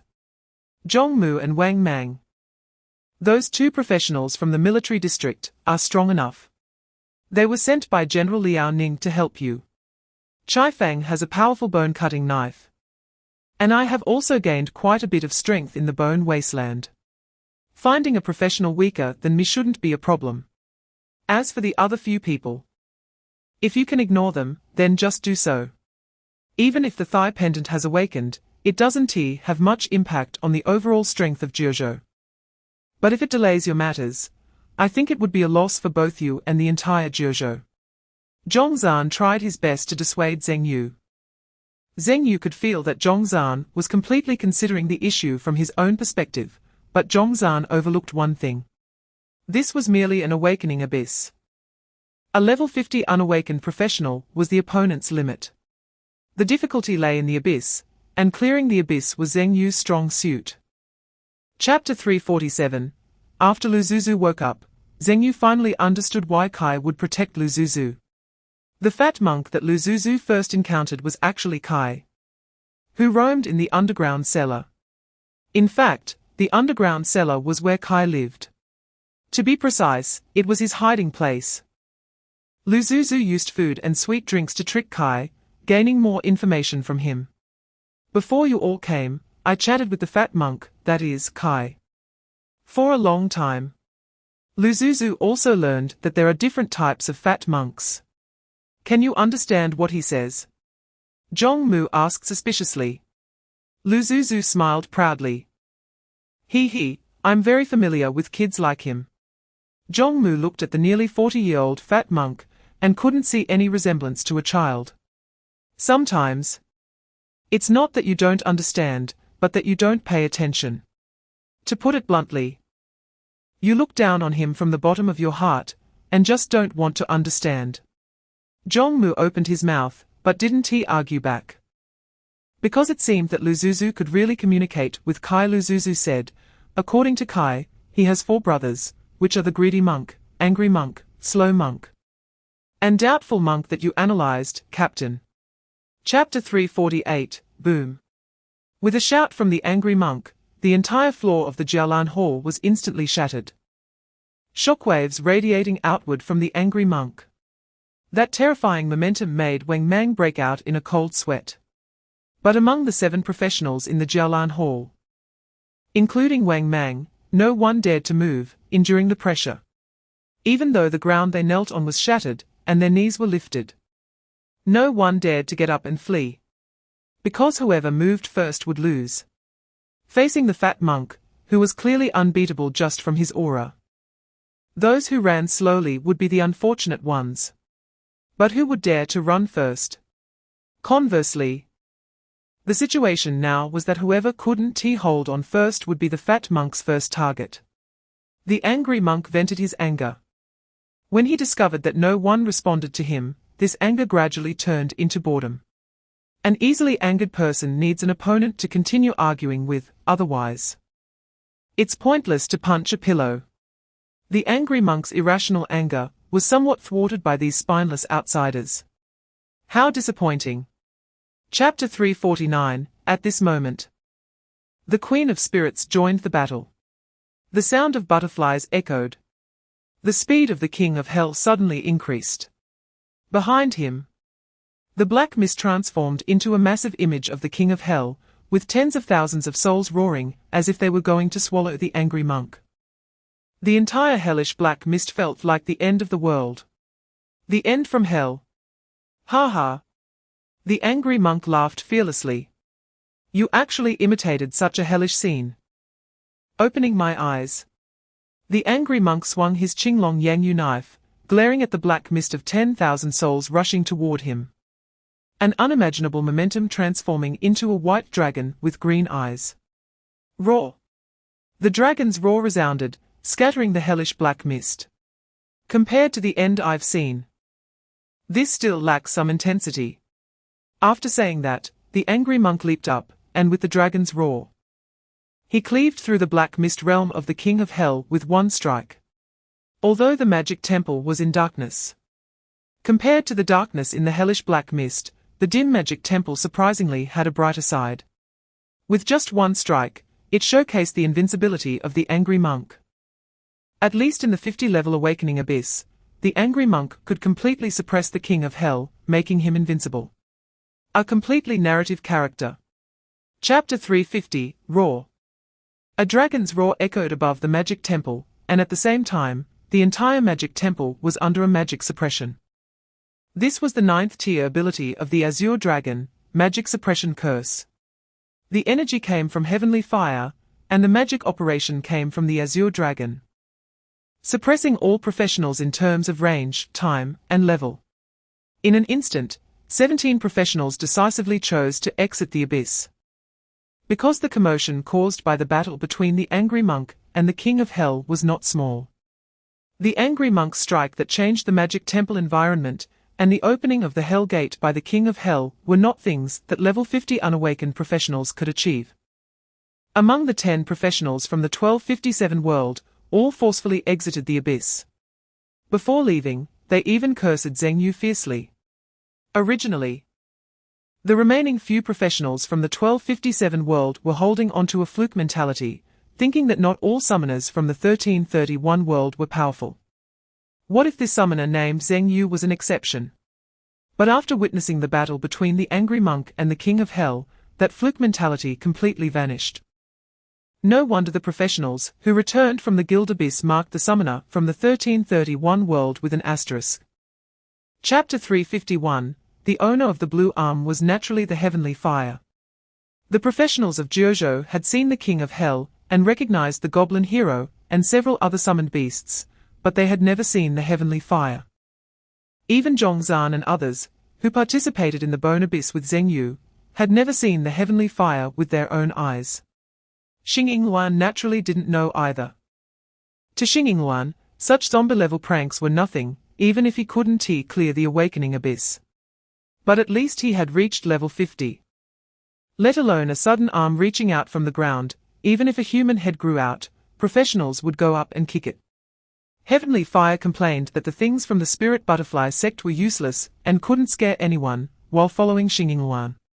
At this moment, Xing Yingluan, who was frightened by the momentum of the 9th level summoned beast Qianhua, did not notice that behind him, in addition to Qianhua, there were a few other world professionals following. Here comes the action. Qianhua used elemental invisibility to quietly approach those professionals. Captain, are we really going to take action against him? Yeah. But he is from the 1331 world. So what? Usually, only the profession is displayed. He deliberately exposed all his information to scare us. So we wouldn't dare to act against him. Haha, I just want to act against him. Chapter 352, Alert. A professional from the 1331 world, Chai Fang, Mage, killed a professional from the 1754 world, Wu Liao, Mage, LV50. Wu Liao has been eliminated, currently 51 people remaining. Alert. A professional from the 1331 world, Zhongzhan, Warrior, killed a professional from the 1754 world, Zhaoming, Warrior, LV50. As dawn approached, another batch of professionals was eliminated. With the help of the Barbarian King, both Zhongzhan and Chai Fang gained their own kill points. Zheng Yu encountered a group of unfortunate souls trying to hide in the Great Hero Hall. Zhongmu, Wang Mang, Lu Zuzu, and Wen Renjin all also gained kill points. The chaotic battle and escape continued until dawn. Zheng Yu and the others rested for a moment in the Great Hero Hall. Partly because the King of Hell had exhausted too much stamina fighting with the angry monk and needed a short break. Additionally, Zheng Yu wanted to wait for the greedy monk in the Great Hero Hall. According to the foolish monk, the greedy monk was inside the Great Hero Hall. But even after waiting until dawn, they still did not see the greedy monk's figure. The first rays of sunlight rose. Chapter 353 What about me? This was what Xingyin Wan was thinking. But he didn't dare to say anything in the group. Xingyin Wan glanced at the little boy sitting on his shoulder, and didn't he dare to show any expression, fearing that any expression might be misunderstood by Qianhua. This ancestor was a real troublemaker. The whole night almost drove him crazy. From the group, he learned that Zheng Yu had sent a protective summoned beast to each professional. And so far, everyone had gained their own kill points. Except for him. Although Zheng Yu sent him a summoned beast too. And this summoned beast named Qianhua was definitely stronger than the goblin hero mentioned by Luo Kun. And it was not just a little bit stronger. But the problem was, this ancestor was hard to serve. Other summoned beasts killed enemies without batting an eye, but Xingyin Wan felt that Qianhua treated everyone the same way. Simply put, Qianhua had no empathy and was a standard sadist. And he was the target of Qianhua's mischief. Xingyin Wan felt it was hard. Others had already gained kill points. Which meant they wouldn't be marked again tonight, and wouldn't feel that heart-wrenching pain. Xingyin Wan looked again at the group and couldn't help but mutter to himself, "What are you all, barbarian kings, elves, heroes? I'm just an ancestor." Chapter 354 Hey! Is the greedy monk really not in the great hero hall? I didn't see him last night, and now I can't even see a ghostly shadow. Are you messing with us? Wang Mang scolded the foolish monk. The foolish monk shivered and hid behind Lu Zuzu, not even looking at Wang Mang. This made Wang Mang so angry that he wanted to smash the fat monk's head with his shield. If it weren't for Lu Zuzu blocking him, Wang Mang would have really gone for it. Wang Mang was just as his name suggested, a reckless man, while the steady Zhong Mu, though both from the military district, was more like a soldier. If you scare him like this, what can he tell you? Lu Zuzu scolded. I think he's messing with me. He's an idiot. Where can he mess with you? That's your problem, you communicated with this foolish monk. Now that we can't wait for the greedy monk, we're wasting another day. That's because you don't understand what he is saying, which is why you asked me to communicate with him. You don't believe me, but you God believes me. Since you say that, then I'll communicate with him. In fact, Wang Mang had long been displeased with the foolish monk. His sharp instincts as a soldier told him that this foolish monk was just pretending to be dumb. He had disagreed with bringing the foolish monk along from the beginning. Chapter 355 The foolish monk covered his head, feeling wronged. Zheng Yu reached out to stop Wang Mang from continuing to hit the foolish monk. So, is your plan to drag us along? Before the foolish monk could answer, Zheng Yu continued, I've been thinking about a question. There's always a mark every day. Even with the protection of kill points, there are 5 marks: greed, anger, ignorance, doubt. What comes after those 5 days? Facing the silent foolish monk, Zheng Yu continued to ask, I guess you're following us to delay time, right? As long as we can't catch the 4 monks of greed, anger, ignorance, and doubt, we will be dragged to the last day. The foolish monk remained silent. Zheng Yu glanced at the approaching dawn, estimating it was around 3 in the morning. The darkest time of night. Originally, my plan was to find all 5 of you first. Because I actually had no leads. But suddenly I realized something. Which was the question Wang Mang asked you, why do you want to follow us? When I considered the problem from your perspective, I understood. The best way to ensure a person's whereabouts is to join them. Chapter 356 The foolish monk stood up and brushed off the dust on his body. Dust that had been stained when Wang Mang hit him. I thought I was acting pretty well. I even used a trick of self-pity. But I didn't expect you still didn't believe me. But it doesn't matter. The look in the foolish monk's eyes had completely lost its previous dullness. No more pretending. I'm laying my cards on the table. I never thought I could keep deceiving you until the end. It was just because I found you possibly dangerous that I became curious about you. You're right, I did want to delay. It's best to resolve you without relying on brute force, letting Daming Temple return to its usual state. Previously, outsiders who came to Daming Temple were always eager and irritable, especially upon learning that 5 days was the final deadline. They often gave up looking for us and even actively avoided us.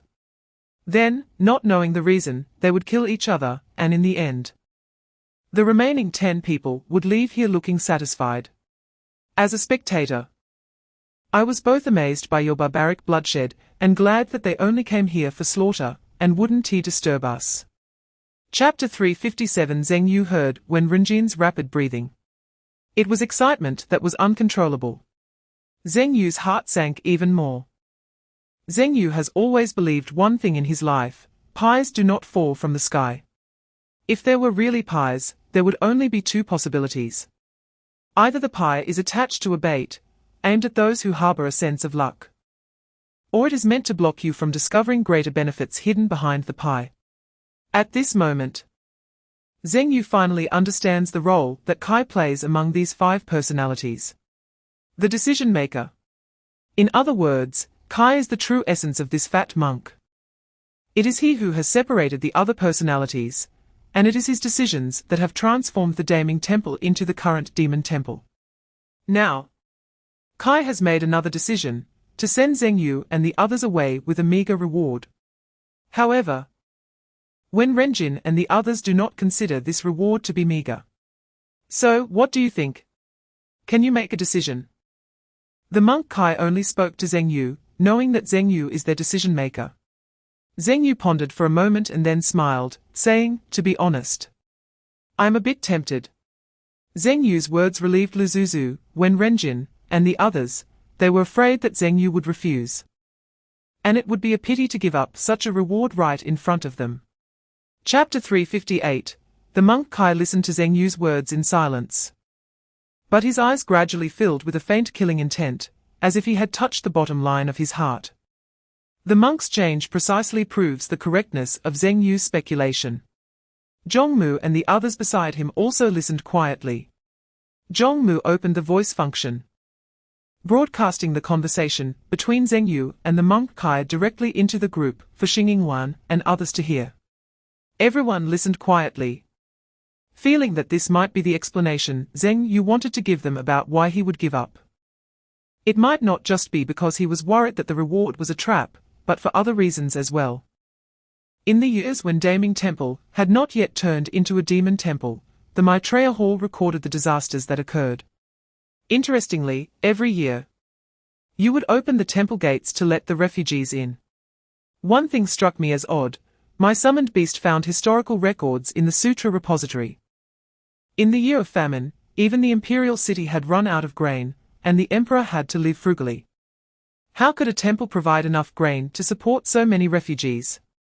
Later, I realized that my perspective was too narrow. I couldn't fathom such a simple question. Chapter 359. After receiving Zheng Yu's reply, Lu Zuzu nodded deeply, and then walked behind Zheng Yu. This reason was very convincing. It wasn't a hypocritical show of justice, nor was it merely for some forced interest. It was simply because he was dissatisfied with Jingming. A seemingly absurd reason could challenge what might be a divine outcome. But this reason felt very real. People live by constantly calculating life, interests, and social relations, but sometimes, people live for a bit of stubbornness.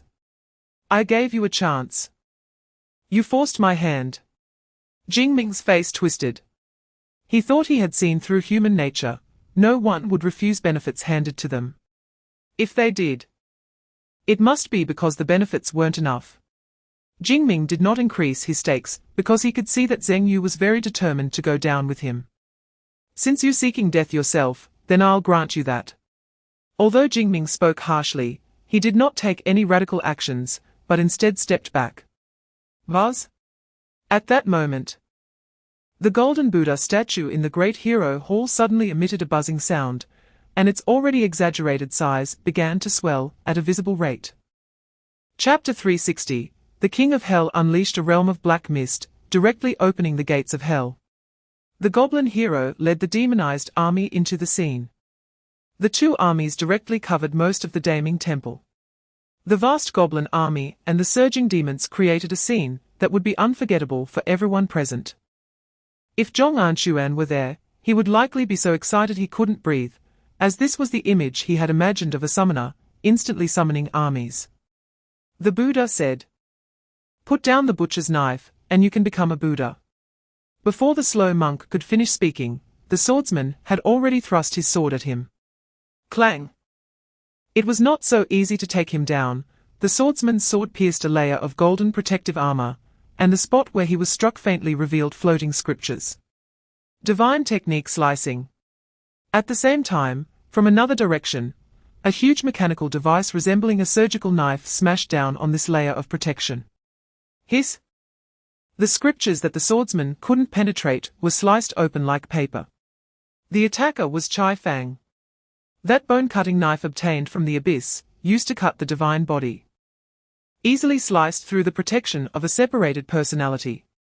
Chapter 361, Zheng Yu looked at Cheng and suddenly said, "I shouldn't have hit you so hard." "Cheng, are you polite?" Cheng was still severely injured. The King of Hell had dealt unimaginable damage to him during the 6 seconds of time freeze. This was why Cheng, if it were anyone else, would have gone through hell 7 times by now. Up until now, Zheng Yu had also come to understand the entire process of clearing the demon temple. There are 2 outcomes. One is to accept the reward from Jingming monk, choosing to compromise, which Zheng Yu now sees as the most suitable choice for a professional. Because it seems that Jingming indeed intends to sincerely offer the reward. Compared to fighting against an opponent who can defeat Cheng, it is better to give some small treats to send Zheng Yu and the others away. And those small treats should be the special rewards from the abyss, the power that Jingming had cultivated in the demon temple, which he intended to use to ascend to godhood. Although Zheng Yu clearly refused, it must be said that that power is indeed a good thing for a professional.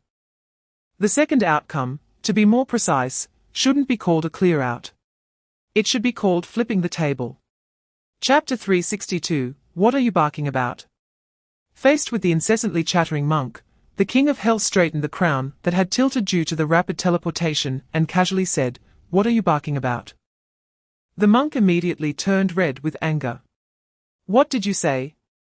The monk, already distorted in his views of the world, became even more twisted in appearance after being called out by the King of Hell.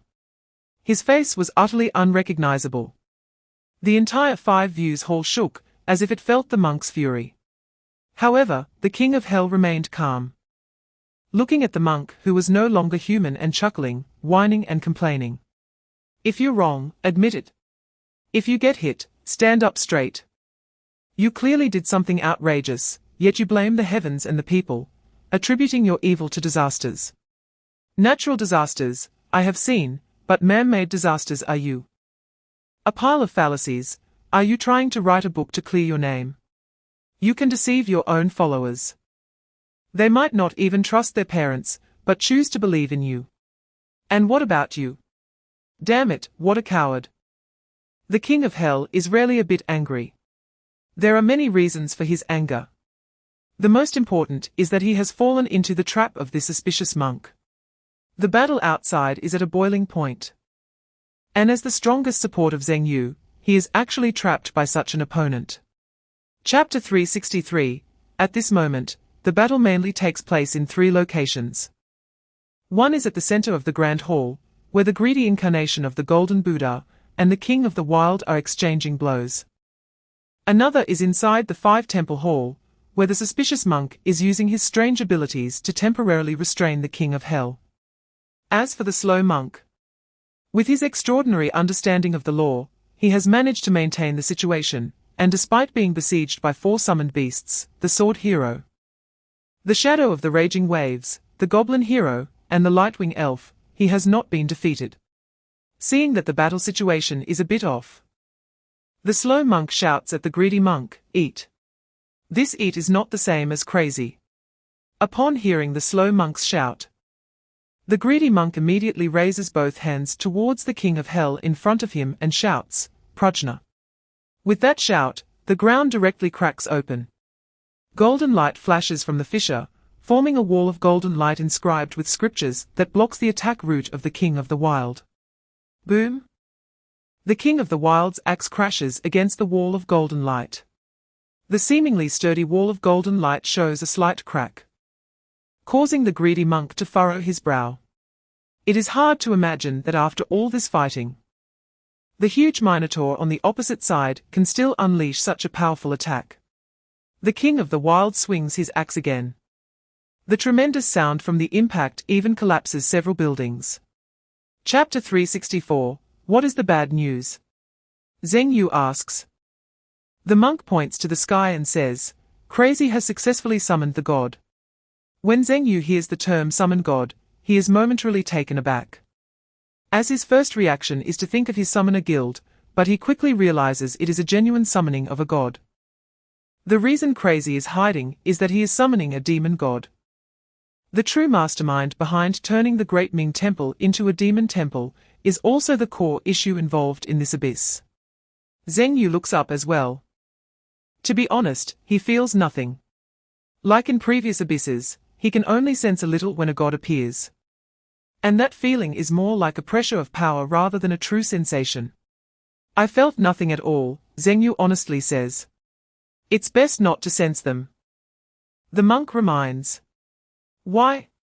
Because that feeling is not pleasant. Zheng Yu wants to continue asking, but he is interrupted by a loud noise. A giant object is sent flying. It crashes to the ground, and in the clash of powers, the King of the Wild actually loses. This scene is truly terrifying. Chapter 365. Someone is doing sit-ups. And it's a Minotaur. Although the scene is bizarre, everyone present is at least a level 50 professional. Although Zhongzhan and the others are weaklings, who can't even participate in the battle in the Demon Temple Abyss, and can only pretend to be cheerleaders. Level 50 is still considered first class. They can clearly feel the power surging within the King of the Wild. The one who feels it most acutely is the slow monk. The greedy monk has lost his sanity, and the suspicious monk is flustered trying to restrain the King of Hell. Only the slow monk realizes that something is off. The slow monk raises his hand, preparing to give the greedy monk a buff-type law skill, which is one of his hidden trump cards. But just as he begins to speak, a dragon's roar interrupts him, causing the slow monk's voice to choke as if a stone is lodged in his throat. Unable to swallow or spit it out. His law power is restricted. The slow monk looks up at the sky. The previous dragon reappears within the black mist of the King of Hell, still faintly visible. But the black clouds are brewing a threat that makes the slow monk feel alarmed. Crazy, if you don't hurry, something is going to happen. Chapter 366. Crazy is the main personality of Pure Brightness. He leads everything and is responsible for making decisions. In other words, Crazy can be considered as Pure Brightness. Or not, depending on Pure Brightness's own will. When Crazy can be abandoned, Pure Brightness can reshape another Crazy. But for now, Crazy can still represent Pure Brightness. As the leader, to be precise, the leader of the entire Great Ming Temple, Crazy is now pushed to the edge where he must make a choice. Either be killed by Zheng Yu and the monk, keeping his golden body hidden, so even if he dies, it won't count as true death. The personality can be reshaped. But if the golden body dies, that is real death. He is not worried about that terrifying outsider lingering here, because he has sent a signal to the demon god, who will periodically inspect the Great Ming Temple. In front of the demon god, no matter how strong this outsider is, even the monk must hide with its tail between its legs. The other party will leave in a panic just like previous outsiders. By then, the Great Ming Temple will return to its original state. Although some wandering monster losses can be regained, outsiders like Zheng Yu may not be encountered for hundreds of years.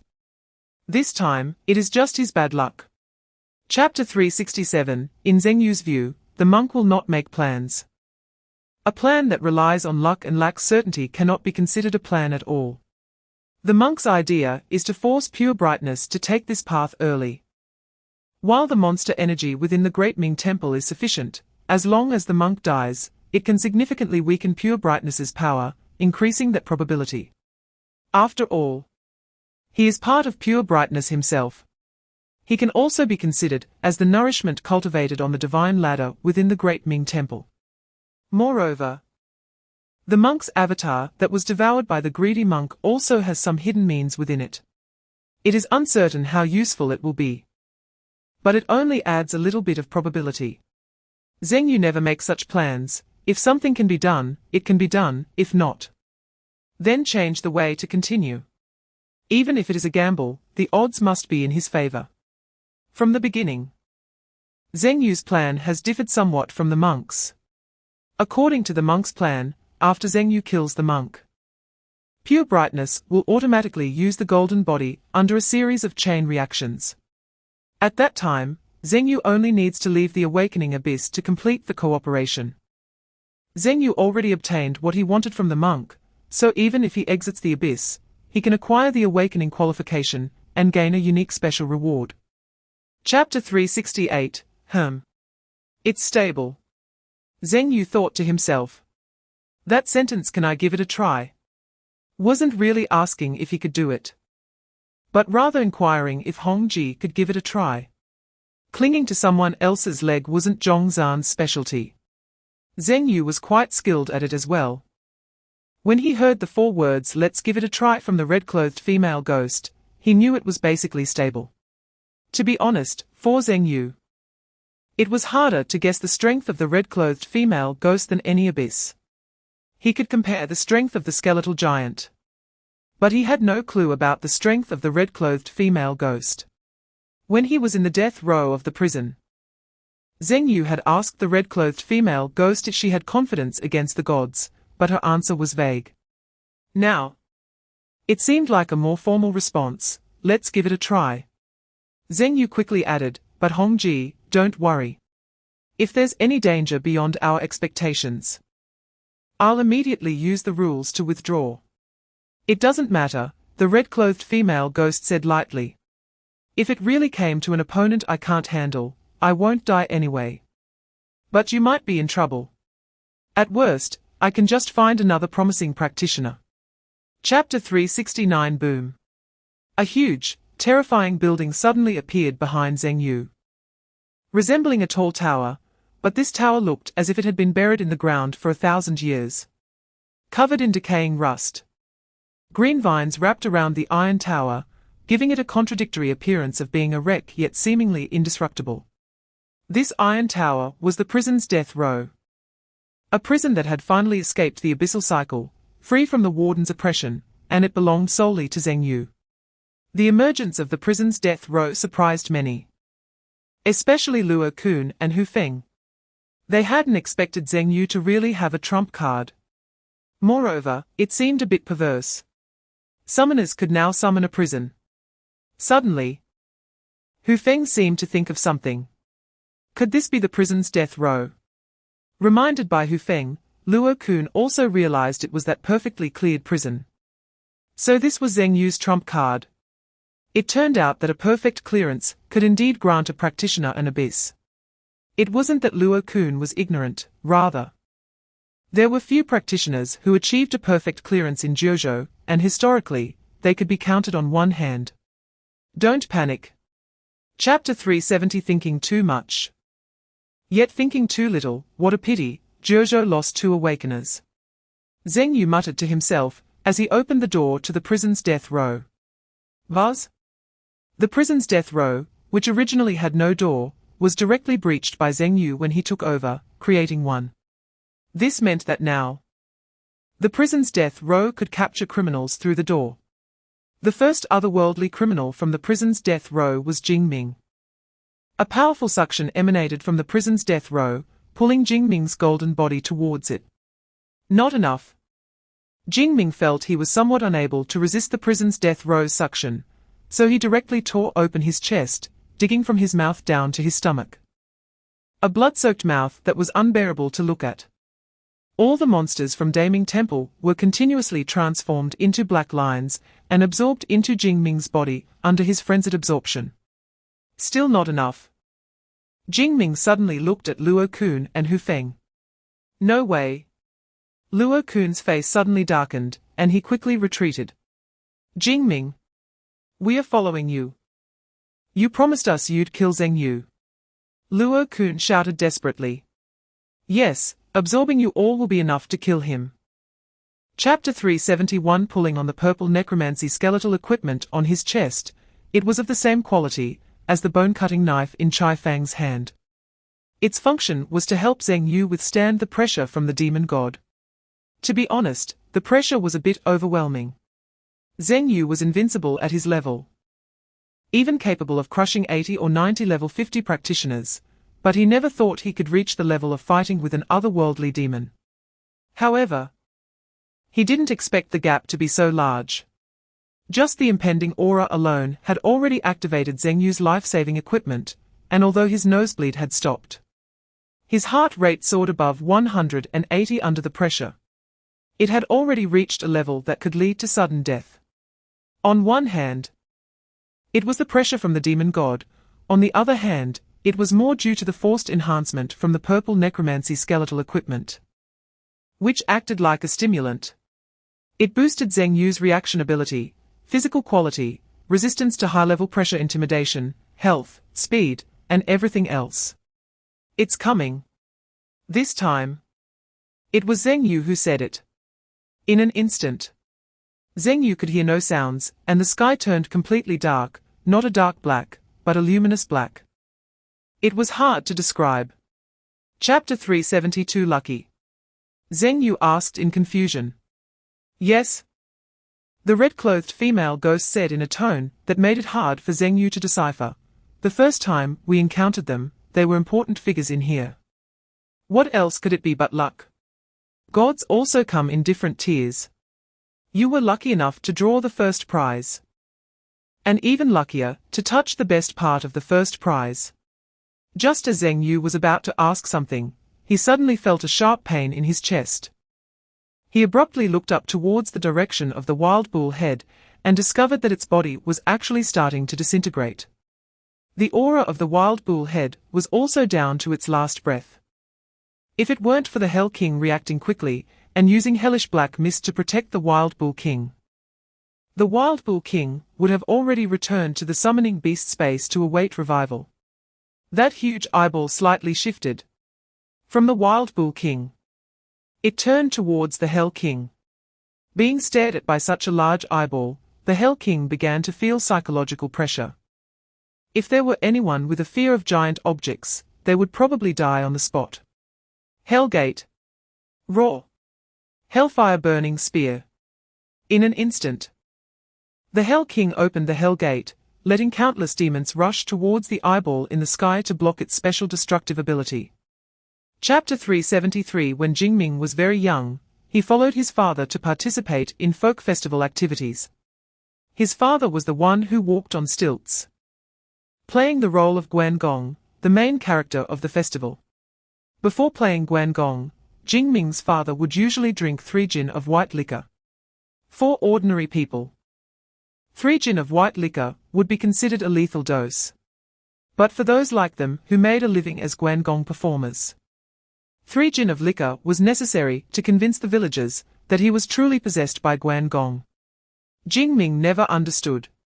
Clearly, just a moment ago, he was an illiterate who wouldn't be respected anywhere, a lower-class person.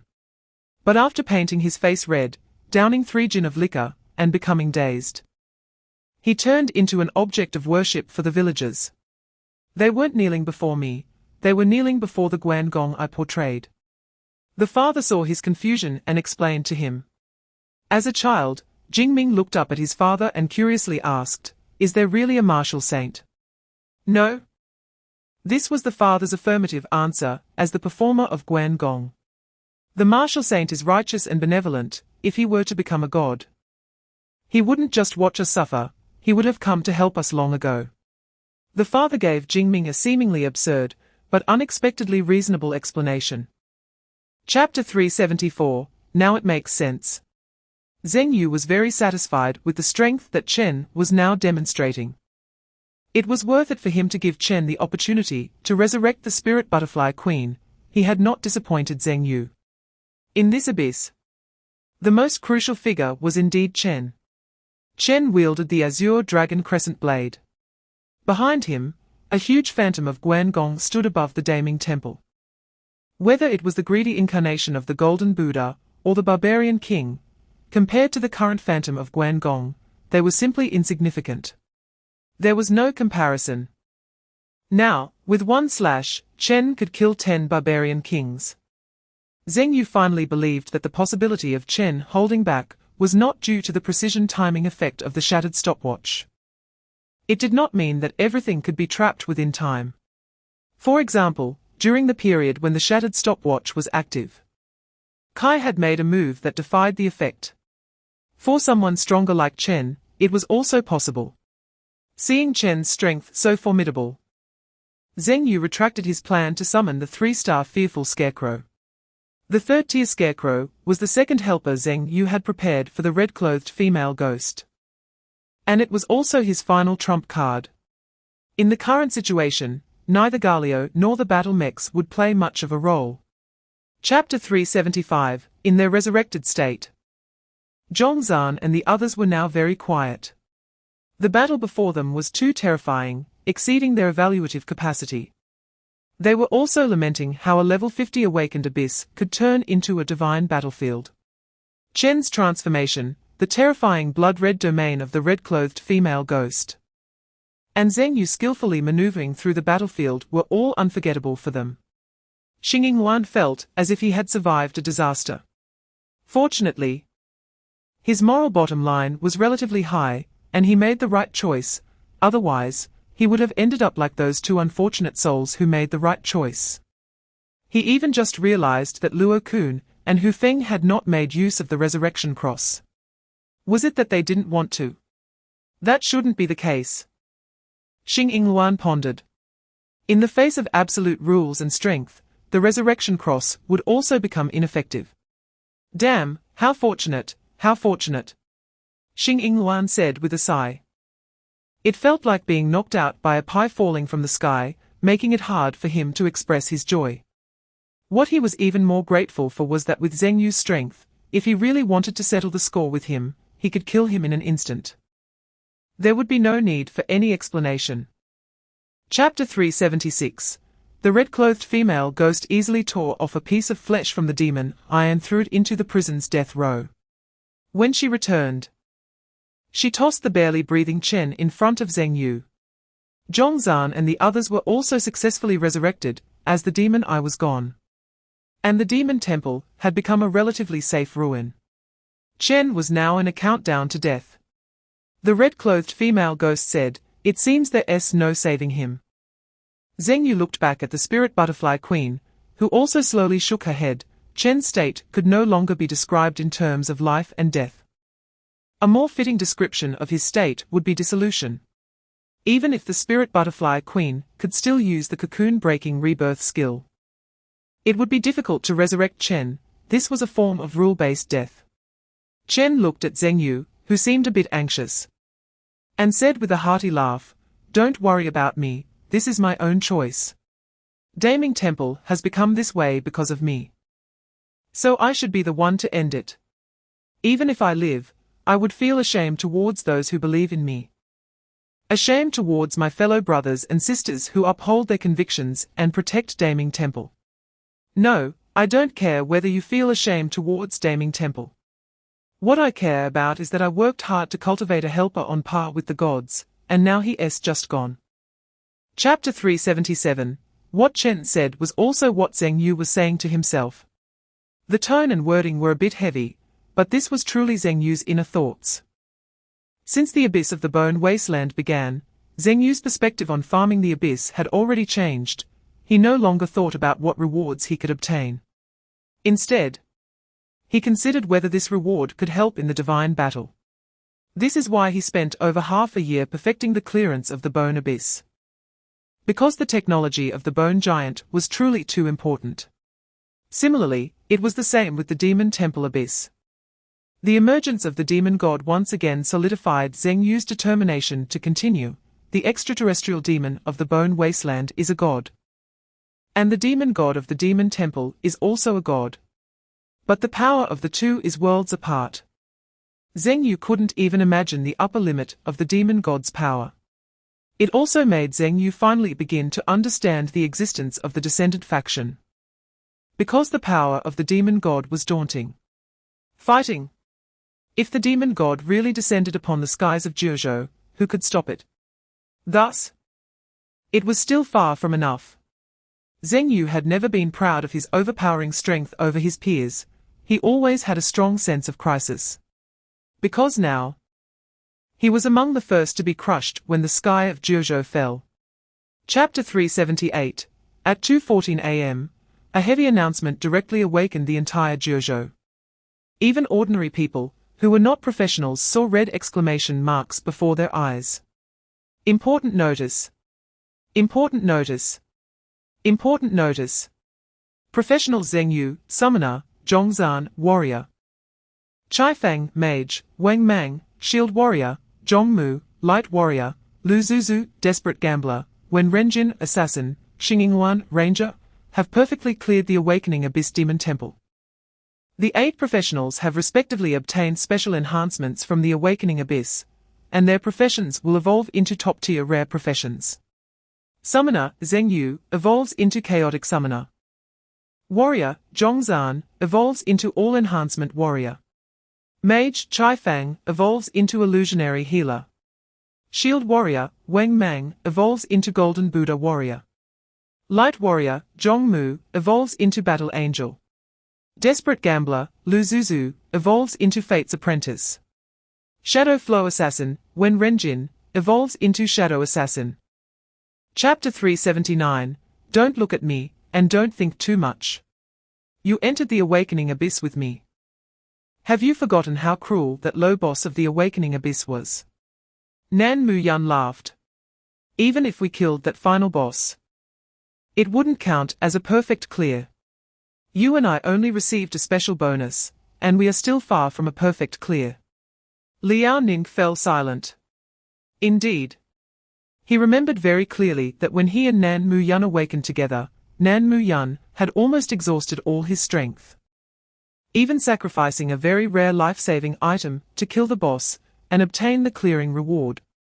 This was what people referred to as the Special Awakening Reward. However, after killing that boss, an almost invincible god suddenly descended. If it weren't for the two of them triggering a numerical abyss mechanism, they could have easily died there.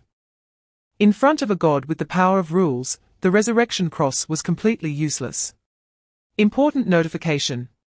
Liao Ning and Nan Muyun were taken aback. There's more. The 1331 world has entered the second phase, because a player has completed a perfect clear of the Awakening Abyss. The temple has been fully upgraded to a second-tier temple.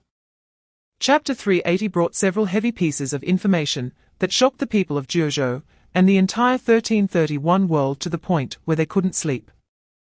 They had only one thought in their minds. Jiuzhou is really about to rise. No. Jiuzhou had already established its position as the world's number one because of Nan Muyun, and now it was completely pulling away from them because of Zheng Yu.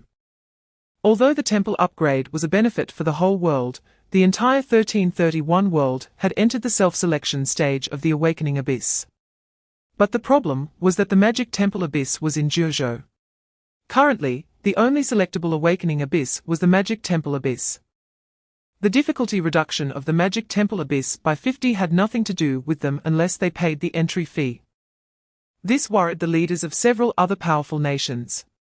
It was easy to imagine that Jiuzhou would extort a large amount of resources from them again. And there might even be a talent drain. Because it wasn't just a problem with the Magic Temple. There was also the first phase of the Festival of Fire Abyss, and the second transfer of the Ming Temple Abyss. Just these two early-stage abysses. Who knows how many potential seed players Jiuzhou could filter out. Not to mention that Jiuzhou had gained 8 more top-tier rare professions this time. Shangyu City. The Temple. 3:30 a.m.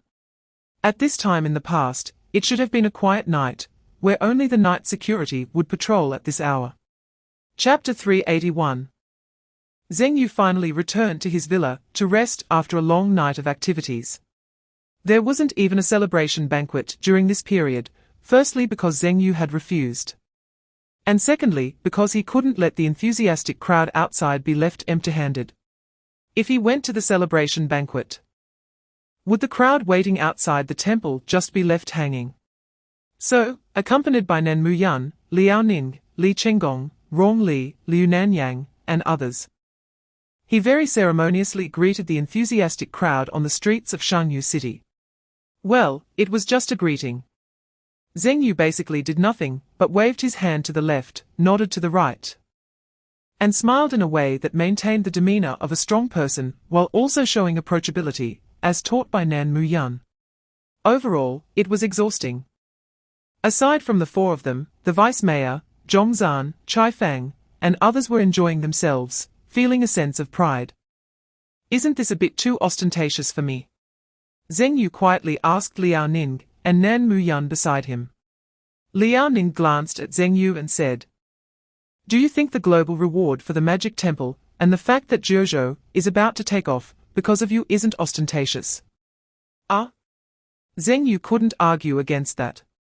He was very aware that this global reward from the awakening abyss was a shock to the entire surrounding world, as the 1331 world could previously be considered a novice world.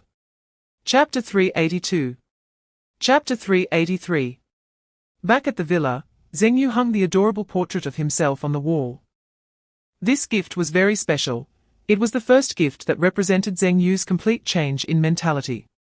Previously, Zheng Yu had never felt a strong sense of belonging to Jiuzhou. After all, he came from another world. The only person who could be considered family in this world was his adoptive grandfather. Now he had one more. After a quick shower and a short rest, he finally woke up around the evening. There weren't as many missed calls on his phone as he had imagined, because with Zheng Yu's current status, anyone wanting to contact him had to go through his secretary first. The secretary would notify Zheng Yu based on the importance of the matter. Only a few familiar people could get through to him, such as Dao Qian and the others. After a year of training, Dao Qian had now reached level 36. According to Dao Qian's potential, his leveling speed was like a roller coaster, incredibly fast. Mainly because Dao Qian was considered a Shangyu City native. In the special abyss of the Road of Exile, practitioners from other cities level up by 1, while practitioners from Shangyu City level up by 2. In this awakening abyss of the Magic Temple, practitioners from other cities level up by 2, while practitioners from Shangyu City level up by 4. Chapter 383. Food God, the only bond. Can devour summoned beasts after the summoner's contract. Upon devouring, gain 50 of the summoned beast's total attribute values, with a small chance of acquiring the summoned beast's skills. A very simple description. There are no restrictions. Zheng Yu currently has a vacant slot for a level 50 summoned beast, and he doesn't have any particularly desired summoned beasts. It just happens to be suitable for raising a shapeshifter. Zheng Yu's shapeshifter is itself a special breed with lightning attributes, and can devour enemies to grow. In the battle in the Magic Temple Abyss, the shapeshifter had devoured several monsters transformed from refugees. Although the growth was minimal, every bit counts. And as long as it grows positively, it can't be considered a loss. Plus, with the food god, the shapeshifter's growth potential is very large. Zheng Yu found a summoned beast skill book in the warehouse, which was for a summoned beast called the silverback giant ape. Lightning attribute. Strength type summoned beast. Level 7. It was also a summoned beast synthesized from the Hex's preparation table. The reason for choosing it wasn't because it was particularly special, its strength seemed quite average, as the skill effects of the silverback giant ape were indeed underwhelming. The most important reason was that the silverback giant ape had extremely high base attributes. Chapter 384. Weapon, Staff of the Chaos Summoner, wear level, none, binding relationship, none, demigod level weapon level will increase with the wearer's level. Wearing requirement, Chaos Summoner grade, demigod level, attributes, intelligence 29. 800, spirit 5, 500, overall attribute increase for summoned beasts 55, equipment passive effect 1. after being worn by a Chaos Summoner. All elemental attributes increase by 100. Equipment passive effect 2. After being worn by a Chaos Summoner, mixing attacks of any 2 elemental attributes can cause 25 explosive damage. Equipment active effect 1. After the Chaos Summoner enters the Chaos state, a chaotic vortex is generated, within which enemies cannot observe, attack, or find the user. Equipment active effect 2. After the Chaos Summoner selects the chaotic main summoned beast, it provides a layer of chaotic buff to that summoned beast, allowing its attacks to have a unique chaotic attribute. Equipment active effect 3. Releases a chaotic sphere that can cause massive damage. This skill has full attribute damage, and includes effects that ignore armor and magic resistance. Chapter 385, Looking at the chaotic state of the summoner's space. Zheng Yu quickly removed the chaos from everyone, leaving only the witch with the lowest talent at the 6th rank still carrying chaos. So strong, Zheng Yu was horrified. He did not expect that chaos could have a stacking reaction.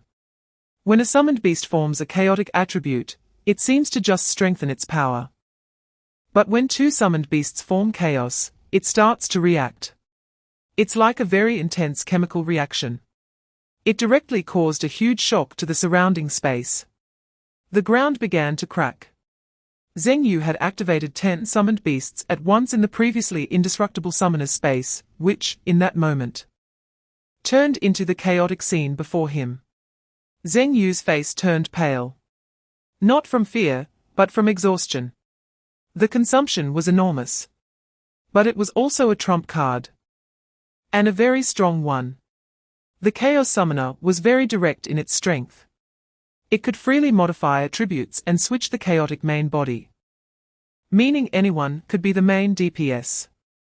Of course, right now, the main DPS could only be the King of Hell. This top-level profession of the Chaos Summoner helped Zheng Yu solve the problem of having no system, with all important summoned beasts. Chapter 386. This abyss has no limit on the number of people. Zheng Yu discovered a key point. Nan Muyun shook his head and said, "There is no limit on the number of people, but my idea is for us to enter separately." Nan Muyun explained, "First, we are temporarily unclear about the difficulty of the abyss. The 2 of us can go in to help test the difficulty and probe the bottom. Besides," Nan Muyun lowered his voice and said, "It's better to be cautious with such good things." "Are you saying?" Zheng Yu guessed Nan Muyun's concern. "Let's put it this way, when you enter the abyss later, unless it's someone you trust very much, it's better to be cautious. Although no one of the same level can threaten you now, they might still use some nasty tricks. They refers to the descending faction. Moreover, this time in the abyss, you brought 7 top professionals. Within the 50 level stage, even including the 60 levels, you don't need to worry about anything. I looked at Zhongzhan and the others' professions and verified them personally. Among them, Zhongmu's battle angel, Chaifang's illusionary doctor, and Zhongzhan's full amplification warrior are all top-tier professions. Give them some time, and they will definitely become capable of leading teams and entering high-difficulty abysses." Chapter 387, Isn't that right? I've never seen such a fool before. This sentence was said by Ke Ying. Zheng Yu asked, "So how did you escape?" Speaking of this matter, Ke Ying also showed a puzzled expression and recalled, "It's strange to say, they let me go the day after they captured me." Zheng Yu pondered and asked, "Did they continue to pressure you? Like making threats or something?" "Yes," Ke Ying affirmed, "they told me not to run out of Shangyu City. Even if I ran far, they could still catch me." Zheng Yu nodded.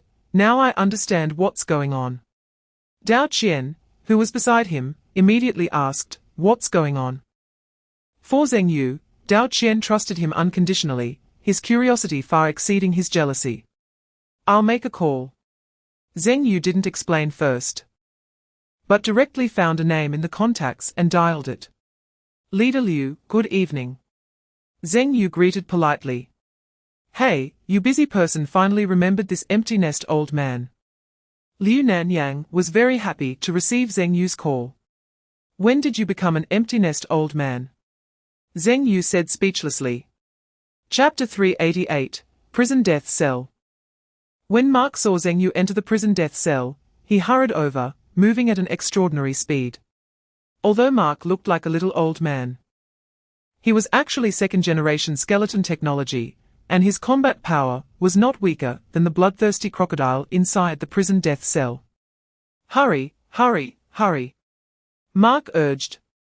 Zheng Yu followed closely behind Mark, because the skeleton giant could be a weapon that slays gods, and if this worked out, he would have the confidence to confront a god. Of course, he still couldn't confront a demon god of that level. Since the prison death cell came under Zheng Yu's control, it has undergone several large renovations. The originally dark and damp prison has now become the employee dormitory for the succubi. After all, the original inmates were not really criminals. The guards in the prison, like these so-called inmates, were actually guilty individuals imprisoned here by the god of the prison domain. Their guilt was merely a reason unilaterally imposed by the god of the prison domain. After Zheng Yu became the prison warden, it became a family-friendly space. Except for the first 3 underground levels that retained the prison style, all above-ground levels were demolished. The first-floor hall was transformed into a giant storage space. Chapter 389, 3 days later. Zheng Yu and Nan Muyun met at the temple. Recently, the descending faction has been very quiet. Other hostile countries, especially Fusang and the Eagle country, seem to have seen the situation clearly and actively contacted Liao Ning to propose a peace agreement. It mainly focuses on assessing the situation. After all, even without long-term vision, even a fool can see that the 9 provinces are only a matter of time before taking off. Moreover, this time is not some unattainable number. It's brief. You need to add this word to the premise of peace. While waiting for the temple staff to adjust the equipment, Nan Muyun and Zheng Yu discussed this topic. As long as they don't share the same skin color, language system, or ancestral history, there won't be everlasting peace. Only temporary interests. No, even among the same race, it's the same. Nan Muyun handed Zheng Yu a meat sandwich with his remaining right hand, saying to eat it while it's hot so he can be full for the journey. Zheng Yu, I really can't respond to that. If you weren't the god of war, I'd want to give you a big beating that you love, Zheng Yu thought bitterly. Taking the meat sandwich, seeing the meat oozing out, he couldn't help but ask, meat sandwich, where's the bread? Chapter 390, Zheng Yu briefly scanned the rules and found that this is purely a slaughter arena. Even simpler than the rules of the demon temple. On the 3rd layer, Zheng Yu thought of the Jiyu domain he first encountered, which is the abyss of the Dark Valley. According to normal logic, the Dark Abyss should be the 1st layer. So does this Divine Awakening Abyss skip the 2nd layer, and go directly to the 3rd layer of the Jiyu domain? Zheng Yu pondered while observing the surrounding environment. It was similar to the Dark Abyss, with jagged rocks everywhere, slightly damp air, and a somewhat dirty ground covered with water stains of mixed black and blood. There were also traces of corrosion from acid-like liquids, some craters, and sharp objects that had scratched the stone walls. It looked very much like the aftermath of a battle. Zheng Yu stood on a higher rock and looked into the distance, finding the source of the foul smell. Not far away was a pile of insect monster corpses, which Zheng Yu was familiar with, resembling the beetle corpses from the Dark Abyss, but larger in size. The corpses were charred and shattered, haphazardly piled up in a pit. Blood was also flowing from there. Chapter 391, The sudden movement of the shapeshifter surprised Zheng Yu. Subsequently, the shapeshifter's attributes slightly increased, and a pair of bee wings appeared behind it. You greedy thing, Zheng Yu remarked. The shapeshifter shyly twisted its smooth body, indicating that it couldn't help itself. Ever since it wore the food god emblem, its appetite had become somewhat uncontrollable. The shadow held a strong attraction for the shapeshifter. Well, Zheng Yu didn't blame the shapeshifter. He was also hesitating about whether to absorb this shadow. It was obvious that the bee wings were a side effect of absorbing the shadow. Zheng Yu was unsure if this counted as a side effect. In the following days, Zheng Yu explored this Jiyu domain abyss. He had to say. This was the largest abyss map he had ever encountered, even larger than the Bone Wasteland. Furthermore, Zheng Yu had basically figured out some rules. Firstly, the GU domain abyss was not entirely composed of rankers, most were low-level insectoids, like those beetles. Most of the time, Zheng Yu was clearing out these mindless beetles, as they were almost indiscriminate attackers. Chapter 392, A Wu. The Hell King watched as the shapeshifter devoured the enormous worm body. He couldn't understand if it was really that delicious and was surprised by how the shapeshifter, with such a small body, managed to swallow such a gigantic 8-legged worm. The entire process of devouring took less than a minute, and the shapeshifter lay back on the ground, revealing its somewhat worm-like belly, burping contentedly.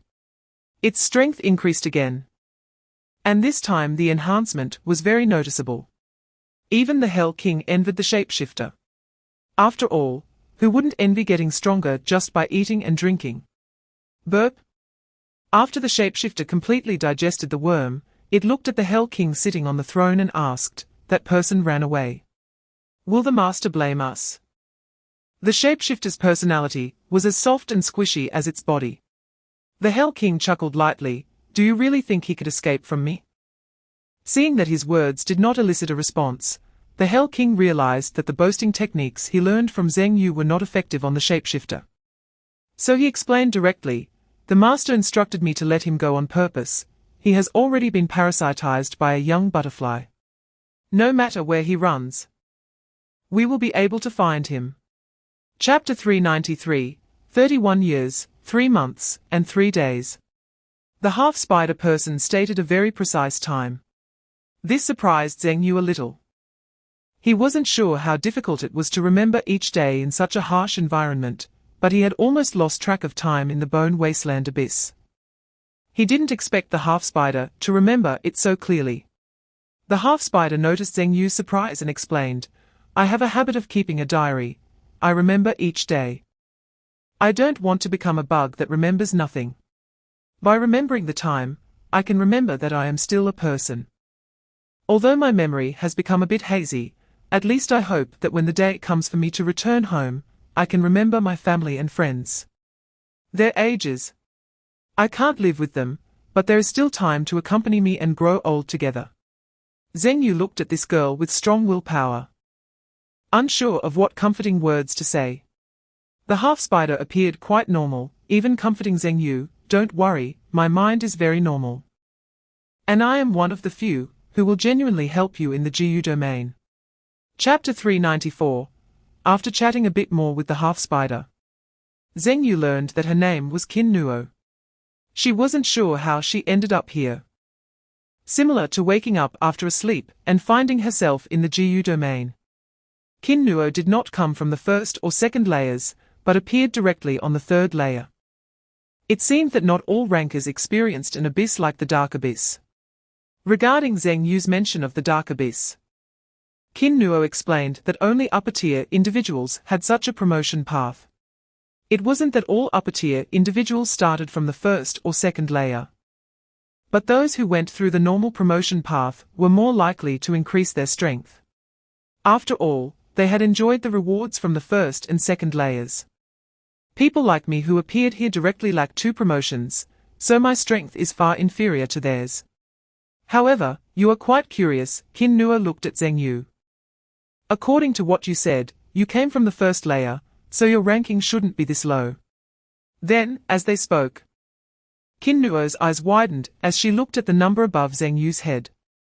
Just while talking, the number 98,741 above Zheng Yu's head changed to 95,121, indicating a rise in rank. After killing the 8-legged worm, Zheng Yu's ranking had already entered the top 100,000. Chapter 395. Zheng Yu saw the so-called members of the Dark Tide organization for the first time, a total of 7 of them, each with bizarre shapes, seemingly having absorbed many insect monsters. They wore black uniforms, with a black Dark Tide emblem engraved on their chests. It was rare to see such uniformity in this killing world. 3 of the Dark Tide members were invisible in rank, all ranked above 10,000. Their body types varied. with one being extraordinarily fat, estimated to weigh over 1,000 pounds, yet walked very lightly. Zheng Yu observed that this hefty rancor had 3 pairs of bee wings on his back. Such a plump bee could only be cultivated in the Jiyu domain abyss. Not only Qin Nuo and Zheng Yu came out of the cave, but there were also rancors hidden around. Presumably protected by the mutual aid organization to which Qin Nuo belonged. The leader, called Giant Bee, was the manager of this area, and he usually handled matters that arose. Qin Nuo whispered to Zheng Yu. He is conservatively estimated to be ranked within the top 5,000, and in this area, only our leader can compete with him. Chapter 396. The reason Zheng Yu does not intend to stay with Qin Nuo is twofold. The first reason is the existence of the hunting list. When he first entered the Jiyu domain abyss, the system kindly informed him about his position on the hunting list. Later, after discussing this with Qin Nuo, he found out that she was unaware of the hunting list. Considering that he has been to the dark bottom abyss of the first layer of the Jiyu domain, it was easy to think of the suddenly appearing queen bee. If he had provoked anyone in the Jiyu domain, it would only be the queen bee. From Qin Nuo, he learned that the queen bee is the strongest ranked first on the list. And the reason for his unwarranted entry into the hunting list is most likely related to her. Although he does not know why the queen bee cares so much about the dark bottom abyss and harbors resentment against him, it is always wise to be cautious. Even if there is a slight possibility, Zheng Yu does not wish for his issues to affect Qin Nuo. He still wants to protect those who are kind to him. Zheng Yu remembers the queen bee's strength vividly, although he was only level 20 at the time. Her ability to freely traverse between the first and third layers must be taken seriously. The strength of the Dark Tide organization represents the pinnacle of the Jiyu domain. And once a battle occurs, it could very likely turn into a large-scale melee. Chapter 397. Zheng Yu left the area of the mutual aid organization under Qin Nuo's watch. He breathed a sigh of relief. Sometimes, even when one can feel the other's enthusiasm, too much warmth and seriousness can indeed become a burden. It felt as if Qin Nuo was about to devour him. After walking out of Qin Nuo's line of sight, Zheng Yu summoned the spirit butterfly queen. As the transforming beast had followed the king of hell to embark on a culinary journey, the spirit butterfly queen returned to her mount status. Flapping her wings, Zheng Yu could tell from the rhythm that her mood was quite good. You wouldn't want to snatch the job of the transforming beast mount too, would you? Ling. Translated, it means, HMPH. The little girl's anger is just a form of petulance. Who says a queen can't be a little girl? In front of Zheng Yu, even the king of hell is just a proud little boy. Sitting atop the spirit butterfly queen, Zheng Yu stroked her soft butterfly fluff with his left hand while holding a map in his right. This was given to him by Qin Nuo. A map of the Jiyu domain circulated within the mutual aid organization. According to Qin Nuo, this map has only a 50 accuracy rate and covers a small area. But the important places are accurate. Chapter 398. What is the hunting list? Qin Nuo, facing the returning members of the Dark Tide organization, asked in confusion. Although she had already heard this term from Zheng Yu, Qin Nuo was actually quite shocked inside because what Zheng Yu said was true. This group from the Dark Tide organization really turned back just to find him. But Zheng Yu only had a ranking of 90,000. Although rankings do not fully represent strength, the problem is how long has Zheng Yu been in the Jiyu domain? How could he have a feud with the queen bee? You can understand it as being an enemy of the queen bee, the mantis monster explained succinctly. Qin Nuo steadied her emotions and continued to ask, is the leader of the colorless organization on the hunting list as well? Him? The mantis monster revealed a hint of disdain on his face. He is not even qualified to be on the hunting list.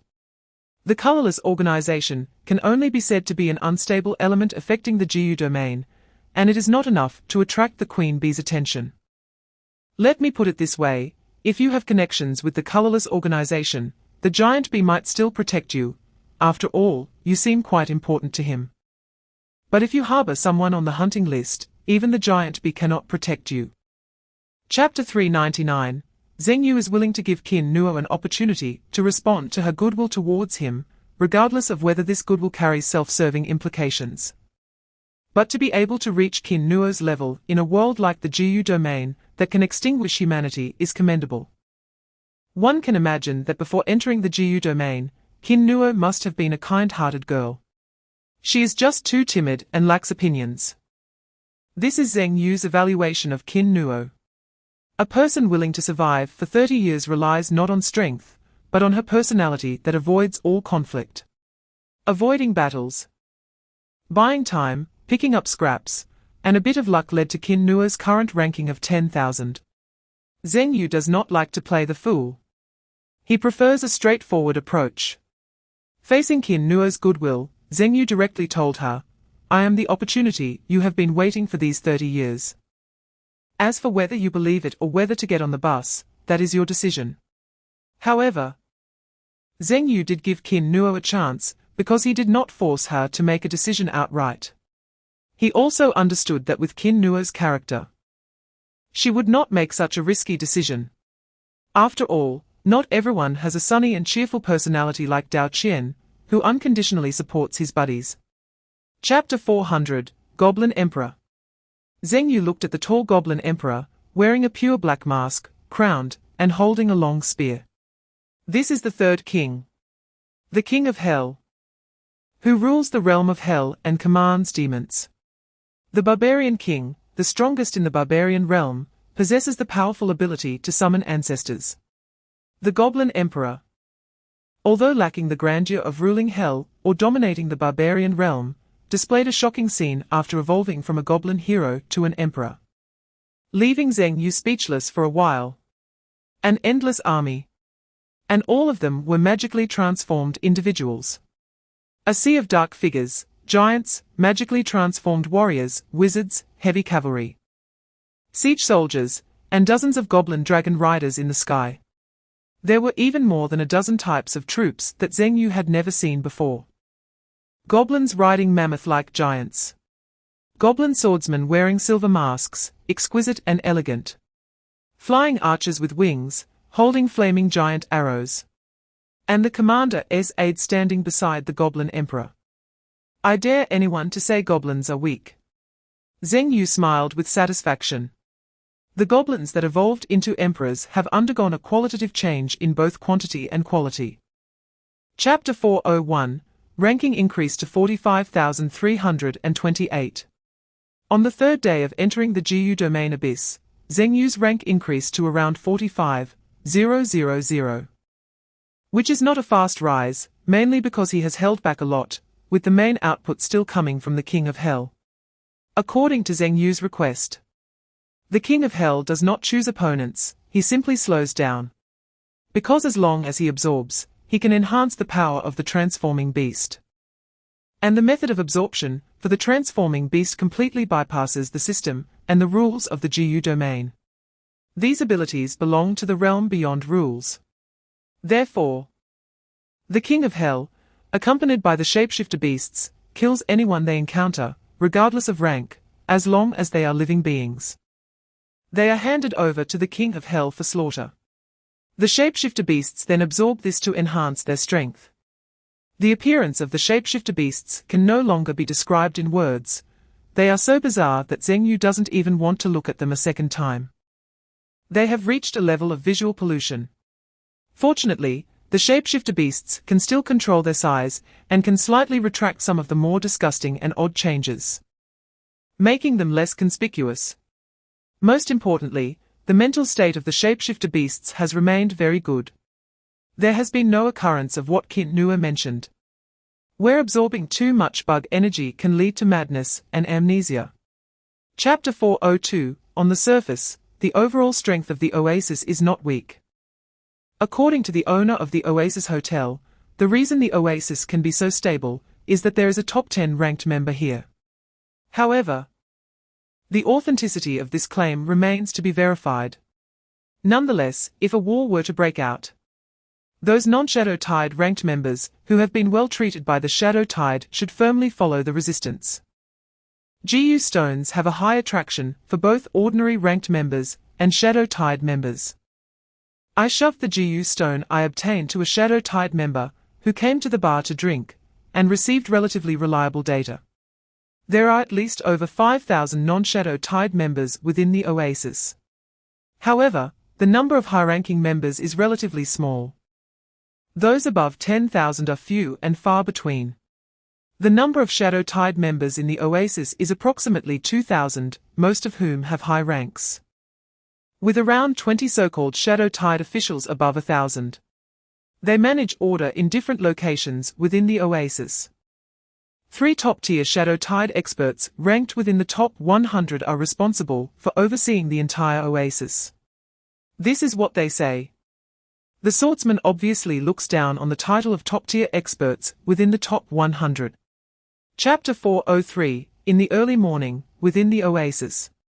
As usual, a group of drunken ranked members lay in the bar, all of whom have considerable strength, with one even ranked close to 9,000. Generally speaking, those ranked within 10,000 hide away. But there are exceptional circumstances. For example, I want to show off. Ranking in the bug domain is a symbol of status. Many ranked members are willing to hide, but more hope to display their ranks to earn the awe and respect of other ranked members. However, in the Oasis, ranks don't matter, everyone drinks and enjoys themselves. After all, how can one not drink during the hard-earned peaceful time? In the bug domain, what is most lacking is time.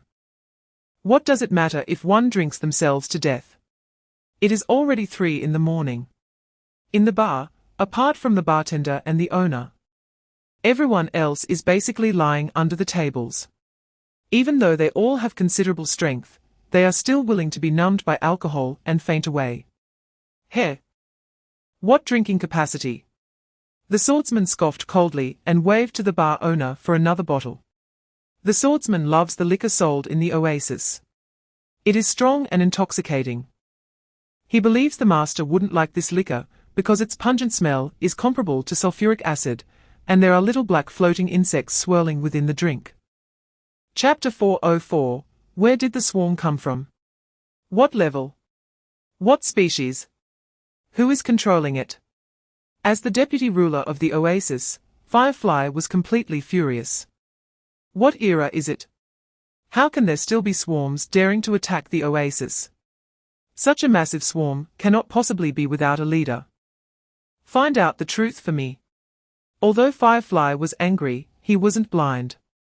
The numbers on the other side could indeed cause some damage to the Oasis. And even a little loss is something Firefly cannot afford. Their own Oasis City Lord, Lord Firelocust, has gone to the core area of the Shadow Tide to compete for the position of the next ruler, leaving this very important Oasis in his hands. If anything happens to him, no one can protect him. Therefore, Firefly's first thought was to remind the other party to sit down and talk first, instead of launching a mindless attack right away. Don't you know whose territory you are attacking? Even if you look down on me, Firefly, ranked 46. You should at least give some face to the third-ranked Firelocust and the Queen Bee who founded the Oasis, right? It's not that I can't fight back, but it's not cost-effective. Deputy City Lord. At this moment, a Shadow Tide official rushed in. What's going on? Firefly asked directly. The Shadow Tide official had a rather grim expression. After hesitating for a moment, he said, "It seems the other side is not a swarm." Chapter 405, this worm is not dead, it must have some life-saving skill. The wizards can only temporarily seal it, the Goblin Emperor explained to Zheng Yu. The bug monsters ranked below 100 indeed have their reasons for existence. The terrifying worm, while not strong individually, possesses formidable city defense capabilities. If it weren't for encountering goblins like the Steel Body, who specialize in defense, that acidic liquid would have sufficed to destroy the frontline goblin army. Being cut open and still having the ability to survive is somewhat similar to earthworms. Zheng Yu thought. Then let us send them back. Zheng Yu's suggestion made the Goblin Emperor's expression brighten. This is indeed a good idea. The wizards can confuse this worm, keeping it on the brink of death, and send it back to self-destruct. TSK, this idea is really great. To come up with such a cunning plan, it's no wonder you're the master. Zheng Yu, if you weren't a goblin, I would give you a big compliment. Are you praising me or what? At this moment, a harsh sound rang out in the sky. The Shadow Tide organization within the oasis could no longer sit still. The failure of the terrifying worm made them realize one fact: this battle must be fought. Chapter 406, Goblins Never Fight Alone. The Dragon Slayer Goblin and the Steel Body Goblin cooperate, one blocking the terrifying worm's acidic attack while the other is responsible for output. The Cursed Goblin and the Magic Armored Goblin are similar. Both are exceptionally skilled in special spells, one specializing in curse magic, and the other akin to a melee mage. Get lost. The flying cockroach quickly maneuvered around the Magic Armored Goblin, seemingly intending to ignore it and first deal with the most threatening Cursed Goblin. The Magic Armored Goblin shot a glance at the flying cockroach. Then the flying cockroach redirected its impending attack on the Cursed Goblin toward the Magic Armored Goblin. Taunt. You can only attack me. The Magic Armored Goblin unleashed its domain. The dead beings on the ground, whether deceased goblins, or those be tribes, stood up again. Not like mindless zombies, but akin to puppets on strings, controlled by the Magic Armored Goblin. Boom! The bee tribe closest to the flying cockroach, which was being controlled, exploded in an instant. An explosion of extremely strong magical energy erupted, even corroding a layer of the black shell of the flying insect, resulting from the explosion of the core energy of the magical armor. Chapter 407, Have you ever felt that moment when the sky falls? But the loneliness of having no one to share it with, except for yourself. Firefly feels that way now. An hour ago, Firefly thought that the opponent was bold enough to attack the oasis. Even without Fire Locust, with his ranking of 35, plus 72 flying insects, and nearly 100 terrifying worms. Wouldn't they be confused? But the reality is that within just 1 hour, his left and right arms had died one after another. Even the opponent's leader had never appeared. The Dark Tide troops he sent out either died or fled, and the most reliable bee troops were also dealt with efficiently. He needed help. But who could help him? The drunken people in the city? Or the frightened members of the Dark Tide? Neither. But there is still hope. Firefly clutched 2 slips of paper. Both messages just delivered by the messenger bug. One was from the Dark Tide branch's giant bee. Firefly remembered the giant bee, a member of the bee Dark Tide. Very well, he was the most unique bee he had ever seen because he never raised his rank. Clearly strong, yet never applied for challenges. Chapter 408, Above Oasis City. A fluorescent flame now enveloped the area. Although Firefly was somewhat hesitant and cautious, he still had strength and was actually suppressing the Goblin Emperor in battle. However, the Goblin Emperor was not worried at all. His strength did not manifest in individual combat, as a Goblin Emperor and the supreme commander of the Goblin army. How could he fight you one-on-one? He had long passed the bloodthirsty period of being a king of savagery, and did not have the personal heroism of the king of hell. He was the emperor of the goblins. Moreover, he was the general of the goblins. Dragon Squad, launch a surprise attack. The Goblin Emperor trembled as he wielded his long spear. Suddenly, a spatial crack tore open behind Firefly, and the Dragon Slayer Goblin charged into the battlefield with a whole group of Goblin Dragon Riders. Boom! Fortunately, Firefly reacted quickly. A wall of fireflies blocked the attack of the Dragon Slayer Goblin. The Dragon Slayer Goblin had the strength to cut through terrifying worms. But he couldn't face 35 fireflies directly. However, he never intended to confront them head-on. The 3 clusters of fireflies released by Firefly hadn't even found their targets when they saw the Dragon Slayer Goblin, along with the Dragon Rider Regiment, disappear into a crack on the opposite side. Chapter 409, You killed the Abyss monster ranked 35 in the GU domain and gained 10, 470,000 experience. Gained loot, high-level elite monster treasure chest, 35. Level up. Leveled up to level 58. The favor of the wandering god has been activated. And you have received a 2-star magic ball. After Firefly's death, Zhengyu received a reward notification. A very good experience gain of up to 10 million. Which raised his level by exactly 1 level. He also activated the first layer of the favor of the wandering god, receiving a 2-star magic ball. Along with the 2-star magic ball settled in the magic temple, this meant that after this abyss ended, he could open another 3-star highest reward magic ball. The 3-star magic ball reward is very generous, offering not only a choice of hex equipment and a choice of emblem, but most importantly, a 5-tier piece. The God-slaying trump card. Next was the clean-up work. The Goblin Emperor had long arranged for the army to surround the entire oasis. With the help of the King of Hell's Black Mist. In other words, unless someone died once, no one could escape. The Goblin Emperor calmly commanded the city sacking affairs, while the Goblin army worked fervently. Chapter 410, the second layer of the favor of the wandering god rewarded a 2-star magic ball, and a choice of orn equipment. There was also the final layer of rewards. Zhengyu glanced at the experience bar. He was about 25 progress away from level 60.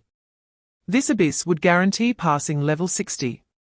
After reaching level 60, he would basically enter the top tier of powerhouses in the 9 provinces. After all, apart from Nanmuyun, Liaoning, the tyrant of Bear Country, and the moon god of Eagle Country, almost no professional had ever surpassed level 70. Saying he was top-notch would not be an exaggeration. At least in terms of discourse. Zhengyu had already grasped part of it, and could stand on equal footing with Li Chenggong, Liu Nanyang, and others. Moreover, it had only been a year and a half since he transitioned to his current job, completely surpassing Nanmuyun's record from back then. The favor of the wandering god also had a third layer of reward. It was a 5-tier 3-star piece, yet another trump card. Plus the reward of the 3-star magic ball, he now had 3 5-tier 3-star pieces in his pocket, providing a full sense of security. The most important thing was that the golden egg was about to hatch. The golden egg was obtained before entering the Shangyu Shrine. And the Hell level abyss difficulty counted as 2 times, continuing to increase the speed of unlocking. Counting the awakened abyss of the magic temple. The golden egg had already opened 19 times, with 3 times remaining. Chapter 411, Qin Nua wanted to go home. Compared to cowardice and avoidance, her desire to return home was urgent, but there had always been no opportunity. She had never thought that the human ranked over 90, whom she picked up, could be so strong. The oasis was attacked as soon as it was said to be attacked. Firefly said to kill, and they killed. In other words, Zhengyu had not deceived her. This was truly her only opportunity to leave the Jiyu domain. Looking back, the person who snatched the Jiyu stone was very likely Zhengyu. And she foolishly thought she had saved him. Even warning him about the seriousness of the matter, and telling him not to interact with Dark Tide officials under 1,000 ranks. It's embarrassing to think about. Did he need my reminder? Is snatching the Jiyu stone serious? Or is directly slaughtering an entire oasis serious? He wasn't afraid at all. In other words, Zhengyu was targeting the Dark Tide organization, and its danger was even much higher than that of the colorless organization. No. Comparing Zhengyu to the colorless organization was somewhat insulting to Zhengyu. When encountering a blue-named Dark Tide official, should one flee? Did he even need to run? Firefly, ranked 35, directly took them down. When 1,000 officials saw Zhengyu, they were the ones who would flee. Chapter 412, on the 24th day of the Jiyu Domain Abyss, a young butterfly landed in the newly constructed central building of the oasis. This new building seemed somewhat out of place compared to other buildings in the oasis, but only from the perspective of the insect tribe. A few minutes later, a slight tremor resonated throughout the building, accompanied by a roar reminiscent of a cow's moan, and the shaking of the ground intensified. Eventually, cracks appeared in the walls. And after the foundation sank several dozen centimeters, the tremors finally stopped. A burly goblin vice commander with steel-grey skin rushed over from a distance. Upon seeing the newly cracked building, he immediately called over a few short-statured goblins, arguing loudly, much like an investor disputing quality issues with a contractor. Shortly after, a loud rumble echoed as the wall of the new building collapsed, revealing a furious and frenzied wild king who crashed through the structure. The short goblin with slightly brown skin breathed a sigh of relief, pointed at the wild king, and shrugged. Can we be blamed for this? Our goblin construction will never have any issues unless someone deliberately sabotages it. Clearly, this goblin race, affiliated with the goblin branch, shifted the blame onto the wild king, and then quickly disappeared underground. Chapter 4:13, the door to the oasis opened. And Kin Nuo curiously followed a masked swordsman, who welcomed her inside. The oasis was very clean, the kind of cleanliness recognized by humans. Although the previous oasis was not bad, the insect race was vastly different from human perception. It was completely unlike the previous oasis where food was piled up on the streets, and one could easily find snacks in dark corners. The current oasis was as clean as a truly urban environment. Well-trained goblin magic warriors were patrolling. And a group of clever goblins was repairing the building that had been smashed by the wild king. The goblin leader was angrily scolding a powerful bull-headed creature. Kin Nuo's attention was drawn to the bull. It must have been the one making the cow-like sounds earlier, right? Unable to contain herself, she asked the masked swordsman beside her. Anyone entering the oasis couldn't possibly miss the presence of the wild king, especially with his overwhelming aura. HMPH, show off. The masked swordsman snorted coldly. Then, feeling indignant, he said, one day, my aura will surpass his. According to my master, he's just a tank in the team. While I'm the main DPS. I'm much stronger than him. Chapter 4:14, Kin Nuo looked at Zheng Yu in disbelief, her lips trembling, unsure of what to say. Zheng Yu wore a faint smile, calm on the surface, but inside he was anything but peaceful. When he learned from Yudai that Kin Nuo had been waiting outside the oasis for over 10 days, his first reaction was not to be surprised at her personality. Which didn't he seem like someone who had struggled in the GU domain for 30 years. Instead, he was astonished by one thing: how could she bear to leave that room? Zheng Yu had previously tested Kin Nuo. The main reason she was unwilling to leave was that bedroom, which, according to her, was a memory of her previous world. It was something more important than her life. It was clear that she had given up something more important than her life, which did not align with Kin Nuo's behavioral logic. This could only mean one thing: Kin Nuo was forced to leave. However, in Kin Nuo's perception, she believed she was persuaded to leave. GU. Zheng Yu thought of a term. This area was called the GU domain, where manipulating a person's mind with GU was not an unusual occurrence. Initially, Zheng Yu had suspected the giant bee, but later, through various events, he no longer doubted the giant bee and even learned about the secrets it had hidden from everyone. Chapter 4:15, Modified Memories and the Betrayal of the Giant Bee. Can you escape? The termite saw Zheng Yu holding the cocoon of Kin Nuo, preparing to leave on the spirit butterfly queen. The termite's small body suddenly leaped into the air, charging towards the spirit butterfly queen. Get down! A buzzing sound echoed. The termite felt its body being pulled down and involuntarily changed its attack direction. The steel-bodied goblin used taunt. The swordsman waited quietly below. And a mocking voice came from behind the white mask: you jumped really high, didn't you? Why aren't you jumping anymore? With your little bean-like appearance. You think you can get close to my master? You clearly don't know the situation right now. By the way, I just leveled up to rank 9, and am extremely eager for a thrilling fight. You're my next prey. The swordsman drew his sword. In an instant, the entire area was filled with a heavy scent of blood. The swordsman was no longer the mere imitator of a single move. On the day after the Wild King advanced to the apostle rank and became the earth-shaking bull, the swordsman had tasted the cake Zheng Yu had drawn for him. No. This time it wasn't just a drawing. He had truly been elevated to rank 9. Chapter 4:16, The sword light was blood red. At that moment, the Ant King could only see a streak of blood light passing by. Bloodthirsty sword light. The Swordmaster's swordsmanship was no longer the monotonous thrusts of the swordsman era. He had mastered true swordsmanship, not just deliberate imitation, and had developed his own techniques. Thud! The red sword light pierced steadily into the Ant King's right eye. The blood sword that entered the Ant King's right eye vanished the next moment, leaving a scar without a drop of blood flowing out.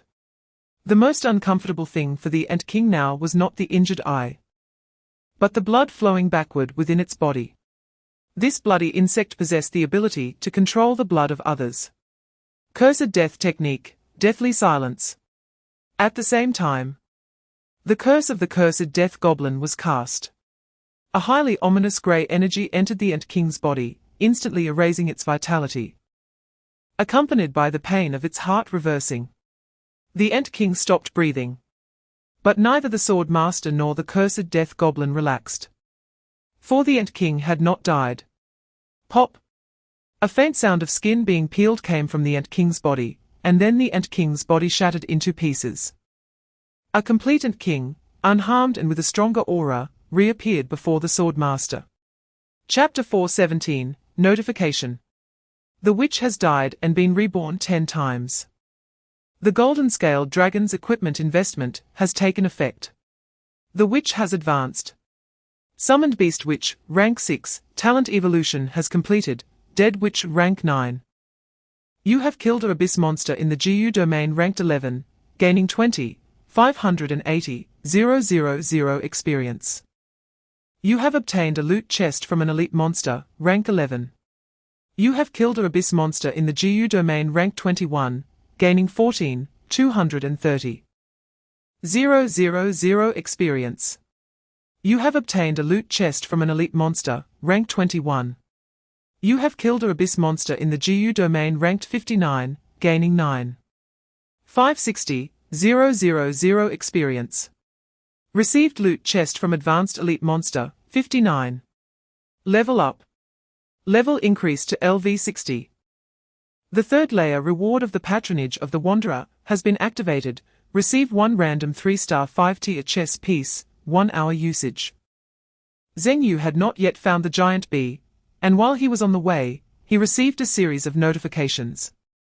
The steadfast investment device on the witch finally exploded, successfully upgrading to tier 9. The Ant King was killed by the sword demon, including the white Ant army he brought and some helpers with considerable experience. Zheng Yu's experience shot directly to level 60. Chapter 4:18, Dark Tide Branch. At this time, it was already a wasteland. The azure dragon in the sky continued to burn this area, and a smell of roasted bugs permeated the surroundings. The demon armor goblins and dragon slayers goblins were organizing manpower, piling the corpses of Dark Tide organization members into a small mountain. Beside this mountain of corpses, a core member of Dark Tide was trapped in a water ball by the shadow of the raging tide. Struggling to pull out the wrapping of the water ball while covering his mouth, Zheng Yu waved his hand, and the shadow of the raging tide finally released the water ball. Phut! This Dark Tide member, with a face full of flesh, fell to the ground, gasping for air, and urgently said to Zheng Yu, "I really don't know where the giant bee went. When did he leave?" Zheng Yu asked. "I'm not sure either. The last time I saw him was more than 10 days ago. After I reported something to him, he told me not to look for him recently." "What did you report?" Qin Nuo. The Dark Tide member thought for a moment and immediately said, "He asked me to keep an eye on a human from the Mutual Aid Organization. And then I saw her leave the Mutual Aid Organization to find that." "Ah, yes, to find you." Zheng Yu asked, "Did he not leave any message for me?" Chapter 4:19, Inside a Cave. The members of the mutual aid organization were hiding inside, occasionally peeking outside the cave. The leader of the mutual aid organization sat in the middle of the crowd with a face full of melancholy. He wanted to say something, but felt that whatever he said would be useless, so he simply kept quiet. Did he do something wrong? The leader believed he hadn't. As a pure bug race, he never considered Kin Nuo to be very important, even though Kin Nuo had a spider appearance like him. But ultimately, Kin Nuo was still a human. Pushing out a human to exchange for a favor from the Ant King ranked 11th, wasn't that worth it? To put it bluntly, it was purely his bad luck. Who would have thought that the human Kin Nuo brought would be so strong? Who would have thought that the value of the hunting ranking would be so high? If he had known this earlier, although he wouldn't have licked the boots of a human, he would have certainly kept his distance. However, it was too late to say anything now. After seeing the Ant King's ranking drop, he knew that even the Ant King ranked 11th had fallen to this human. He immediately led all members of the mutual aid organization to leave the safe area. Well, it shouldn't be called a safe area anymore. The giant bee that used to protect them disappeared after Kin Nuo left the mutual aid organization. And he also understood that his ability to develop the mutual aid organization to its current level largely depended on the giant bee's attitude. Chapter 4:20, Following the Heavenly Fire. They wound deeper into the ruins. Zhengyu saw a group of completely transparent figures gathering at the deepest point. There were nearly hundreds of them. Under the illumination of special colors, their outlines could be seen clearly. Human-shaped. From the outlines, these transparent figures mostly resembled Edmund's form, while the rest were quite different. This is why I said you must come and see for yourself. Heavenly Fire said. The so-called colorless organization actually has no living beings, they are all these transparent entities. But the bug monsters in the GU domain were unaware of this, as transparent bug individuals also exist. So they were always defined as an organization by the Dark Tide organization, but in fact, there was only Edmund from the beginning to the end. Having followed Zhengyu for a long time, even a child like Heavenly Fire began to have his own speculations, and the direction of his speculations was very correct. Well done. Zhengyu praised Heavenly Fire. The flames on Heavenly Fire became even more vigorous, and he found it hard to hide his emotions. With the flames directly expressing themselves, Zhengyu looked at the group of transparent figures. Chapter 4:21, Core City of Dark Tide. At the center stood a building shaped like a beehive, and the sound of buzzing filled the air above the entire city. This made the fire locust very irritable. Damn! One day I'll burn you all, buzzing non-stop. The reason Fire Locust was irritated was not just because of the bees around the hive, but mainly because the oasis he controlled was now occupied by a human. He couldn't leave here, because he wasn't sure when the queen bee would come out of that hive, if he left just as she came out. The opportunity he had waited so long for might be taken by other bug monsters. The lost oasis could be reclaimed. But if he missed this chance for the queen bee to leave, he would truly lose everything. Hey, Fire Locust, you don't look so good. But then again, if my territory was snatched by a human, I'd probably look worse than you. A sarcastic voice appeared. But I think that human is quite friendly, after all. He is also from the hunting ranking, maybe after the queen bee leaves, I can team up with him to deal with you. Chapter 4:22, You're ranked 10th in the GU domain. This was something Zhengyu found very shocking. He had guessed that Edmund's hidden ranking in the GU domain might not be low, but he didn't expect it to be able to squeeze into the top 10. Doesn't this mean that you are stronger than that and king? No, he is much stronger than me. The colorful avatar of Edmund sitting on the spiritual butterfly queen immediately shook his head. Then how did you manage to rank in the top 10? Because they dare not challenge me. Edmund explained. When I first used color to imitate the bug race, one thing I thought of was to bluff. So I directly imitated the larval form of the rhinoceros beetle. A giant worm over 10 meters long. Listening to Edmund's explanation, Zheng Yu had basically guessed the rest of the story. There is a type of evolution in the bug race called metamorphic development. In the GU domain, this kind of development is the most terrifying, especially for bug races like the rhinoceros beetle. The transformation from a worm to a rhinoceros beetle results in a dramatic increase in attributes. If Edmund defeated stronger bug races using the worm form, when he evolved into the unicorn beetle form in front of all the bug monsters, it was enough to cause them to consider whether he had the potential to become stronger. Chapter 423. Do you want to contract the rock beast spirit as your 11th summoned beast? Just before reaching the core city of Dark Tide, Zheng Yu contracted his 11th summoned beast. The 12th summoned beast would unlock at level 60, but to leave a slot available for the shapeshifter to devour at any time. Zheng Yu's 11th summoned beast was still vacant. The reason for contracting a pure Earth-type summoned beast was that his summoned beast system lacked Earth attributes. After exploring for these past few days, Zheng Yu had basically figured out the capabilities of chaos, especially from the recent changes in the shapeshifter, which indicated that the more chaotic and numerous the mixed attributes, the stronger the energy, and the higher the purity of chaos. In simple terms, the more chaotic the attributes, the more powerful the chaos. This was in direct contrast to the characteristics of other professions, which were all trying to purify their attributes. For example, Li Chenggong, as a fire warrior, had a body made entirely of fire attributes, not touching any other attributes. This was true for mags and elemental professions as well. Only chaos was extremely special. The death sorceress belonged to the dark system. The dawn elf belonged to the light system. The celestial fire azure dragon was purely fire type. The raging tide prophet was purely water type. The shapeshifter had a mix of wind and thunder elements. Chapter 424. Inside the hive, the queen bee was immersed in a special sticky liquid, connected to various tubes, the ends of which were thick mother bugs piled up inside the hive. The queen bee was different from traditional bee tribe leaders. She was not responsible for reproduction.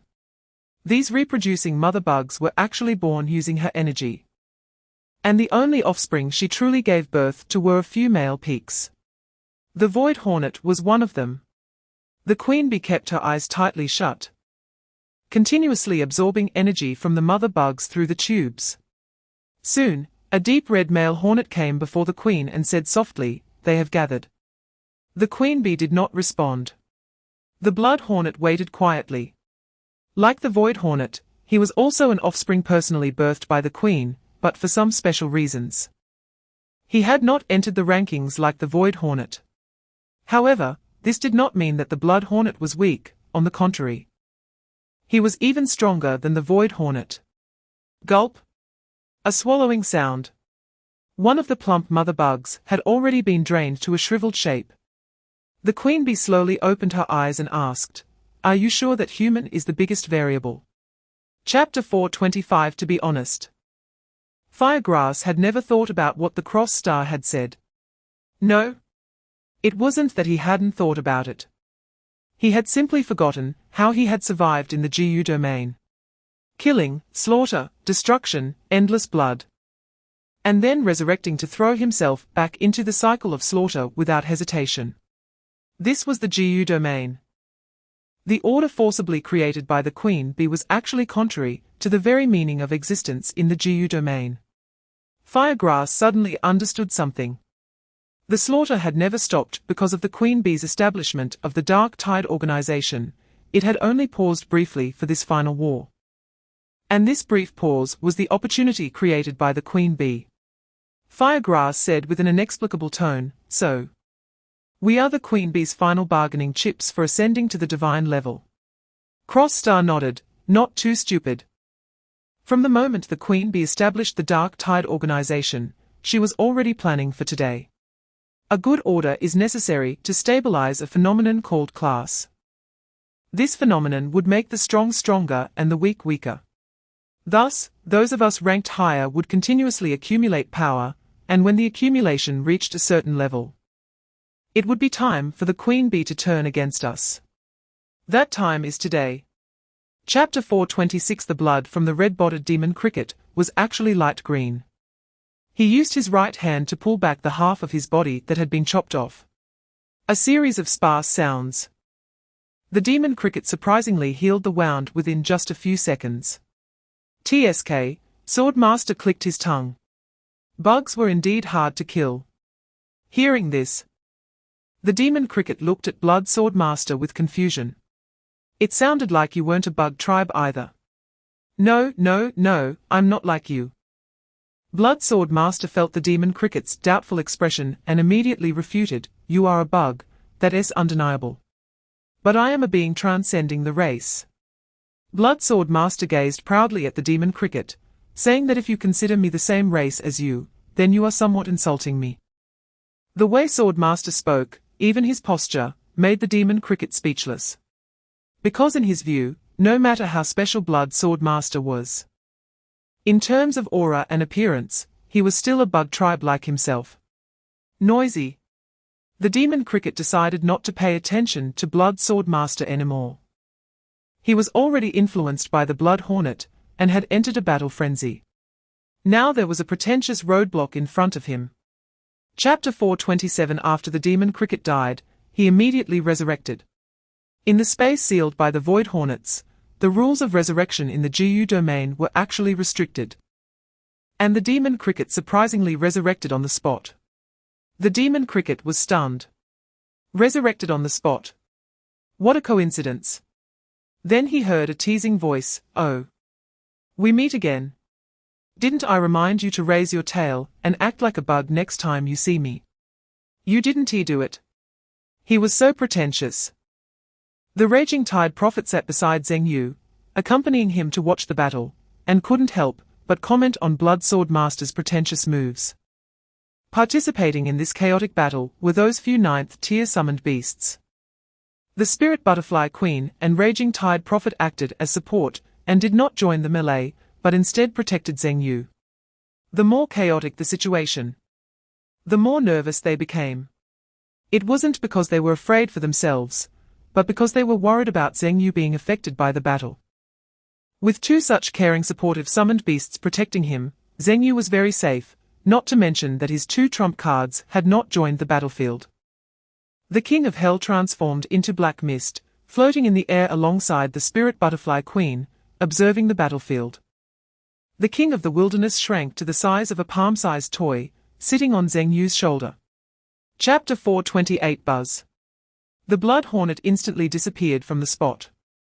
At the same time, where he had vanished, a ball of nameless fire exploded, and the extremely high temperature began to distort the space. What a sinister move.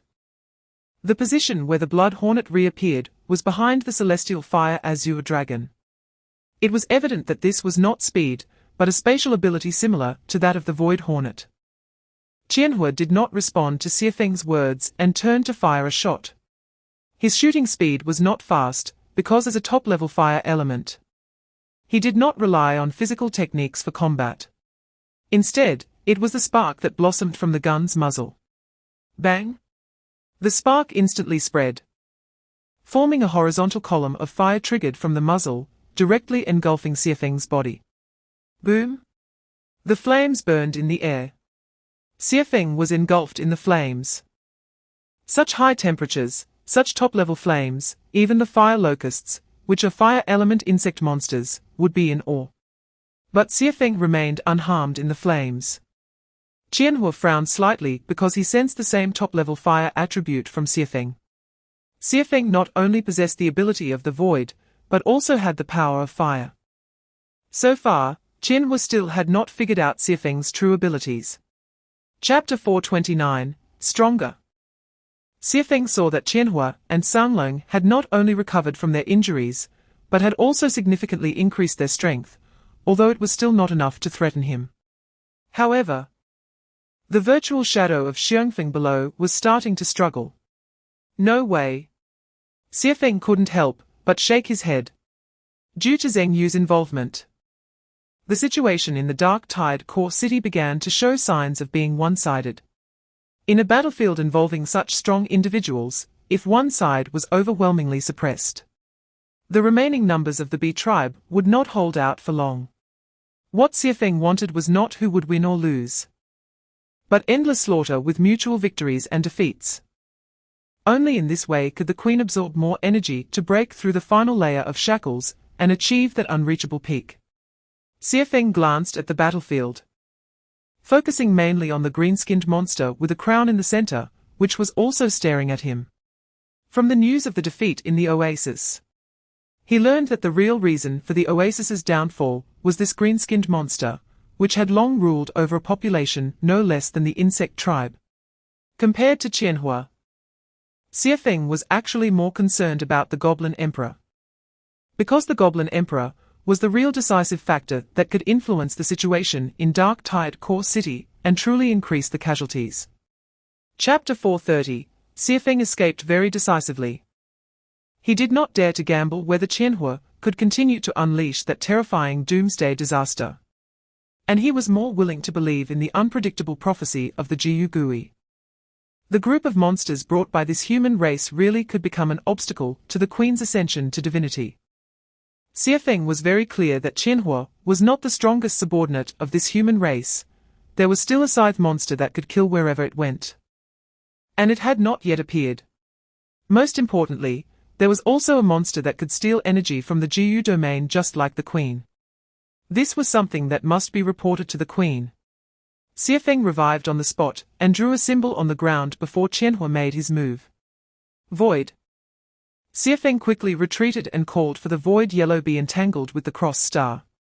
Buzz? Without needing to say much, the void yellow bee knew what Xiafeng wanted to do. He quickly traversed space, shaking off the cross star while blocking in front of Qianhua and Xiafeng. Want to leave? Qianhua would naturally not let Xiafeng go. The Blood Sword Sovereign had already happily tortured the demon cricket no less than 5 times. And the death, which had made the void yellow bee flee in panic. By the time it got to him, he hadn't even started to enjoy himself. And Xiafeng was already trying to leave. Chapter 431, A Crab. This is the appearance of Iga. A mechanical crab made of steel with 6 legs. Its arms shaped like crab claws, and a heavy machine gun mounted on its shoulder. 5-star chess piece, Monster Iga. The waves rolled wildly, coming from a distance, attacking Dark Tide Core City. Damn! The cross star cursed. Because no matter how he thought about it, he couldn't understand where these waves came from. Waves dozens of meters high, with a width that was impossible to see the end of, advanced at a rapid speed, almost reaching the edge of Dark Tide Core City in the blink of an eye. At this moment, all the fighting insect monsters in Dark Tide Core City were attracted by this apocalyptic scene and stopped fighting. Initially, they did not understand what these waves meant. Even the fire locusts thought it was a method created by the Queen to completely annihilate all living beings in Dark Tide Core City. Only the cross star knew that the scene before him was created by what he thought was the variable that would overthrow the Queen's rule in the Jiu domain. No. He wasn't actually wrong. Zheng Yu was indeed that variable. However, just as Qianhua said, in this war, there were no so-called allies for Zheng Yu. Because he wanted them all. Chapter 432, not to mention the fire locusts, even Zheng Yu was pleasantly surprised. Truly a 5-star hero. But thinking about it, it makes sense. What level of existence is the monster Iga? If it were on the chessboard, a fully powered Iga would be the standard scene for winning a chicken dinner. Unless the opponent had a stronger fully leveled chess piece. But the problem is, this is neither the chessboard of the convergence nor the so-called divine battle. This is just a 50-level abyss with slightly higher difficulty. Even if this is an abyss with the inexplicable name of divine awakening, it cannot stop Iga's slaughter. You have killed the 9th mountain walnut horn demon worm, ranked 5th in the Jiu domain, gaining 25 million experience. You have obtained a loot chest. Boss level, from the effect of war treasure. You have obtained a treasure chest, from the effect of the monster Iga's wave touch. You have killed the water bear worm, ranked 17th in the Jiu domain, gaining 44 million experience. You have obtained, you have killed the giant abyss beetle, ranked 40th in the GU domain, gaining 1 million experience. You have obtained Chapter 433, level up by 3.5 levels. From level 61 to directly level up to 64. Only half a level of experience is needed to reach level 65. However, this half level requires nearly 300 million experience points. Fortunately, a fire locust gives 30 million experience. So the leveling difficulty is not high. Eager, how long? Zheng Yu asked the massive steel crab beside him. Eagar's head was a standard steel helmet, making it impossible to see what it looked like inside, and the voice sounded very mechanical. 15 minutes. Eagar replied. This time represents when the next wave would arrive. What a pity. I can only brush it 4 times. 5 times, Eagar corrected. I can release it 1 more time before I leave, as long as the wave appears. Whether I am here or not, you will be able to reap all the rewards. That's great. Eckhart can exist for 1 hour. Releasing waves every 15 minutes within the 60 minutes to achieve a huge harvest. Including the first release when Eckhart first appeared and another release before leaving. A total of 5 times can be released. 5 massive harvests. Zheng Yu estimates that the level should be heading towards level 70. Chapter 434. As the waves sweep through the GU region once again, Zheng Yu is immersed in the joy of his harvest. At this moment, in the 9 provinces, Liao Ning and the others are also busy. 9 provinces. Shangyu City. New 10th Sacred Hall. Zhong Minute nervously looks at the middle-aged man in front of her, awkwardly leaning closer to her brother in search of some sense of security. Brother, aren't you nervous? Zhong Minute asks her brother Zhong Cheng. Zhong Cheng smiles calmly. I'm about to wet my pants. This meeting has an unusually high standard. Almost all the world's powerful figures are present, except for Zheng Yu and Nan Mu Yun, who have entered the Divine Awakening Abyss. That's right, it's the whole world, not just the 9 provinces. Seated in the center is the god of killing from the 9 provinces, the head of the military, Liao Ning. He is dressed in a neat military uniform, adorned with various medals on his shoulders, followed by 3 imposing adjutants. Among them are the recently prominent Wang Mang and Zhong Mu. Next to Liao Ning are several familiar powerful figures from the 9 provinces, Li Chenggong, Liu Nanyang, Rong Li, He Wei Jun, Shu Ran, and Lu Xiuwen. Liao Ning, the head of the military district, Lu Xiuwen, the commander of the General Affairs Department, Liu Nanyang, the president of the First Alliance in the 9 provinces, and Li Chenggong, the head of the First Family in the 9 provinces. Chapter 435. The meeting lasts a long time, and several top global figures seem to have a significant argument over a certain issue. The bickering of the big shots frightens a group of younger generations behind them, making them tremble. Especially Zhong Minute and her brother Zhong Cheng, who anxiously watch the heated exchange between Diana and Liao Ning. The tyrant seems to be getting a bit dry from shouting and takes a sip of tea, continuing to argue with the nearby Indian monk about something. This feels subtle. I've seen big shots fight, but I've never seen them argue like this. And it's so passionate, as if they are venting some emotions. Zhong Minute doesn't understand. Beside her, Liu Henhe smiles and says, "You don't understand, right? These old men, just as you imagine, are venting their emotions. To put it bluntly, they are going crazy." Huh? Zhong Minute is even more confused. Liu Henhe explains, "Do you know how rare this occasion is today? Since the birth of the Sacred Hall, the United Nations has become a mere formality. The physical bodies of humans have reached their peak, surpassing conventional weapons, and have theoretically limitless potential for enhancement. This has not increased the speed of world development. Instead, the situation among countries has become even tenser." Chapter 436. I have to say, the speed of the Queen Bee is indeed fast. Just as Eckhart aimed at the Queen Bee and was about to shoot, the Queen Bee's figure had already vanished. The pressure exerted by the queen bee is far less than that of the magic eye from the demon temple. However, this type of boss with the ability to traverse space is indeed very difficult to deal with. Variable. The queen bee looks at Zheng Yu, then glances at the crab-like monster, murmuring to herself quietly. She, like the blood bee, does not fully believe in variables.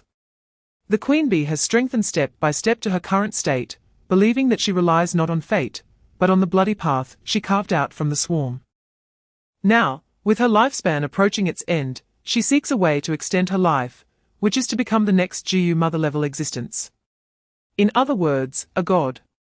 But now, this variable has indeed appeared. Zheng Yu, a weak human, is not to be feared. In fact, his very existence in the GU domain is an incomprehensible matter. However, standing next to Zheng Yu, the monster holding a strange steel barrel, is what she fears the most. The monster Eckhart conforms more to the aesthetic of the bug race that the queen bee represents. Chapter 437. This is Zheng Yu's first official use of the effects of the Chaos Summoner, as well as his first time wielding the exclusive weapon of the Chaos Summoner. The Chaos Staff. A half artifact for Zheng Yu is equivalent to a true artifact. A top-tier profession matched with an exclusive artifact means that, not to mention the queen bee, even the magic eye, Zheng Yu now dares to face alone without clinging to the red-clothed ghost's thigh. First, the main summoned beast constructed from Chaos. Chaos Summoner's Chaos main summoned beast. The Chaos Summoner can choose a specific summoned beast and accumulate all Chaos energy on that beast. Accumulating all Chaos energy onto a single summoned beast means that this summoned beast must be the strongest Hell King in Zheng Yu's hands. The reason the Hell King did not take action during the previous group fight was that it was preparing to evolve into a Chaos body. The pure flames of the heavenly fire, the heavenly tribulation thunder fire of the azure dragon, the water element of the angry tide prophet, the light element of the dawn sprite, the earth element of the rock beast spirit, the blood energy of the blood sword sovereign, the rage energy of the wilderness king, and the dark element of the death, which all perfectly construct the Hell King at its peak power. With the Chaos ability, the more attributes the summoned beast matches, the stronger the Chaos becomes, and one Hell King represents an entire system. Chapter 438. Shattered Stopwatch. This is the first time the Hell King uses this skill in the GU domain. Tick-tock. Tick-tock. The crisp sound of the second hand echoes throughout the GU domain. But this sound can only be heard by the Hell King and Zheng Yu. Wrapped in the strongest Chaos element composed of 8 different elements. The Hell King envelops all Chaos elements around the Death Scythe and liberates its Black Mist Throne. Countless souls spread out from the Black Mist Throne. Unlike before, each soul carries a unique element. These souls are the spoils of the Hell King, and were once top-tier powerhouses. Souls fill the sky. As the Chaos body of the Hell King, it controls the countless souls to crash into the already stagnated Queen Bee. She cannot evade because she has been bound by time. When different types of elemental souls collide with the Queen Bee, a massive chaotic energy reaction occurs, resulting in a tremendous explosion. The Hell King, pouring all its strength, releases nearly 100,000 souls in one go. The brilliance of the explosion is astonishing. However, this spectacular scene can only be appreciated by Zheng Yu, which is truly a pity. Chapter 439. It can actually be guessed that the true body of the Queen Bee has probably never left the 4th layer of the GU domain, which is where the GU mother is located. To become a deity, the Queen Bee's energy from the insect monsters in the 3rd layer of the GU domain should not be enough. The corpse of the GU mother is the key. Edmund's strength grew from the GU mother, which is why he has such extraordinary control over the colorless abilities today. The Queen Bee might be the same. Year by year, her strength increases, and she meticulously designs the Dark Tide organization, treating the 3rd layer of the GU domain as her own energy pool. Finally, she will swallow the corpse of the GU mother in one go to succeed. How do we go? Zheng Yu asked. The three-mouth monster shook its head. You don't know either. Zheng Yu's tone darkened a bit. The three-mouthed monster calmly replied, "We don't need to go ourselves. The queen bee left a backup plan here when she left the third layer of the GU domain. This hive will take us in at a specific time. And it's almost time." Backup plan. The three-mouthed monster looked at Zheng Yu and smiled. It's no longer just a backup plan. This hive is the core of the queen bee's true body. You can understand it as her being able to resurrect within this hive after her true body dies. Chapter 440, You have killed the queen bee, ranking first in the GU domain. Your rank has changed to first. You have received the loot chest from the queen bee boss.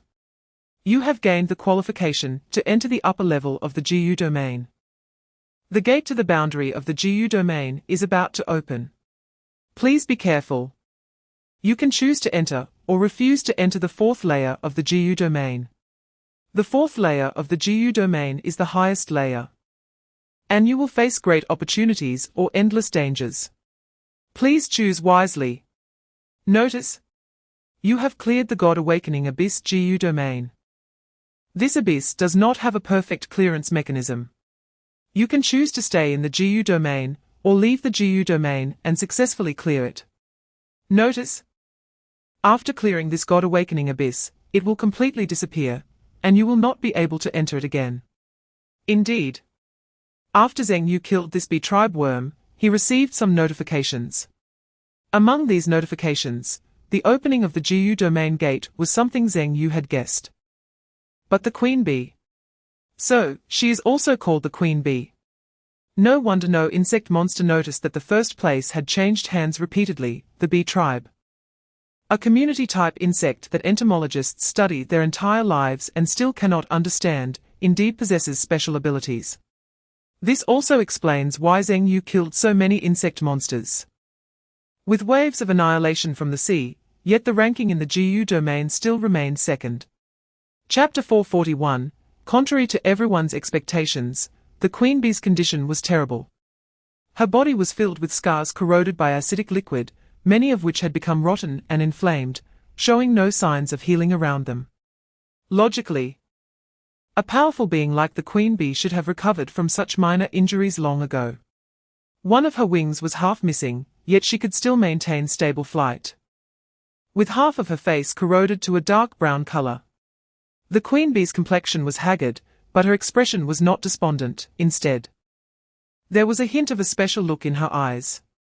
She saw Zheng Yu, examining him and the Chaos Body Hell King beside him. Long time no see. Young man.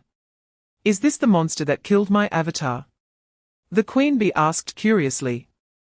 Although she clearly sensed the familiar aura from the Hell King, and could confirm it through the information transmitted from her avatar. She was not as agitated and angry as Zheng Yu had imagined.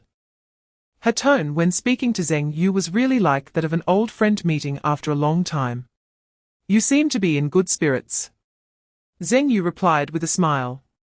After all, according to the three-mouthed monster, he was a variable in the queen bee's life and had killed half of her avatar, causing all of her long-prepared plans in the third layer of the GU domain to fail.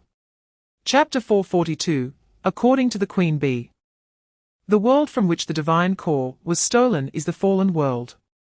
The sanctuary uses the fallen world to create a space called the abyss to cultivate seedlings. Both Zheng Yu and the queen bee are high-quality seedlings. Zheng Yu suddenly looked at the queen bee and spoke to her in a somewhat strange tone. The abyss I entered this time is called the God Awakening Abyss. At first, I was unclear why it had this name. Now I roughly understand. Zheng Yu had experienced 3 types of abysses. One was the ordinary abyss. Whether it was low-level difficulty, or high-level difficulty with resistance, or the bone abyss, which was a relic abyss, all counted as ordinary abysses. According to current understanding, the sanctuary cannot retain the fallen world for long.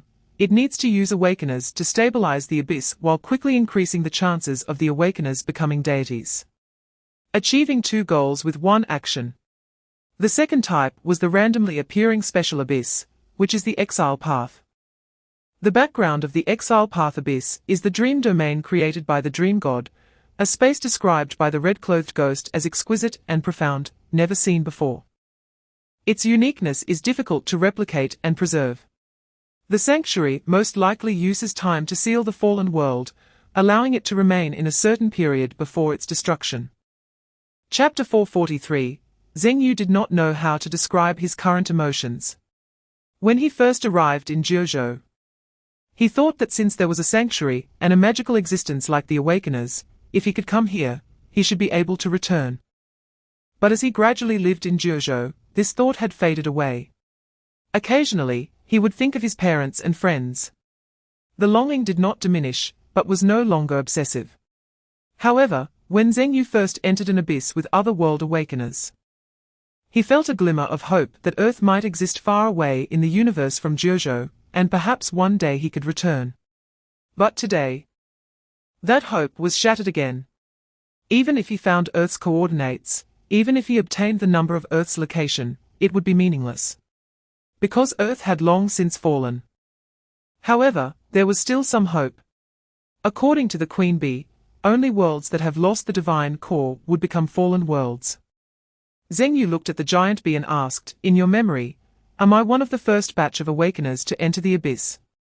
The giant bee explained, "Actually, I'm not sure. I just made a judgment based on your strength and your time of appearance here."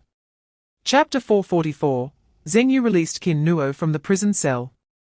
Previously, when leaving the oasis, he had put Qin Nuo in the prison cell to avoid her being accidentally harmed. At this point, there was basically no danger left. It wouldn't he be like the demon temple, with some kind of demon god appearing again? The feud between the Queen Bee and the giant bee was their own matter. And Zhengyu decided to leave the opportunity for revenge to the giant bee. But at the right moment, pay attention to getting the kill. Zhengyu instructed the King of Hell. The King of Hell nodded slightly, his gaze never leaving the Queen Bee. This final boss reward must not be wasted. Qin Nuo walked out of the prison cell and saw the bizarre scene of the Jiu Mother's space, where the enormous corpse of the Jiu Mother stood up again. A swollen, deep black silkworm stuck to her forehead, and a bee, pleasing to human aesthetics, was greedily sucking on the silkworm like a straw. The scene was as strange as it could get. Qin Nuo did not hear the conversation between Zhengyu and the giant bee. Nor was he aware that the giant bee had altered his memory. Qin Nuo asked Zhengyu, "Are we in the Jiu domain of the previous level?" Chapter 445. The Queen Bee felt somewhat confused, but she could sense that the energy she had just absorbed was expanding at a rate she could not control. That's right. Expanding. This should be a good thing. What was once normal energy suddenly spread to 10 times its size. Like owning a gold bar that suddenly weighs 10 times as much without changing its material. But the problem is that energy is not gold. It's more like compressed biscuits. The Queen Bee had already filled her stomach to the fullest, and now it was expanding at an uncontrollable speed. This was terrifying. Fear appeared in the Queen Bee's eyes. A fear that had not even surfaced when she had just opened her eyes and released her aura. She began to panic and release the energy within her that she had not yet fully controlled. But the expansion was too fast. "What did you do?" The Queen Bee stared fiercely at Zhengyu. Zhengyu shrugged helplessly. There was no need to explain anything anymore, as the Queen Bee was basically on a dead end. Although Zhengyu appreciated the Queen Bee's character, her rebellious nature of being in control of her own fate felt quite similar to his own. However, Zhengyu did not have much sympathy.